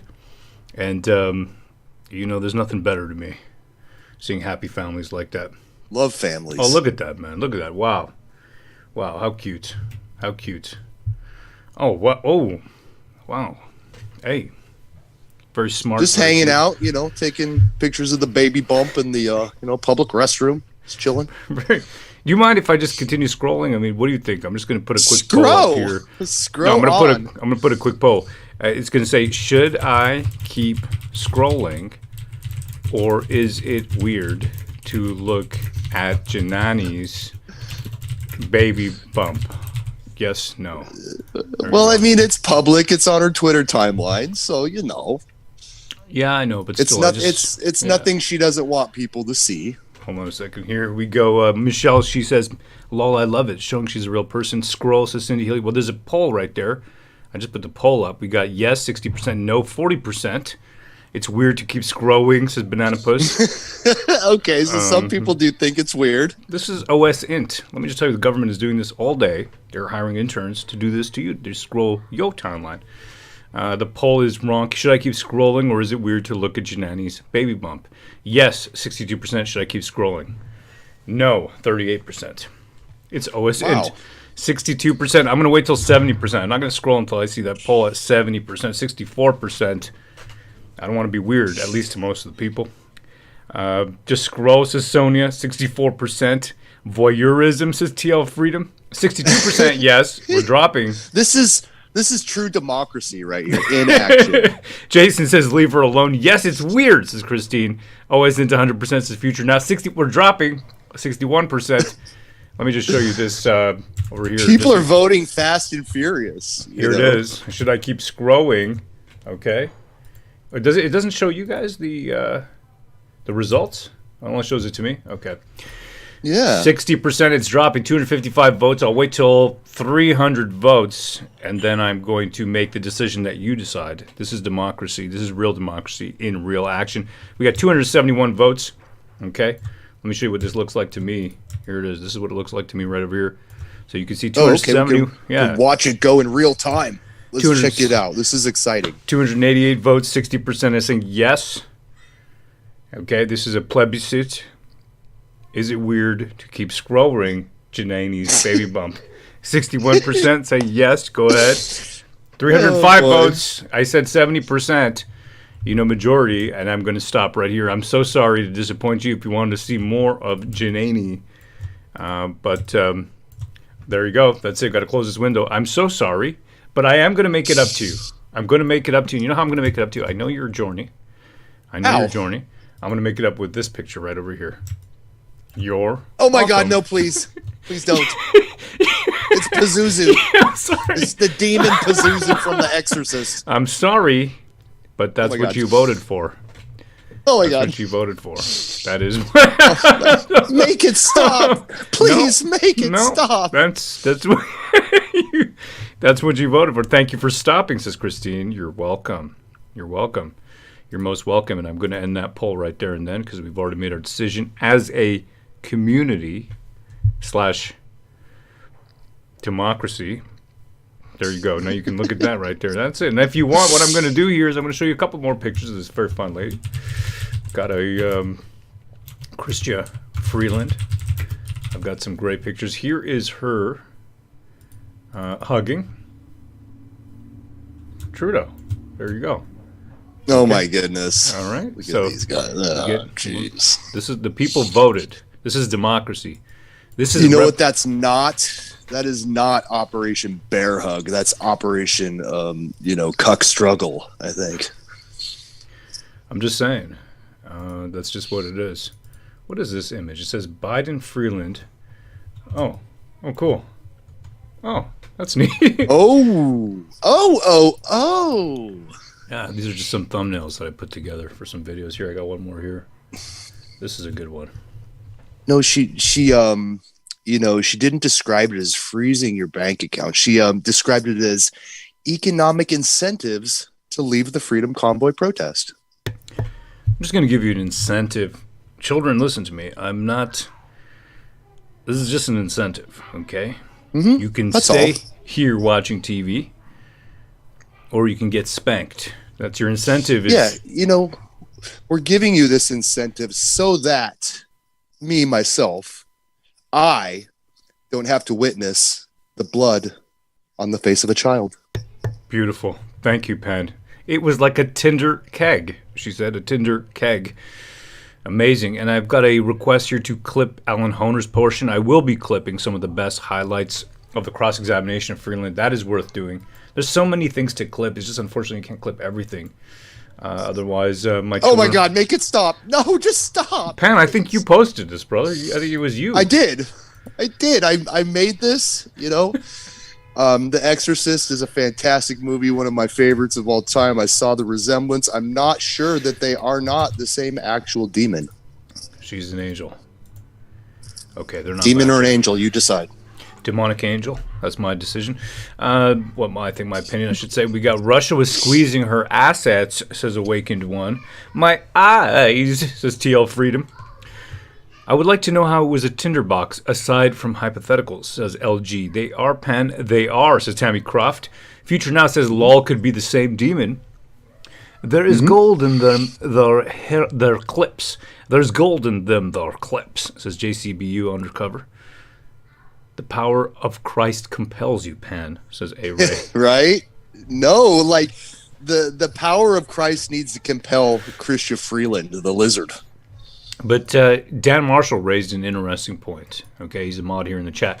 He was saying that these people are not necessarily good on the stand. Like, this is a very different setup than the normal press briefing where they expect to have only their answers clipped and not the question that they're refusing to answer. This is a little different. Of course, it's not a trial, but you do have professional lawyers / pro gamers like Alan Honer, beautiful ladies like Janani Shanmugunathan, Jemima Shanmugunathan, studying with Suji Chaudhry, right? So you got these professionals there who are going to continue to ask you the question. They're going to press.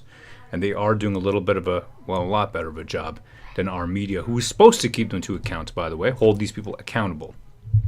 Big Al Honer, hail, says Future Now. Absolutely, man. I like this dude. A lot of them, even Mandy England came out hard. Brendan Miller was still on the flag. Okay, so that was his kind of gist there at the end. He kind of wrapped it up by saying, listen, wouldn't it look bad for Canada? If that flag turned out to be put out by the Liberals? Now, until now, I haven't seen any evidence, but I hope it's there. I absolutely hope it's there. And I'm waiting for them to release it. It's going to be great, right? And it would look bad. It would look very bad. It would look very, very bad. What else we got? I think in terms of the EA, I liked Iwa, right? Iwa, if you remember her. Iwa Krajewski.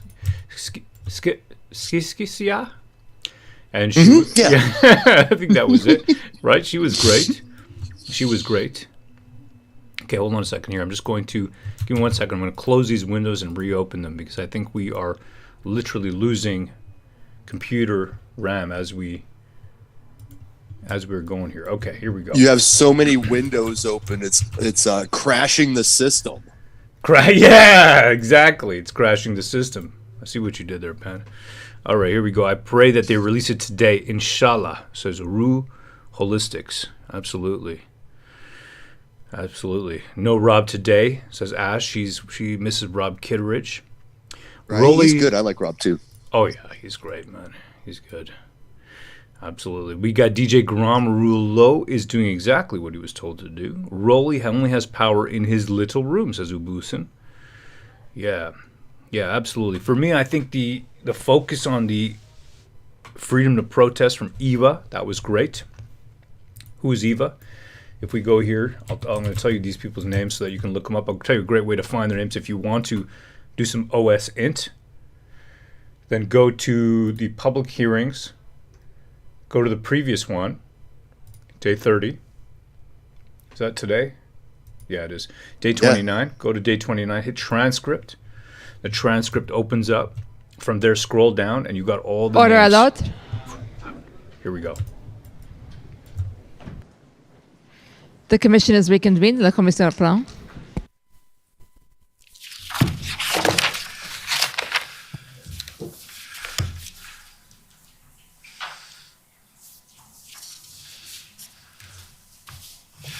Okay. Good afternoon, Mr. Commissioner. Shantona Chaudhry for the record. Our next witnesses are from the Prime Minister's office, Mr. John Broadhead, Ms. Katie Telford, Mr. Brian Clow. Mr. Clow, will you swear on a religious document or do you wish to affirm? I will affirm. For the record, please state your full name and spell it out. First name Brian, B-R-I-A-N. Last name Clow, C-L-O-W. Do you solemnly affirm that the evidence to be given by you to this commission shall be the truth, the whole truth, and nothing but the truth? I do. Thank you. Ms. Telford, will you swear on a religious document or do you wish to affirm? A religious document. We have the Bible, the Quran, or the Torah available? Bible.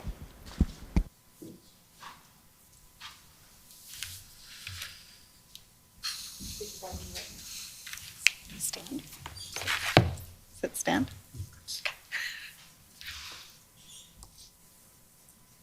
For the record, please state your full name and spell it out. Catherine Telford, K-A-T-H-E-R-I-N-E,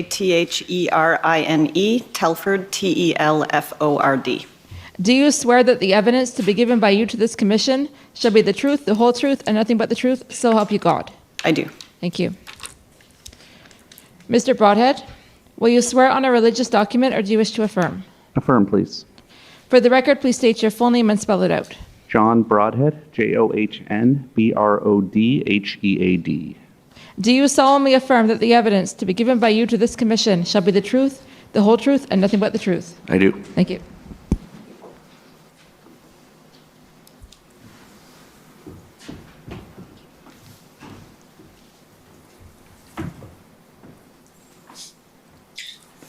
Good afternoon.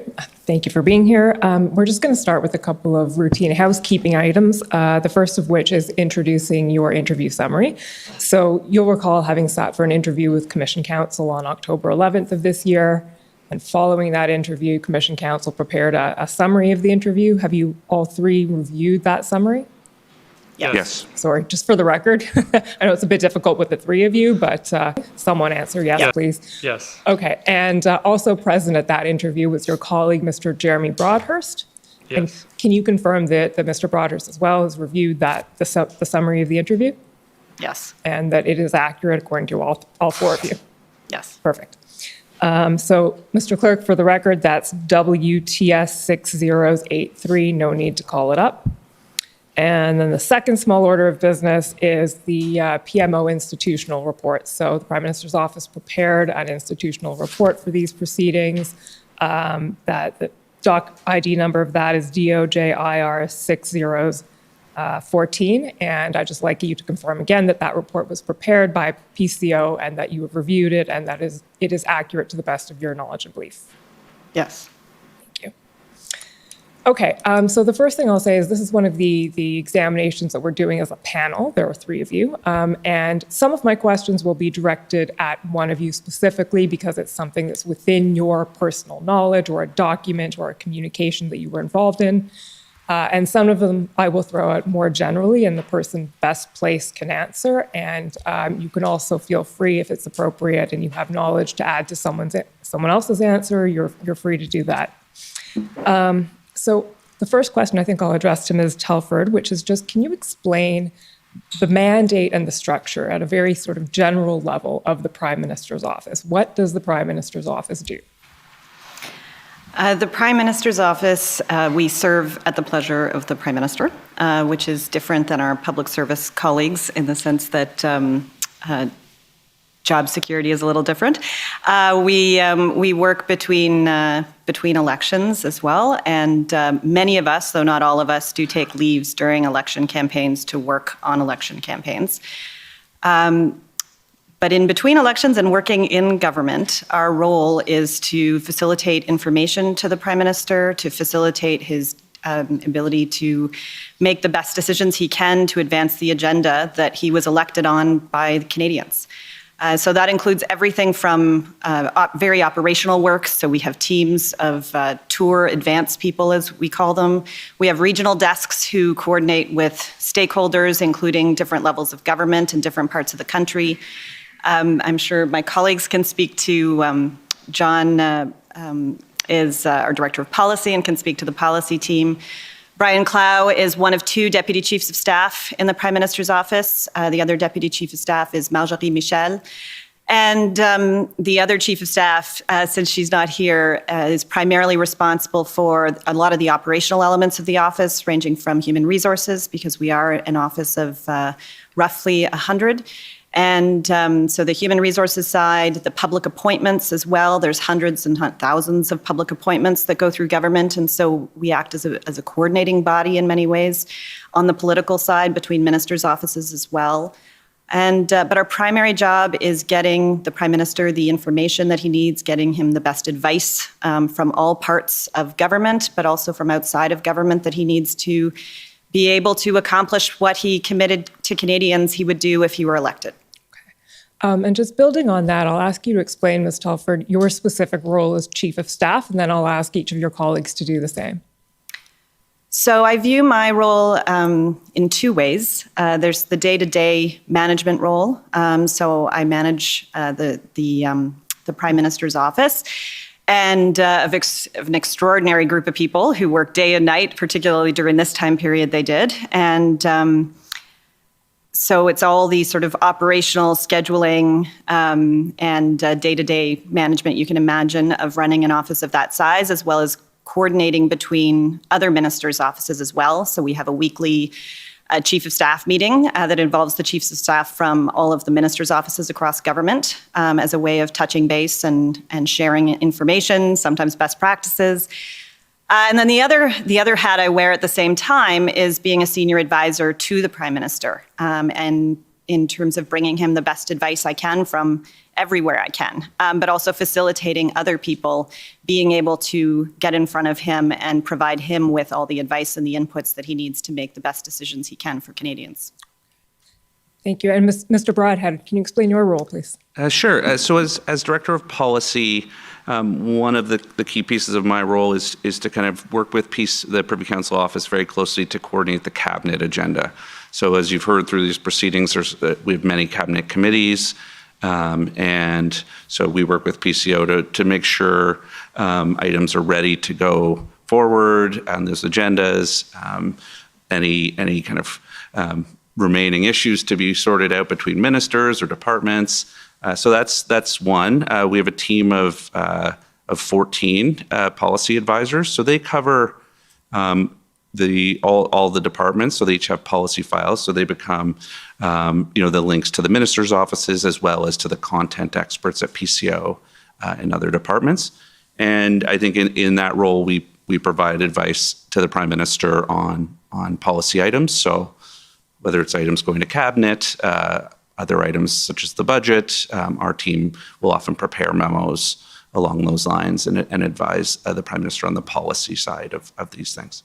Okay. And we're going to come back in a minute to, you mentioned PCO, and we've heard from a few witnesses last week from PCO. So we're going to come back to the interplay a little bit between your office and PCO. But first, I'll just ask Mr. Clow to introduce himself and describe his role. So I am one of two Deputy Chiefs of Staff, as Katie laid out, and I oversee 5 teams in the office.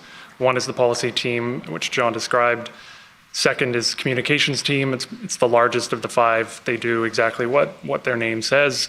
Press releases, all government communications, media relations for sure, quite a range of activities in that department. Third is the issues management and parliamentary affairs team. That's one unit.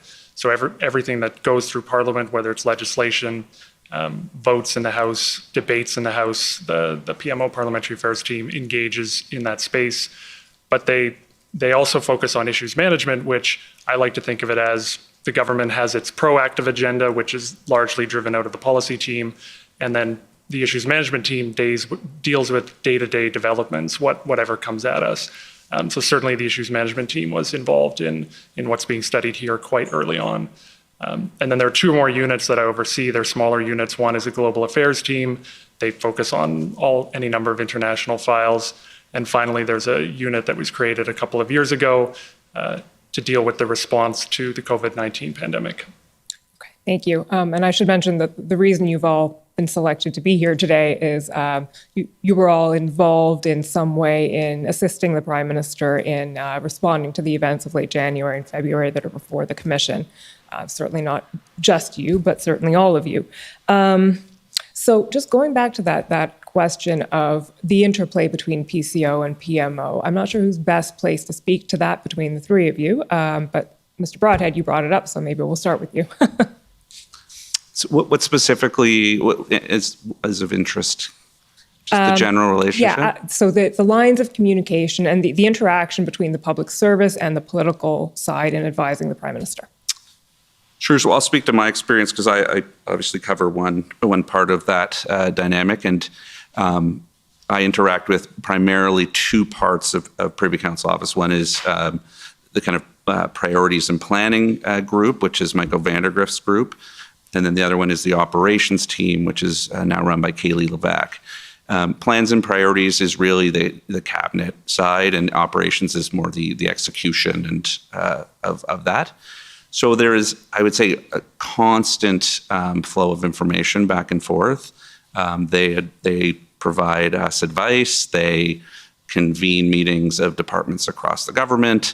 They really kind of hold the institutional knowledge on many of these files, and so we kind of work very closely together to ensure we're aligned on the policy agenda, that things are rolling out. They also have great experience in terms of execution of policy. So are things getting done? Are things happening that we brought into play? Are they still going? Is it still moving? So it's a very constant and a very important relationship for us. Ms. Telford, do you have anything to add to that in terms of the lines of communication and in providing advice to the Prime Minister? I would just add that, and I'm sure you heard this from the clerk, who I have primarily the most contact with is with the clerk and the National Security and Intelligence Advisor, and to only a slightly lesser degree, the deputy clerk.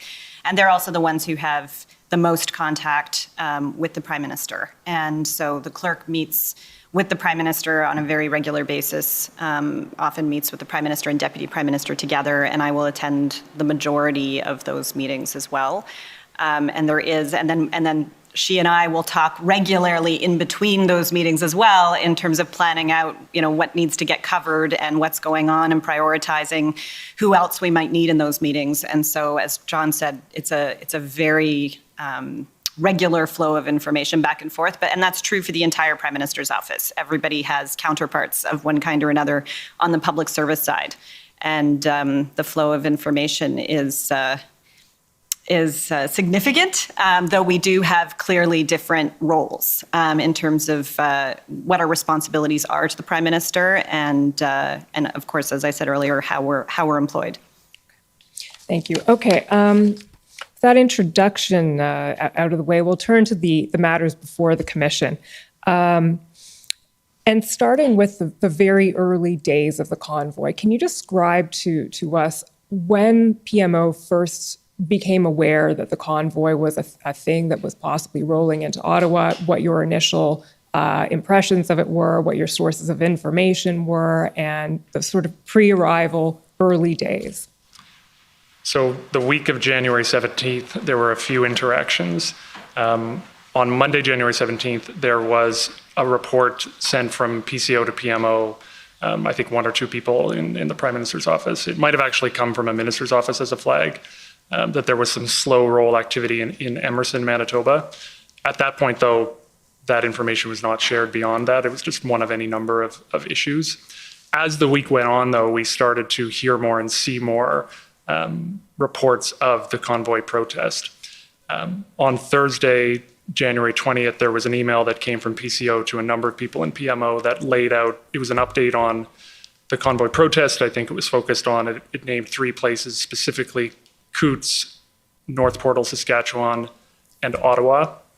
And the update also included a press release from the Canadian Trucking Alliance, which condemned the convoy activity, specifically proposed unlawful activity, which even at that point, what was coming out of a number of the speakers was proposed unlawful activity and road blockages specifically. So it was that week, January 17th, when we started to hear about this. That weekend, I'd say 22nd, 23rd, by then it was on everybody's radar. The week of the 24th is when the Prime Minister started to get updated daily on it. Okay, and that takes us, Mr. Clerk, can you please bring up ssm.can.nsc402578? So, Mr. Clow, if I take this correctly, you were speaking at that point of PMO's sort of monitoring of what was going on. And I believe the 25th was the first time you got a briefing from the PCO. So in addition to, I'll look at this email. So there was email traffic and there would have been phone calls the week of the 17th between PCO and PMO. The Tuesday, the 25th, I do believe was the first meeting scheduled with PCO and PMO staff to go through all of the elements as were known at that point. Okay, so we're just going to look at what the content of that meeting was. Mr. Clerk, if you can scroll down, keep scrolling. Okay, there we go. So this is Mike McDonald, and we know, can you actually just refresh our memories as to who Mike McDonald is? So he works in PCO and he's part of the national security team. That's right, Intelligence Secretariat. Okay, so Mike McDonald is explaining and briefing essentially on what the state of knowledge there is at the time. So he says, latest lay of the land, security, coordination, national security apparatus, what do we know? Law enforcement across the country is learning more about the convoy and its organizers as they interact with them. And then there's some description of where it's coming from. The next bullet down says actively monitoring. One thing they're picking up on is chatter on social media. So far, RCMP telling us that the convoy itself is peaceful, not causing problems along the way. Their goal is to get to Ottawa, not have infractions along the way. And then very small online chatter, that's where people are using disturbing language. Mr. Clerk, if you can just keep scrolling to the next page, please. There we go. Following January 6th events last year, which is a reference to January 6th in Capitol Hill in the United States, NSIA worked with PPS, RCMP, and Sergeant-at-Arms for scenario planning for regular protests. Push boundaries and plan out for things like an insurrection. This has been done. Then Ottawa Police and PPS have an MOU, have done exercises for these types of protests. On the federal side, we have governance in place that is up and running, ADM, National Security Operations Center, meeting every day to ensure parts of the federal family are coordinated in efforts and can feed information through. So does that represent essentially, first of all, the content of that briefing as you were aware of it that day? So I wasn't a part of this specific brief, but received this email. And so I have no reason to believe it doesn't represent what was discussed there. But I would say it's only a piece of the picture of what we were watching at that time. There's a reference in there to social media chatter and disturbing comments. And by this point, it was a very significant issue and getting a lot of coverage in media, some of those comments. This email was sent on January 25th, which is the same day it was reported in media that some individuals who were planning to participate in the demonstration were saying they wanted this to be their January 6th. That's why I suspect you see this in this email summary because there were individuals explicitly referencing January 6th. And at this point as well, it was known in public that some people planning to participate in the demonstration had a proposal to replace the government by going to the Governor General and the Senate. It's otherwise known as the MOU. Okay, so just scrolling down a bit again, Mr. Clerk, there's a comment at the end there. So you'll see at the end it says questions, question mark, Zed, and I believe that's a reference to Zita Astravis, Bill Blair's Chief of Staff. Yes. Mr. Blair, Chief of Staff. So she says, curious to know how feed into political level. From our perspective, feel assured having worked in the space of all work being done, but ministers feeling uneasy and keen on details. I'm wondering if you can help us understand what is meant there by sense of unease at the political level. I think there at that point, there was a lot of conversation going on about what we were seeing and what we thought this was going to be. And there were a number of updates coming through, like the one you see here. But we were also seeing a lot in open source and through the media, which was very concerning. Already mentioned the reference to January 6th. So that's what I think this speaks to. Okay, so is it fair to say then that in Mike McDonald's email that we just read through, the message coming through is essentially, well, we've planned for this. We did some planning after January 6th and things are sort of under control and the machine is operating as it should. But then Ms. Astrovas raises a concern saying the ministers are actually pretty worried about this. So is it fair to say that there was some unease at the ministerial or the political level that maybe isn't reflected in the briefing? Yes. Okay.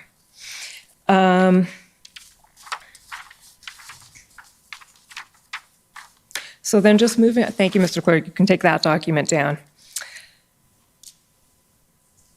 So that's the sort of pre-arrival state. Unless there's anything else you'd like to add about what was going on pre-arrival, but then chronologically, the next thing that happens is that the convoy arrives and doesn't leave when everyone expected it to do, and then we head into the first week of the protests, if we can call it that. So I'd like you to pull up now, Mr. Clerk, ssm.nsc.can 402941. And as that's being done, maybe I can ask you to just describe to us from your point of view what that first week was like and what was going on from your perspective in attempting to respond. And the notes I'm pulling up here are Mr. Clow's notes from a February 3rd meeting, which I think can fairly be described as a brainstorming ideas kind of meeting. But before we get into the specifics of the notes, can you fill in a bit of the narrative of what was happening in your thinking and in your office at the time?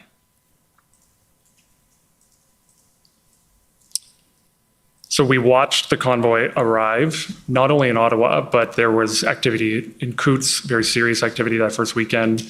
Emerson, we're starting to see some blockages there. It was down to one lane, it would open up again, some trucks would move, but there was activity in Emerson. So this was already a national issue in the first week.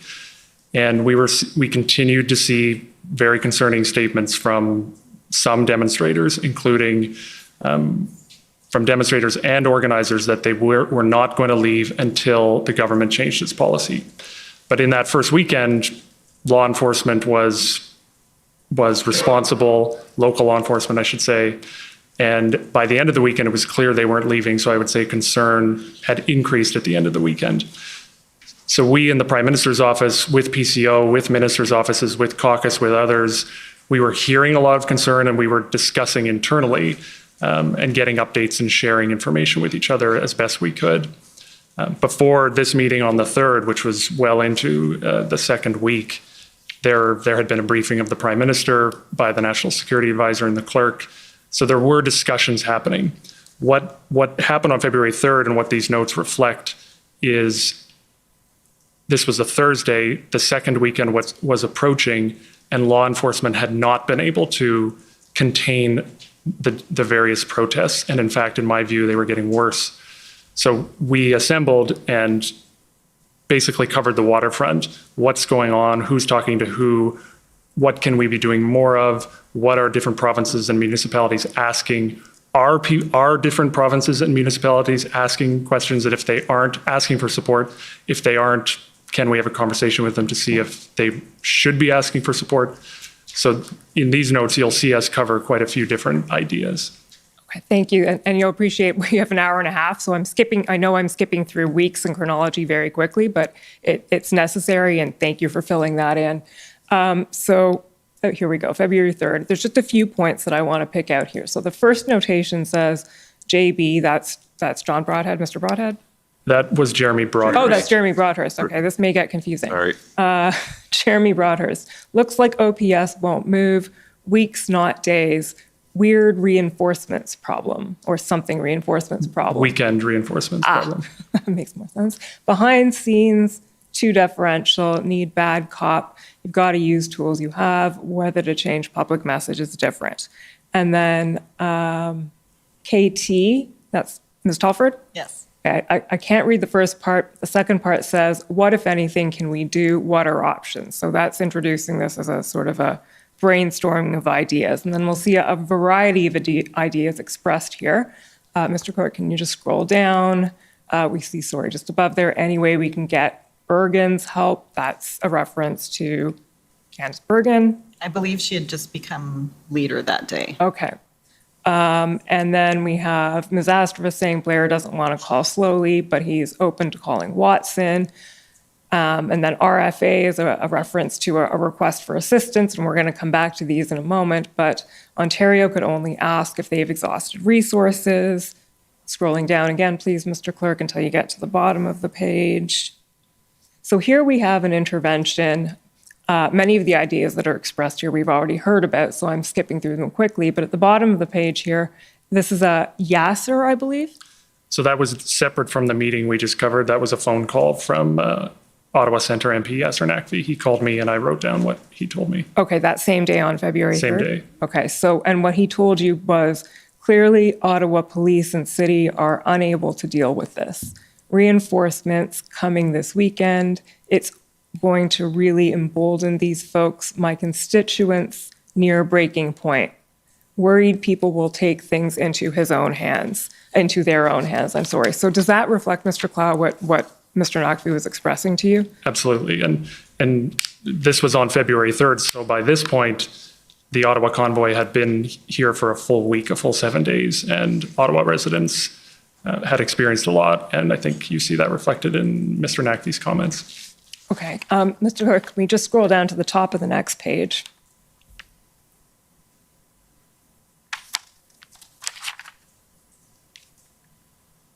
Yeah, there we go.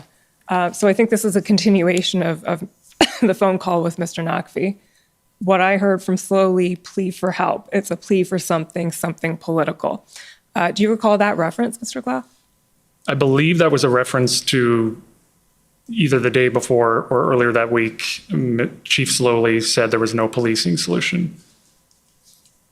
That's correct. It was the day before. And what I'm wondering is what was the reaction within PMO to that statement? Here we have Mr. Naqvi's, I think, interpretation of it, which is it's a plea for something.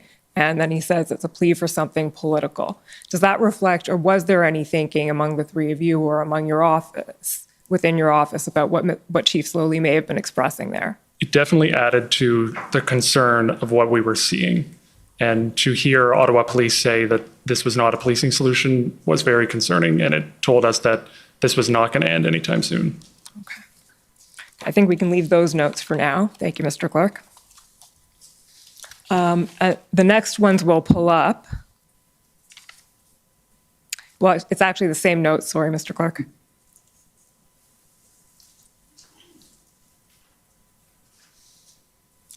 Keep scrolling down until you see February 6th.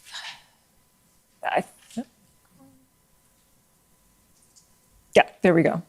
So says PM, February 6th, 6 to 8 p.m. So I assume this is a meeting that was with the Prime Minister, attended by, as it says here, the clerk, the NSIA, and then John, Janice, Jody, Sam. That would be John Broadhead, Mr. Broadhead. Janice is the clerk. Janice Charette, Jody Thomas, the NSIA. Sam, who's Sam? Sam Cleal is the Director of Issues Management. Okay. And there were probably a few other people on that call, not many more. I'm confident Katie was on that call. Okay, so if we just scroll down then until we see OPS trying to reduce violence or taking some steps. And then below that, Coots persists, but traffic is moving. AB, this is Alberta, asked for RFA. We don't see CAF, the Canadian Armed Forces, being able to help with that. Do you remember who was making that statement there? Is this the NSIA's update there, Mr. Clough? So one, to situate this conversation, this was Sunday, February 6th in the evening, so the end of the second weekend. Prime Minister was updated just as he was updated the previous Sunday, because a second weekend had passed and Ottawa had worsened and other situations were becoming more difficult as well. And I note the NSA reported that 11 BC communities have protests, 35 across the country. So I can't tell from the notes if that comment was Jody Thomas's comment, the one you asked about, but it looks like it was part of a list of updates from Jody Thomas. Were these briefings happening daily? There were multiple conversations happening daily at this point, and there were interactions with the Prime Minister every day at this point in some way or another, but this specific construct of a meeting with the clerk, National Security Intelligence Advisor, and staff didn't happen every day, but it happened with increasing frequency. Okay. So the next point that I want to look at here is right at the bottom of the page here. ON, that's a reference to Ontario, pushed back. And then the notation is PM, established list of mandates. I can't read the next word. Something vaccines. Gyms, vaccines, all provincial. Okay, and then under that it says DM for Solgen, so that would be Deputy Minister, Deputy Solicitor General, pushed back. And that takes us to an issue that we've canvassed a bit here in the commission so far, and I'd like to get your perspective on this afternoon, which is what was going on in those early days of the protest, the first week and a half, in terms of interaction between various levels of government and the federal and provincial aspects, and especially Ontario's response or perhaps lack of response, if we can characterize it that way. Mr. Broadhead, I believe this is probably best put to you within your purview. Sure, I can start, and then folks can add in.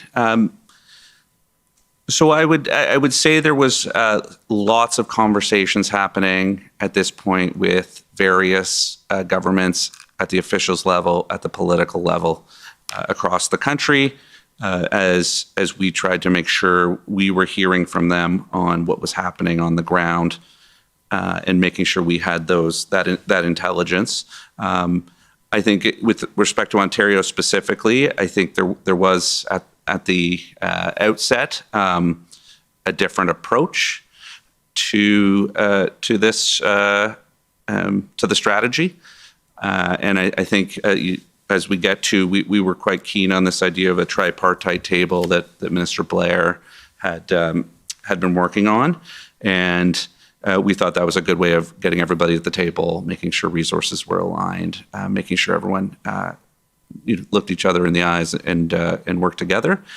And at that time, Ontario was not as keen on that approach. I don't really want to, speculate for what the Solicitor General or Deputy Minister or Solicitor General at this point wasn't. But from my conversations with them, they did want to have Ottawa, the City of Ottawa, and the Ottawa Police Service kind of play the lead role, and we're not as interested at that time in the collaborative tripartite approach that we were interested in.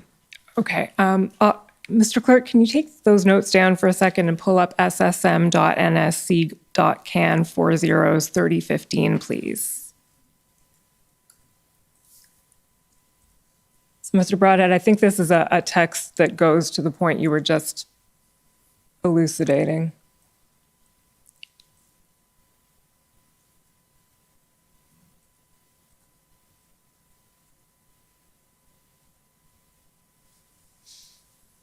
So we don't have a confirmed date for this one, but it must be some. It's February 8th. Thank you. And this is a text between you and Ms. Astrovis, a text exchange. And she says to you, I believe she's in the blue here, Marco, that's a reference to Minister Mendicino, hasn't heard back from Sylvia Jones. That's a reference to the Solicitor General of Ontario on the meeting with the three orders of government, reference to the tripartite. And you say, yeah, because they don't want to be a part of it. And she says, oh, I know. And you say, so anything I should do, we should just go ahead without them. And then it goes on. So can you contextualize that for us a little bit? Yeah, as they were getting kind of pushed back and or just not support from their counterparts, the Solicitor General in particular, they had asked me to connect with my contact in the Premier's office and to just check and see if was this something that the Ontario government or this minister, just to kind of ascertain some of those kind of contextual details. So I did.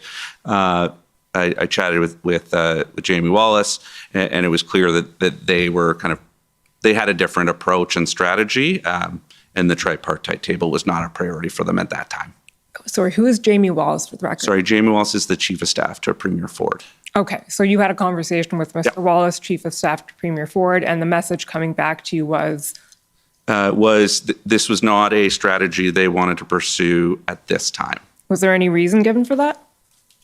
It was, I think, my recollection of that conversation was it was really they wanted Ottawa to be the main driver of this and did not want a kind of multi-governmental approach to this at that time. That was the impression I got from that phone call. Okay. Were you having interactions during this time with counterparts in other provinces as well? Yeah, so previous to being a director of policy, which I started in January, I was senior advisor with a focus on intergovernmental affairs. And so through that, I got to work closely with a number of the provinces. The three I was having most contact with, one was British Columbia because they were chair of the Council of the Federation at the time. So that was an ongoing active discussion generally. And I want to be clear, not just about this. For example, Mr. Wallace and I were working on childcare very actively at this time as well, and other issues were would come up. So, and then other provinces as well. But the other part of our PMO, which is important in this, is the regional desks, who don't report to me. They're part of the operations team, but they have geographical areas of responsibility. So they're often in touch with provinces and cities, and we have kind of information sharing between us. So I'm in touch with them a lot. They let me know when things are happening. I do as well. So I know that in those times there was a lot of informal contact, as well as obviously from ministers and officials. Okay, and we may come back to some of those interactions, but we'll stick to Ontario for now. Mr. Clerk, can you pull up ssm.nsc.can 402935?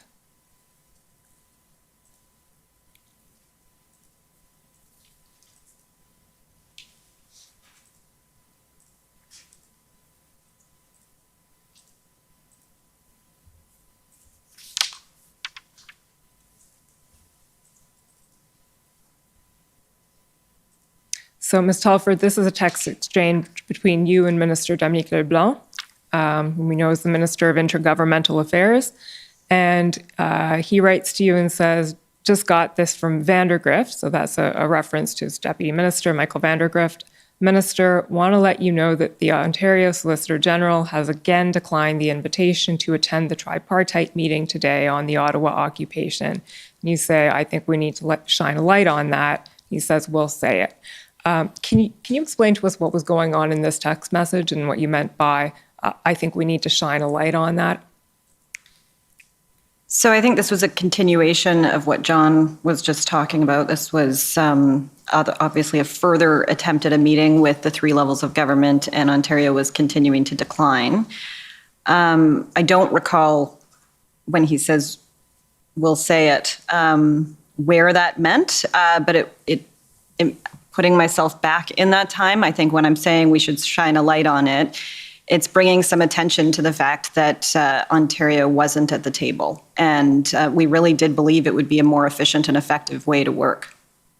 Would it be fair to say that there was some frustration with Ontario's response at this point? There was definitely some frustration because we believed it could be easier than it was, all things being very relative at that time. But there was ongoing communication with Ontario bilaterally throughout. It just meant that the conversations were happening between Ottawa and the federal government and Ontario. And so there were just numerous bilateral conversations that we just thought could have been better handled and more efficient if we could have all just come together. Because as I know has come up throughout the inquiry, there was a fair bit of confusion around numbers and requests and the RFAs, the way they work, the request for assistance. They do need to go through the provincial level of government. And so not having them as part of the conversation made things that bit more complicated. That's fair. Mr. Clerk, can you please pull up ONT 50159? So I'm going to ask you here about a meeting that was held on February 6th that was a sort of tripartite, but not quite, between the City of Ottawa, the federal government, and the provincial government. And the exchange I'm going to take you to, we've seen this document several times in the commission, so I'm not going to go through the whole thing. But at the end of the document, there's an exchange between the National Security Advisor and the Deputy Solicitor General of Ontario that I'd like to get your take on. So it's February 6th, an 11 o'clock meeting attended by officials from the three levels of government. So, Mr. Clerk, if you can scroll down to the very bottom of the document.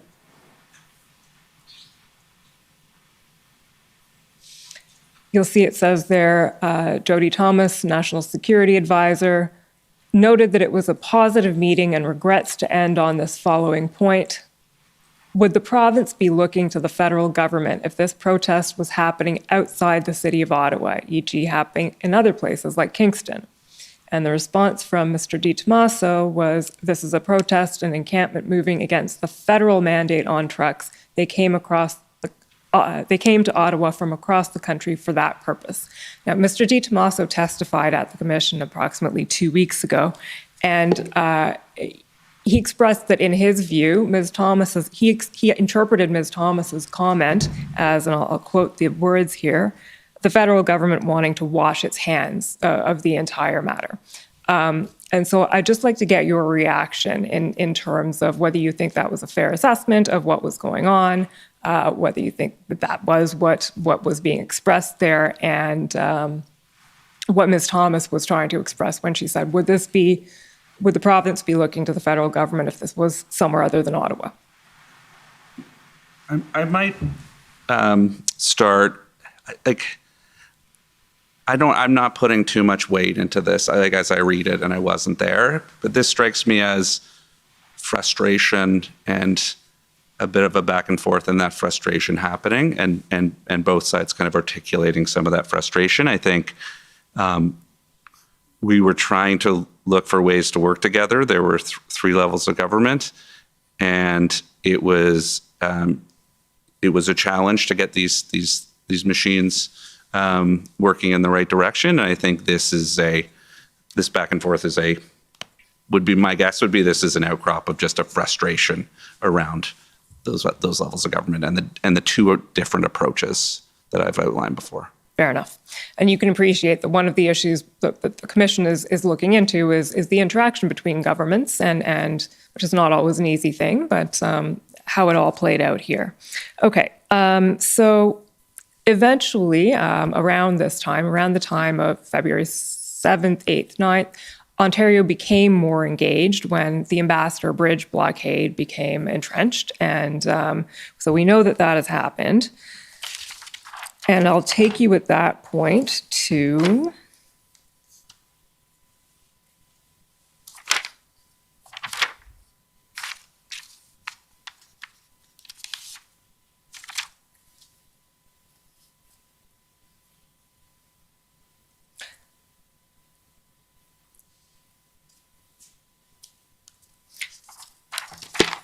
the witness summary. I'm sorry, Mr. Clerk. It's WTS 6014, page 11.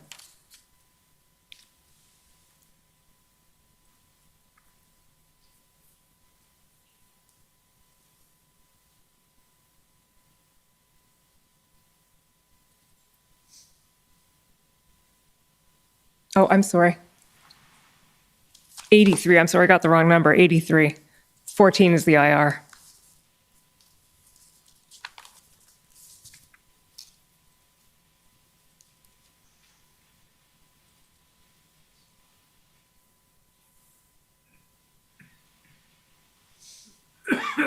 So if we scroll down to page 11, please, Mr. Clerk.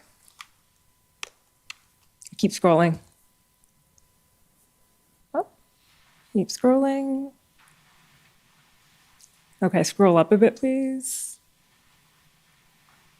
What I'm looking for is the panel was asked what, in their view, could be that I have the wrong page number.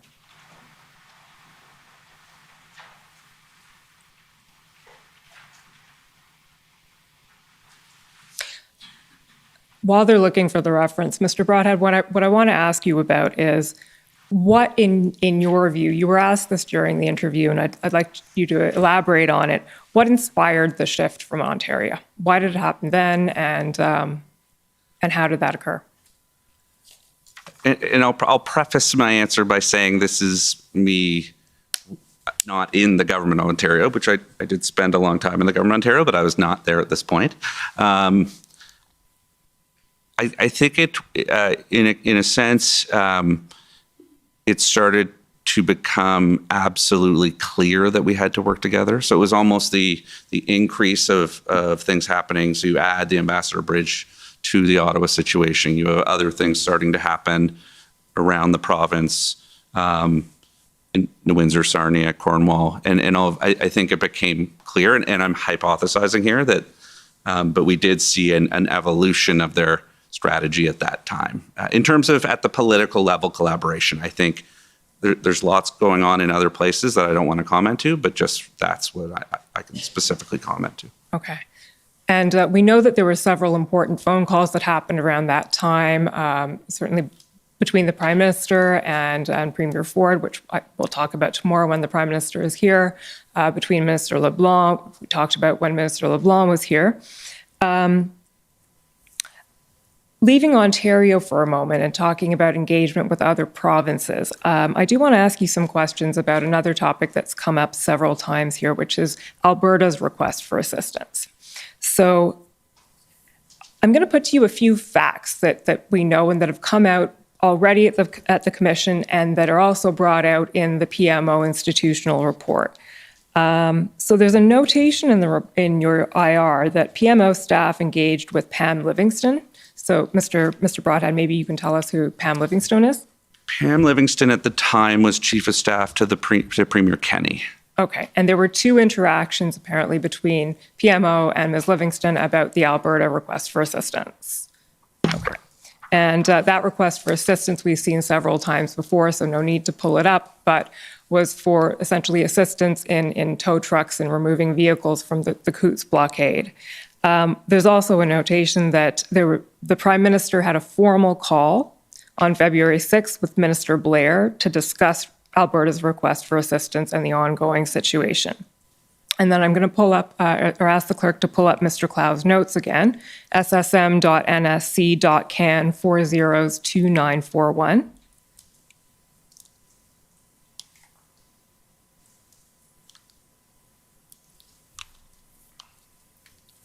So this is the notation I said we'd come back to. This is the meeting that you're having with the Prime Minister on February 6th. And the notation, there it is, thank you. Coutts persists, but traffic is moving. Alberta asked for RFA. We don't see CAF being able to help with that. So at that point, it's apparently been concluded or decided in some form that the Canadian Armed Forces is unable to assist. Is that correct, Mr. Clow? So the RFA came in the day before that, and it immediately spurred a number of conversations with different offices. Ministers were consulted, and the Prime Minister was consulted on a few different occasions about this. And yes, there was a general sense that CAF should be a last resort, but also in this specific case, I think you've heard from other witnesses as well, but at the time, the discussion was that this was not an appropriate or even useful response to what the problem was. And what I mean by that were these trucks actually going to be able to do the job? That was all part of the discussion that ensued after the request came in on the 5th. What I'm really wondering about all of these exchanges, and there was a further meeting apparently on the 9th where, again, this time it was Ms. Telford, Ms. Charette, the Prime Minister, and Ministers LeBlanc, Mendocino, and Blair all discussing the RFA during one of the meetings that was held. Why was this RFA treated quite differently than most are? This was elevated to the level of the PMO and the Prime Minister, which most requests for assistance are not. Can you explain or elaborate on that? And you might want to add to this, but we are usually made aware of requests for assistance. wherever they're going in government. And in this case, we were obviously following everything to do with the blockades and the occupation very, very closely. And in this case, because the feedback from departments was coming that there wasn't a way to help, and what we were trying to do was support anybody who needed assistance on the ground. And so if Alberta was asking for help, we wanted to be able to support them. So it just led to a lot of conversations. It kind of comes to the role that our office often plays of coordination and facilitation, because we then started reaching out and asking questions of other departments saying, does anyone else have the equipment that they might be looking for? It may not be appropriate for CAF and they may not have the equipment, but is there that equipment somewhere else that could be found? So I think, as is in the interview summary, we even went so far as to say, does Parks Canada have this kind of thing? Because the goal was to be able to assist if we could. Maybe if I can just add, I think that, we also looked at, can we reimburse if they find them privately? Should we reimburse that? So I kind of push back a little bit on that. This rarely happens. Like in a case where the process comes through and it goes to the minister, and I've known of other cases where it was like, no, we can't assist. The minister's office will often flag it to us, and we'll ask questions about, well, have we explored this? And I can remember other instances where that was the case, where we just pushed more to find other solutions that in the kind of narrow band of the RFA process they may not have thought of. Okay, that's fair. It's the request for assistance that we're dealing with in the commission. It's the only one that we've seen this pattern in, but that's fair explanation. Okay, I'm going to want to shift gears now and talk about what you were hearing during this process with various stakeholders and interlocutors, both nationally and internationally. So, Mr. Clow, I'll start with you. We know you had a few conversations with a man named Juan Gonzalez, who's the special advisor to President Biden. Can you tell us about those conversations and what you were hearing from him? Yes. So I heard from Juan Gonzalez. He is part of the national security team in the White House, and we'd interacted on a few files before the convoy protests. And he reached out, I believe, on Wednesday, February 9th. At that point, it was a request to connect National Security Intelligence Advisor Jody Thomas with the White House Homeland Security Advisor to urgently discuss the Windsor blockade, but also other border blockades that were in effect at that time. So Juan and I had a bit of back and forth about that. That then led to a number of conversations, some of which you heard about this morning from the Deputy Prime Minister. But there were various interactions between the Prime Minister's office, PCO, several ministers' offices, and their counterparts in the United States, in the White House, and different departments in the United States, because they became seized with the border blockades that were impacting them quite significantly.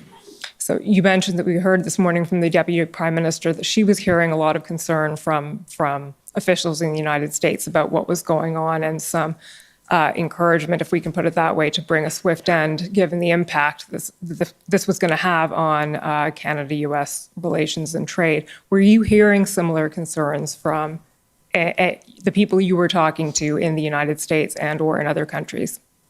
Absolutely. And the concern was not only about trade, economics, dollars and cents. It was for sure.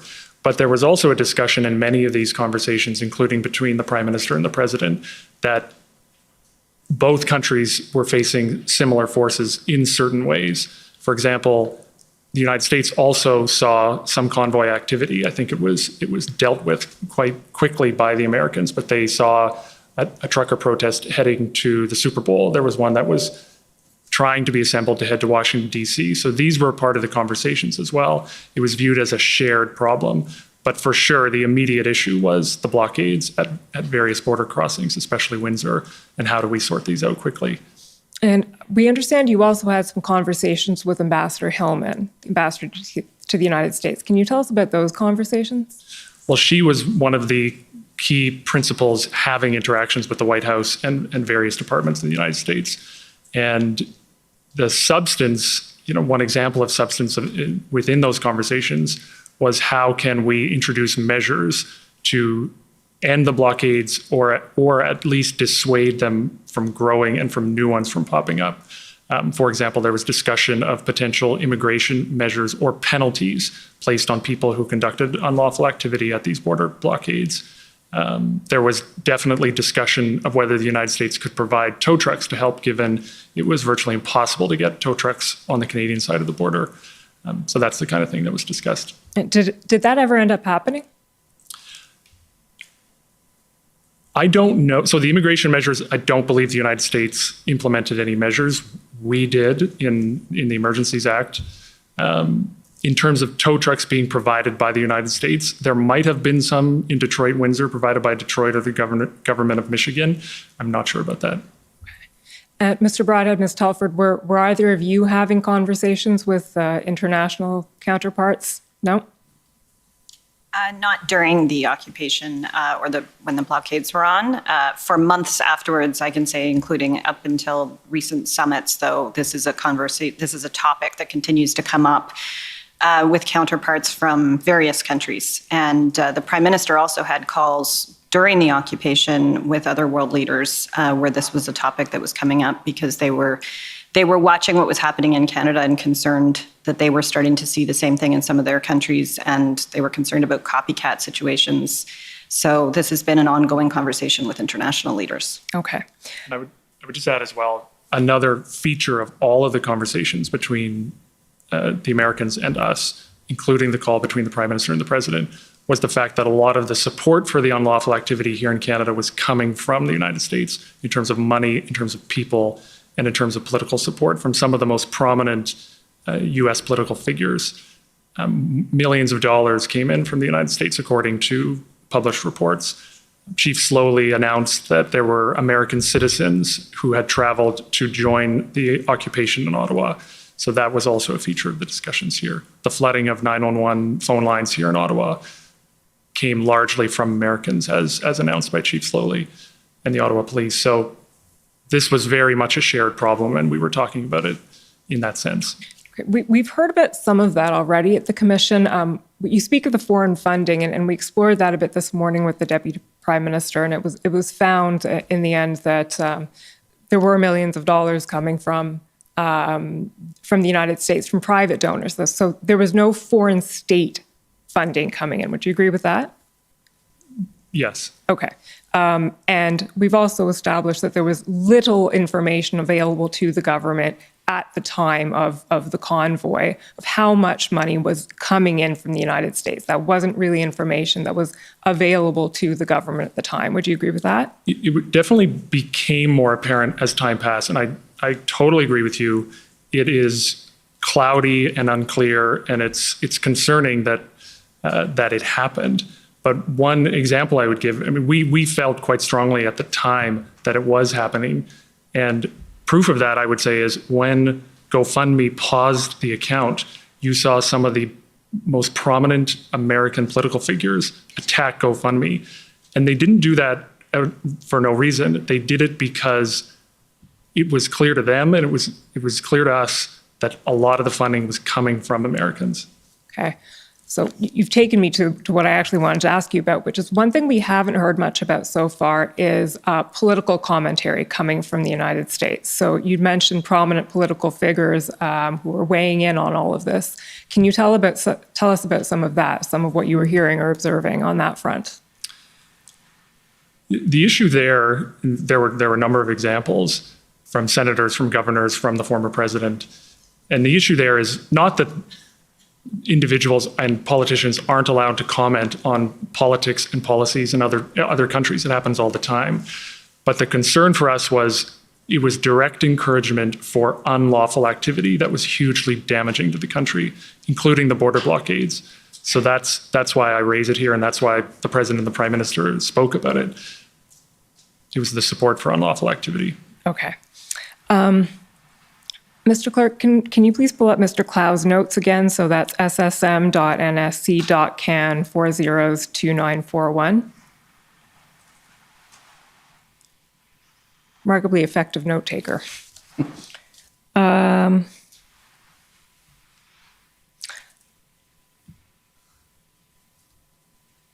Now, it's going to be a little challenging to find the page here because we don't have a date for it. So just keep scrolling down until you see talked about the Emergencies Act. So scroll down again, please. Scroll down.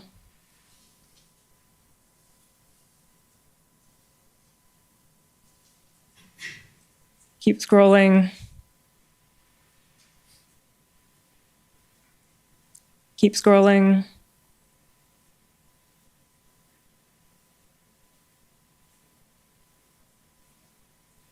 Keep going.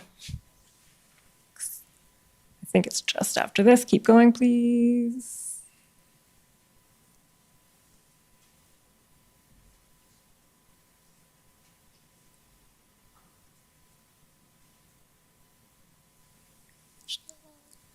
There's a lot of blackout in this, so it's a little challenging.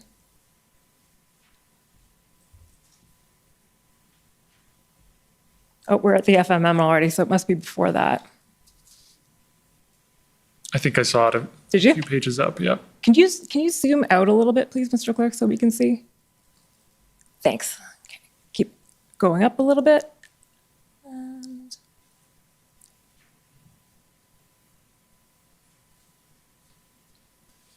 So a little bit further up.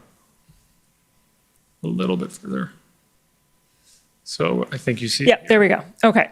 So first question, we don't have a date on this because it's sort of, there's some blackout before that, but do you remember the date of this, Mr. Claw? I believe it was February 9th. Okay. So it's a meeting on February 9th, and This is various things happening over the course of the day. Why don't you I wouldn't tell call us this what- one meeting. why don't you tell us what was happening? So February 9th was, there were a few conversations going on. I don't specifically remember what meetings at what times, but I did write down, and it was reported to us, that Minister Blair had spoken to the clerk about the Emergencies Act. And that was in the lead up, I think, just one day before the incident response group meeting where the Emergencies Act was discussed in some detail, in addition to other things.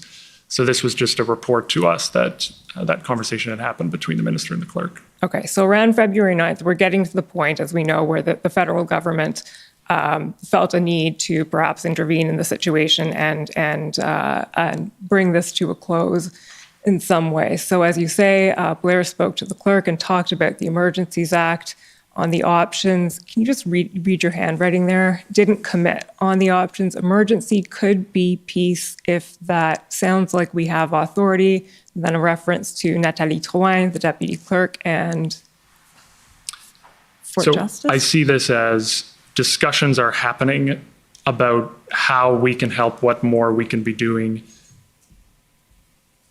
And the Emergencies Act could be a piece of that. Okay. And we know that the following day, the Prime Minister convened the first incident response group meeting. Yes. So I'd like you to tell us a bit about that meeting, the decision to convene the IRG and what that meant in the Prime Minister's eyes, in your eyes, and what an IRG really is. I think, as the clerk may have spoken to already, and I think as these notes show too, the meetings were becoming increasingly frequent, with added ministers and different departments getting involved because of the request for assistance amongst a growing number of blockades now, as well as protests in different parts of the country. And the occupation, of course, is now really entrenched in Ottawa. And so as we were having these meetings, the clerk, I believe, advised the Prime Minister, though it made good sense to the group of us at the time as well, that it was time to formalize our structure moving forward, and that we were at a point of national crisis, and that's what the incident response group is put together for. It was a group that was, it was a cabinet committee that was created, I believe, in the first mandate of the government midway through, and it is chaired by the Prime Minister. It does not have a set permanent membership. It is convened with the ministers appropriate to whatever the incident is that is being discussed. And the thing that makes it very different from other cabinet committees is where in another cabinet committee that it tends to be policy focused and a longer term. This is obviously dealing with something in real time and something that's crisis-like in nature.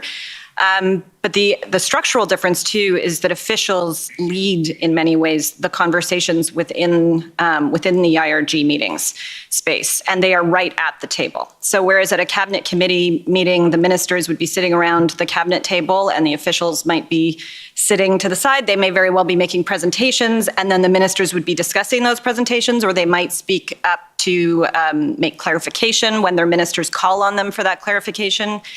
At an IRG meeting, the principal presenters are officials. And so whether it's the NSIA, whether it's the commissioner of the RCMP, whether it was the head of CSIS, depending on the incident in past, it might be the CAF and the chief of defense staff. And then the ministers are called on by the prime minister to add anything that they might see as not having been covered, to add any thoughts they have on the basis of the information that's been presented. But they are all sitting around the same table, which makes it quite a different meeting than really any other. And what's the purpose of that? Why is an IRG structured like that with direct input from officials? I think for a number of reasons, it's their expertise and getting it in real time to the prime minister and to the ministers, and things are moving very quickly. And it's so it's an efficiency and an effective kind of tool to bring everybody to that same table and convene the leadership of the different security agencies for whatever the security incident is, and to hear from people directly. Okay. So essentially you remove the sort of the layering up, and instead the prime minister has direct access to all of the inputs that he may want or need. As do all of the other ministers, because they then get to hear directly from the heads of the different agencies or law enforcement heads. Okay, fair enough. So we've been through the content of many of the IRGs. One theme I want to pick up with you is something that was eventually brought to the IRG on February 12th, but has been a discussion at the commission throughout, which was the idea of whether the prime minister or anyone from the federal government should engage with the protesters and attempt to bring this to a close through either some sort of negotiation, some engagement, some speaking. So the first thing I'll bring up on that point is, Mr. Clerk, it's pb.can.401184.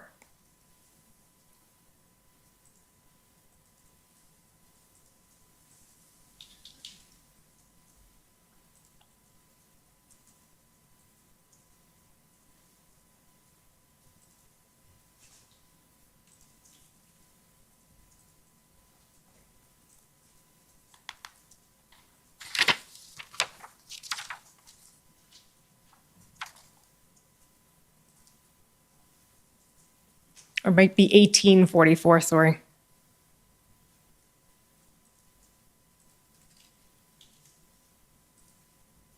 Ms. Telford, this is a text exchange on February 6th between you and Minister Menachino, so it's early days, but as I said, this theme of interaction, negotiation is something that came up. Okay, can we scroll down, please, Mr. Clerk? Keep going. Keep going.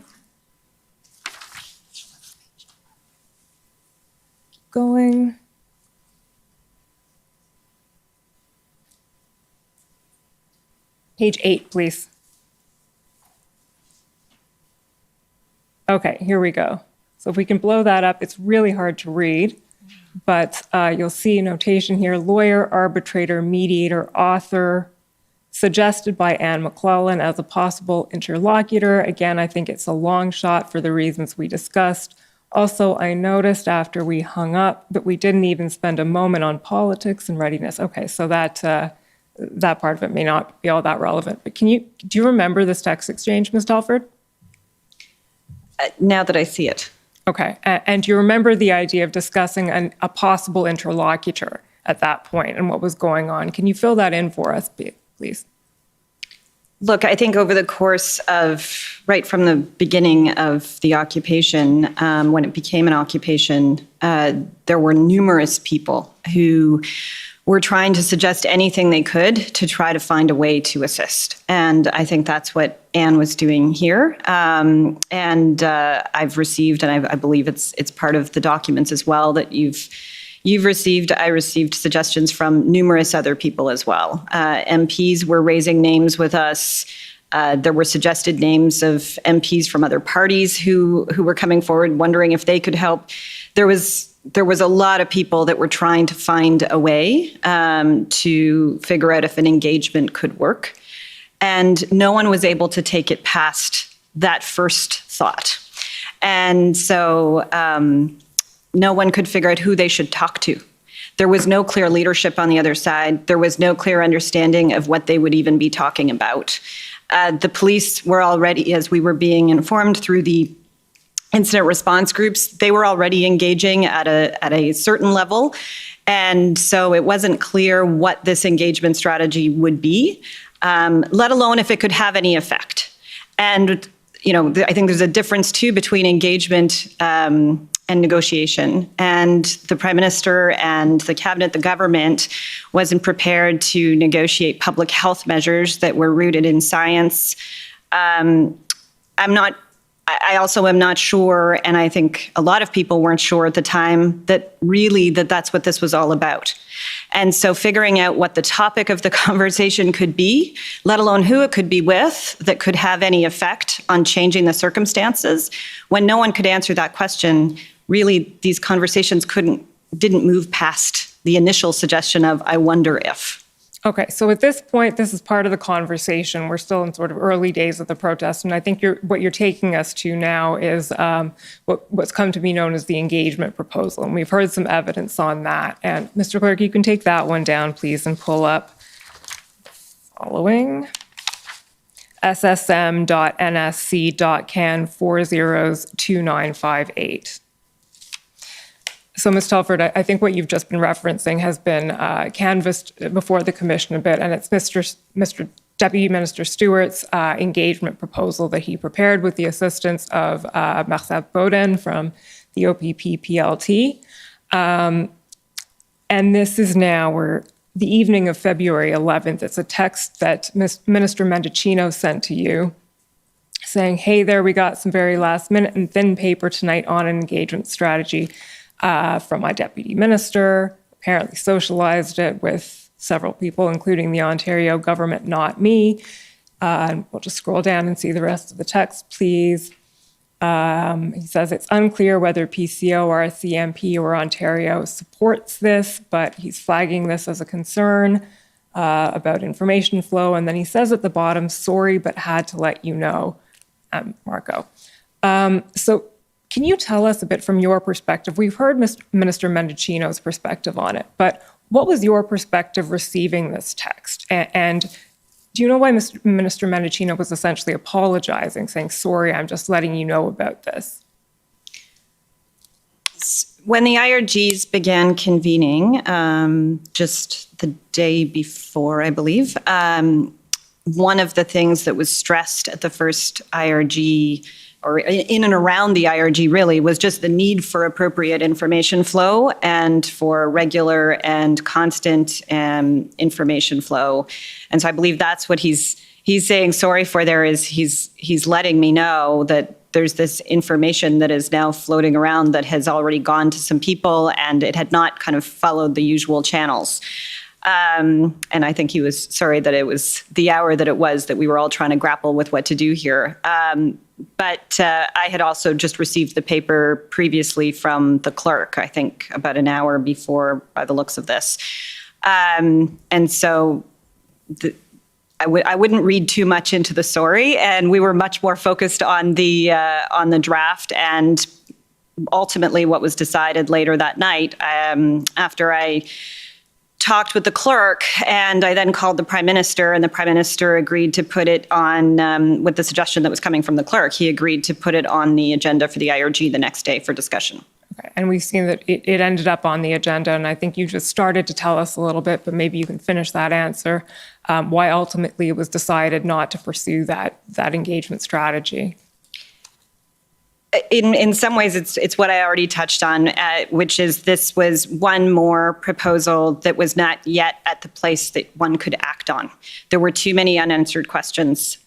There was no clarity in terms of who the discussion would be with on either side of the discussion, and what the discussion would be about, and what it might result in. And so, while everyone, including the Prime Minister, was encouraging everyone to put every option on the table, and it's why this was put on the agenda ultimately, there wasn't anything further to pursue on this at that time. Okay. Thank you, Mr. Clerk. You can take that one down.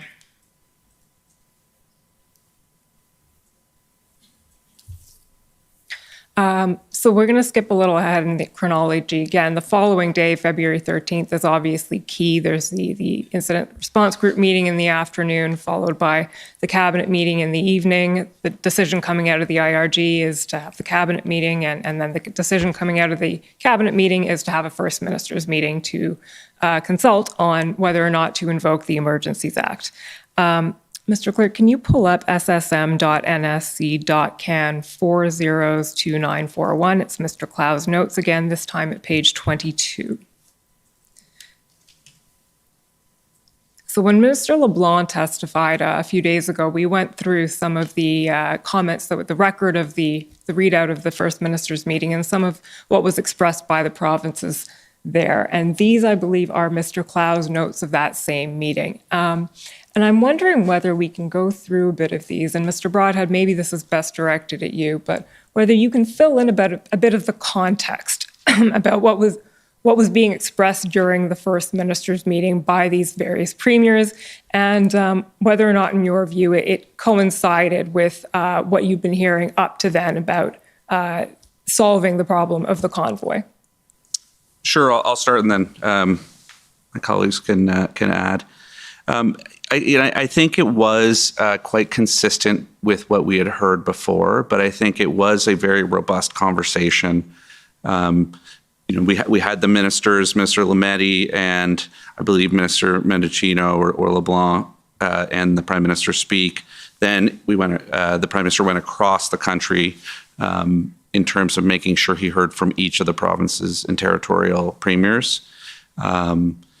I think we had known on where not that specifically on the Emergencies Act, but we had known from conversations with Ontario what they were kind of feeling generally. We had heard from a lot of the provinces, so I think it was quite an interesting conversation. I think we did learn a lot, and just to use a couple of quick examples, some of the issues around supply chain that Newfoundland and Nunavut brought up, and concern from the Premier in the Northwest Territories about a blockade, concerns from Premier Horgan about RCMP being stretched too thin, as a contingent had been sent to support another part of the country. And it really kind of showed the national nature of it and the kind of variety of issues folks were facing. And even the folks who were, I would say, more concerned, such as the Premier of Alberta or the Premier of Saskatchewan, even they had said things like, well, I won't quibble with the use of the Emergencies Act, but I'm worried about inflaming folks, which was something we were concerned about, had talked about at IRGs, was a real cause of discussion.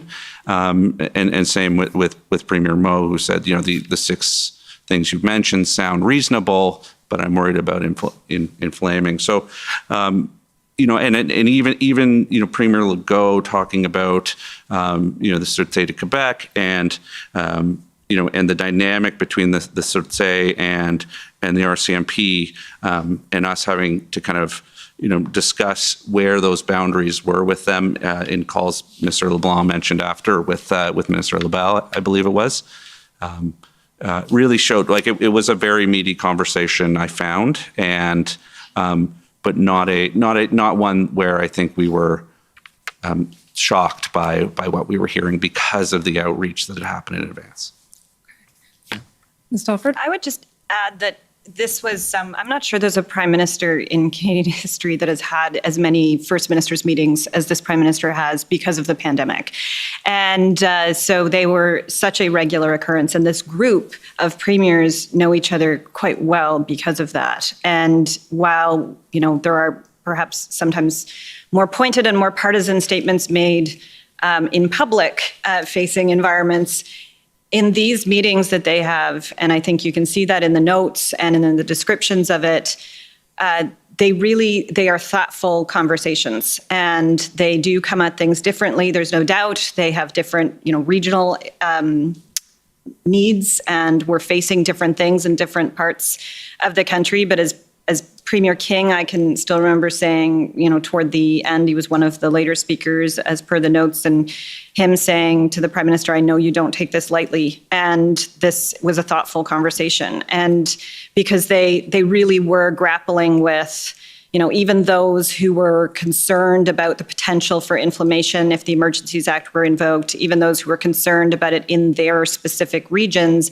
understood there was a broader national potential national need here, and that the Prime Minister had the authority ultimately and potentially and the need to do this. And so even those who were showing some reluctance from their kind of premier perspective of their particular province were showing an openness or a recognition, as Premier Kenney did, and sort of saying, I won't quibble with you on whatever you have to do with the Emergencies Act ultimately. And I think that speaks to, they'd had an FMM just a couple of weeks prior to this that was solely focused on, before all of this had started, as par for the course now during the pandemic, because we need to remember the time we were in, which was the height of Omicron. And so they'd actually had an FMM I think it was January 10th, where they were talking about the new mandates that the provinces were having to put into place. And we were looking to support them on that front. So this is a group that has navigated crises for a couple of years together in many, if not most of their cases. Okay, that's helpful context in understanding comments like you just brought up. Premier Kenney saying, I don't quibble with the use of the act. Mr. Cloud, do you have anything to add on this front?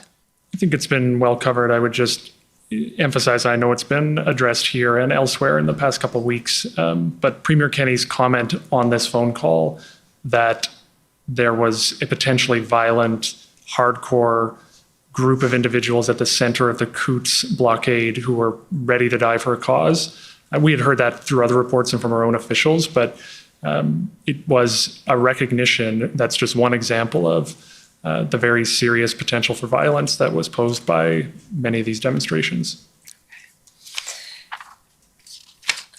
Thank you, Mr. Clerk. You can take that one down. So we know that what happened after the First Minister's meeting, which lasted about an hour, there was then, I believe, a call with opposition leaders, and then at some point that afternoon, the Prime Minister received a decision note from the clerk, and fairly shortly thereafter took the decision to invoke the Emergencies Act.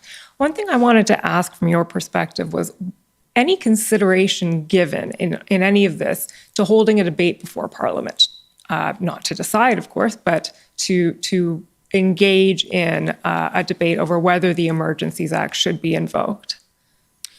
So there was an emergency debate about the convoy and the demonstrations I think exactly a week before the invocation of the Emergencies Act. The Emergencies Act itself contains parliamentary process and provisions, so that debate and the vote in the House did happen.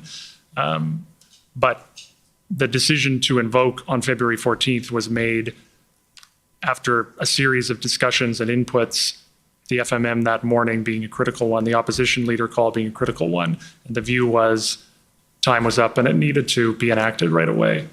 And recognizing that the parliamentary process is built into the Act and was to come in the days ahead, we thought that was robust. So essentially that conversation didn't happen because it didn't have to. There was already a parliamentary process built in. Yes. Is that fair? Okay. And I just want to turn briefly now to the topic of revocation of the Act, which I know is skipping ahead again.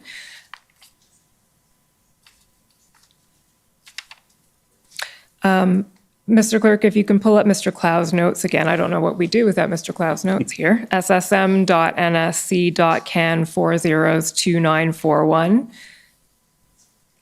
page 28.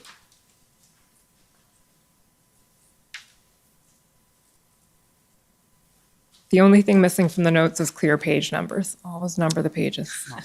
So this is February 19th.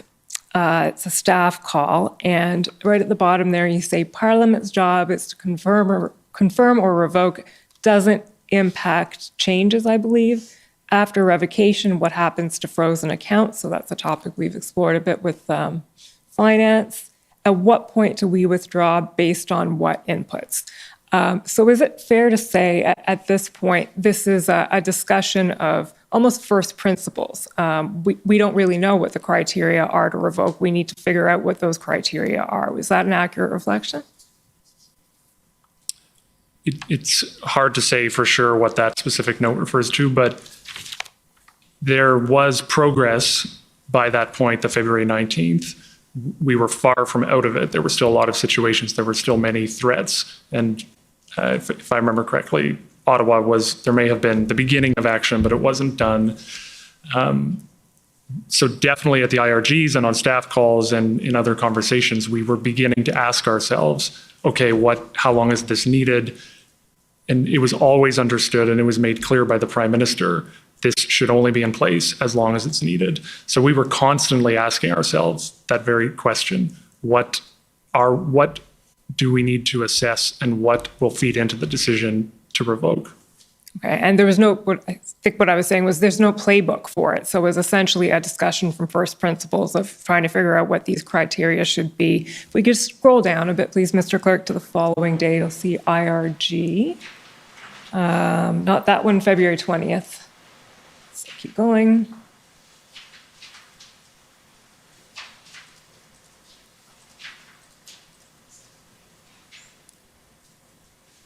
So the first notation there says IRG February 20th, RCMP/officials public brief on how long Emergency Act is needed. Now we're going to take this down and bring up a different document, Mr. Clerk, which is ssm.can.nsc 40/2910. This isn't something that's recorded in your notes, Mr. Clow. What I'm going to bring up is Commissioner Lucky's key messages from that date. So it's an RCMP document, and I'm going to take you through it and ask you whether your recollection is that that was expressed during the IRG.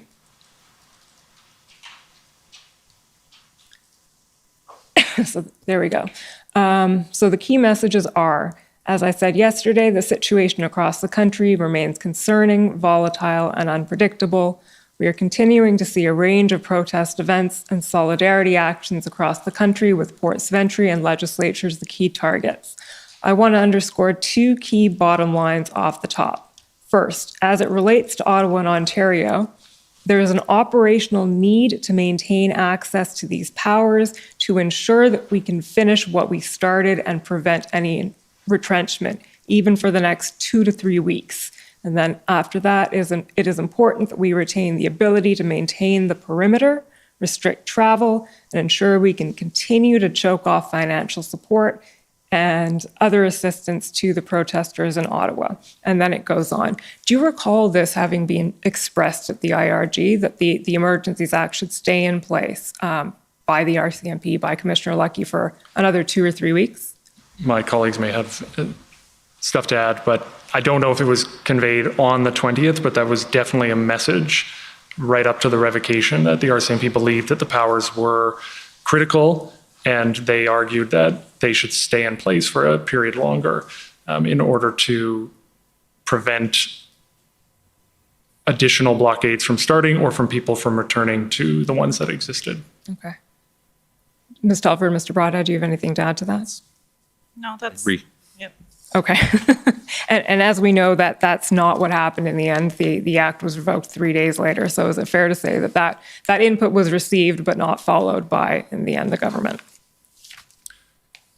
Important to point out is that both for the invocation and the revocation, the RCMP was one of many inputs. So for sure, this view would have been considered and was considered. But ultimately, the Prime Minister and the IRG decided to revoke when they decided to revoke based on what many different inputs. Okay. One thing I wanted to ask you as well about the revocation decision is there have been some suggestions that the motion to confirm the declaration of emergency had been passed through the House of Commons, but was up for vote in the Senate, and that part of the timing of revocation may have been due to some perhaps lack of confidence around whether the Senate would confirm the declaration. Can you speak to that? So quite the opposite, actually. And yes, I am aware of that suggestion that perhaps there was an attempt to revoke before the Senate got to its vote. We actually wanted the Senate to move as quickly as possible, and I think it did too, but as it was reported to us, the Senate was delayed in convening partly because of the very significant continuing Ottawa demonstrations that were happening right on the Senate's doorstep. They did begin their debate at a certain point, but that was not considered when it came to revocation. The decisions around revocation was, what's the situation? Is this act still needed? Are these powers still needed? We would have liked the Senate to have its vote, but I will also say I know of no reason to believe that the Senate would not have endorsed it. And I do believe that, I'm not sure about this, but I do believe that this commission has seen evidence that the Chief of Staff to Senator Gold, the government leader in the Senate, was doing vote counting, and they were quite comfortable that they were in a good place. Anything to add on that point, Ms. Telford, Mr. Rada? No, I completely agree with what Brian was just saying, and I would just add that it was extraordinarily important to the Prime Minister that he be true to what he set out in the beginning when he invoked the act, and that it wasn't going to last 1 minute longer than absolutely necessary. And so that was the entire motivation behind when the revocation happened. The same way, safety and security was at the core of every meeting he was having throughout. The politics and parliamentary issues were on a completely separate track from that decision making. Okay. Those are actually all the questions I have for you, since given that the Prime Minister will be here tomorrow, your boss will be speaking for himself. Those are the questions that I have for you this afternoon. But before I sit down, is there anything that we haven't covered here today that you would like to say now that you have the opportunity? I think we're good. Nope, pretty quiet. Okay, thank you. Commissioner, those are my questions. Okay, thank you very much. I think probably this is a good time to take a 15-minute break and let everyone get up and stretch. And so we'll come back in 15 minutes. Thank you. The commission is in recess for 15 minutes. La commission est levée pour 15 minutes.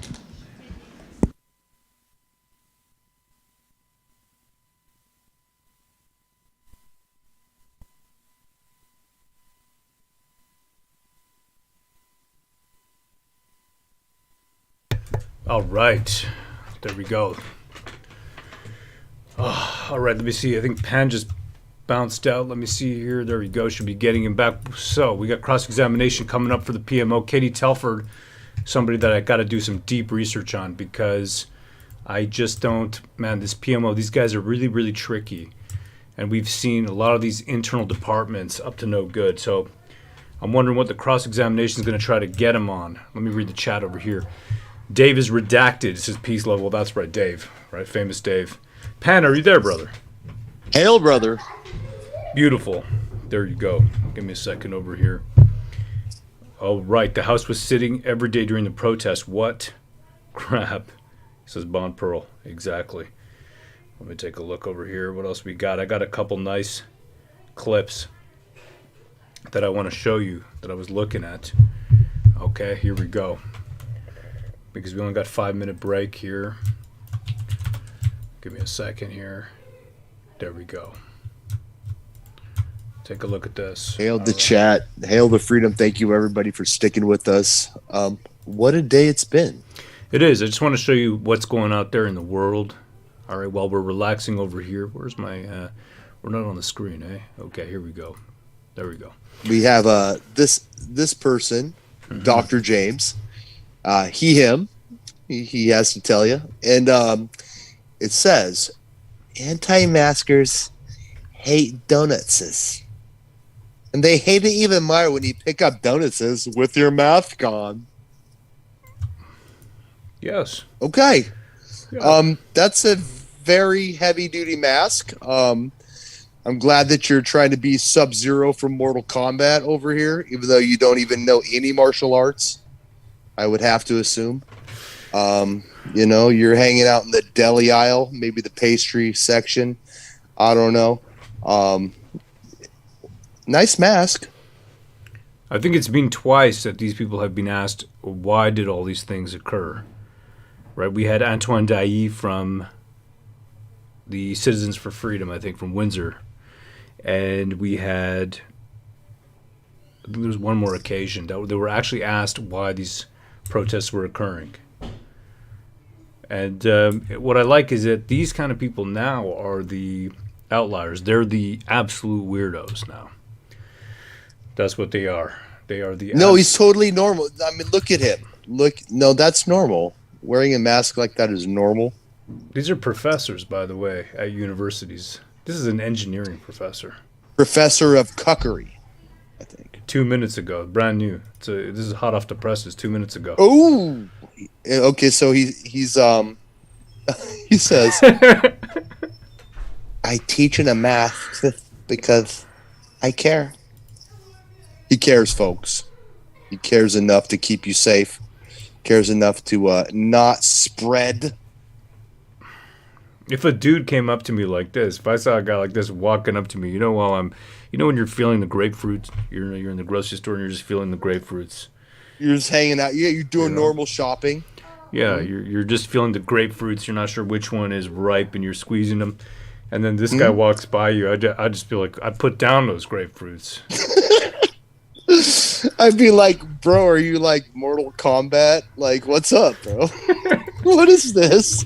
Exactly. I would put down those grapefruits and I would make a run for it. I'd be like, what does this guy want? Back in the day when you saw people like this around, you ran or you said, here's my wallet. I'd be like, bro, is this Mortal Kombat right now? I never kind of... Mortal Kombat! Yeah, I never reply to these guys just because I'm just not... What's there to say? He's showing a donut. You know, he showed that donut with very nice looking sprinkles on it. It looked very tasty. How are you going to eat that donut, bro? If you'd be so kind, Ben, look at this one. This is a great one. We have Dr. James, and he says, anti-maskers hate this mask. Me? I think I don't even know what that is. It's a Draeger. That's a Draeger. It's a Draeger. A Draeger. P100 Explorer 2100. It's a Draeger. Me? I think it's Draeger P100 Explorer 2100. Great. Big filter. Facing front, making it easy to speak with. Vent at the bottom to help with condensation. Oh my God! What is bro? Stop! Why does he have a seashell strapped to his face?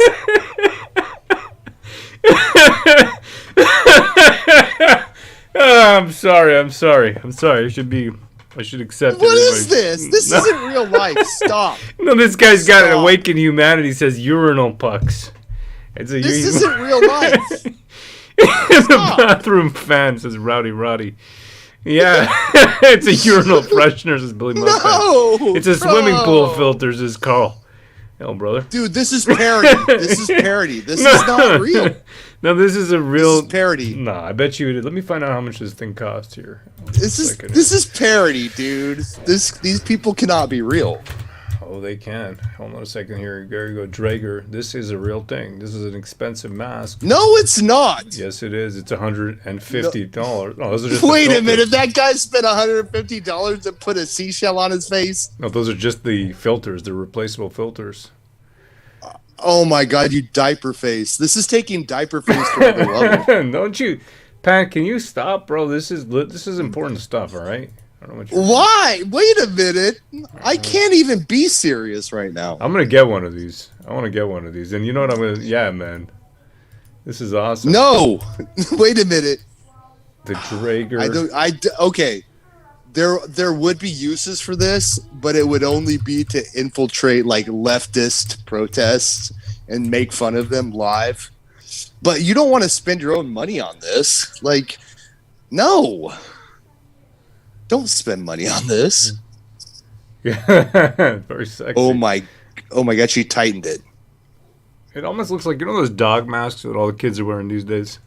You know. Remember when we met Dog Boy at the Tupac protest? Yeah. It kind of looked like that. But this is from 11 years ago.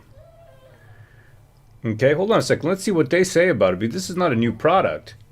Wait, so this has been around for 11 years, and you know, let's say mask enthusiasts are just finding out about it now? Yeah, but it's for dust masking. You see that? They make it clear it's for dust. It's not only for dust. It's going to protect against all the other RSVs out there. I don't know about that, because it looks to me... No, it's guaranteed.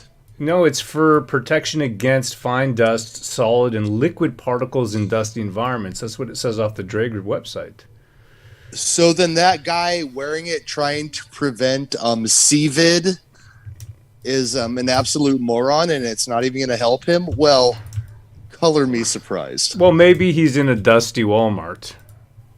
You know? Maybe he's a retard. Maybe he's in a dusty Walmart. It just, you know, that's, I'm just saying. You don't know. I'm just reading website. I'm just reading information.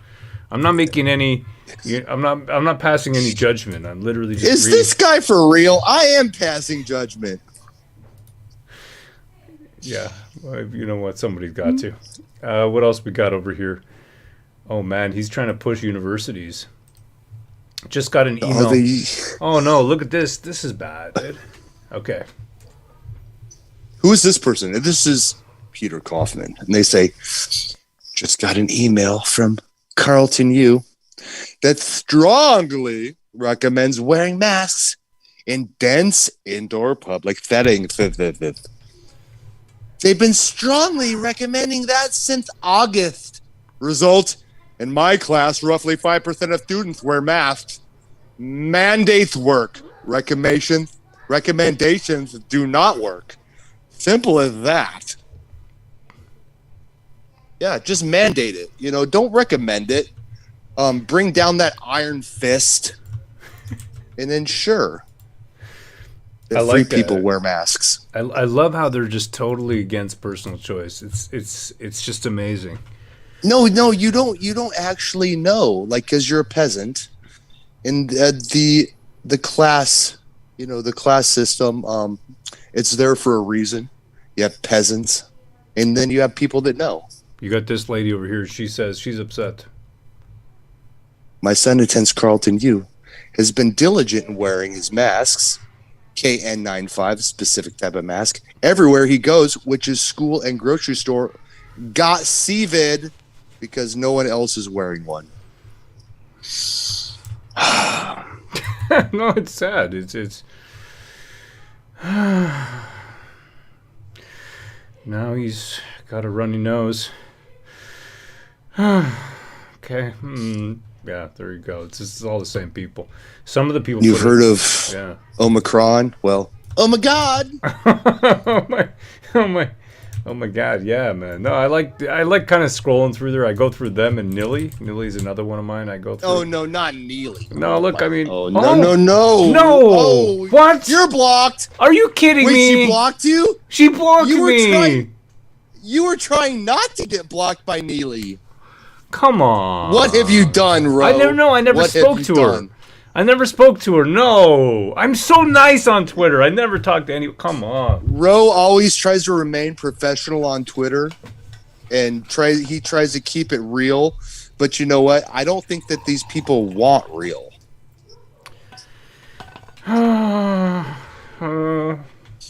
His heart's broken right now, you can tell.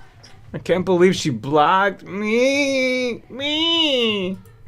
How are you going to break Ro's heart like this, Neely? He was nice to you. I was the one calling you a psychopath, and he would say, Pan, she's not a psychopath. She's an angel. And I would say, no, Ro, she is a psycho. And he would say, no, she's an angel. And you still blocked him. Oh, okay. Here, she got a new post from 4 days ago, I guess. She says, Neely, and she says, lockdown. I locked down this account Watch out for any parody accounts. Numerous and vile trolls ramp up when an important issue is on the table. Cross-posting my tweets now to Mastodon. Migrating from previous server over to this new server at Mastodon. See you there. Take care. Jabba-palooza. You got a good voice. It's almost like a soy. You got a little bit of Trump in there. I don't know what you did. It's pretty good. I like it, man. That's a great work, brother. That's Neely. That's Neely's voice. It's a nice That's how one. she talks. I can't believe she did this to me, though. I have to literally use, like, I got this account that She I used blocked for, you. Yeah, for the She show. blo- You know, I made an account. I never posted. There's no posts. There's no likes to followers or nothing. It's just Wait a literally minute. for You never read. liked her post and she still blocked you? Yeah, well, okay, that's no, a I don't. block. That's a who are you following? Because she blocked you by who you're following. They No, call I that follow in the Trudeau. comics realm a blockchain. I followed Trudeau. I followed Freeland. I followed all the greatest. Like, I follow a lot of leftists just because they're funny. You know what I mean? I like to see what they're doing, and it's funny. I don't comment. But she still Yeah. blocked you. How'd she block you though? I don't know if she watches the show. Maybe I don't know what else it could be. You know, it's. I'm just such a nice person, but there you go. Okay, 9 Well, minutes you ago. tried to be. Oh yes, tonight I got it. Awesome tonight. Yes. Oh. Okay, Oh. Neely Kaplan-Mirth. Grateful to my OCDSB colleagues So that's the school board in Ottawa. That's right. for their thoughtful consideration of whether to bring back masks. Sometimes we make difficult decisions. Tonight, November 24th, we meet at 6 p.m. to 10:30 p.m. virtually to Sorry. continue our discussion, and then we vote Exactly. live streamed. Okay, so she's like, yeah, we're Check gonna this live out. stream this vote. Check this out, Pan. This is from 2 days ago. This is what it looked like. It's incredible. Look at this. Look at this. This is amazing. I'm just gonna go through this. This is so funny when you watch this meeting. Okay, let me see if I can advance upon it. Yeah, they're debating. Here she is. This is what she says. It's just amazing. I will not read out that motion, but people have access to it. These people are Would nuts. you like introduction? Yes, I would. Thank you. You have 5 minutes. You have 5 minutes. In the next hours, in the last few hours, we have heard from delegates who are parents and healthcare experts who support a temporary mask requirement, and also from delegates who are against the requirement of masks. You will also, and have also heard from Vera Etches, if you read her note, and also from Dr. Lindy Sampson, an infectious disease expert and chief of staff at CHA.I.L. One parent mask told me is huge. that her 4-year-old child with diabetes wears a mask at school, but he is only one of 4 out of 50 children in his class who do. They had to rush him to CHIO's ER at midnight because he had RSV and he couldn't breathe. Her terror. Sorry, I'm not laughing at that. I'm laughing at the chat because Andy Kep says, "Is she wearing dishwashing gloves?" No, I don't. It looks like it from far, but no, those are yellow sleeves. Yeah. Sorry, I was not laughing at a kid in hospital. I'm just making it clear. That's sad. It's sad, except for the fact that they're using emotional blackmail and emotional manipulation. Exactly, it's propaganda. Yeah. Well, that's and, the thing. You know, and a child suffers, and these people are going to use it as propaganda. So Absolutely. pure evil. No concern for psychological effects, says A. Ray Ash. Hail, sister. Let's. There's a guy here. He talks about the bus drivers. You got to hear. Let me just see if I can find it because I don't know why they're not back yet. At all. Because they're disorganized. I don't know if I have to formally say to amend that, but that's the amendment I would add would just be They're to not say back yet. after. I'd say Of the mover.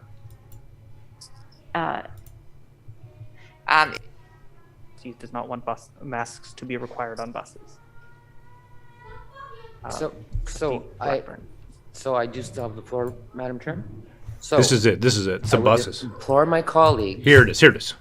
To hear what I just said, because like Trustee Scott said, now we have to keep in mind that Trustee Scott represents an area where there are no city transit buses. The only way the students she represents can get to school, many of them, is with a yellow bus. And that's the case for many other students that we represent. Many of those students don't have, and we talk about equity and we talk about vulnerable kids. Not all parents have cars. Not all parents can get up in the morning and drive their kids to school. Many parents are working 2 and 3 jobs, and they rely on that bus service to get their kids to school. So if you truly care about equity, you need, in my opinion, to protect transportation, because that's how our kids, our vulnerable kids, get to school. And it's imperative that they get to school. And it's imperative that we have people driving those buses to get them to school. And I'm telling you, those people do not need any more pressure on them about policing, masking, period. So please, my colleagues, please, I beg of you to amend this to exclude the buses. There you go. I paused it right there. And that's what the argument boiled down to. That's amazing, right? That guy, okay, he was an ex-president, or I don't know if he's still president of this OCDSB school council, school board trustee, whatever. I can't keep up with all these guys, all right, and their titles. But the point is this guy is saying specifically that they're having a huge time, and there's another woman who chimed in who's, again, a very experienced school board trustee, saying that they have a huge time, a huge problem recruiting bus drivers, a massive problem. And what you're going to do is, if you're going to try to force bus drivers, A, to be masked, and B, to enforce masking, we're going to lose more drivers. And you people don't understand. And then you see Nilly, I don't know if I have enough time here, but she starts to go back and forth. She won't amend it. They just want to drive bus. They don't want to be your little Gestapo. Exactly. And that's the trouble. The world has moved on, and it always comes down to the same thing. It's like the working class. You got this laptop class that wants to push this all off onto the working class who don't want to hear it. But the trouble is that the laptop class doesn't actually do anything. Most of them don't actually do anything. They don't do anything but sit in front of their laptops with masks on. Exactly. Okay? So that's the problem. That's the huge problem. It's that they can't enforce what they want because the regular people won't go along with it. Hold on a second. And we're going to be calling this stuff out even after the hearings wrap it up here in the, next week. We're going to continue live streaming. We're going to be doing deep dives. We're going to jump into the world of globalist lizards, and we're going to try and expose them. So if you like this content, please like and subscribe. This is War Campaign. Hail the chat. Order alert. Been giving us so much support lately. We're highly grateful. The commission is reconvened. The commission apprend. Okay. Now the next stage. First, I'd like to call on the government of Alberta, please. Good evening to this panel. My name is Stephanie Bose. I am counsel for the province of Alberta. I just want to start with the statement in the PMO institutional report, which indicates that PMO staff engaged with Premier Kenney's Chief of Staff, Ms. Livingstone, on February 5th and 12th. I just want to confirm that during that time, the PMO did not discuss the possible use of the Emergencies Act during those engagements. Is that correct? That it was not me having those conversations, but that is my understanding, yes. Okay, thank you. And with respect to the First Minister's meeting, Mr. Broadhead, you were asked about your understanding of the various positions of premiers at that meeting. I'd like the clerk to pull up ssm.nsc.can 50625. And these are some expanded notes prepared and produced by the Government of Canada describing that meeting. Once we have them up, I'll ask the clerk to please scroll down to page 3. Okay, so we can see here that there's some further notes about the comments of Premier Kenney at this meeting, and I'll just walk through some of these right now. He starts by describing the situation in Coots and how it went from 1,000 trucks on a rolling protest to 900 going home with 100 staying behind, and then down to a group of 40, which he described as a core group. Then you'll see him describe the arrest at the border and indicate, we believe the situation has been secured. And further down there, have procured on market for equipment and have drivers in place, unless an unexpected surprise should open Coots border crossing today. a little farther down again, would be problematic to declare emergency today to take momentum of arrest last night. Declaration risks further radicalizing thousands of sympathizers in Alberta. Know you have a lot of serious issues to balance off, including in Ottawa, but I am suggesting this could create a net negative for Alberta. If we need to seize or compel people, we are prepared to use our own Emergencies Act. So you would agree that it's fair to say that the Premier's position at this first ministers' meeting was that invoking the Federal Emergencies Act was neither wanted nor needed in Alberta, correct? Yeah, I would say he was definitely clear that he did not believe it was needed in Alberta at that time. Okay, thank you.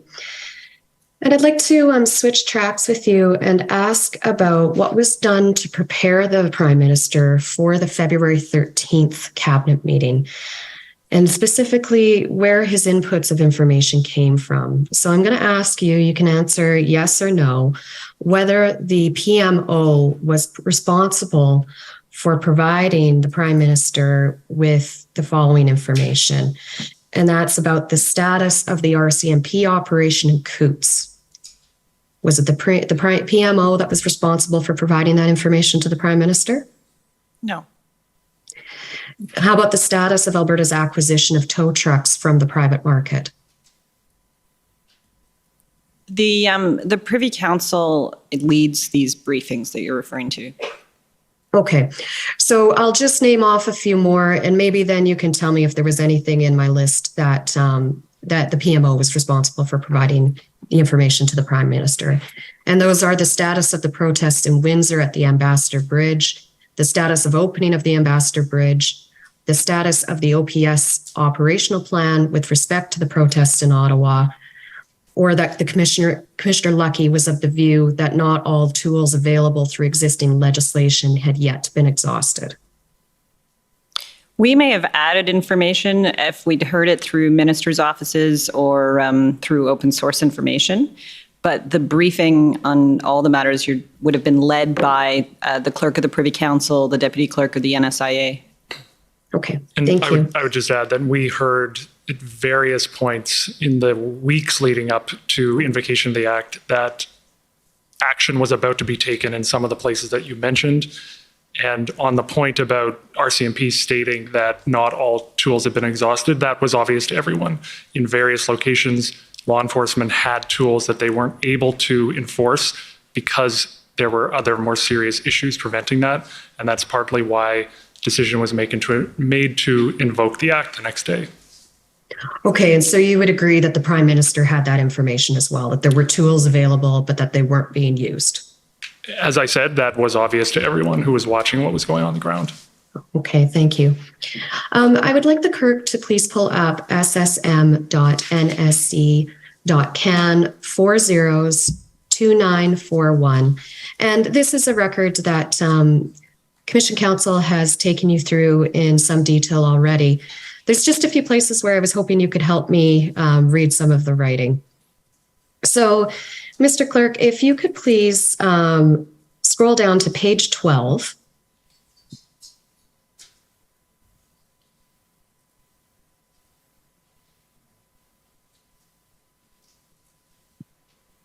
Actually, this is not something that I need clarification on the writing on, but something I do have a question on. Let me just make sure I'm in the right place here.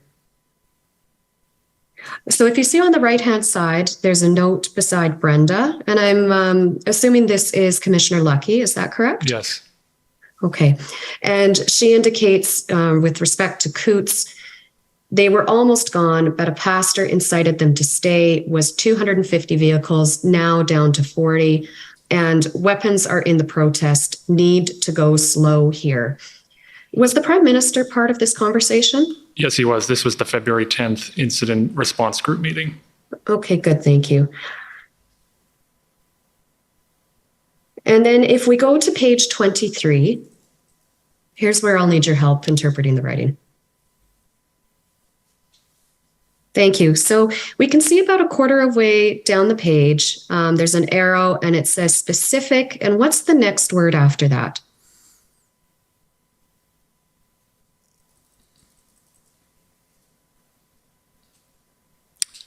To be honest, I can't read it either. The quality of the photocopy is not strong. Okay.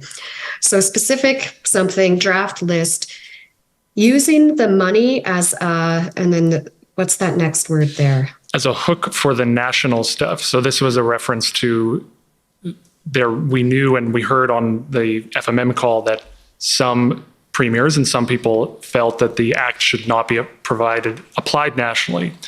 And this comment referred to needing to underscore in the communications that part of the reason the act needed to apply nationally was so that it would apply to financial transactions across the country, given many of the demonstrators were from across the country. And I think you just said that this was about needing to refer in the communications. What communications are you talking about? So this was February 14th, 12:30 p.m. after the FMM, as preparations were underway for a potential prime ministerial announcement later that afternoon. Prime Minister took the decision to invoke the act later that afternoon, and he went out and announced it. Okay. Now, I'd like to talk a little bit about that announcement. If we can go to ssm.can 402665.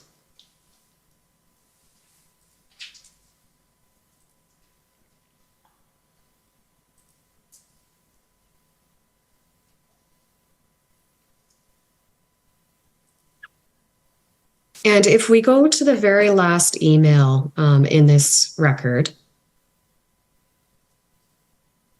there's a discussion of a press conference that was at that time scheduled for noon on February 14th.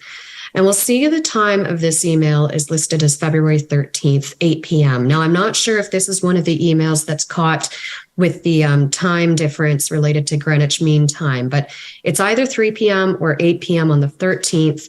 In either event, that's before the cabinet meeting, correct?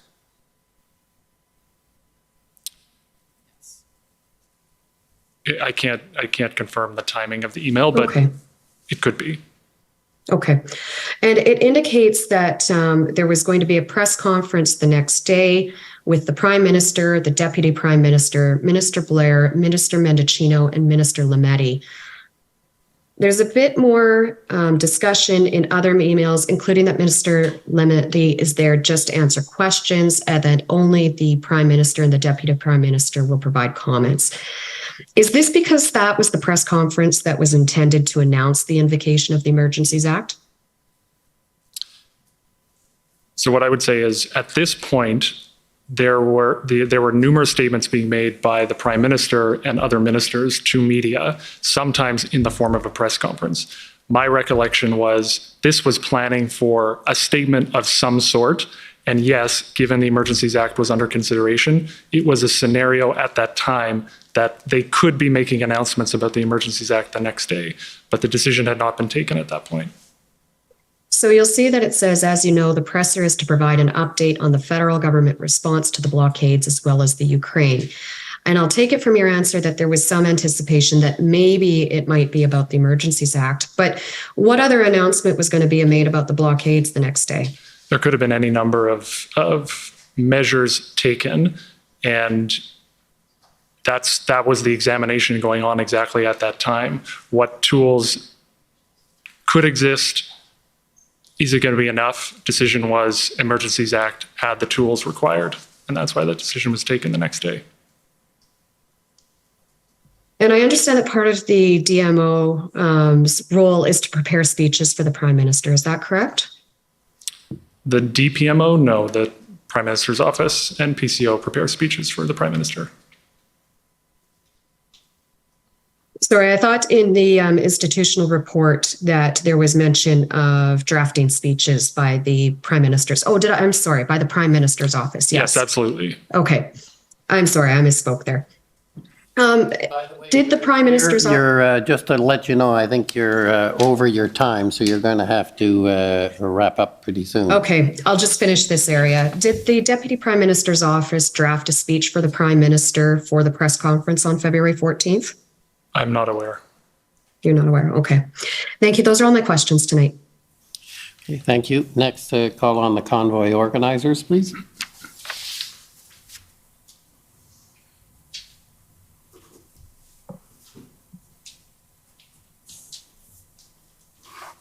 Sir, before I begin, I have an issue that I need to address. As you know, and I've made applications several times, the disclosure in the record is entirely deficient. We've been trying to deal with these redactions. There's still redactions for parliamentary privilege, which the government has not removed. There's no legal basis for, as you've already ruled, to redact any document on the basis of parliamentary privilege. There's also the issue, as I've re-raised by email as well, the issue with the notes of this witness. The process that was used in dealing with that needs to be reassessed. These are important witnesses. I need rulings, and so does everyone here. The rulings on the redactions are so important. And for example, Ms. Jody Thomas testified and said that she supported the invocation of the Emergencies Act. But there's a note that we got after we fought for the one redaction we got that said Jody Thomas did not. And it was put up on the screen. It was notes taken. It had one Section 39 redaction on it. So if that's a cabinet document, we can assume cabinet knew about it. And it states that Section 2, no violence, and they were trying to come up with a way how to make this work anyway.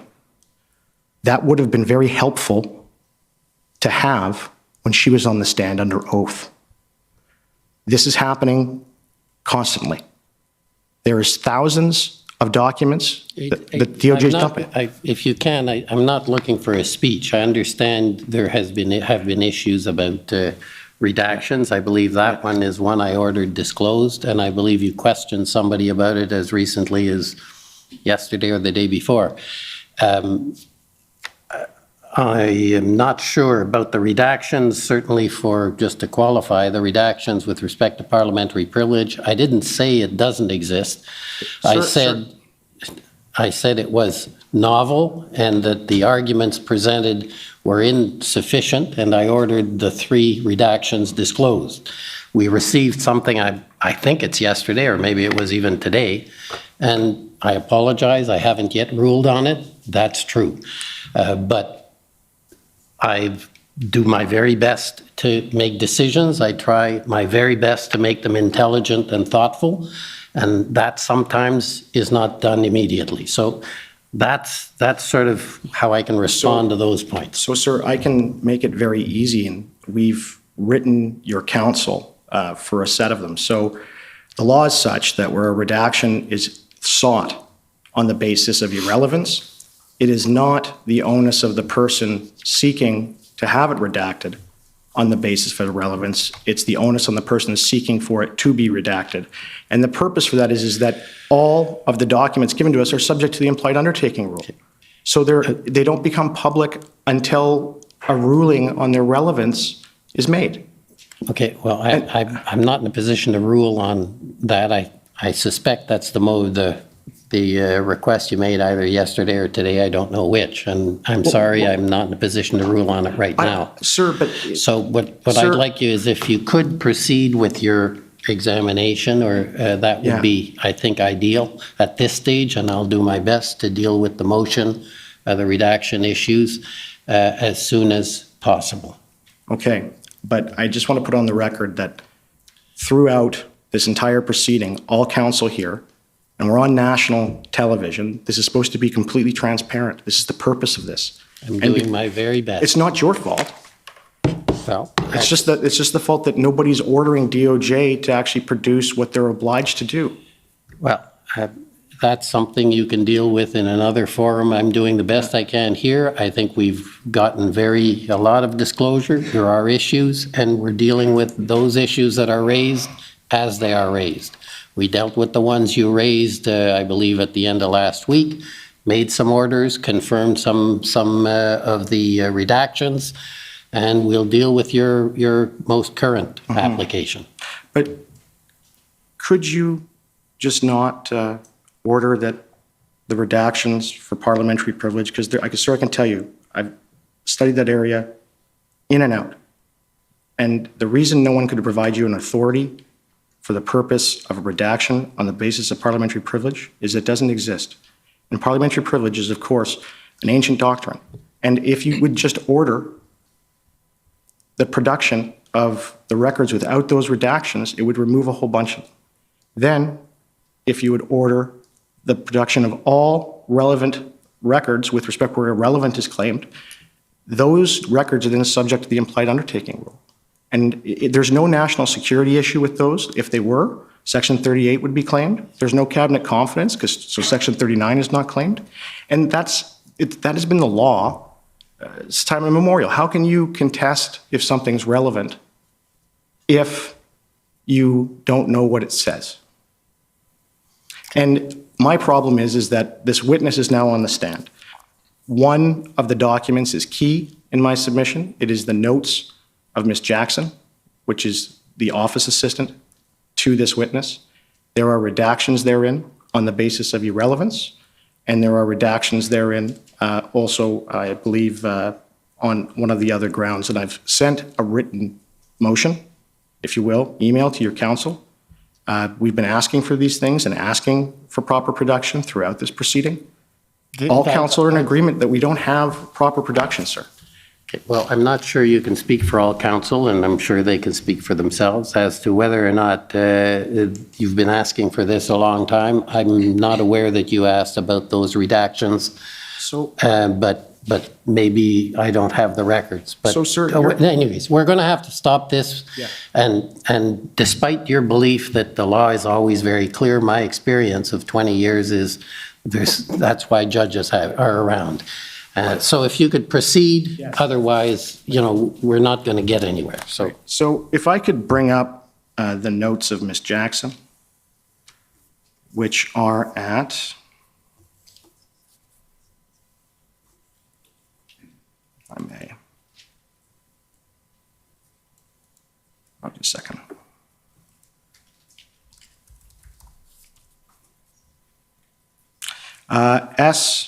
SM.can.7719.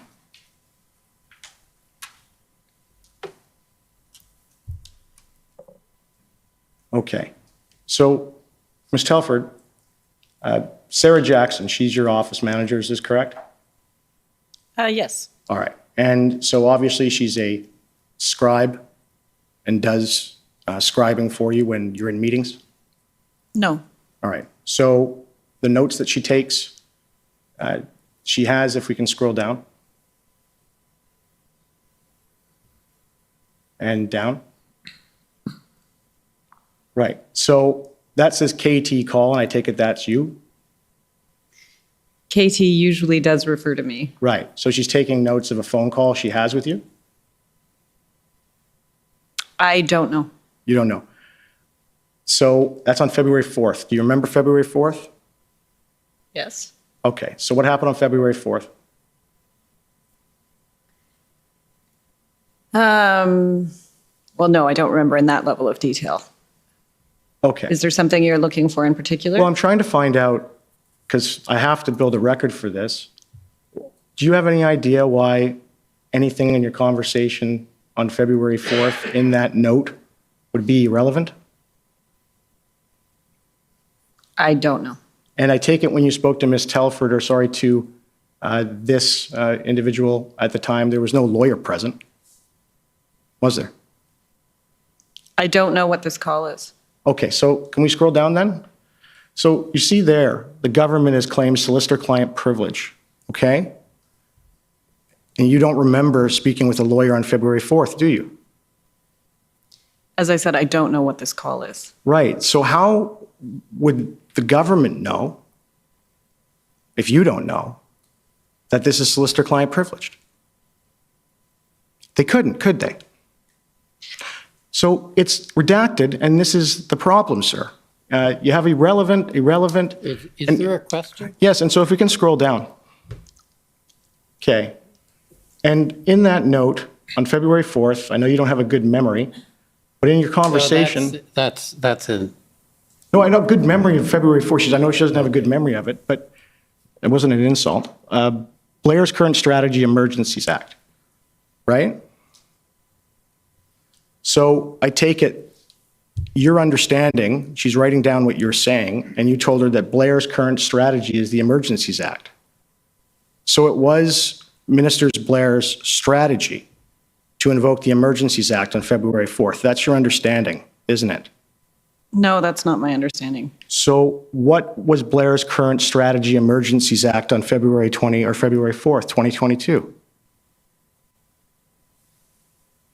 I can't speak to what's written here. You don't remember?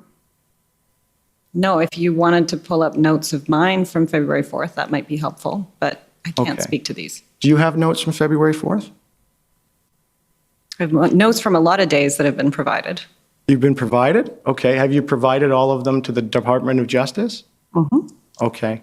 And would you say that you provided notes from each and every single day? From any day I have notes on. Okay. And with respect to this meeting, do you remember what you and Ms. Jackson were talking about? I unfortunately don't know what meeting she's taking notes from here without more context. It may or may not even be a meeting I was in. But obviously, you were discussing the Emergencies Act. The Emergencies Act came up at numerous occasions, as we've said earlier earlier today. Do you think it would assist the tribunal in this inquiry if Ms. Jackson testifies? No, I think I can answer any questions you might have. But you that are can't answer relevant. what that note says. Is there something you're curious about that note in particular? Well, on February 4th of 2022, Ms. Jackson, in a conversation with you, writes down Blair's current strategy Emergencies Act, right? And you hadn't even had an IRG at that point. I believe you've had an opportunity to speak with Minister Blair. Yeah, and I put this to him, and he said that it wasn't true. So wouldn't it be helpful if you can't remember? I'm not sure that was correct. That He said that he never had, I put the note to him, and he said that wasn't his strategy, that's incorrect. That was his that evidence. doesn't mean it isn't true. I mean, all this note says is Blair's current strategy and Emergency Act underneath it, so. On February 4th. When was the first time that the government came out and spoke that they were considering invoking the Emergencies Act? Do you remember? Publicly? Yeah. I mean, there were questions from the media where ministers were speaking about the Emergencies Act long before it was invoked. Yeah. And Minister Blair, I discussed this with him, on February 13th, for the first time he went on a show and he talked about that it was under consideration from the outset. But then when he testified here, he said it wasn't. So was the invocation of the Emergencies Act under consideration from the beginning of the protest in Ottawa? The Emergencies Act was something that was discussed at the beginning of the pandemic, and it was a public conversation at that time, as well as a private conversation. There were calls for the Prime Minister. If we can put the document back up, please. Perhaps it's Brian Gover for the Government of Canada. Perhaps the witness could complete her answer to the question without interruption. Oh, no, I was just, the document went down. I'm not done. I apologize. So thank you. So, and I understand that there was a consideration of a public welfare emergency, right? That's very different than a public order emergency. You know that. There doesn't have to be a Section 2 security threat, right? And Are you talking about, I'm not sure when you're talking about or you were what you're talking about from COVID, because you said it was under consideration then. They did look at the Emergencies Act at that time, and there was a public call for that at the time, and it was determined because the Prime Minister was very reluctant, as he was during the occupation this past February, to invoke it. And so there's been conversations at various occasions about the Emergencies Act over time. So when that note's taken on February 4th, 2022, are you saying that you're talking about it in relation to COVID? I genuinely don't know what this note is, as I've already said to you a few times. Okay. So if I can scroll up or down, or up, please, or down. We'll go down. Down's fine. Okay. So that says flag to KT February 10th. And it's written in there that this is irrelevant. What does that mean? Why is it irrelevant? Do you know? So I don't know specifically, but I don't know either. I could surmise that flag to Katie means it's probably a bit of a to-do list of things she wanted to flag to me that were obviously deemed irrelevant to what we are talking about today. Okay, and could we scroll down again? And this one, where it says staff blockade, right? And then it has section 39 invoked. Do you know what that means? I don't know why they invoked it there. Right, and so I take it when you were having this phone call, there was no one else present on the phone other than you and Ms. Jackson, was there? I don't believe that this is a phone call any longer. Well, if we scroll back up, this is the second page. It's Yes, the way it it's said ordered. flag to Katie at the top. Flag to Katie, okay. And so on February 10th, do you remember if Ms. Jackson was in a meeting with Cabinet? She is not normally in meetings with Cabinet. So how could Section 39 is a Cabinet confidence? So how can, this is the problem. Those are my questions. Thank you. If we could now call on the Ottawa Police Service, please.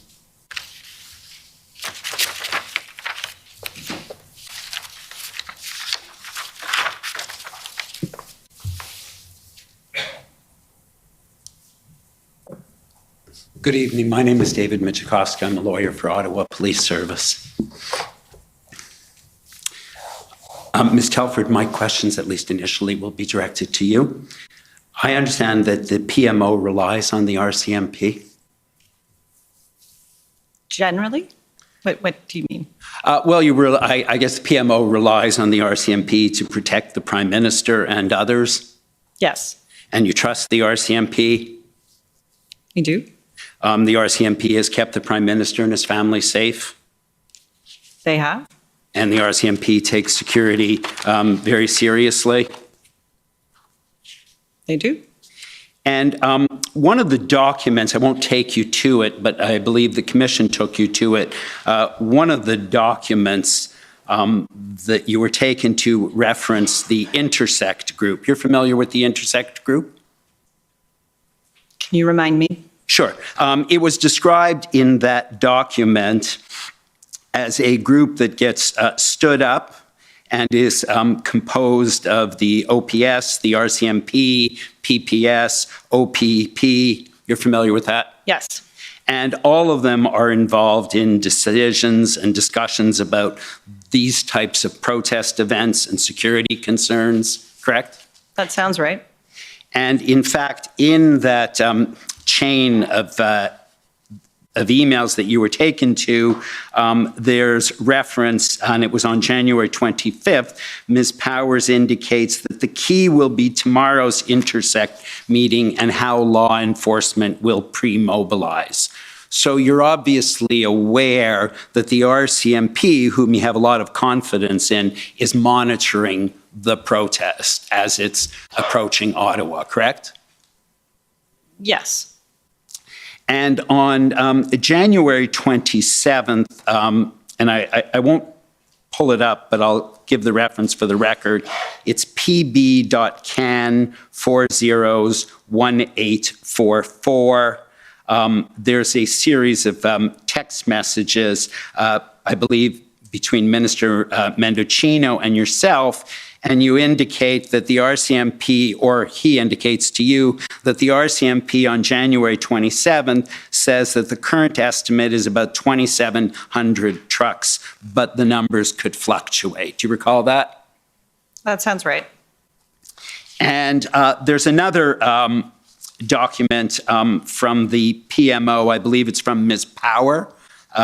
She's the issues advisor. She's one of several issues advisor, but she holds the file for public safety. And so there's an email from her on January 28th. Again, the reference number is ssm.can.nsc402795. And she gives some more data as to what the status is. One of the things that she references in that report on the latest numbers is Project Hendon. And we've heard a lot about Project Hendon. Was that something that you were familiar with as well? Not at the time. I'm sorry? Not at the time. Okay. Subsequently, you did hear about Project Hendon, is that right? During the inquiry, I've heard a fair bit Right. about it. And so she's referring to, so obviously the RCMP, I'm assuming, has access to the same Hendon data as the other security services. Fair assumption?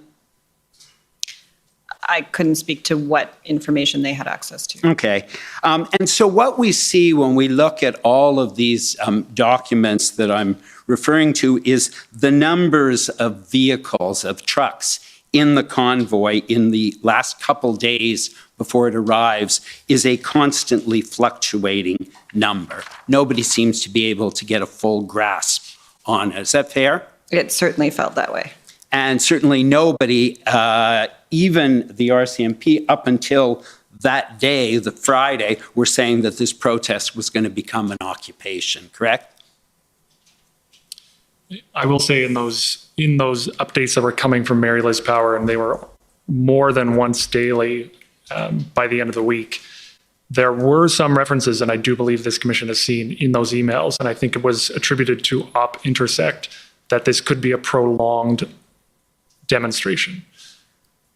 But you are right, there was a lot of uncertainty about what was coming. And so you understood that even the law enforcement community couldn't predict exactly what occurred and what did in fact occur. Fair? I agree this was a challenging situation for everyone. And you wouldn't fault the RCMP for that, would you? No. You've talked about what you saw on social media in the days leading up to it, and CSIS has told us that analyzing social media is rather complex and requires more than simply scrolling through social media. You wouldn't have any reason to disagree with that, would you? I think it's a fair statement, but there are some things said on social media that represent clearly the views of the person expressing it. And in this case, in this demonstration, there were statements made on social media about threats of violence, threats to individuals, and aims and motives that they had for this I'm sorry, I don't mean to cut you off, but I have a very limited amount of time. My question was more related to the numbers of people that are coming on social media. Because what Mr. Vigneault said is it is difficult to tell. It's a challenge, I think he said, to know when someone moves from the online space to physical space, and the social media is full of misinformation.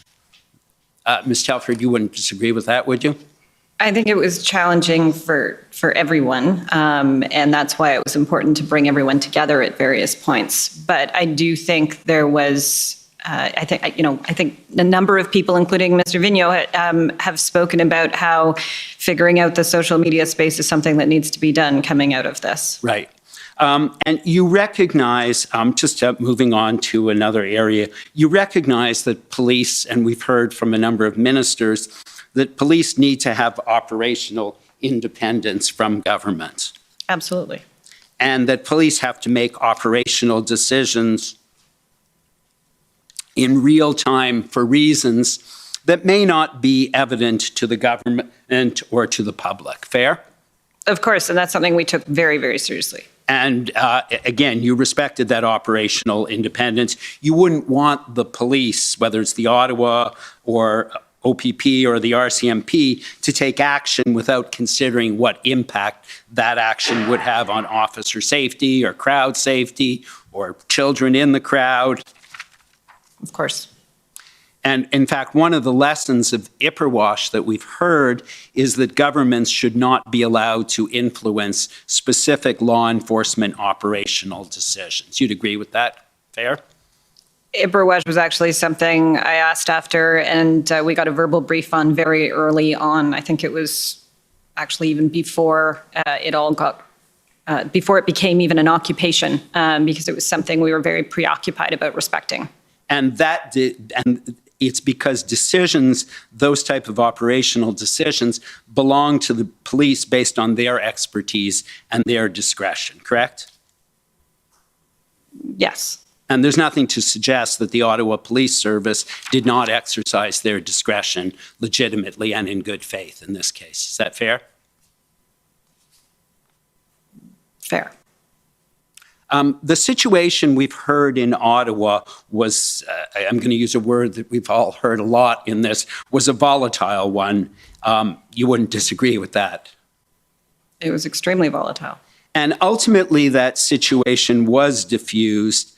But you'd agree with me that diffusing a situation like this one is something that takes time. In fact, the Prime Minister, in a conversation with the Governor General on February 5th, specifically made that point when he said it's going to take time to diffuse this. You wouldn't disagree with that, would you? I believe that conversation was a ways into the occupation already. So I don't think I can agree or disagree with whether or not these things always take time. And ultimately, in addition to time, it took a massive amount of additional resources as well, correct? It certainly did in this instance. And those, let me just finish off my remaining minute or two. Negotiations, you understand that before police execute a tactical operation, they will try and diffuse a situation and try to negotiate, right? These were things we were briefed on, yes. And in fact, you'll recall that the Prime Minister and Minister Blair met with opposition leaders and provided a briefing on February 10th. And at that briefing, the National Security and Intelligence Advisor specifically said law enforcement activities are in line with negotiations with organizers to ensure there's no violence. That makes sense to you, doesn't it? Yes. And she also indicated that Minister Blair talked about the importance of negotiation by the police, and you wouldn't disagree with what Minister Blair said? No, I believe this was the first call with the opposition leaders that was earlier on in the occupation. Is that right? I'm not sure if it was the first or the second. I'm pretty sure it was the first. Now, we talked about the engagement proposal that was prepared as a framework for negotiation. And I understand that Deputy Minister Stewart on February 11th advised that that engagement proposal had been prepared and validated with the OPP expert, Marcel Baudin. Do you recall that? I know he worked with somebody in the OPP. And in fact, Chief Slowly had earlier on also requested an interlocutor be used as a method of achieving a breakthrough. You're aware of that? I'm not sure. And one of the rationales, and I'll just finish off this point, if I may, Commissioner, one of the rationales that you mentioned in your witness statement for why the engagement proposal went nowhere was what happened in Windsor.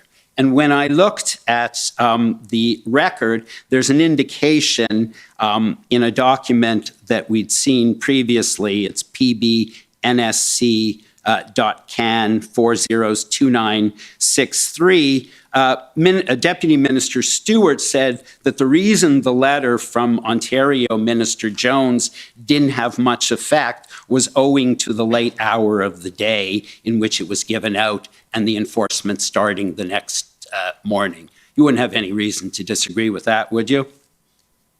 I do believe that's what the Deputy Minister said. Right. And after the engagement proposal was discarded as an idea, nobody went back to the police and said, or Marcel Baudin, and said, hey, what else should we do? Is that fair? It wasn't discarded as an idea. There was nothing to act on. I do think those are different things. Okay. Thank you very much.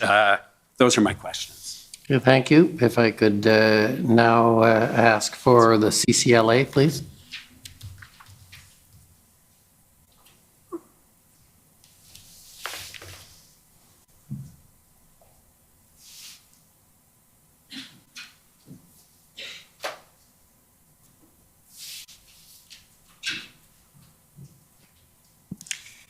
Good afternoon. My name is Kara Zwiebel. I'm counsel for the Canadian Civil Liberties Association. Mr. Commissioner, my friend Mr. Honor from the Democracy Fund has given me 5 of his minutes, and he's going to limit his questioning to 5 minutes. So I have 15 now by my count. Okay. So I want to ask you about a theme that my friend Mr. Mijakowski was just asking you about, around sort of this question about the proper relationship between police and government.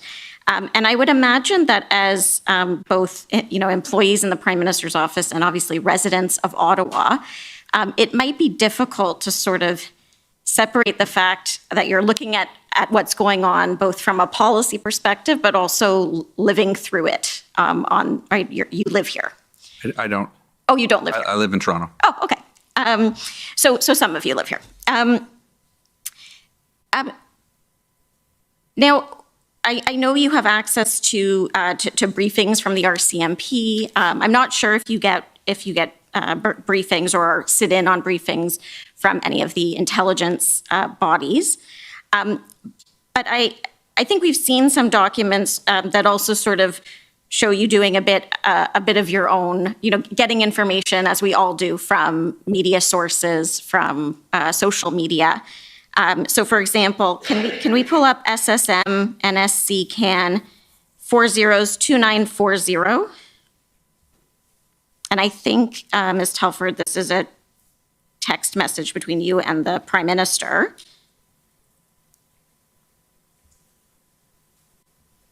I think it's a tweet from a reporter.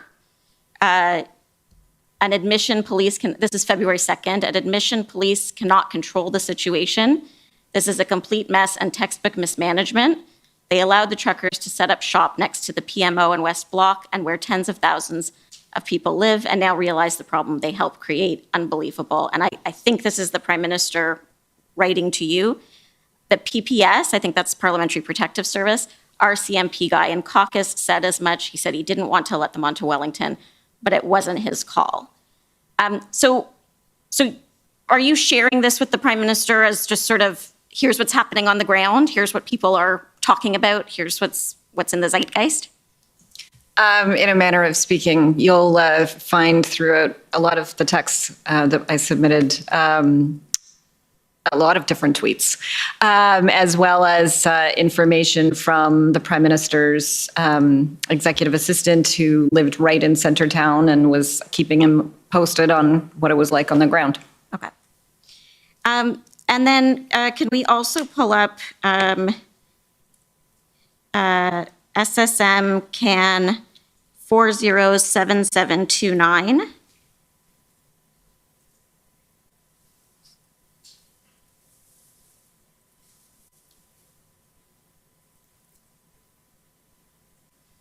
I forget that they're also here, but I can't really see them. So over here, again, I think, can we just scroll down just a little bit? So this is Evan Solomon. Just walked through the protest on Parliament Hill tonight, and I spoke to 2 guys carrying fuel containers past police. The police chief said protesters would not be allowed to bring fuel to, I think that's trucks, but these 2 said police aren't bothering them at all, no enforcement. And I think this is you. Sorry, can we scroll up? Was this one of your texts, Ms. No, it's not actually. So what you can't see there is that also in this chat is the Prime Minister's executive assistant, or was executive assistant at that time. Okay. And so that's an example of what I was just describing. Okay. And can we scroll down? So saw this type of thing happen when I left Hill, gas coming in, and cops were just standing, looking at them walk by. We've heard evidence in the commission that at some point protesters started filling jerry cans with water as a bit of a tactic, so that it looked like the police weren't doing anything about gas being brought in, but in fact it was water. Is that something that you were aware of, or have you heard about that during the course of the commission? I've heard a number of things to do with the jerry cans over the course of the commission. Okay. Is it fair to say that what you were seeing both on social media and in the media and on the ground here in Ottawa as residents, or part-time residents maybe, weren't sort of matching what you were hearing from the police, from briefings from the RCMP? I think especially in the early days, there were a lot of different numbers coming from what we were seeing on social media, what we were seeing reported from mainstream media who were, walking around and doing their own counts, as well as what was coming in from different law enforcement agencies. Okay. Can we go to, it's Mr. Clow's notes, SSM NSC CAN 402941. It's page 11 of the PDF.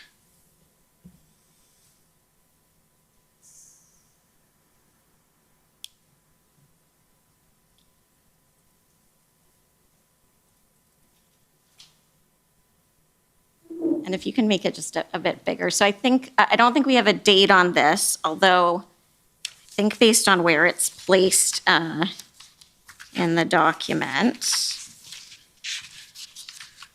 we're maybe, I think it's after the note that you identified, Mr. Clow, as being on February 9th. And This is February 10th. Okay. So February 10th. So this is, I think, is this the three of you? Or is this the other JB? It's the other JB. Okay. The other JB and the Prime Minister.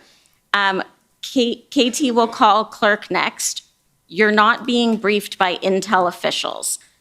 Someone on US side who can give best advice. Surely someone in system, someone played out plan, and I'm not sure what RCMP, Intel, Lucky, anyone else to report on this. So what is this? Can you tell me what this note means, not being briefed by Intel officials? Yes. So that morning, so this was February 10th, there were a series of meetings that led up to the incident response group that happened later that day. So right before this note, a discussion happened between the Prime Minister and several ministers, including Minister Mendicino, Minister Blair, where he was updated and it went around the table, full discussion of the current situation. This discussion was a debrief of the Prime Minister and a few of us staff members coming out of that meeting. So you see some next steps. And I believe the comment about Intel was a reflection that we were absolutely getting a lot of information, particularly from the National Security Intelligence Advisor, but there was an interest in more of it.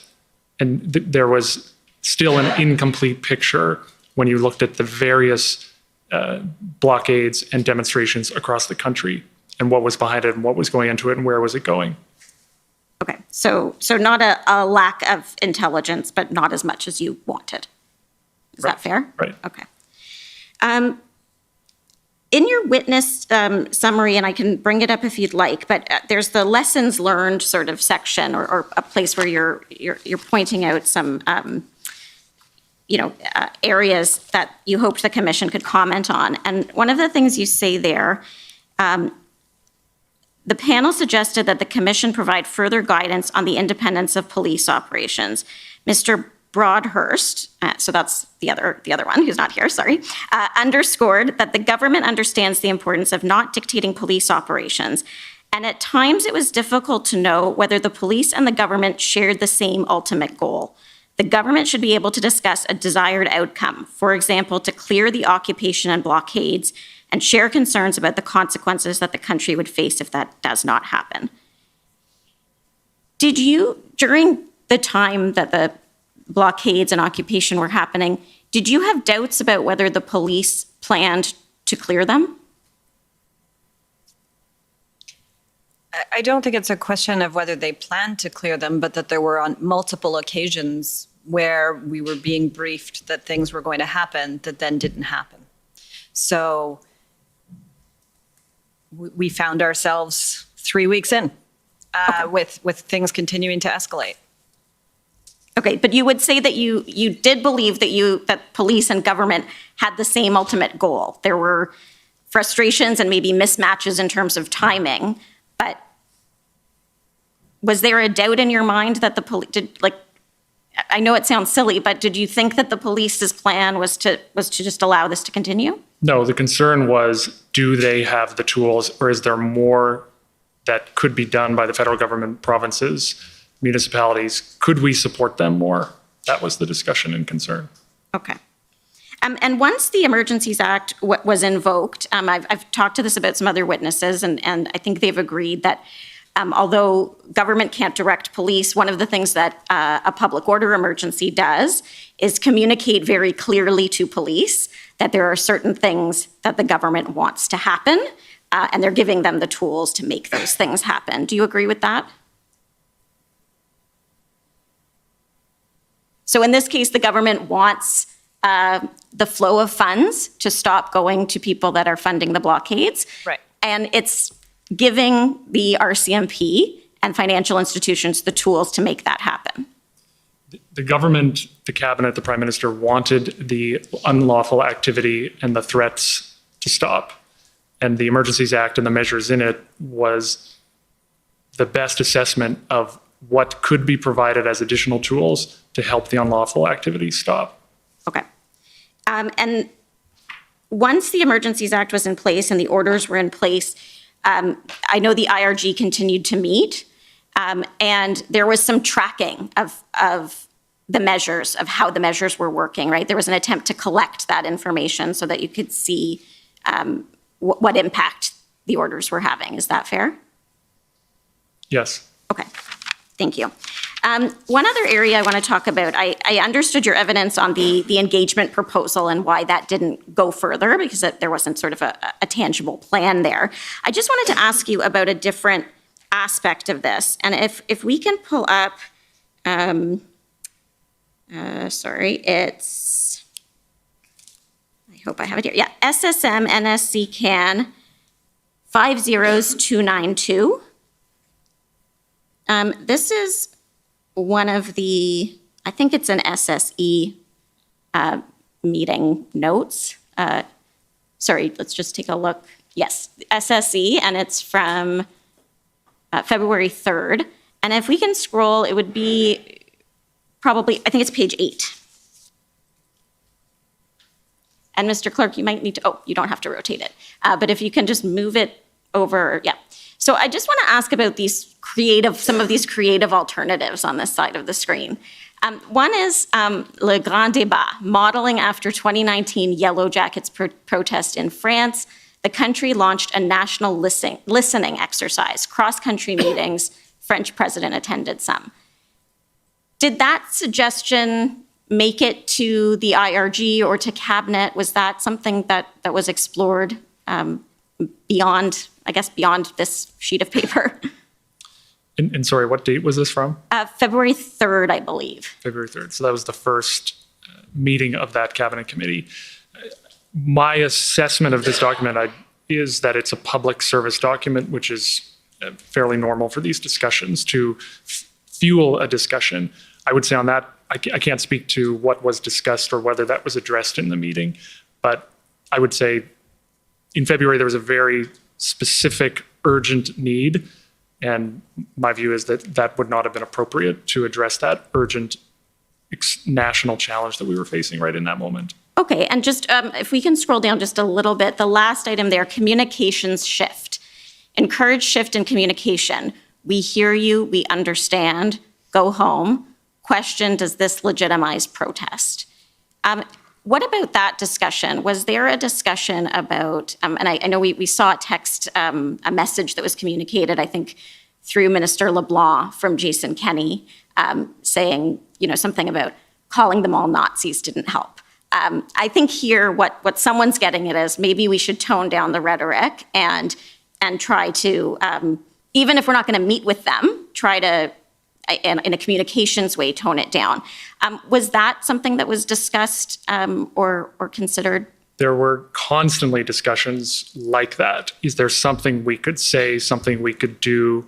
Just like there were lots of discussions about the engagement proposals.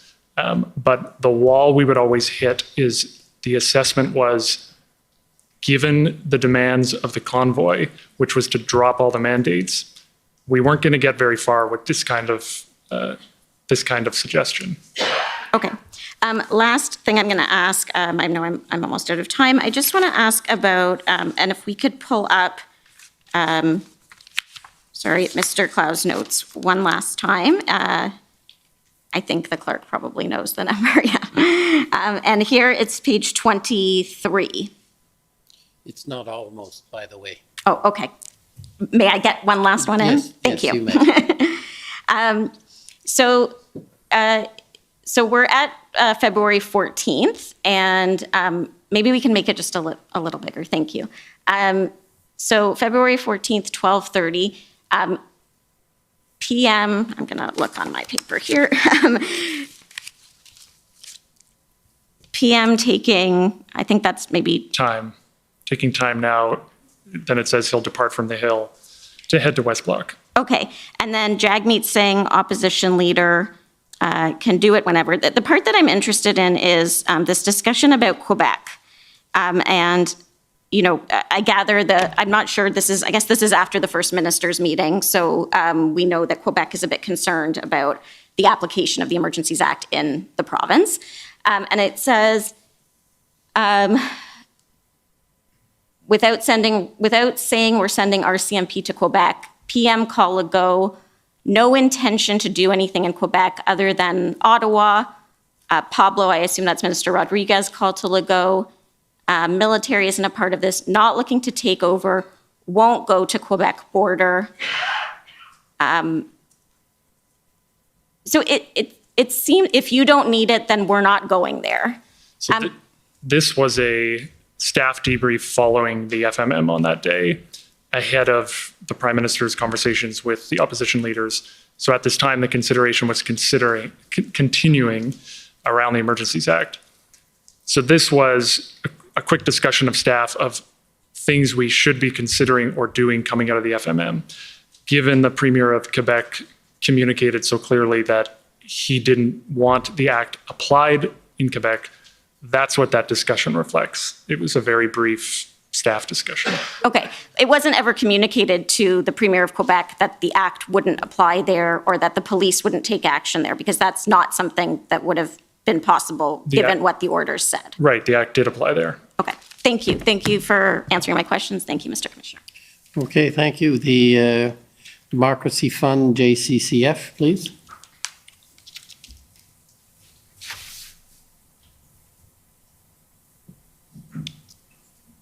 Good evening. My name is Alan Honor. I'm a lawyer from the Democracy Fund. I just have a few questions for you, and they're directed to anyone at the panel. You were asked about political commentary from the United States. And if I recall correctly, that was something that President Biden and Prime Minister Trudeau spoke about. Yes. Okay.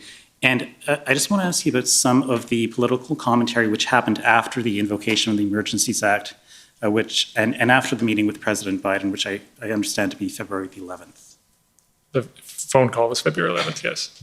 Pardon me? Phone call was February 11th. Yes, thank you. Can we pull up pb.can 6069 _ REL.0001?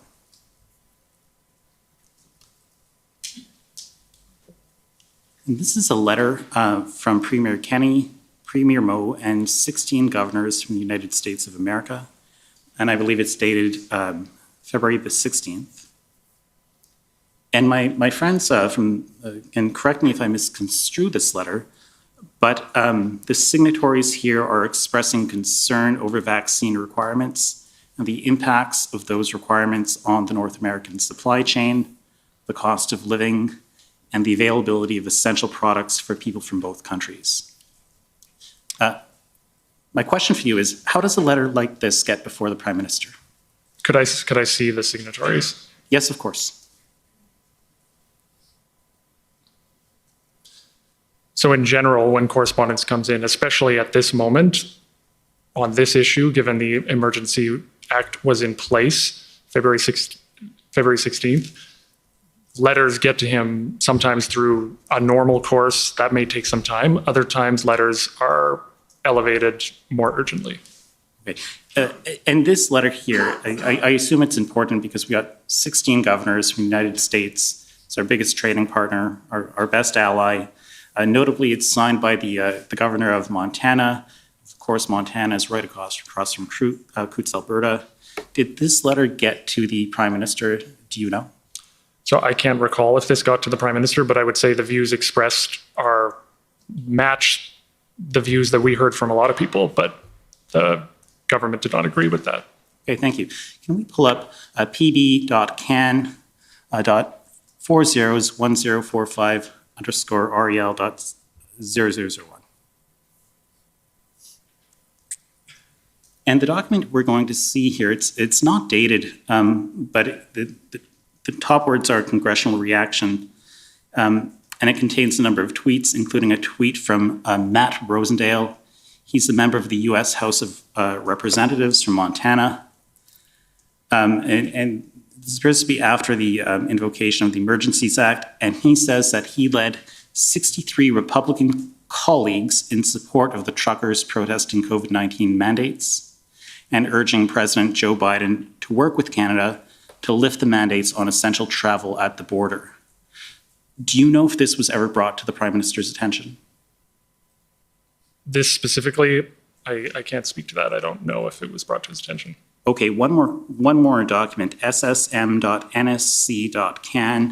50172. And this is when it comes up, if I got the number right.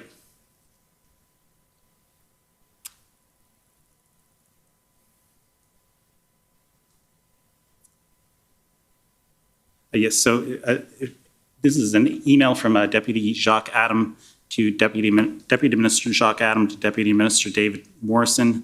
I'm not sure if they're both from Global Affairs Canada, but the email sets out U.S. political reactions to Canadian measures. It's dated February the 16th, and if we can just look at item number 2 here,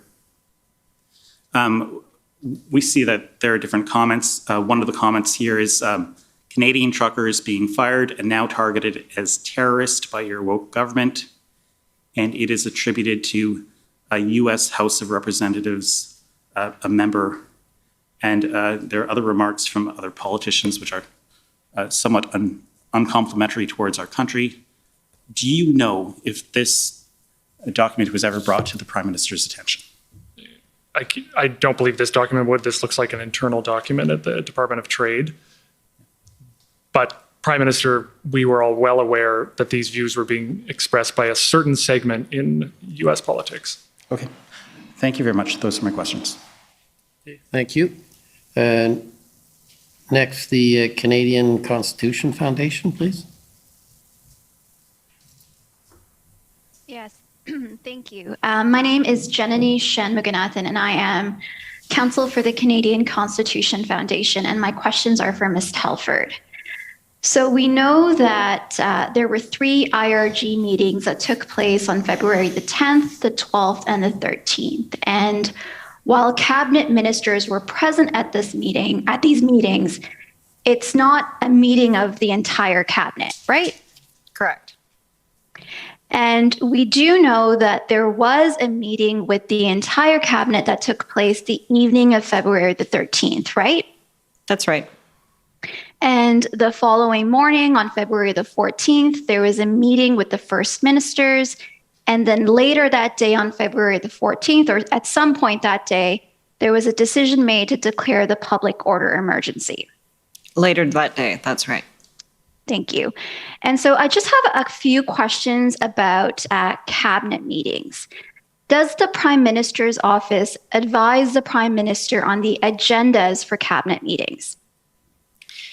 Usually the Privy Council office, led by the clerk, puts forward an agenda for a cabinet meeting. And actually, usually John's team here will go back and forth with them a bit on it in case there's any insight, into, particularly into time management of the meeting.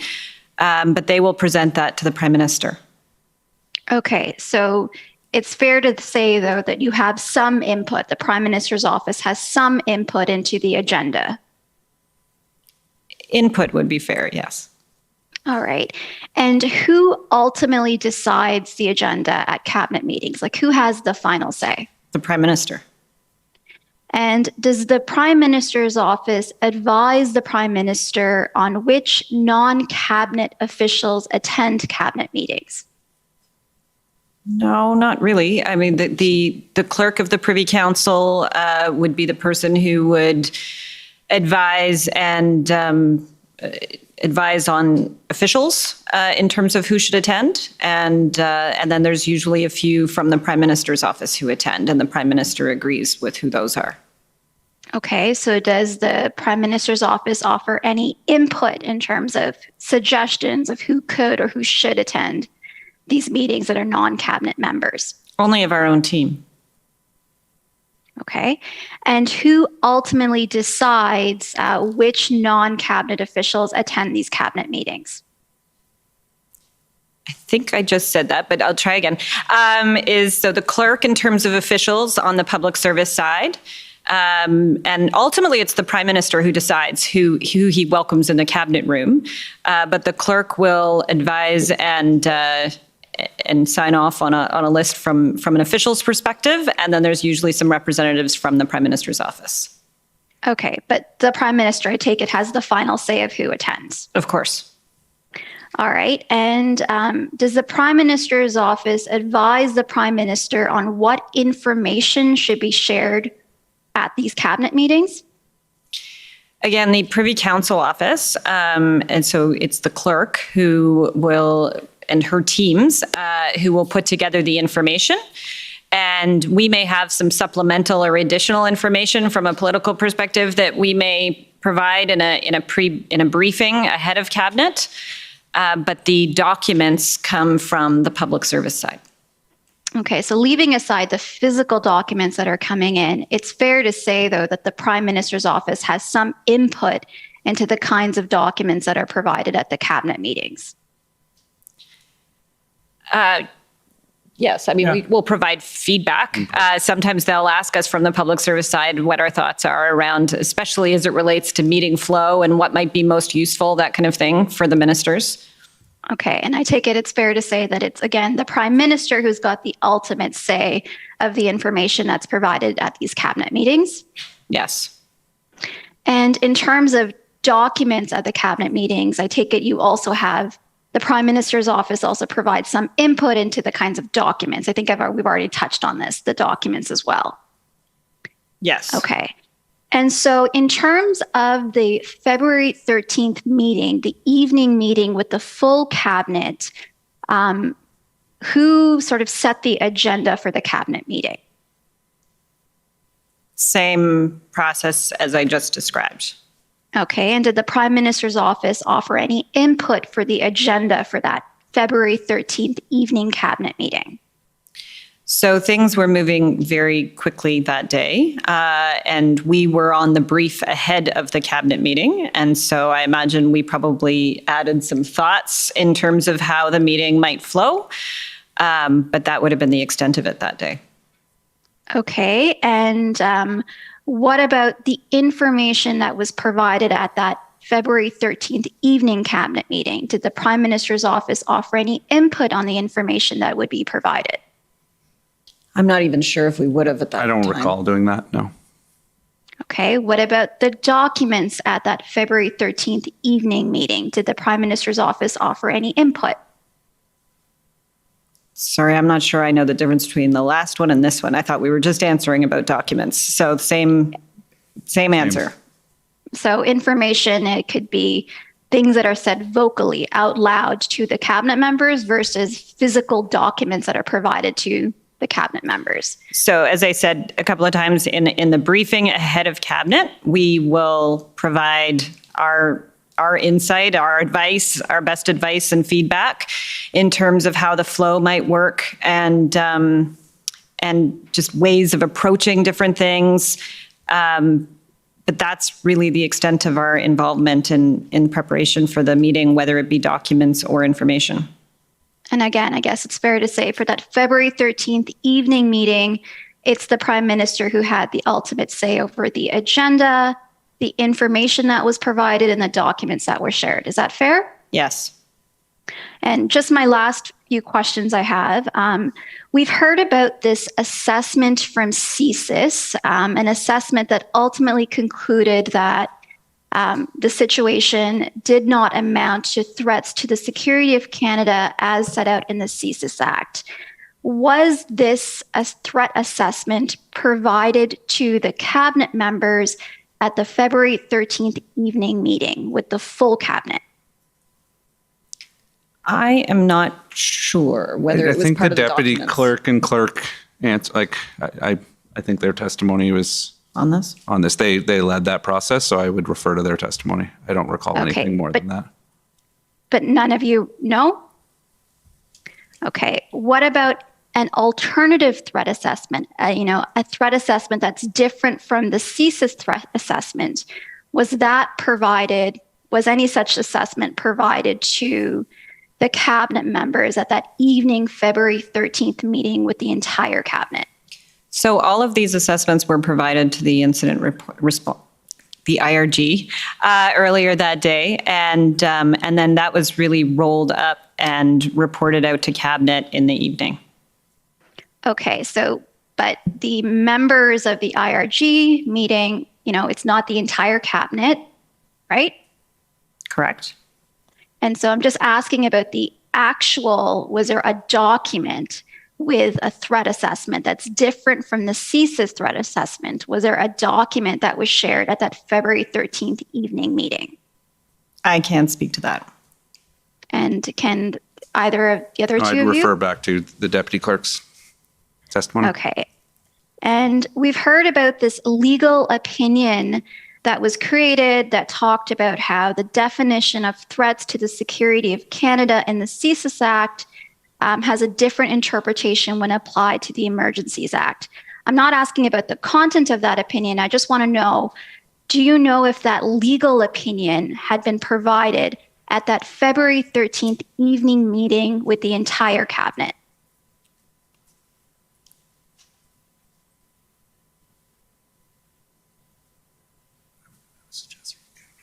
Yeah. I'm not sure what we can say. Yeah, I'm not sure what we can say on that. I think there's some cabinet confidence issues there. So I don't see anyone objecting, and I think someone can correct me if I'm wrong, but the input that's provided to cabinet in terms of what information was provided is not covered by cabinet privilege. I'm not asking about what was discussed or the deliberations. Right. I just want to know if that legal opinion had been provided at that February 13th evening meeting with the entire cabinet. And Commissioner, it's Brian Gover on behalf of the Government of Canada. The Government of Canada maintains the objection that you heard yesterday from Government Counsel then about solicitor-client privilege pertaining to the information provided by Attorney General, Minister of Justice Lametti. Okay, so I think we're stuck on that. And just so I'm clear, that objection means I can't ask whether that opinion had been provided during that meeting? Sorry, I can't see anyone. Yeah.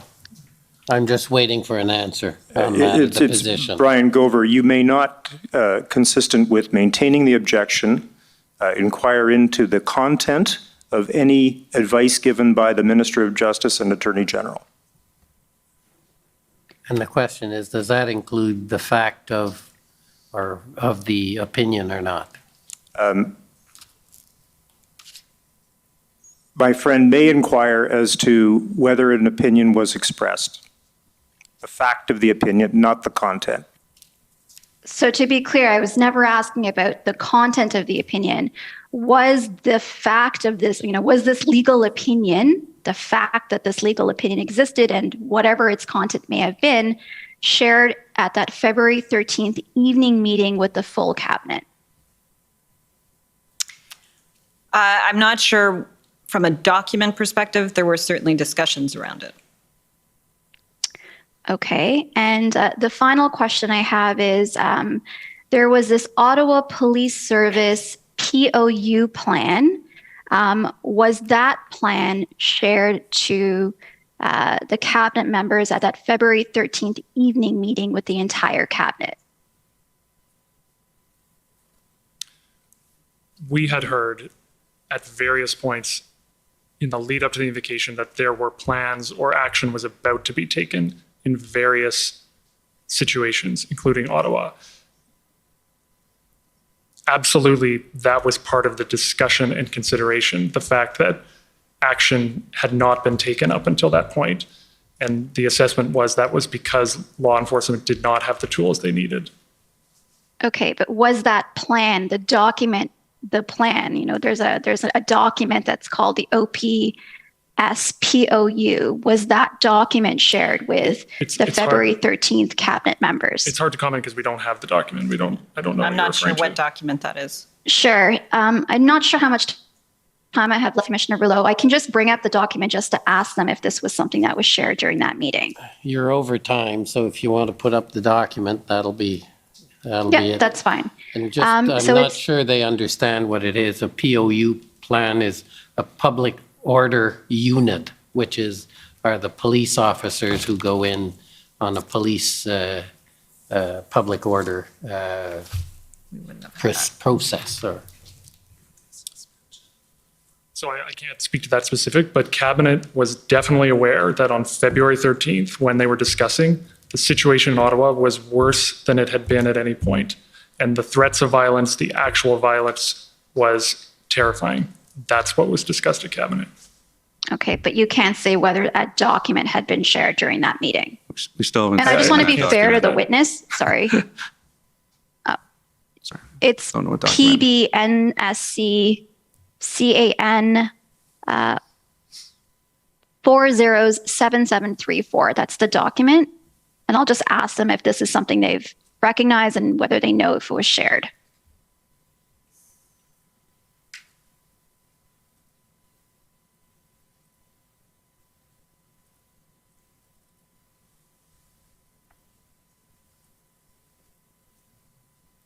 Just on that page. So I take it from shaking your head, no, we need an audible that's answer. That's not familiar to me. I've never seen this, no. Okay, thank you very much. Those are all my questions. Okay, next is the City of Ottawa, please.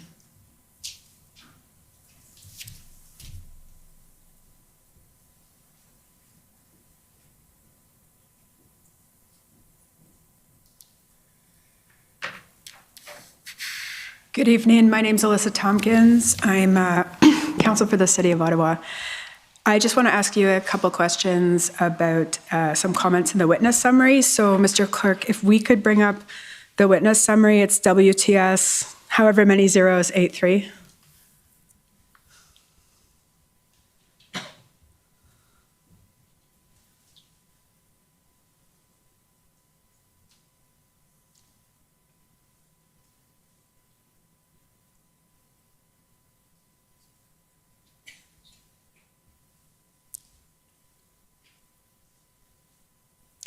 And if we could go down to page 4, bottom of page 4. So I'll start by directing my questions to Mr. Clow because these comments are attributed to him, but obviously the others can add in. So there's a comment here, Mr. Clow noted that the city was clearly struggling to manage the occupation and that this was reflected in most conversations and media reporting and reaction from residents. So Mr. Clow, did you understand that the response to the protest was a police-led operation? Absolutely, I understand that. Okay, so you understand that the city cannot direct law enforcement as to operational matters? When I said city there, I believe I would have meant the city holistically. So all of it, the sum of its parts. Clearly, the situation in Ottawa was out of control, and that's what I was referring to. Okay, so in terms, though, of you understand it was managed by the police, though? Which reports into the City of Ottawa. I mean, all of this is the different levels are relevant here. Okay, so the police, you understand there's a police services board that is independent from the city? So I've answered the question. My comment was that the City of Ottawa was out of control, especially in the downtown. Okay. Okay, I just wanted to be sure that you weren't suggesting the city itself could be doing more. I'm not speaking to, I wasn't here, or am I now speaking to the specifics of the arrangement within the City of Ottawa? Okay, and if we could just go to the next page, please. And again, it's you, Mr. Clow, referring to a meeting you had And I think if we were to actually look at the footnote, I won't take you to it, but I think it's at February 3rd. And it's noted that one issue identified in the notes of this meeting was the fact that the request from Ottawa did not come from Ontario, and it was unclear whether provincial resources had first been exhausted. So this is prior to the letter from the mayor, so we're in the first week. And I just, Commissioner Leckie and Minister Blair have both testified that it's in fact very common for the city of Ottawa, for OPS to reach out to the RCMP directly because of Ottawa's status as the national capital. And I just want to make sure you don't have any evidence to contradict them, that this was actually quite a normal process at this point. I don't have any evidence to that effect, and I stand by what appears here. Okay, thank you. Those are my questions. Okay, thank you. Next is the Ottawa Coalition, please.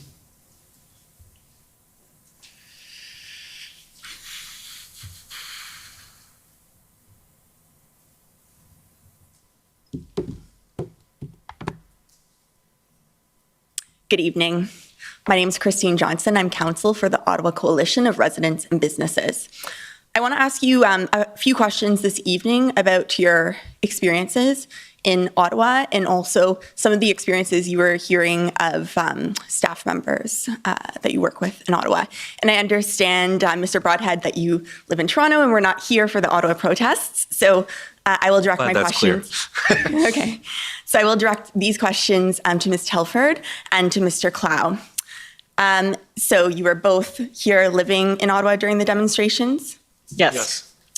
And in the witness statement, and to save time, I don't think we need to pull it up unless I hear otherwise from you, but your colleague, Mr. Broadhurst, noted that at least some protesters engaged immediately in illegal activity by blocking and occupying city streets, defacing public property, harassing residents. Was this also your observation that this kind of illegal activity was occurring as early as the first weekend in Ottawa? Yes. Yes. And Mr. Clerk, I will ask for you to pull up a document, ssm.can.00007737. And as this is coming up, I can advise that this is a set of text messages that we see at the top. It says Katie and JT. I presume this is text between you, Ms. Telford, and our Prime Minister. And I believe it doesn't show at the top of this document, but the way this document's labeled in our disclosure, our discovery database, it also says it involved Phil Prue, who I believe is the executive assistant or was the executive assistant to the Prime Minister. Right. And you've testified here tonight that Mr. Prue lives in Centretown? Yes. Yes. And we see here, you can see faintly at the top, these are texts shared on February 2nd. And it looks like, Ms. Telford, you share a tweet from City Councillor Catherine McKenney describing the situation in Centretown. And then we see this blue box below, and I'm not sure, do you recall if this was from Mr. Prue or was this from our Prime Minister? That would be Phil Prue. Okay. And he says, yep, the honking, wheel spinning went on late again last night. It was all day yesterday again. I put earplugs in at times during the day yesterday to make it less aggressive. It has already started again this morning. They have some periods of calm now, but then start nonstop for a period of time. It is enough to absolutely drive you absolutely nuts. The truck horns especially, they sound like they are right in the middle of your home. So would you agree that this statement seems to convey that for residents living in the heart of Centretown, the honking could be heard very loudly inside homes and not just on the street? That's certainly what he was conveying.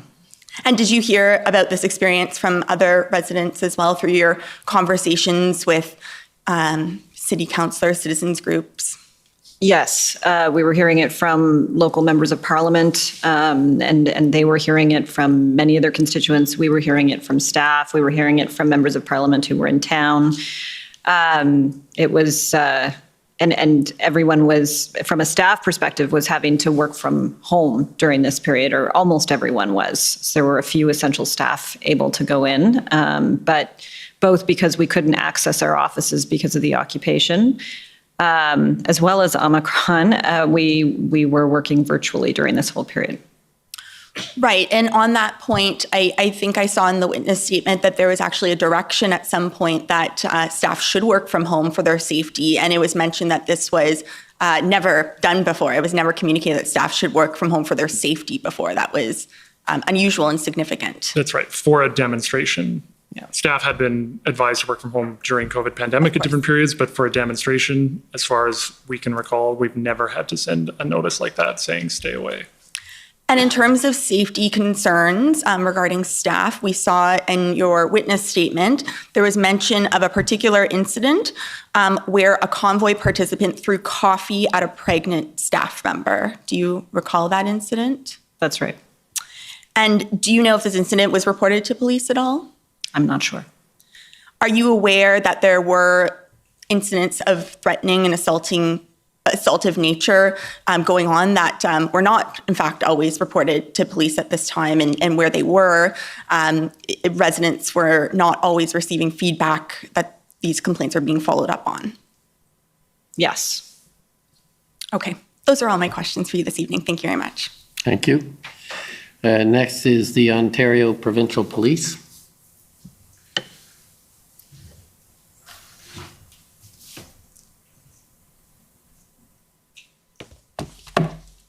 Good evening. It's Chris Diana, counsel to the OPP.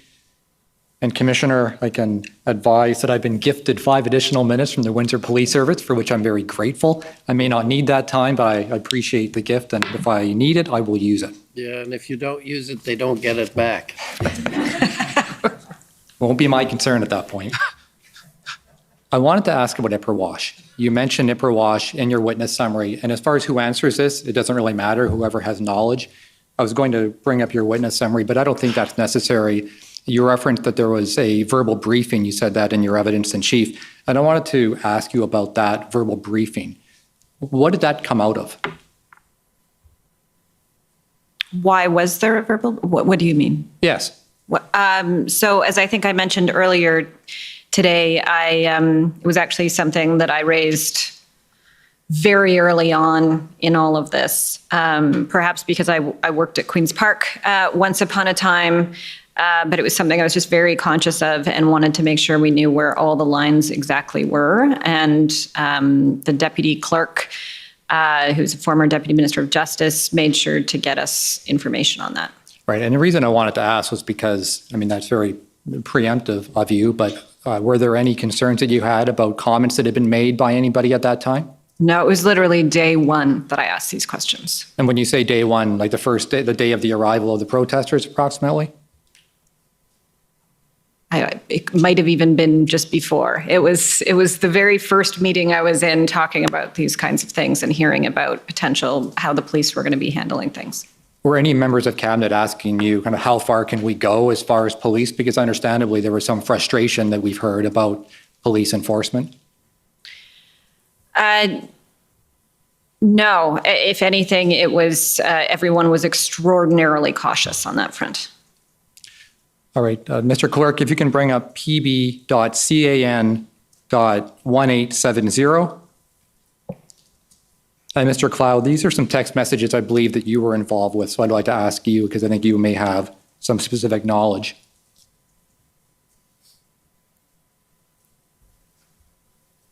All right, and it's not entirely clear from the text themselves, although the description of the text in the database suggests that this may have been a text exchange with Chief of Staff Mike Jones, who I believe was the Chief of Staff for was it Minister Mendicino? Yes, Can you confirm that's that? from Mike Jones to me. Okay, and so I wanted to ask, and that's what I thought based on the content. So this is an email exchange you had, a text exchange with Mike Jones on February 6, 2:40. Do you remember this exchange? I do, yes. All right, and so Mike Jones writes, he expresses some concern about OPS enforcement and concern for the safety of the PM. I assume he's referencing the Prime Minister there? Yes. And he says he wants to go out and say that OPS needs to get control over the situation, and if they need more from OPP, they should make that clear, but they should get working on removals within the next 24 hours. Now, I take it that when he says he wants to go out, he's referring to Minister Mendicino. Is that correct? I would assume so. Do you know if Minister Mendicino or anybody else actually went to OPS with that kind of direction to try to remove people within the next 24 hours? So first thing I'll say is these updates came in. There was a lot happening. There were a lot of conversations going on. So you'll note I didn't even have a chance to reply to this, or I didn't reply to it, but I would have received the update. My recollection is that did not happen, what is proposed here. And I don't want to read too much into the specifics of what is written here, but absolutely, as Katie said, we were always incredibly careful and aware that politicians don't direct the police. Right. And when you say we were aware, are you talking about the Prime Minister's office, or are you talking about all of Cabinet? Both. This was discussed and mentioned on various occasions throughout the convoy protests. And is it because people were expressing concerns about police enforcement? It was because this clearly policing was a central part of this, and a lot of us are aware of issues from the past. Everyone here is aware of Ipperwash, for example. So we were highly sensitive right out of the gate that politicians do not instruct the police. Yes, and I would have asked, to be clear, I would have asked Minister Mendicino, but we didn't get this in time for me to do that, which is why I'm trying to understand from you whether or not Minister Mendicino or anybody else actually contacted anyone from Ottawa Police Service or even the RCMP to say, we want people gone, we want them gone quickly. I have no knowledge of that. Okay, but you would agree. But I don't believe that happened, no. Certainly, and it sounds like the Prime Minister's office was very aware of Ipperwash, which is great, and I'm sure you would agree that if that had been communicated to the police service, that would have been inappropriate, correct? If what is written here is a faithful and accurate description of what it appears to be written here, I do agree direction should not be given to the police by politicians. Right, and you would have no reason to doubt that, what his chief of staff was saying. You wouldn't have a reason to believe that wasn't what he was hearing from his own minister, correct? I have no reason to believe that, but I can't and shouldn't speak to that. And I do actually believe this text message was put to Minister Mendicino this week, but that really would be a question for him. Do you know, when you talked about the briefing that was done on Ipperwash, were the ministers involved in that briefing? I mean, it sounds like there were a number of discussions, but Ms. Telford, you mentioned there was one briefing in particular at the beginning. Was that a cabinet briefing? No, that was something we received on our request, but it was something reinforced on numerous occasions throughout the process. And again, when you say we, I just want to make sure I drill down on who are we? Are they the politicians, their staff members? Kind of who is we? So we, within Prime Minister's office, who are here, we were briefed early on our request, but then the principles were repeated on numerous occasions, certainly through IRGs and through other discussions throughout. I don't think there was anyone that I worked with who was not conscious of the need to be cautious. Correct. Thank you. And just to confirm for the record, it was put to Minister Mendicino. I apologize for repeating the discussion. It's okay. We all make mistakes. Counsel for former Chief Slowly, please.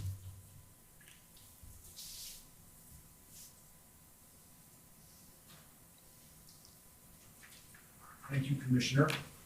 Panel, Tom Curry for the former Chief of the Ottawa Police Service, Chief Slowly. Just a few questions, if I can, please.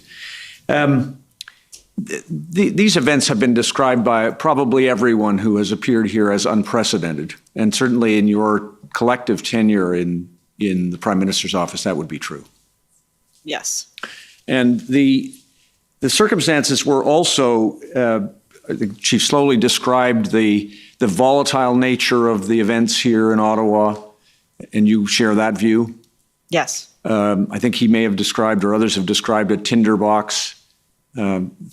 Risk of violence present always, it seemed, and growing. Yes, and we saw it ourselves, as well as had it reported to us, the threat of violence both to people and property. It was significant throughout and escalating. And although it may not have been clear at the outset of the demonstration and the protest, but as it evolved, did you come to understand that there were significant limitations on the ability of the Ottawa Police Service to manage it with its own resources? It certainly seemed that way. And were the briefings that you received always through RCMP officials? Briefings on police operations or updates? Did they come from Commissioner Lucky? Yes, though also the Deputy Minister of Public Safety, the NSIA, would have different parts to the briefs as well. Understood. So just a couple of things, if I can get, and I think they're Mr. Clow's notes. So could we please just get your help with a couple of things? This is for our registrar, SSM NSC CAN 2941, please.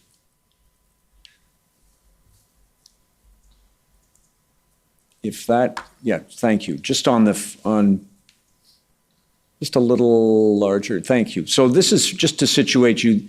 Do you see February 3rd, 11:15? Yes. And you've looked at some of these notes previously. That says, Yes. Looks like OPS won't move, weeks, not days.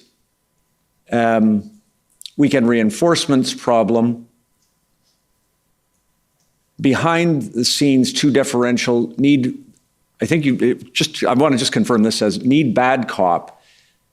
You've got to use the tools you have. Whether to change public message is different. Those are references. Do you know what those are references to? Is that a reference to the idea that at that time, at least, someone was expressing the view that police were taking a standoffish position with the demonstrators? I think that's a fair assessment of that comment. And then just in the second one, it looks a second set of comments. It said, just as to this, RCMP, does it say through OPS under bus at caucus? Yes. Yes, it does. How do we get right people on the path to driving somewhere? Anyway, to get, well, and you talked about that earlier. Is that, to the extent that you can recall this, is that an indication that the RCMP was pointing to OPS as the police of jurisdiction responsible for doing this and that they weren't taking sufficient action at that time? Or can you help us? It was, that's me recounting from a National Caucus meeting that, I believe that morning, where there was a presentation given to caucus members. The large part of the discussion was actually around personal security and security of the building. There were significant concerns for members of parliament being able to get from the airport to downtown, let alone from downtown up on the hill, and actually getting off the hill was a bigger problem than even getting on it. But also as part of that, it was discussed, or it was, caucus were told that if it had been up to anyone other than the OPS, that they would not have allowed the trucks onto Wellington, and that they had given that advice and it wasn't taken. Right. All right. Did you learn at that time from anyone in that briefing from RCMP that some RCMP officials had seen and reviewed and approved the OPS plan in advance of the protest? They did not get into that level of detail with caucus. Okay. Could I ask you just to look, please, at page 7 of this record, Mr. Registrar, just for a couple of other things. Now, of course, I've got to pick it out where it was.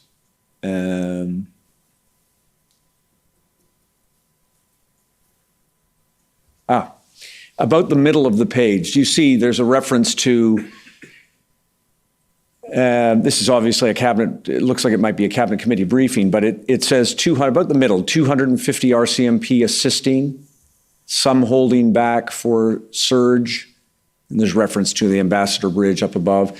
Did you come to realize as this evolved that there was some misunderstanding about how many RCMP officers were made available to OPS at any given time, matter of shift counting and the like? Did you learn that? there definitely appeared to be some confusion over several days about the numbers. Right. I think the mayor of the city of Ottawa had said that what was represented as the number that had been deployed to Ottawa was smaller than the number that had been represented to the public and so on. I believe he said that, yes. And then just a couple of other lines, if I may. OPS, trying to reduce violence, are taking some steps. And then there's a likening to Ottawa's strategy to D-Day. Is that a reference to the idea that there was a plan in place to try to dismantle the occupation, but that it was going to require significant additional resources? It could be, but I don't know that. This was an update from the NSIA to the Prime Minister that Sunday evening on February 6th. Right. And then, Mr. Commissioner, your indulgence for one more question with Mr. Clow's benefit, page 12, if you don't mind.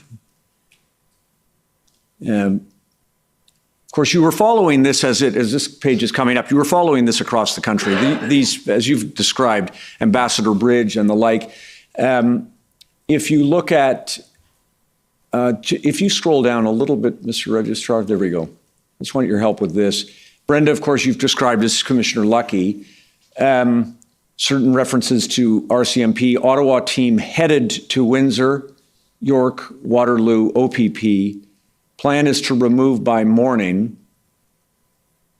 because auto workers counter protest. We've heard some evidence about that. Mayor wanted to remove chief, so then chief sent letters. Is that a reference to letters that were received by, I think, either the Prime Minister or Minister Blair requesting resources from RCMP? Do you recall that? I'm not sure what that final line refers to, but this looks like a discussion of an update we received. This was February 10th at the IRG that Windsor action was anticipated the very next day. Right. Thank you. And then the very last thing. On February 5th, Chief Slowly noted at a Police Services Board meeting that, quote, something has changed in our democratic fabric, and we do not have the legislation or the resources to manage such situations. We do not have the justice system framework or the needed coordination between all levels of government to predictably manage these demonstrations going forward. You described a threat to national security. Do you share those views? Yes. Largely, yes. Thank you. No other questions for you. Thank you. Okay, next is the City of Windsor. Good evening, Graham Reeder for the City of Windsor. We have no questions. We've ceded our time to the Government of Canada. Okay. Government of Saskatchewan, please. Good evening, panel. My name is Mike Morris, and I'm counsel for the Government of Saskatchewan. Mr. Broadhead, just at the outset, I want to make something clear. At the first ministers' meeting, Premier Moe expressed the view that the Emergencies Act was not wanted and not needed in Saskatchewan, correct? I believe he also said the 6 items sounded reasonable. Might maybe sounded reasonable, but wouldn't be perceived that way. Is that fair? I think that's fair, yes. And certainly did not want the act to apply to Saskatchewan, correct? I think that was clear from the Premier, yes. Okay, thank you. I'd like us to take a look at a document. So I'm going to ask the clerk to pull up SSM CAN 406920. And while we're waiting, I'll let you know that this is an email from Ms. Charette, clerk of the Privy Council, to actually everyone on this panel at 8:24 a.m. on February 14th.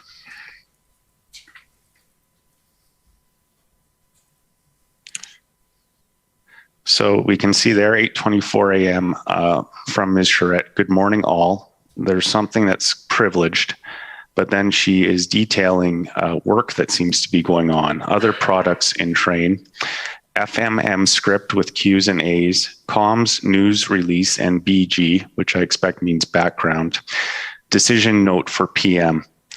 Then at the end, she says, others still in the machine. Mr. Broadhead, when she says others still in the machine, can we take that as they were being worked on at that time?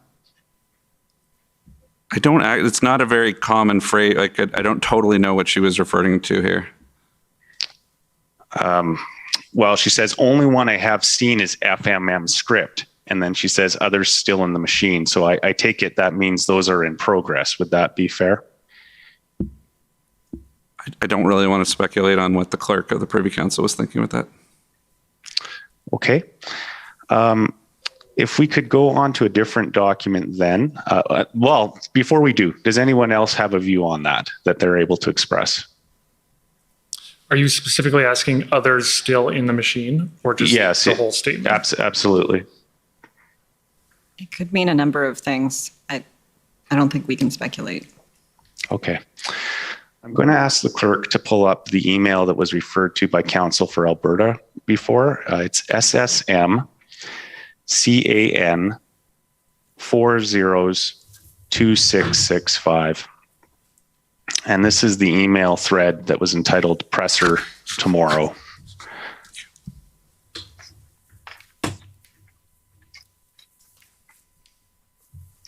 And I'd like us to go down to the bottom of the second page of the PDF.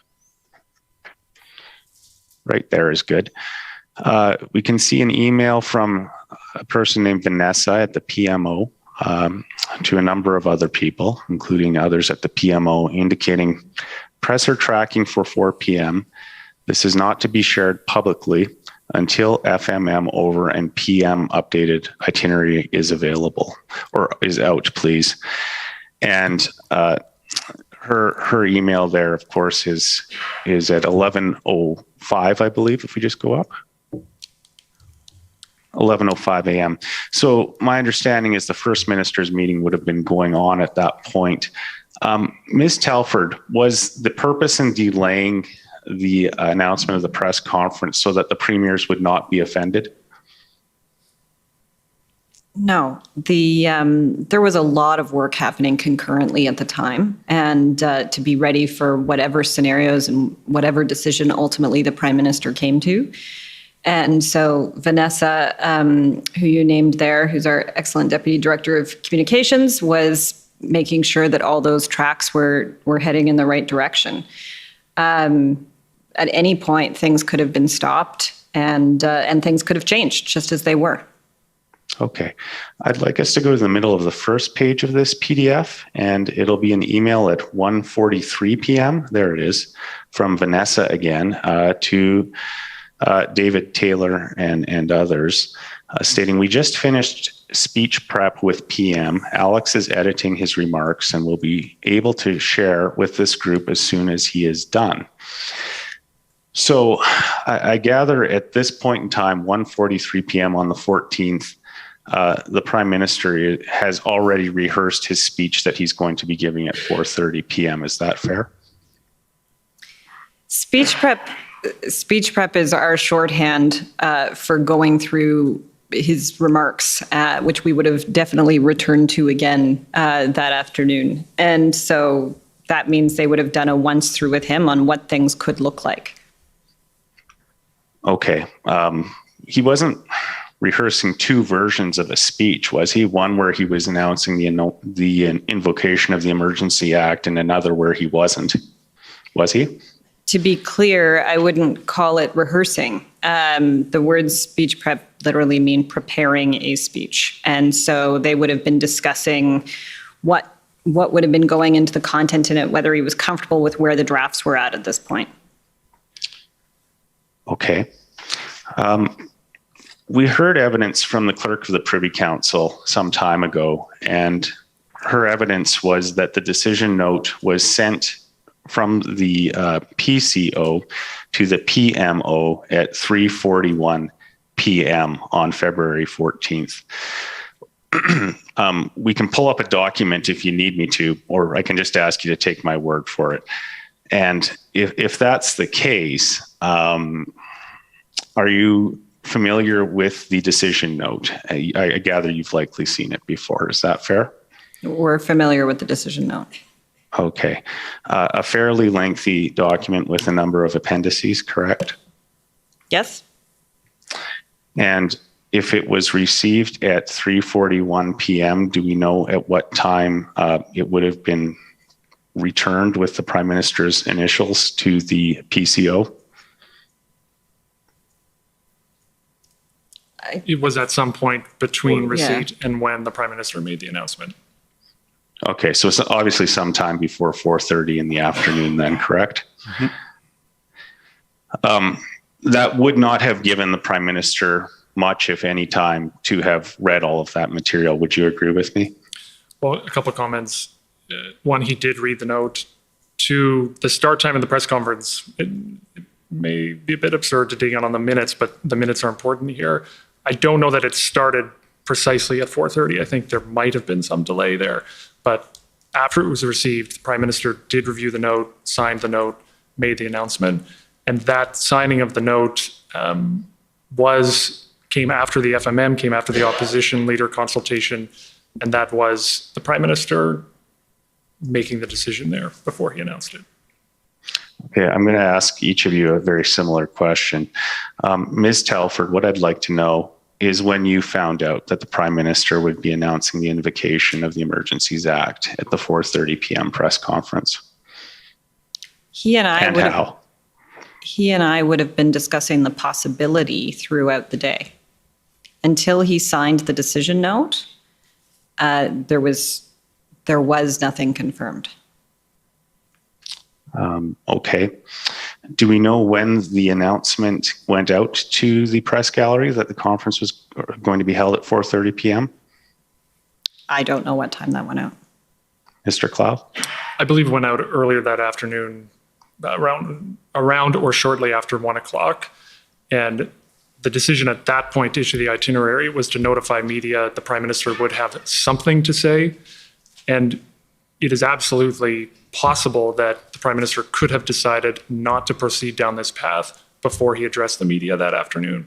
And it happens not infrequently on an issue that scenarios are planned, a track, we may be on a certain track, but a different decision is taken at a certain point, even at the last minute.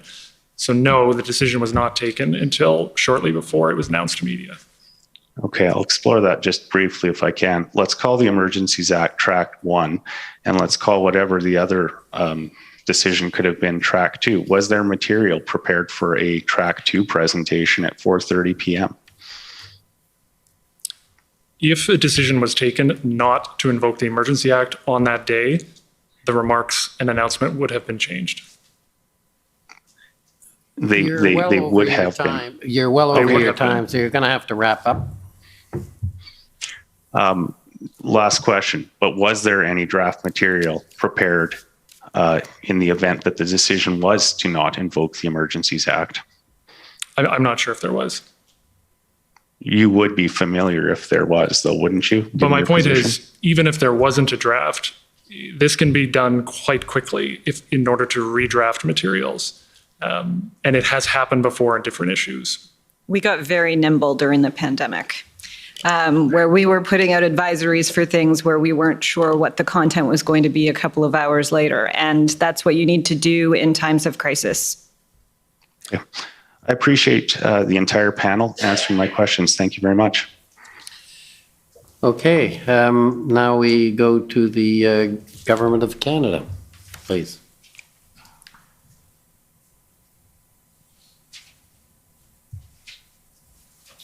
Thank you, Commissioner. And my name is Brian Gover. I'm one of the lawyers for the Government of Canada. And good evening, Ms. Telford, Mr. Clow, and Mr. Broadhead. By my count, Commissioner, I believe I have 20 minutes with the kind donation from the City of Windsor. I hope to be substantially less than that. That'll probably be a happy event for a lot of people, but don't feel on my account. Well, let's see how we do. First of all, the order in council sets out terms of reference directing the Commissioner to examine to the extent relevant, the impact, role, and sources of misinformation and disinformation, including the use of social media. And by misinformation, we understand that to mean unknowingly or unintentionally spreading false, inaccurate, or misleading information. We understand disinformation to be deliberately and intentionally spreading false, inaccurate, or misleading information. Ms. Telford, at any point during the convoy occupations and blockades, did you become aware of any misinformation or disinformation that was affecting the situation? I became aware of a lot of both misinformation and disinformation over the course of the occupation and the blockades. To name just a few examples, even leading into the first weekend, one was that this was even solely a trucker protest, and let alone the fact that it was solely about federal vaccine mandates. It was quite clear from very early on, and even leading into the first weekend, we knew from the Canadian Truckers Alliance, as was mentioned earlier, and also from data that we had, that over 90% of truckers were vaccinated. We also knew that a lot of the mandates that were being talked about were ones that were actually responsibilities and put in place or imposed by provincial level governments or even other levels of governments or jurisdictions, whether they be school boards or cities. And then, of course, there's a lot of misinformation, disinformation around vaccines themselves. And then personally, in terms of our office, we dealt with a number of different instances.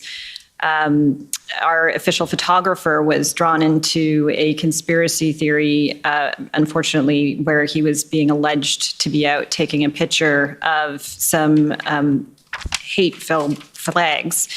And he, at the time, was actually in isolation with COVID himself. There was no chance he was doing that. We began trying to correct that. He began receiving death threats during that period. There was also a fake letter distributed amongst people within the occupation that was signed, allegedly. It was not signed by us, but it was signed using my name and the Prime Minister's name, and suggesting ways in which we might agree to some kind of, I don't even know what, but this fake letter was corrected and actually made international news. It was corrected on CNN at the time. And then I personally was actually asked to stay away for quite some time from the downtown core, because it started on Telegram and then moved on to other social media channels, a story that was created that I was going to create a false flag operation and have a horse killed and then blame it on the occupiers. So there were concerns for my security during that period as well.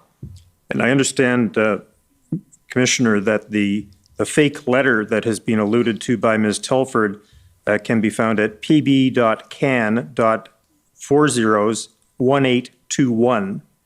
And the false flag regarding Ms. Telford and the horse is in evidence as pb.can.00001822. Ms. Telford, how was misinformation and disinformation conveyed or distributed in the course of the weeks that we're concerned with here? We saw it being conveyed and distributed in multiple different ways. The letter, for example, was, both screenshots of it floating around on social media, but it was actually being distributed in hard copy. And the other things, as I mentioned, were moving from different social media platforms from one to the other. But it was also, we were seeing people doing podcasts and YouTube videos and different things where they were disseminating this information as well. Moving to my second area, Mr. Clow, you've testified in response to a question from Commission Counsel about communications with Juan Gonzalez, whom you described as a member of President Biden's national security team, on February 9th.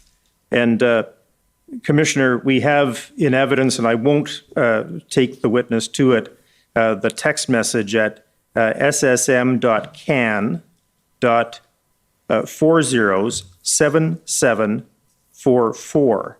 And Mr. Clow, in addition to the text exchange, did you have a telephone call with Mr. Gonzalez that you recall? I believe we did speak at one point. And when was that in relation to February 9th? I can't remember the precise date, but the first exchange. There was an email exchange, a text exchange with him on the 9th, and the interactions continued until about the 15th or 16th. Thank you. The third area relates to federal, provincial, territorial consultations and the First Minister's meeting. And we have the readout at ssm.nsc.can 50625. And perhaps I'll ask our registrar to display that, please.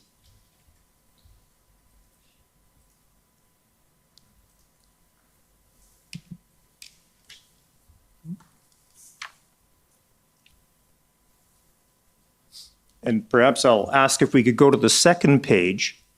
And you'll recall that my friend for the province of Alberta said that Premier Kenney was clear that the Emergencies Act was not required in Alberta and referred to the situation in Coots having been addressed. Can anyone on the panel assist me with this question? Do you know where the additional RCMP resources came from to address the situation in Coots, which we've heard was the subject of a police operation in the early morning hours of February 14th? Mr. Broadhead. My understanding is that that there was a contingent sent from British Columbia to assist at Coots. And in fact, at the second page, we have Premier Horgan from British Columbia indicating that his only concern is that the measures would be implemented by RCMP in BC, which are already fully taxed. Not sure where you're going to find the people. We've already sent an RCMP contingent east. Is that what you're referring to in that respect, sir? Yeah. I would just add what this illustrates is an example of something we heard from officials in the lead up to February 14th and the invocation, which was, yes, there was some progress in certain places and certain blockades, but the progress was done with the help of additional resources in certain cases. So in BC, for example, it was definitely concerning that Alberta was cleared with BC. Not concerning, it's good that Alberta progress was made with additional resources, but BC was facing its own problems. There were arrests at the Pacific Highway. There was a military-style vehicle there when convoy activity happened in BC. So part of the concern across the country was there enough resources across the board to handle all of the pop-ups that were happening? And we were seeing in increasing numbers that weekend. And Mr. Clow, in the course of your evidence already, you've referred to this phenomenon of stretching police resources. Is that correct? Yes. And this was in the context, this conversation, of declaring a public order emergency, which itself involves a national emergency. Is that right? Yes. Now, you were taken, by the way, to page 3 and what Premier Kenney said. And if my friend from Alberta said this, I didn't hear it, but she referred to, if we look down page 3, would be problematic to declare emergency today, and referred to what we see following the next point, starting with invoking what they see as martial law. What we didn't hear was what's in between two sentences. Folks at the core of this movement are not rational. They are prone to conspiracy theories. Have I read that correctly? Yes. And was that, to the best of your recollection, a feature of what Premier Kenney said during the First Minister's meeting? Yes. Can I add to that? Just the other one that I think struck me in his comments was this line at the bottom of the page that I don't quibble using the Emergencies Act, which is in particularly interesting considering his previous roles with the federal government in that kind of national.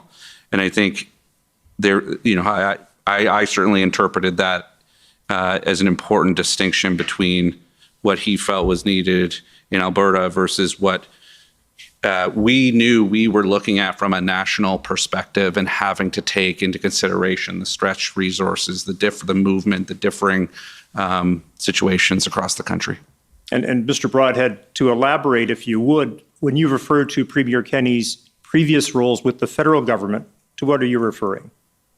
I believe he was Minister of National Defense in particular, so that was the one I was thinking of. Right. And we're moving right along to the fourth area. Could we take that down, Mr. Registrar? And could we go to and display ssm.can.407721? And I come to this panel because I believe this was alluded to by my friend Mr. Miller on behalf of the convoy organizers, and I really seek your assistance in interpreting what I understand to be a note written by Alex Jarek.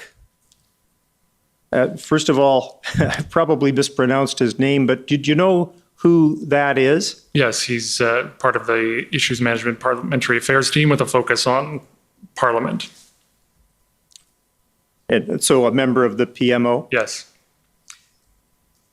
And if we look at this, maybe we could scroll down just a couple of lines. Perfect, thank you. And we see something attributed to someone named H.A.I.L. Do you see that, Mr. Clow? Yes, it's H.A.I.L. Lewis. He's the Chief of Staff to the Government House Leader. And this says, confident will win those votes, need to do more in Senate to win that vote. Have I read that correctly? That looks correct. And how does that accord with your recollection of the discussion surrounding the pending Senate vote around the time when revocation of the declaration? Sir, I'm going to object. He's misrepresenting the document. That document is in fact prior to the invocation, though it doesn't have a date on it. It talks about the announcement on the Monday, and it's quite clear that that record is in fact from prior to invocation, and it actually says in it that there's no violence under the COMISSION Act. I'm not sure what the date is. Is there a date on the document? No, the DOJ never provided a date, unfortunately. I'm just looking at it. So it's unclear what the date is, I guess, is what you're saying. It does say that it's before a Monday where there's an announcement, and of course, that the announcement of the Emergencies Act was on a Monday, the 14th, on Valentine's Day. If I may continue, Commissioner, what I'm endeavoring to do is to ask for the panel's interpretation of this so that we clarify these areas. Okay. Thank you. Thank you very much. And if this continues, and this is a part that I believe Mr. Miller had referred to in his cross-examination earlier, or his commentary earlier. NES spoke with NSIA and Jody Thomas, and then there's an arrow. S2 of COMISSION Act, violence not met. New arrow, wonder if need full 30 days if Ottawa cleared, then speech Monday morning. Are you able to help us, Mr. Clow, understand the context of this? First of all, what does NES stand for? So this whole page, reviewing it, this does look like it's well after, it could be a full week after the invocation of the Act. Clearly, they're talking about the parliamentary process. So the first part, H.A.I.L. Lewis saying he's confident when the votes need to do more in the Senate. So I addressed that in an earlier question, that I know of no reason to believe the Senate was not going to endorse that. And as I said earlier, the Chief of Staff to the government leader in the Senate was doing vote counting, and I believe that evidence was presented here, and they were quite confident they would win that vote. The rest of the page looks like more parliamentary process and an individual caucus member. Who is that individual caucus member? Nate Erskine-Smith. And whose view did you understand to be that Section 2 of the COMISSION Act had not been met? It's hard to say. I don't know what this refers to, but there was a public discussion going on about this very fact, as there is in this commission, but I don't know specifically what this refers to in this note. Right. All right, well, we've done our best to interpret that, and thank you for that. Sir, sorry, I'm given the dates. Please. Well, I understand, but we don't have a date for that document. Yeah, and he gave it. his best evidence, and there's not much we can do. So please let council proceed. Thank you. The second to last area has to do with the process that the three of you observed surrounding the decision to invoke the Emergencies Act. And how would you describe the process surrounding the invocation of the Emergencies Act, the evolution of the thinking of the Government of Canada on that issue? Perhaps I'll ask you first, Ms. Telford. I think the process was, we tried to be methodical about it. It was very step by step, and it was seeking advice every step of the way from multiple parts of government. It was taking in a lot of different inputs, and it was doing a lot of consultation throughout. And so actually, even in processes that often go on much longer than this one could afford to, I would say this is actually one of the more robust processes I've seen. Thank you. Mr. Clow, same question for you, your description of the process. I would absolutely agree with that. I don't know that I have much to add other than, as has been covered at some length here today and at this commission, especially in those days leading up to the invocation from the IRG, and even before that, the steps that were taken were careful, considered, and there were a number of conversations involving a number of senior officials and ministers, ultimately leading to the cabinet meeting on the Sunday night. To me, it was very methodical. Thank you. And Mr. Broadhead. The only thing I would add to what I obviously agree with my two colleagues, I think watching the incident response group, and I say this as a policy wonk and somebody who spends a lot of time with cabinet committees and these processes, it really helped facilitate the type of discussion. Having the experts, the civil servants, the key folks at the table, all the ministers there, that type of open discussion, it just meant we could move at a speed that the other institutions, the other parts of our apparatus don't allow. And so I think the combination of that and all the external advice we were getting, I think it was agree that it was a very kind of methodical process. And I think the Prime Minister was very clear about how methodical it needed to be, both before and after. So I'll leave it there. And finally, our last question, and it's to you, Ms. Telford. If anyone were to suggest that the decision to invoke the Emergencies Act was politically motivated, what would you say to that? It was absolutely not. It was driven at its core in every meeting the Prime Minister began and ended, and it was discussed throughout. How do we ensure the safety and security of Canadians? And there wasn't time, space, or desire to talk about anything else. Thank you very much. Those are my questions. Okay, thank you. Any re-examination? No re-examination, Commissioner. Okay, well, thank you very much for sharing, for not sharing your thoughts, responding to questions and coming to testify. Much appreciated, and it's appreciated that you accommodated the late hour. I'm sure it's not your first late nights, but it is appreciated. So I think we'll take a short break to move to the next witness, and we'll take to reorganize and so on. So we'll take 5 or 10 minutes for a break. The Commission is in recess. The Commission RFA.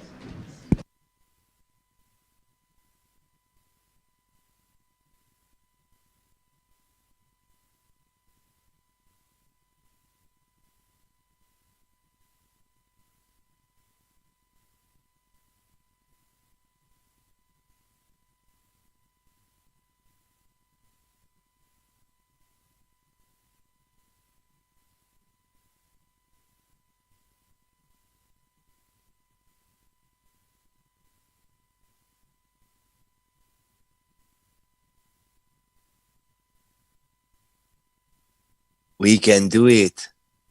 We can do it all night. We can do it all night long. We do it all night long, Rolly. You take a break, you change your diaper. That's okay. That's okay, Rolly. You know what? We're going to be here all night. You know what we do? I fell asleep, man. I fell asleep. I literally fell asleep. Rolly. I was dreaming I was in bed with Rolly. Rolly doesn't know. He doesn't know what we do. What we do? What we are doing here? What we're doing here right now? We're catching rats. Well, I was watching, rats. man, and I fell asleep. I'm telling you, I had a dream. Me and Rolly were spooning. We were in bed. Ro was has dream he catch rats. In dream he catch rats all night long. You know what? Rolly, you one of those rats you one of those rats that Ro catches in his dream. He was he was a big spoon and I was a little spoon, and it was. He's a little spoon. You big spoon, that little spoon. Rolly, you hug him tight like bear hug. Yeah, it was like a bear hug, and I was just like, that was a pran. And then I felt. You give him tightness that he never felt before in his life. You give him a little bit of love. He not feeling love. He done 30 straight day of hearings. Rolly need love. No, I'm feeling love. I'm feeling love. No, Ro, right now. Yeah. Right now we need you to feel. We need you to feel love for Rolly. Yeah, I do. I feel love for Rolly, man. You feel love for Rolly. You feel the tenderness that Rolly feel in his life. In the 30 days of looking at Chrystia Freeland's face. I was looking actually at Katie Telford. I was looking at her, and then I went to lie down. You look at Katie Telford. What do you see in her soul? She's something else, man. She's amazing. Looking at her. Do you see love in her soul? Do you see tenderness in her soul? No, there's no tenderness. What do you see in her soul? I saw her with her two eunuchs, man. I'm telling you, she's something else. She's her soul's these eunuchs. You say these eunuchs, they must have no nuts, no bookend. They have no bookends. They have no bookends whatsoever. And I'm just like, what am I going to do? I need to get a nice rest tonight. I got to be ready, man. Ready to go tomorrow, because tomorrow's all day long with Trudeau. Oh, we go with Trudeau all night long. Oh, yeah. We're gonna go Trudeau, you know what? You know what? Your mama go all night long. She go all night long with Fidel Castro. You know what? No, I saw Brendan's objections get shot down. I watched everything up to it was Brendan Miller. What we talk? No. It was this last guy. Brendan Miller. This old dude. What's his name now? I never seen him before. He came in this last time, and he's just walking them through their story. They're giving some cry story, and he said I had 20 minutes or something, and then I closed my eyes for a moment there, and I just held my bookends. And then you fall asleep and you fall into the dream. You fell into the dream. Yeah, Grover. That's right, Fitzchavis. Grover. You got it. What do you see in this dream? We do this for 30 days. We do POC. Oh man. What do you dream now? And then tomorrow, all day with Trudeau, man. That's it. I got to get some rest tonight. Watch his last question. I dream of Justin. Yeah, no, I watched Brendan Miller. I saw that. I saw Janani, of course, and I remember how to say her name, Janani, Jemima. Brendan Miller. He has bookends of stone, very gigantic bookend. Brendan Miller. He get up on stage and he drop mic. He say, "Listen to me. Listen to me." No, you not listen to me. Now you must listen to me. Yes, thank you. You listen to me. Now I drop mic. Yeah, it was something like that. That's right. It was. No, this is POC in a nutshell. I give you immigrant point of view. I tell you, I come overseas. I come to your country. I come here. I look for work. That's okay. Hey, I do menial job. I do menial job for 2 years. Then guess what? I get into government right away, like Omar Algebra. I come into your country. That's okay. I do menial job for 2 years. Then guess what?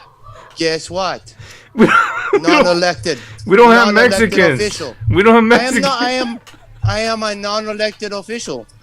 They just put me right in. We don't have Mexicans, Pan. We don't have. No, them. it's We don't get okay. them. It works similar way. That's okay. Immigration, very good. Oh. We love immigration. Yeah. Especially in American, we love immigration on Thanksgiving. Thank you, all the immigrants. Oh yeah, happy Thanksgiving to all our Americans out there. You know what? We eat turkeys on Thanksgiving, but the immigrants say not eat turkeys. No, they don't. No, they don't eat turkeys. They eat rats. Rats. Because she And says maybe they chew on sponge. They chew on sponge that they wash their mother's back with for 2 years. They wash their mother's back with this sponge for 2 years, then they chew the sponge. No, this is not how we do it in USA. This is not USA. This is not turkey you chew on. This is sponge. Are you okay? We get. Are you here to pick fruit or become our politician? Which one? Who are we even? We are now listening to politicians. They tell lies all day. They say POC hearing. What is this, Ukraine propaganda? Yes, it is. You know what? I fight Ukraine. I love Ukraine. Ukraine, Ukraine, Ukraine, No. Ukraine. No. Flavio. I got Flavio. We've driven an American mad. You see what's happened? No, this is Flavio. You know Flavio. 30 days No, is a. Flavio on the transport, my transport. No. You don't understand. You don't understand why we hate the protest because it's the cars. The cars. Yes, we hate Because the the protest. cars. We hate the protest because yes, you understand. Yeah, you get it. Actually, you're ready to be. You stop our finance. Part of This ruins our finance. What this does, this Yeah. make us look very bad. In world, they say, how come Canada? How come you, Justin Trudeau? How come you Canada not handle peasant? You not handle your peasant very well. You not handle your peasant. 30 days. This is what it's done. Tomorrow's day 31. 30 days. This is what it's done to us. No. We go for another 30-day easy. We do this 69-day. No. You think we just get started? No, this is globalist. This global go forever. They see end in sight.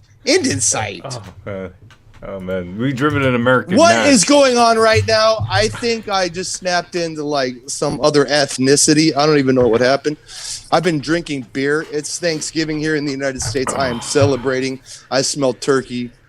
I smell freedom. I love it, man. Hail the chat. Hail the chat. I'm gonna drink a little bit of ACV. I'm just gonna get healthy. All right, here we go. Right there, chin. There you go. Cheers, brother. Cheers. Yeah, and all you out there that have stuck with us through this craziness, a gigantic hail to you. Hail freedom, hail the chat. This is war campaign. Oh, there you go. Oh, ACV is the worst. It's the worst. All right. Yeah. Hail you, Yahoo, says Scobie. Hail the bookends. I had to get that out of my system. That's like 30 days in the making right there. Right? We're on a 15-minute break. Yes, we are. Tomorrow, what is it going to be like? I don't know. Actually, Vinny was saying about they're going to have dogs. They got some kind of pamphlet there. Yeah, anybody who's coming downtown, they were saying that they're going to have special dogs to sniff you, make sure. Special dogs? Yeah. We got special dogs. No, really, they said that. Holy shit, bro. Yeah, they told everybody in the media who's coming down to be prepared. God. They got special dogs. They got like bulletproof mobiles. They got armored tanks. They got tanks for the memories. You know, they do, man. They got everything. It's all happening tomorrow. It's a big deal, man. They're gonna have short bus dogs, says Troglodyte. That's right, bulletproof vest. Yeah. And once again, how is the chat doing out there? Because I feel like it's so surreal. Like I don't even feel like we're in reality right now. Like it's so weird. We're watching these lizard people for 30 days straight. What even is reality right now? Well, Pan, you're definitely not in reality right now. I'll tell you that. No, much. but I'm far gone. We got my own drum. The last 30 days have been made bearable because of you two. Thanks so much. And Pan, you got to pull back a couple beer more often. Now that's Canadian. Wow, now that's Canadian. That's my own drum. Man, and you know what? And on a serious note, like, I am very humbled by all the support that we've been getting, like messages like that, like people saying that, we're helping them. I mean, dude, we're just regular guys on YouTube. Like, the fact that we're even sitting here and people, give us compliments like that, it's very, very humbling. So a big thank you to that. And a big thank you to the chat who's been sticking with us the whole time. Yeah, there's no way. I don't even know how to explain it right now. I'm drunk, dude. I'm letting loose. Like, I've stayed sober through this whole thing. We've been like sober. Our minds have been focused. But right now it's Thanksgiving, and I admit I've been drinking. It's the chat that has allowed us to do this.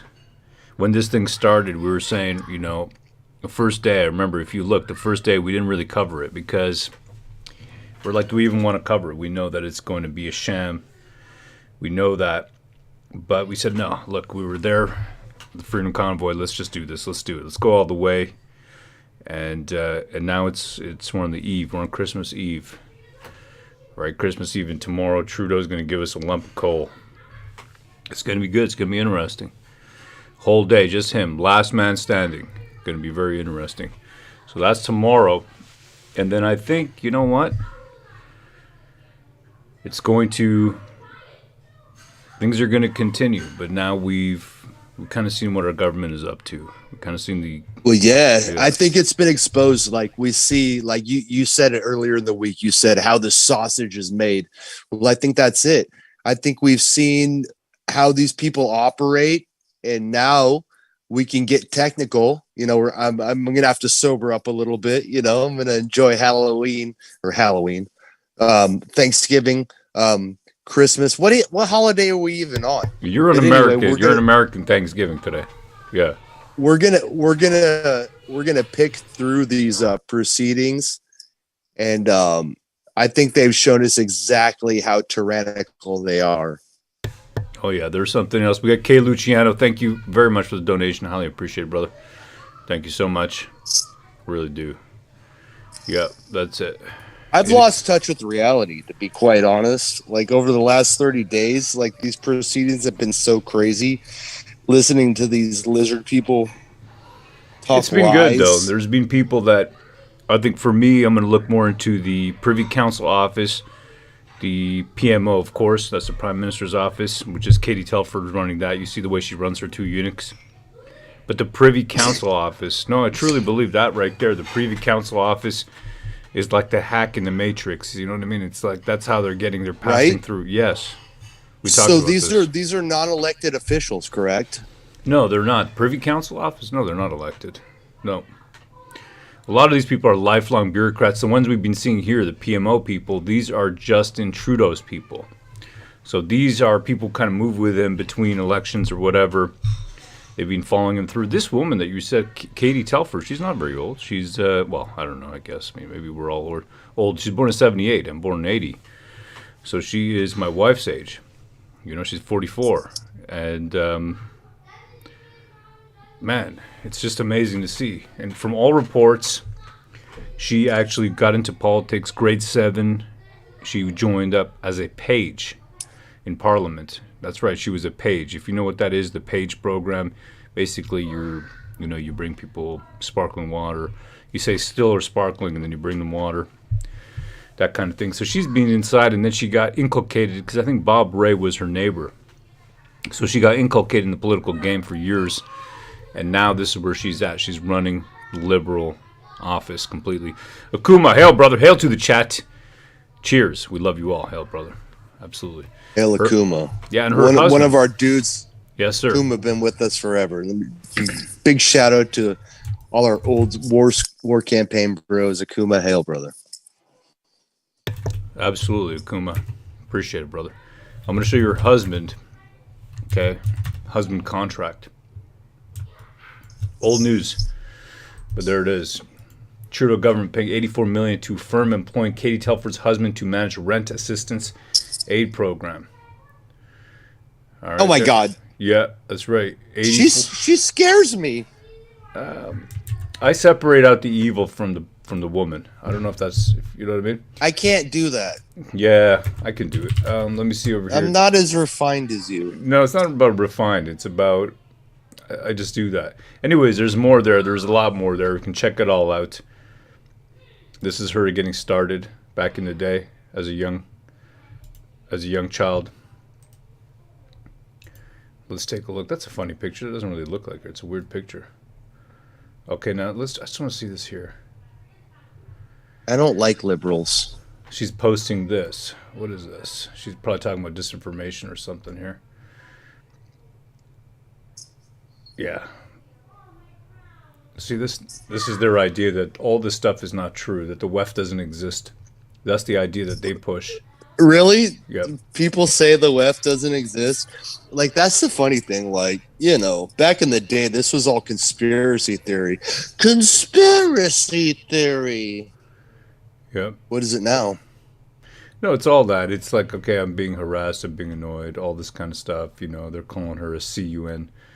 And see you next Tuesday, that kind of thing. Excuse me. Look, you're going to see those people online. I mean, that's cool. You know, like, you know, voice your opinion always. But I like to, there's sometimes you need to be the hammer. Well, There's she is a sometimes hammer. you need to be like, you need to be surgical. And you just need to get up in there. Let me see over here. We got Helen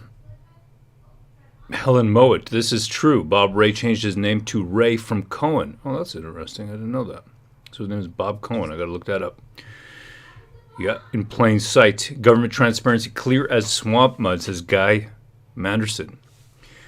Ryan Bowman says it's all a conspiracy theory until we find evidence, then they told you the whole time. W. McMaster, I, the most powerful whammon in the country, am a victim of people with problematic opinions. Yeah, pretty much. Order à l'autre. Thank you, Dan Cairns. Thank you, brother. The commission has reconvened. La commission reprend. Thank you, Gabrielle Ricken. Appreciate it. Okay, we have another witness. Who's commission counsel on this? Hi, Commissioner. Jean-Simon Schoenholz for the commission. The witness is Kenneth Weatherhill. He's on Zoom. Okay. And this is just for a cross-examination by some of the parties on his witness statement. So commission counsel don't have questions in chief. Okay, Mr. Weatherhill, can you hear me? Yes, yes, sir, I can. Thank you. Okay, so we'll now swear you if that's agreeable. Yes, sir, it is, and I have a Bible in my right hand. Okay. Mr. Weatherhill, for the record, please state your full name and spell it out. My name is Kenneth Alexander Weatherhill, Kenneth, Alexander, Alexander, Weatherhill, Weatherill. Do you swear that the evidence to be given by you to this commission shall be the truth, the whole truth, and nothing but the truth, so help you God? I so swear. Thank you. Okay, so I don't have a list this time, but I understand counsel for former Chief Slowly has some questions. Yes, sir. Council had discussed that I would actually start on behalf of the city, Mr. Commissioner, if that's acceptable. Normally it's the opposite, but go ahead.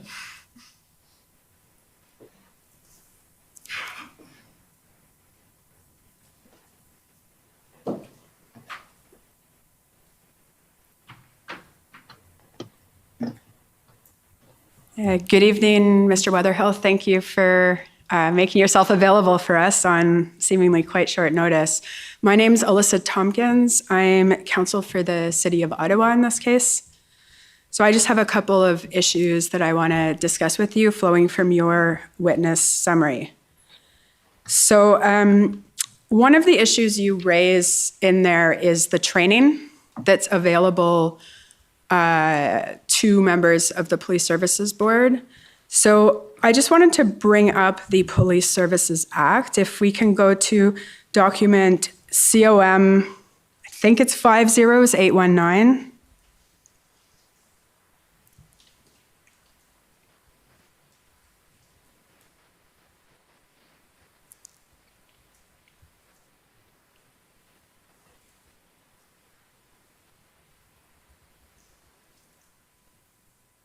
What would you like to do? Oh, sorry, page 28 of that.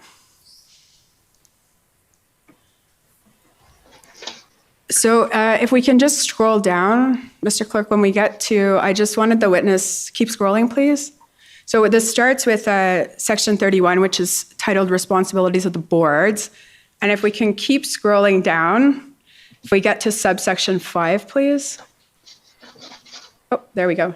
So the training of board members, and the Act provides the board shall ensure that its members undergo any training that the Solicitor General may provide or require. Now, my understanding from your witness summary is that, in fact, the Solicitor General does not provide formal training or has chosen not to. Is that correct?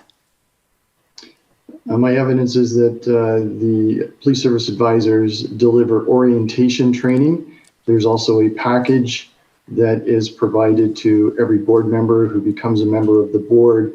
But when I think of training, I think of lesson plans, I think of course training standards, and I think of that.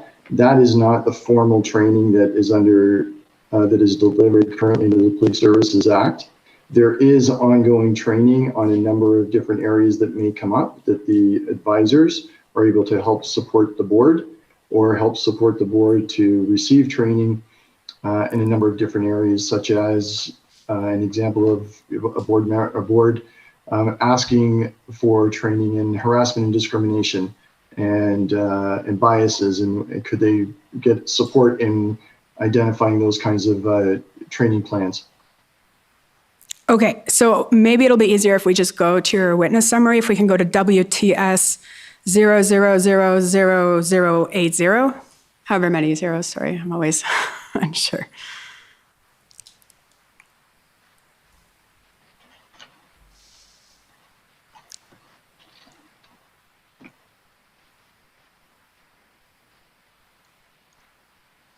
If we can just go to page 2. Scroll down, please. Oh, sorry, scroll up. Okay, so the paragraph that starts with the work of the liaison unit includes providing orientation materials for new Police Services Board member. That said, Solgen does not provide formal training. So that's what you were referring to? Yes, ma'am, it is. Okay. And so then I want to go down to the top of page 3. In this case, so as I understand your evidence, that in fact, in this case, the board did request training from the advisor, Ms. Gray, on their responsibilities during this type of incident. And because it was during an event, you took the position that advisors were not to provide this training in the middle of an incident. Do I understand correctly? Yes, so the context of this is we were a number of days into an ongoing incident in Ottawa, and the board approached the advisor and asked for training related to board governance. The Ottawa Police Services Board is a very experienced board. They've had significant orientation, they have significant experience, and a large number of assets available to them. So the position that I took and the direction I gave was in the middle of an incident is not the time to remove a board from their role and their function of governance and set them down and to provide additional training on top of what they've received. And the policies that they are governing themselves by.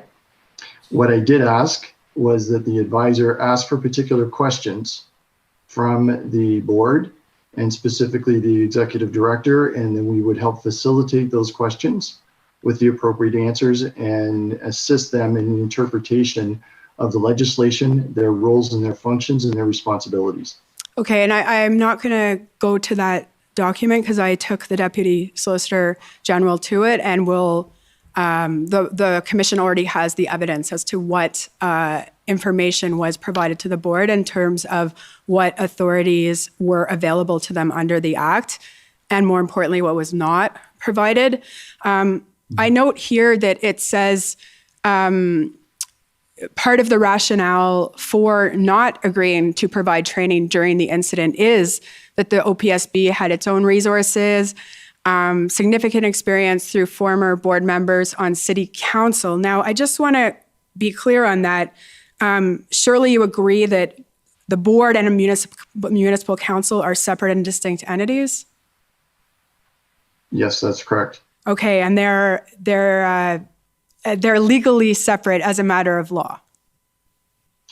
They are legally separate as a matter of law. What I meant by that, and what I continue to stand by, is the board has a responsibility and the ability to tap into resources of experience that can help them guide through particular scenarios and situations without disclosing the intimate details of those situations and scenarios. That forms part of responsible governance. Now, you'll agree, though, that of these other resources available, other than the advisors of the Solicitor General, only one of those being the advisors of the Solicitor General has a statutory duty to ensure that the board is providing adequate and effective policing in the municipality. So if I understand your question correctly, you're asking me if there was only one person that's listed in that entire group that has a statutory responsibility to provide adequate and effective policing. Yes.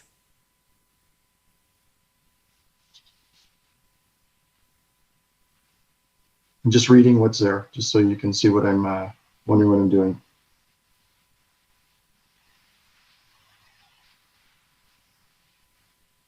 So the board members themselves have a responsibility. So that's one entity. Legal counsel to the board has a responsibility to help guide the board. And the police service advisors have a responsibility to ensure adequate and effective delivery of policing is provided through Section 3, Sub 2 of the Police Services Act. But that doesn't preclude the board from having their own responsibilities under Section 4 and their duties under Section 31. And I nobody's disputing that. What I'm referring to is when the board could go outside itself and seek assistance, as they were doing in this case. They were seeking assistance from another body that has that duty. And in fact, the duty includes a duty to ensure that the board is doing its job.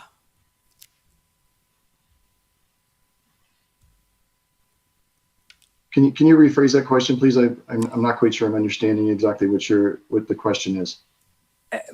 And maybe it's just a matter of argument that when they have these other resources that they can go to, and that's fine and good, but it's in the statute, there's one entity that's supervising the board. And I put to Mr. DiTomaso, and I'll put it in argument, that the Supreme Court of Canada has said that the Solicitor General has a duty to ensure that the board provides adequate and effective police services in the municipality. So the other entities, former members, they're resources, but they're not resources that have themselves a statutory duty.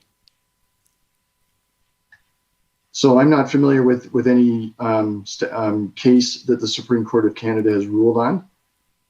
With respect to responsibilities of the delivery of adequate and effective policing in the Act, there's actually three areas that I'm familiar with. The first one is the board and their responsibility to provide adequate and effective policing. The role of the minister, as set out in Section 3.2, and the municipal council to provide the necessary funding in order to deliver upon the services, which can arguably be connected back into adequate and effective policing. And obviously, the municipality's other role is in appointing or removing, as the case may be, members of the board. The municipal members of the board, not the provincial members of the board. Quite correct. Thank you. I have no further questions, and thank you for your time this evening. Thank you. Okay, so next is former Chief Slowly's counsel.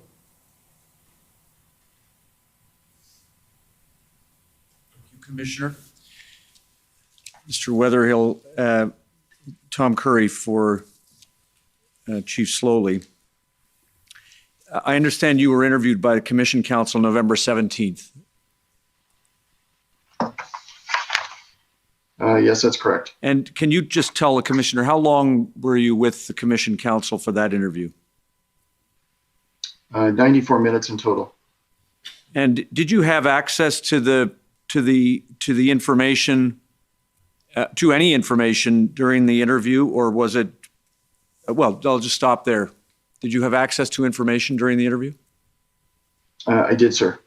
Including the films or recordings, at least, of the Police Services Board and Council meetings concerning the Ottawa Police Services Board? No, sir, I did not have access to any video films. Okay.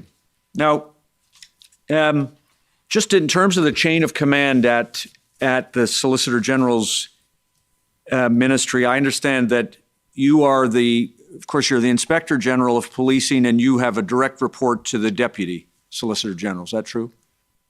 Yes, sir, that's correct. And then reporting to you is the Manager of Police Services Liaison, or the Police Services Liaison Unit, correct? That's correct. And then below that office are the Police Services Advisors of whom you have spoken to my friend. Is that right? Yes, sir. And the idea is that the Police Services Advisors attend some or all Police Services Board meetings. That's correct. In this case, the Ottawa Police Services Board was in the hands of Ms. Gray, Lindsay Gray, for the time up until February 14th. Have I got that? I don't accept the statement that they were in the hands of. Ms. Gray was providing professional guidance, fulfilling her duty as a police service advisor for the Ministry of the Solicitor General. I meant that only in the sense that she was the advisor for the Ottawa Police Services Board. And when did you first learn that the Ottawa Police Services Board was dealing with the convoy protest?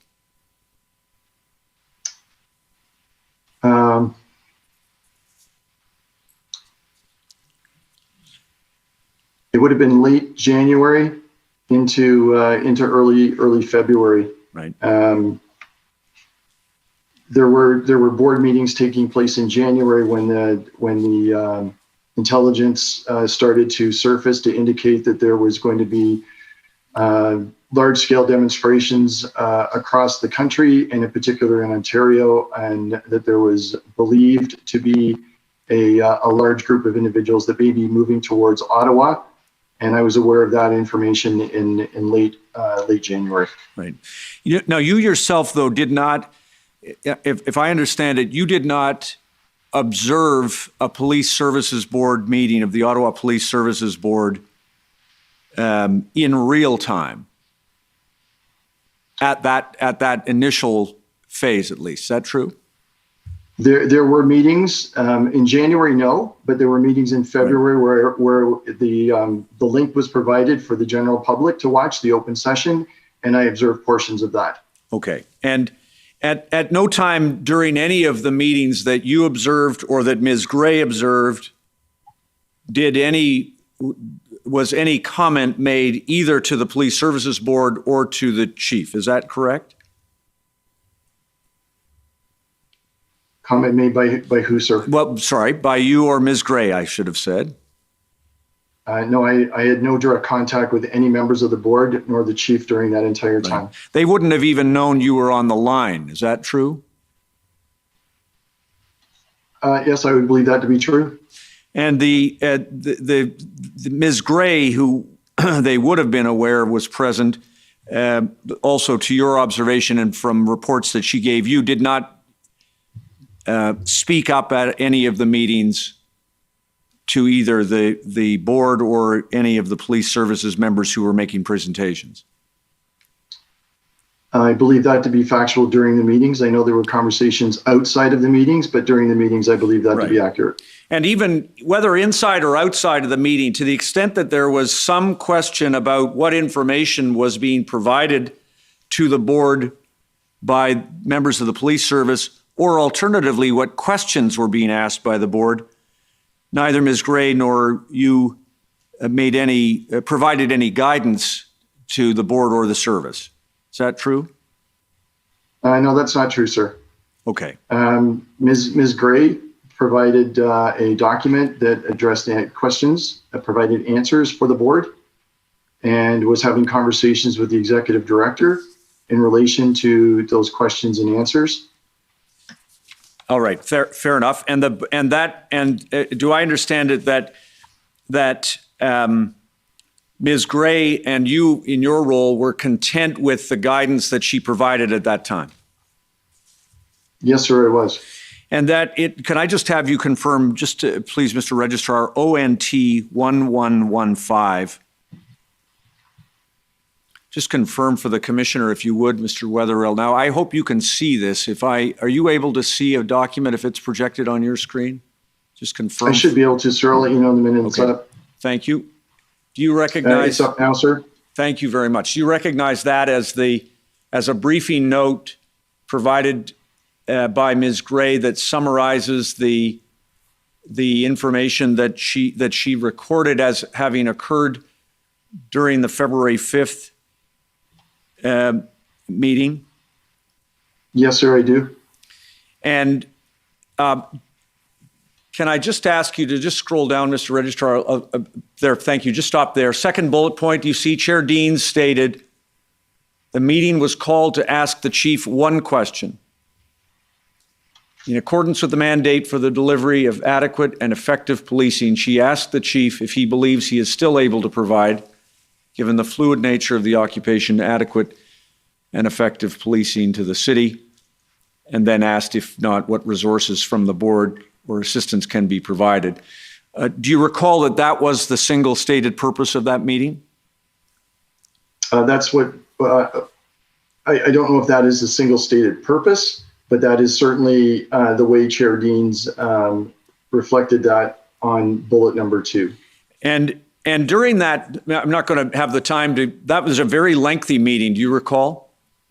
Yes, sir, I do. And do you recall that during that meeting, Chief Slowly and I believe his senior command staff gave extensive information to the board about the status of the protest in the city of Ottawa and described plans and enforcement activities? Do you recall that? What I will say is that on bullet 4, the chief committed to lay out where the service is at and what their plan is. And then if we scroll down on that same document, the chief and the deputy discuss how many arrests they've made, how they deploy some of their officers in and around the city. What's missing there is, I think, the crux to what the question from the chair was, is my recollection of that meeting, was around what is happening with the demonstrators, what is happening from the dismantling, where is the dismantling plan, and how are we going to return that piece of the city back to the residents? Well, I mean, you can keep going. It's a 5-page document. I don't have the time, unfortunately. But there is a great deal of discussion between this chief and his senior command and the board about the fact that there are inadequate resources within the Ottawa Police Service to dismantle the protest. Isn't that true?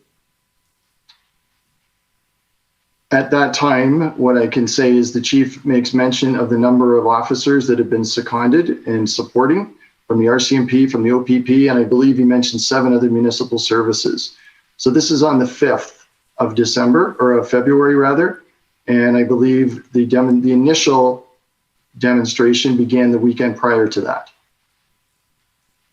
Yes, but am I correct that certainly you as a member of especially with your experience in police services, this is not a mystery. On February 5th, you knew and everyone knew that the Ottawa Police Service was overwhelmed by the protesters and had no adequate resources themselves to dismantle the protest. Isn't that true? I'm aware that there were resources on the ground supporting the Ottawa Police Service. I have never been provided operational plans. I have never seen operational plans, and I've never seen what the true state of affairs were other than what was truly reported through the media and what I have received through the briefings. Did you ask for them?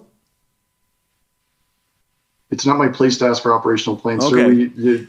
We don't oversee operations. So, okay, well, so what I just need to understand then, Mr. Weatherhill, is this: you didn't ask for them, but you've never seen them. You're not criticizing anybody for failing to provide them. Then you're just telling the commissioner you didn't see them. I don't think I was ever asked that question, and that's not what my summary of my evidence was. My evidence was around the issue. I think if we go to page 4 of my summary, the 3rd paragraph down, that I found it concerning that when there were questions being asked around the removal of the demonstrators in front of Capitol Hill, that there was no operational plan that was being able to be discussed. And in this document you have up here displayed on the in-camera portion, it speaks to that there will be future tense work to put together an operational plan. That was the substance of the conversations that I shared with council that forms part of my summary. Maybe we're saying the same thing, but you understood at that time, and the board understood at that time, that the Ottawa Police Service had a maintenance plan and various details about operations, but that dismantling would require the influx of significant resources. Didn't you know that? And the board knew that. I don't know what the board was thinking, sir. Okay. So I can't answer that. Okay. Did you attend the in-camera portion? No, sir, I did not. Okay. So then I'll leave that for a moment. A couple of quick things. Just confirm for the commissioner, please, that this chief and his command team briefed the board January 26th in advance of the protest, and you watched that briefing after the fact. Is that true? I don't. If you could produce that briefing document, I'd be able to confirm whether I saw it or not. I can't in the time I have. So to your recollection, did you not ever see the briefing that was given to the board on the 26th of January in advance of the convoy protest? I'm sorry, I don't know that. I can't answer that question. Thank you. Did you see the briefings of February 1st in addition to February, you've told us about the 5th, did you watch the February 1st, 7th, 11th, and 15th briefings? I don't have the dates of those briefings. I know that I was in contact with the police service advisor during and after those briefings. All right, fair enough. So you don't know whether you attended those other ones. Is that fair? I can say that it would be unlikely that I would have attended the entire briefing or meetings, because they were happening at a number of last-minute meetings that were being called, and they were happening really quick turnarounds at irregular hours. Sure. And understanding, you told the commissioner this was a critical incident, and briefings during critical incidents are the exception to a board, correct? It's not my experience, sir, no. Okay.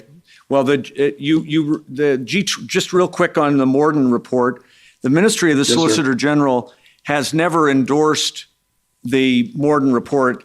Is that correct? There's been no formal endorsement of the Morden report, but there was an all-chiefs memo that was distributed to all chiefs of police and deputy and service boards. And the direction within that Morden report was that board policies were to be reviewed and updated to align with the recommendations of the Morden report.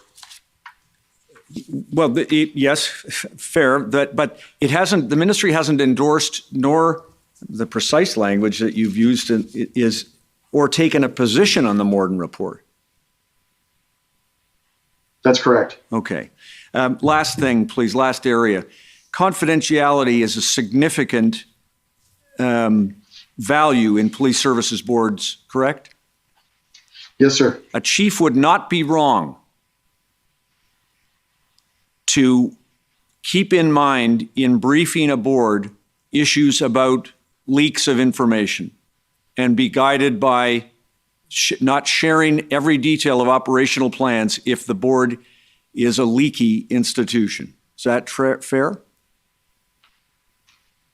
So I would expect that if a chief suspected that there was a leaky board or challenges with leaking information, then the necessary steps would have been taken by the chief with the chair and or with OCPC to address that situation. Did you know that one member of the board had attended this convoy protest and had made donations? I'm not familiar that a member attended or provided donations. I recall hearing at the board meetings that a number of board members had observed the demonstration. All right. So you were unaware that there was one board member thought to be supportive of the convoy protest? That's right. I have no information to confirm or deny that. Thank you. You agree that if that were true, a board chair and a chief would be well advised to be careful about information they share about operations. Isn't that fair? Yes, sir. A chief always needs to consider the integrity of the investigation, the safety of the officers, the safety of the in this case, the demonstrators and the broader community. And if that were to be compromised, then yes, that would be the responsible thing for a chief to do. Thank you, Mr. Weatherhill. I don't have any other questions for you this evening. Thank you, Commissioner. Thank you, sir. Okay, I believe there's the coalition wants to.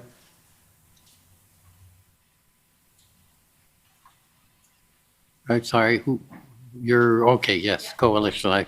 With the mask, I didn't recognize you. Here I am. Good evening. My name is Emily Tamman. I'm one of the lawyers acting for the Ottawa Coalition of Residents and Businesses, and I just have a very short time with you this evening, so just a couple of quick questions. And thank you for being here this evening. I want to just pick up where my friend, counsel for former Chief Slowly, left off, and that is in relation to your understanding of what happened at the February 5th Police Services Board meeting. And as I understand it, and I think you've accepted that a key issue at that meeting was whether or not OPS was still providing adequate and effective policing, right? Yes, ma'am. And that's a pretty big question for a police services board to be asking in a crisis, isn't it? Yes, it is. Because it implies that they may be asking themselves whether they need to consider their options, maybe under Section 9 of the Police Services Act, right? That and the fact that I think it's a responsible thing to do for a board to regularly ask the chief and ask themselves, are we in fact delivering adequate and effective policing, and are we satisfying our legislative responsibility in the Police Services Act? Right. I mean, that's something that should be done regularly, but certainly if that question is being asked in a crisis, it's not a routine question. It's being asked because there are concerns as to whether adequate and effective police services are being delivered at that time. Wouldn't you agree with that? Yes, I would agree that throughout a major event that it would be appropriate for a board to ask those questions of itself and of their chief. And you've said that the chief didn't give a direct answer on that question, right? That's correct. But you've also said that the chief acknowledged his inability to address the demonstration in Ottawa while maintaining his ability to manage public safety in the city more broadly, his inability to do that, right? The chief set out that he did have the ability to provide, and from my interpretation of what I heard in the board meeting and in review of the board summary from the advisor, that the chief did demonstrate verbally to the board how adequate and effective policing was being delivered throughout the city. He was asking for additional support with respect to the demonstrators in the demonstration area. Okay, so I just want to be clear, though, because in the summary of your evidence, and it may well be that it's an error, so this is an opportunity to correct that, but on the third page in the last paragraph, just after the footnote 4, it says his understanding was that Chief Slowly had acknowledged his inability to address the demonstration in Ottawa while maintaining his ability to manage a public safety in the city more broadly. Is that your understanding, or is that a mistake? That's right. He's saying he needs help with the demonstration, but he is able to maintain public safety in the rest of the city. Right, sorry, but he can't do both. He can't deal with the demonstration and maintain public safety. So he's maintaining public safety. Sorry. Yes. Yeah. Okay. That's what he's informing the board of, that he needs support with the demonstration. So I guess what I'd like to understand is why it is that you didn't feel that this was information that the Deputy Solicitor General should be briefed on. That you have a crisis in Ottawa, you have a board asking questions about the efficacy and adequacy of policing on February 5th. You either don't have a direct question or you have an indication from the chief that there's a real problem in Ottawa. You didn't think that was something that the Deputy Solicitor General should be briefed on? So if we turn to section 9, and you mentioned it just a little bit earlier, if we turn to section 9 sub 6, the municipal chief of police who is in the opinion of an emergency exists in the municipality may request that the commissioner have the Ontario Provincial Police give assistance. That had taken place. So there was a direct line between the Ottawa Police Service and the chief to the commissioner. And I was very much aware that there was support on the ground by the Ontario Provincial Police to support the demonstration and the dismantling of that demonstration at that time.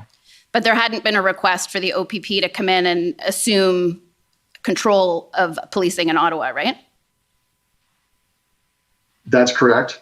Right. And if the board was asking those questions, would you agree that the reason in the context of a crisis they'd be asking that question is because they're asking themselves whether they might have a duty under the legislation to themselves go to the OPP and request that the service take over in Ottawa?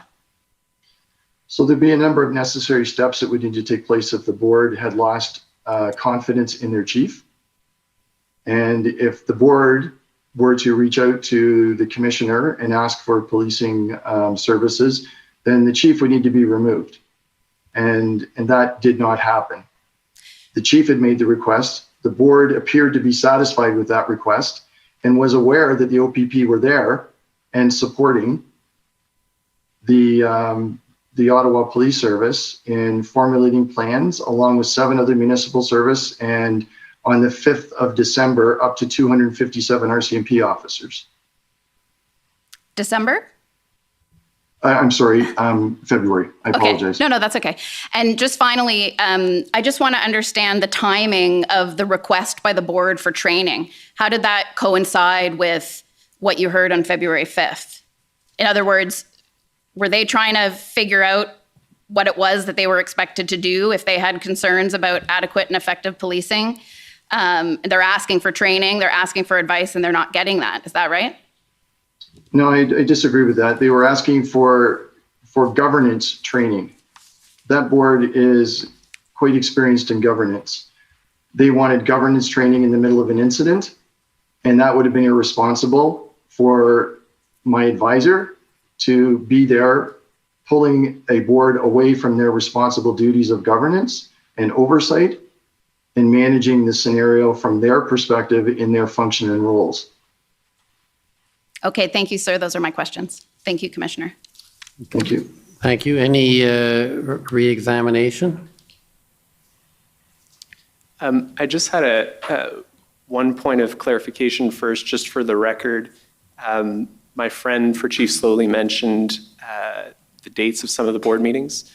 The dates, so the dates of board meetings were the 26th, the 5th, the 11th, the 15th, and the 17th. I don't know that that's material, but just wanted the record to accurately reflect that.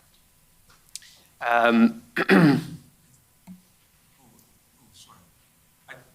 think the difference, Commissioner, between, Tom Curry speaking, the difference between us is that I believe there's a briefing on February 1st. But we can perhaps sort that out later. Sure. I think that's the date I gave, and I believe I'm correct that there was a briefing on the 1st. I think it might have, it might have been an informal briefing, not an official board meeting. I just wanted to clarify it for the record. In terms of questions on confidentiality, would you agree that if information is not provided because there's a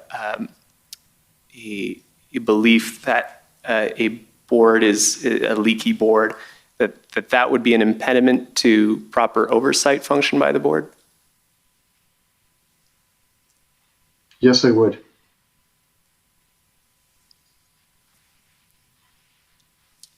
Thank you. And that there should be policies within the board to deal with that. And the board should be very much aware of what the necessary steps would be to advance that complaint and that issue to the Ontario Civilian Police Commission.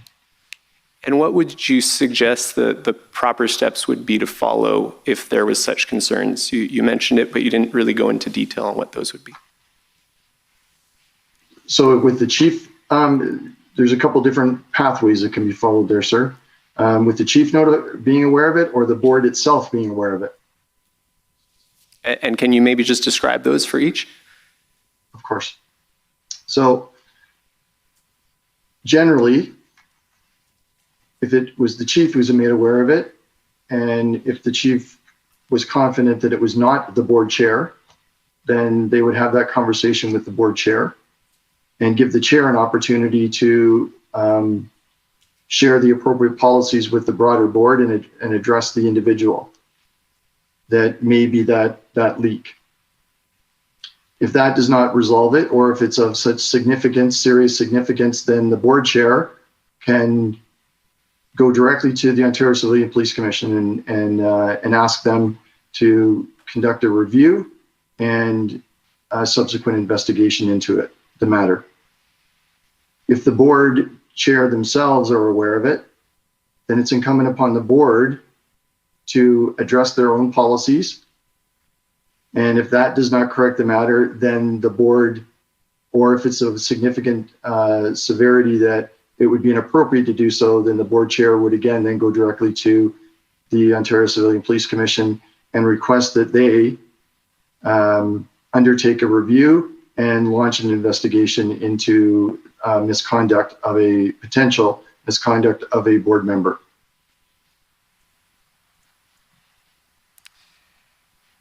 Okay, and so you would agree with me that a leaky board issue has to be addressed in some fashion? I would agree that if it exists today, then it needs to be addressed. And that it's unfortunate if they were aware of it back in February or January, whenever that was, when others were first made aware of it, that it wasn't addressed then. Because if it's not addressed, it leads to a breakdown in the relationship. In the oversight function. The relationship between the board, the trust and confidence of the board, the trust and confidence of the broader community in the board, of council of the board, and then the entire relationship that's necessary for proper good governance of a police service. Thank you. Thank you so much for your time this evening. Thank you, Commissioner. May I just raise one very brief comment?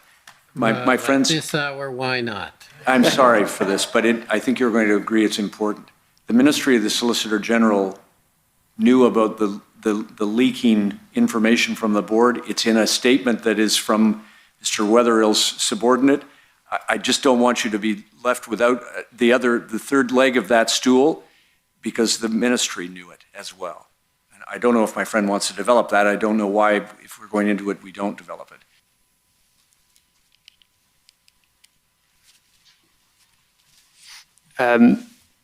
Thank you, and I am aware that that is in, certainly in the other witness statement that was entered. Do you maybe want to address that question then raised by my friend? What, if anything, should the Solicitor General's office be doing if they're aware of a leaky board? So I'll start by saying I was not aware that the advisor had that information. If the advisor did have that information, then the advisor, number one, should have reported that through the chain of command up to myself. And that would have been something I would have shared with the deputy. And then the advisor would speak with the chair, speak with the chief if necessary, and would follow the similar path of notifying the reviewing the policies and then reviewing the, if necessary, moving it to the Ontario Civilian Police Commission for review and subsequent necessary investigation. Thank you very much. Okay, thank you. So those are, well, firstly, thank you for making yourself available, Mr. Weatherhill. Unusual as the hour is very appreciated by the Commission. So thank you. That terminates your evidence or ends your testimony. And we will adjourn, I think, until tomorrow morning at 9:30. The commission is adjourned. La commission est adjournée. That's it. That's all. I know that you're already missing it, but tomorrow is Trudeau. That's right. Get yourself a girl. Get yourself a girl like Emily Tammond. Ooh, ooh la la. Ooh, man, something about tomorrow. Her. Yes, is Trudeau. That's right. Oh my goodness. That's it. That's it. That's all. We witnessed like the queen of the Twitch today, Christian Freeland, and tomorrow we got like maybe the king of the lizards. I don't know. Well, he's like king of the lizards on this side of the nah, he's not a lizard. The hemisphere. King of the cucks. King of the cucks. That's what we got tomorrow. He's a little globalist tool, but I got to say something real quick. I think in this the sea of information and this sea of cuckery. In this sea of tyranny, that we're just only beginning to expose. I think it's real easy to forget about the truckers. True. The people that actually started this. The truckers that came from all over Canada and they met in Ottawa. I think a lot of people forget about that. And a big hail to the truckers. Everyone that sacrificed for this, everyone that put their lives on the line, everybody that lost their jobs, everybody that sacrificed just to make this thing happen, and what is this thing that's happening? Well, you're seeing the Canadian government expose themselves, and we owe this to the truckers. And you know what? People went to jail for this, which is the crazy thing. We had Tamara, we have Pat. These people spent time in jail. And I think it's real easy to forget that. It's so easy to forget those things. Well, when we see this sea of cuckery, and it's not even directly related. But I got to give a big shout out to Jeremy McKenzie because that guy is sitting in jail right now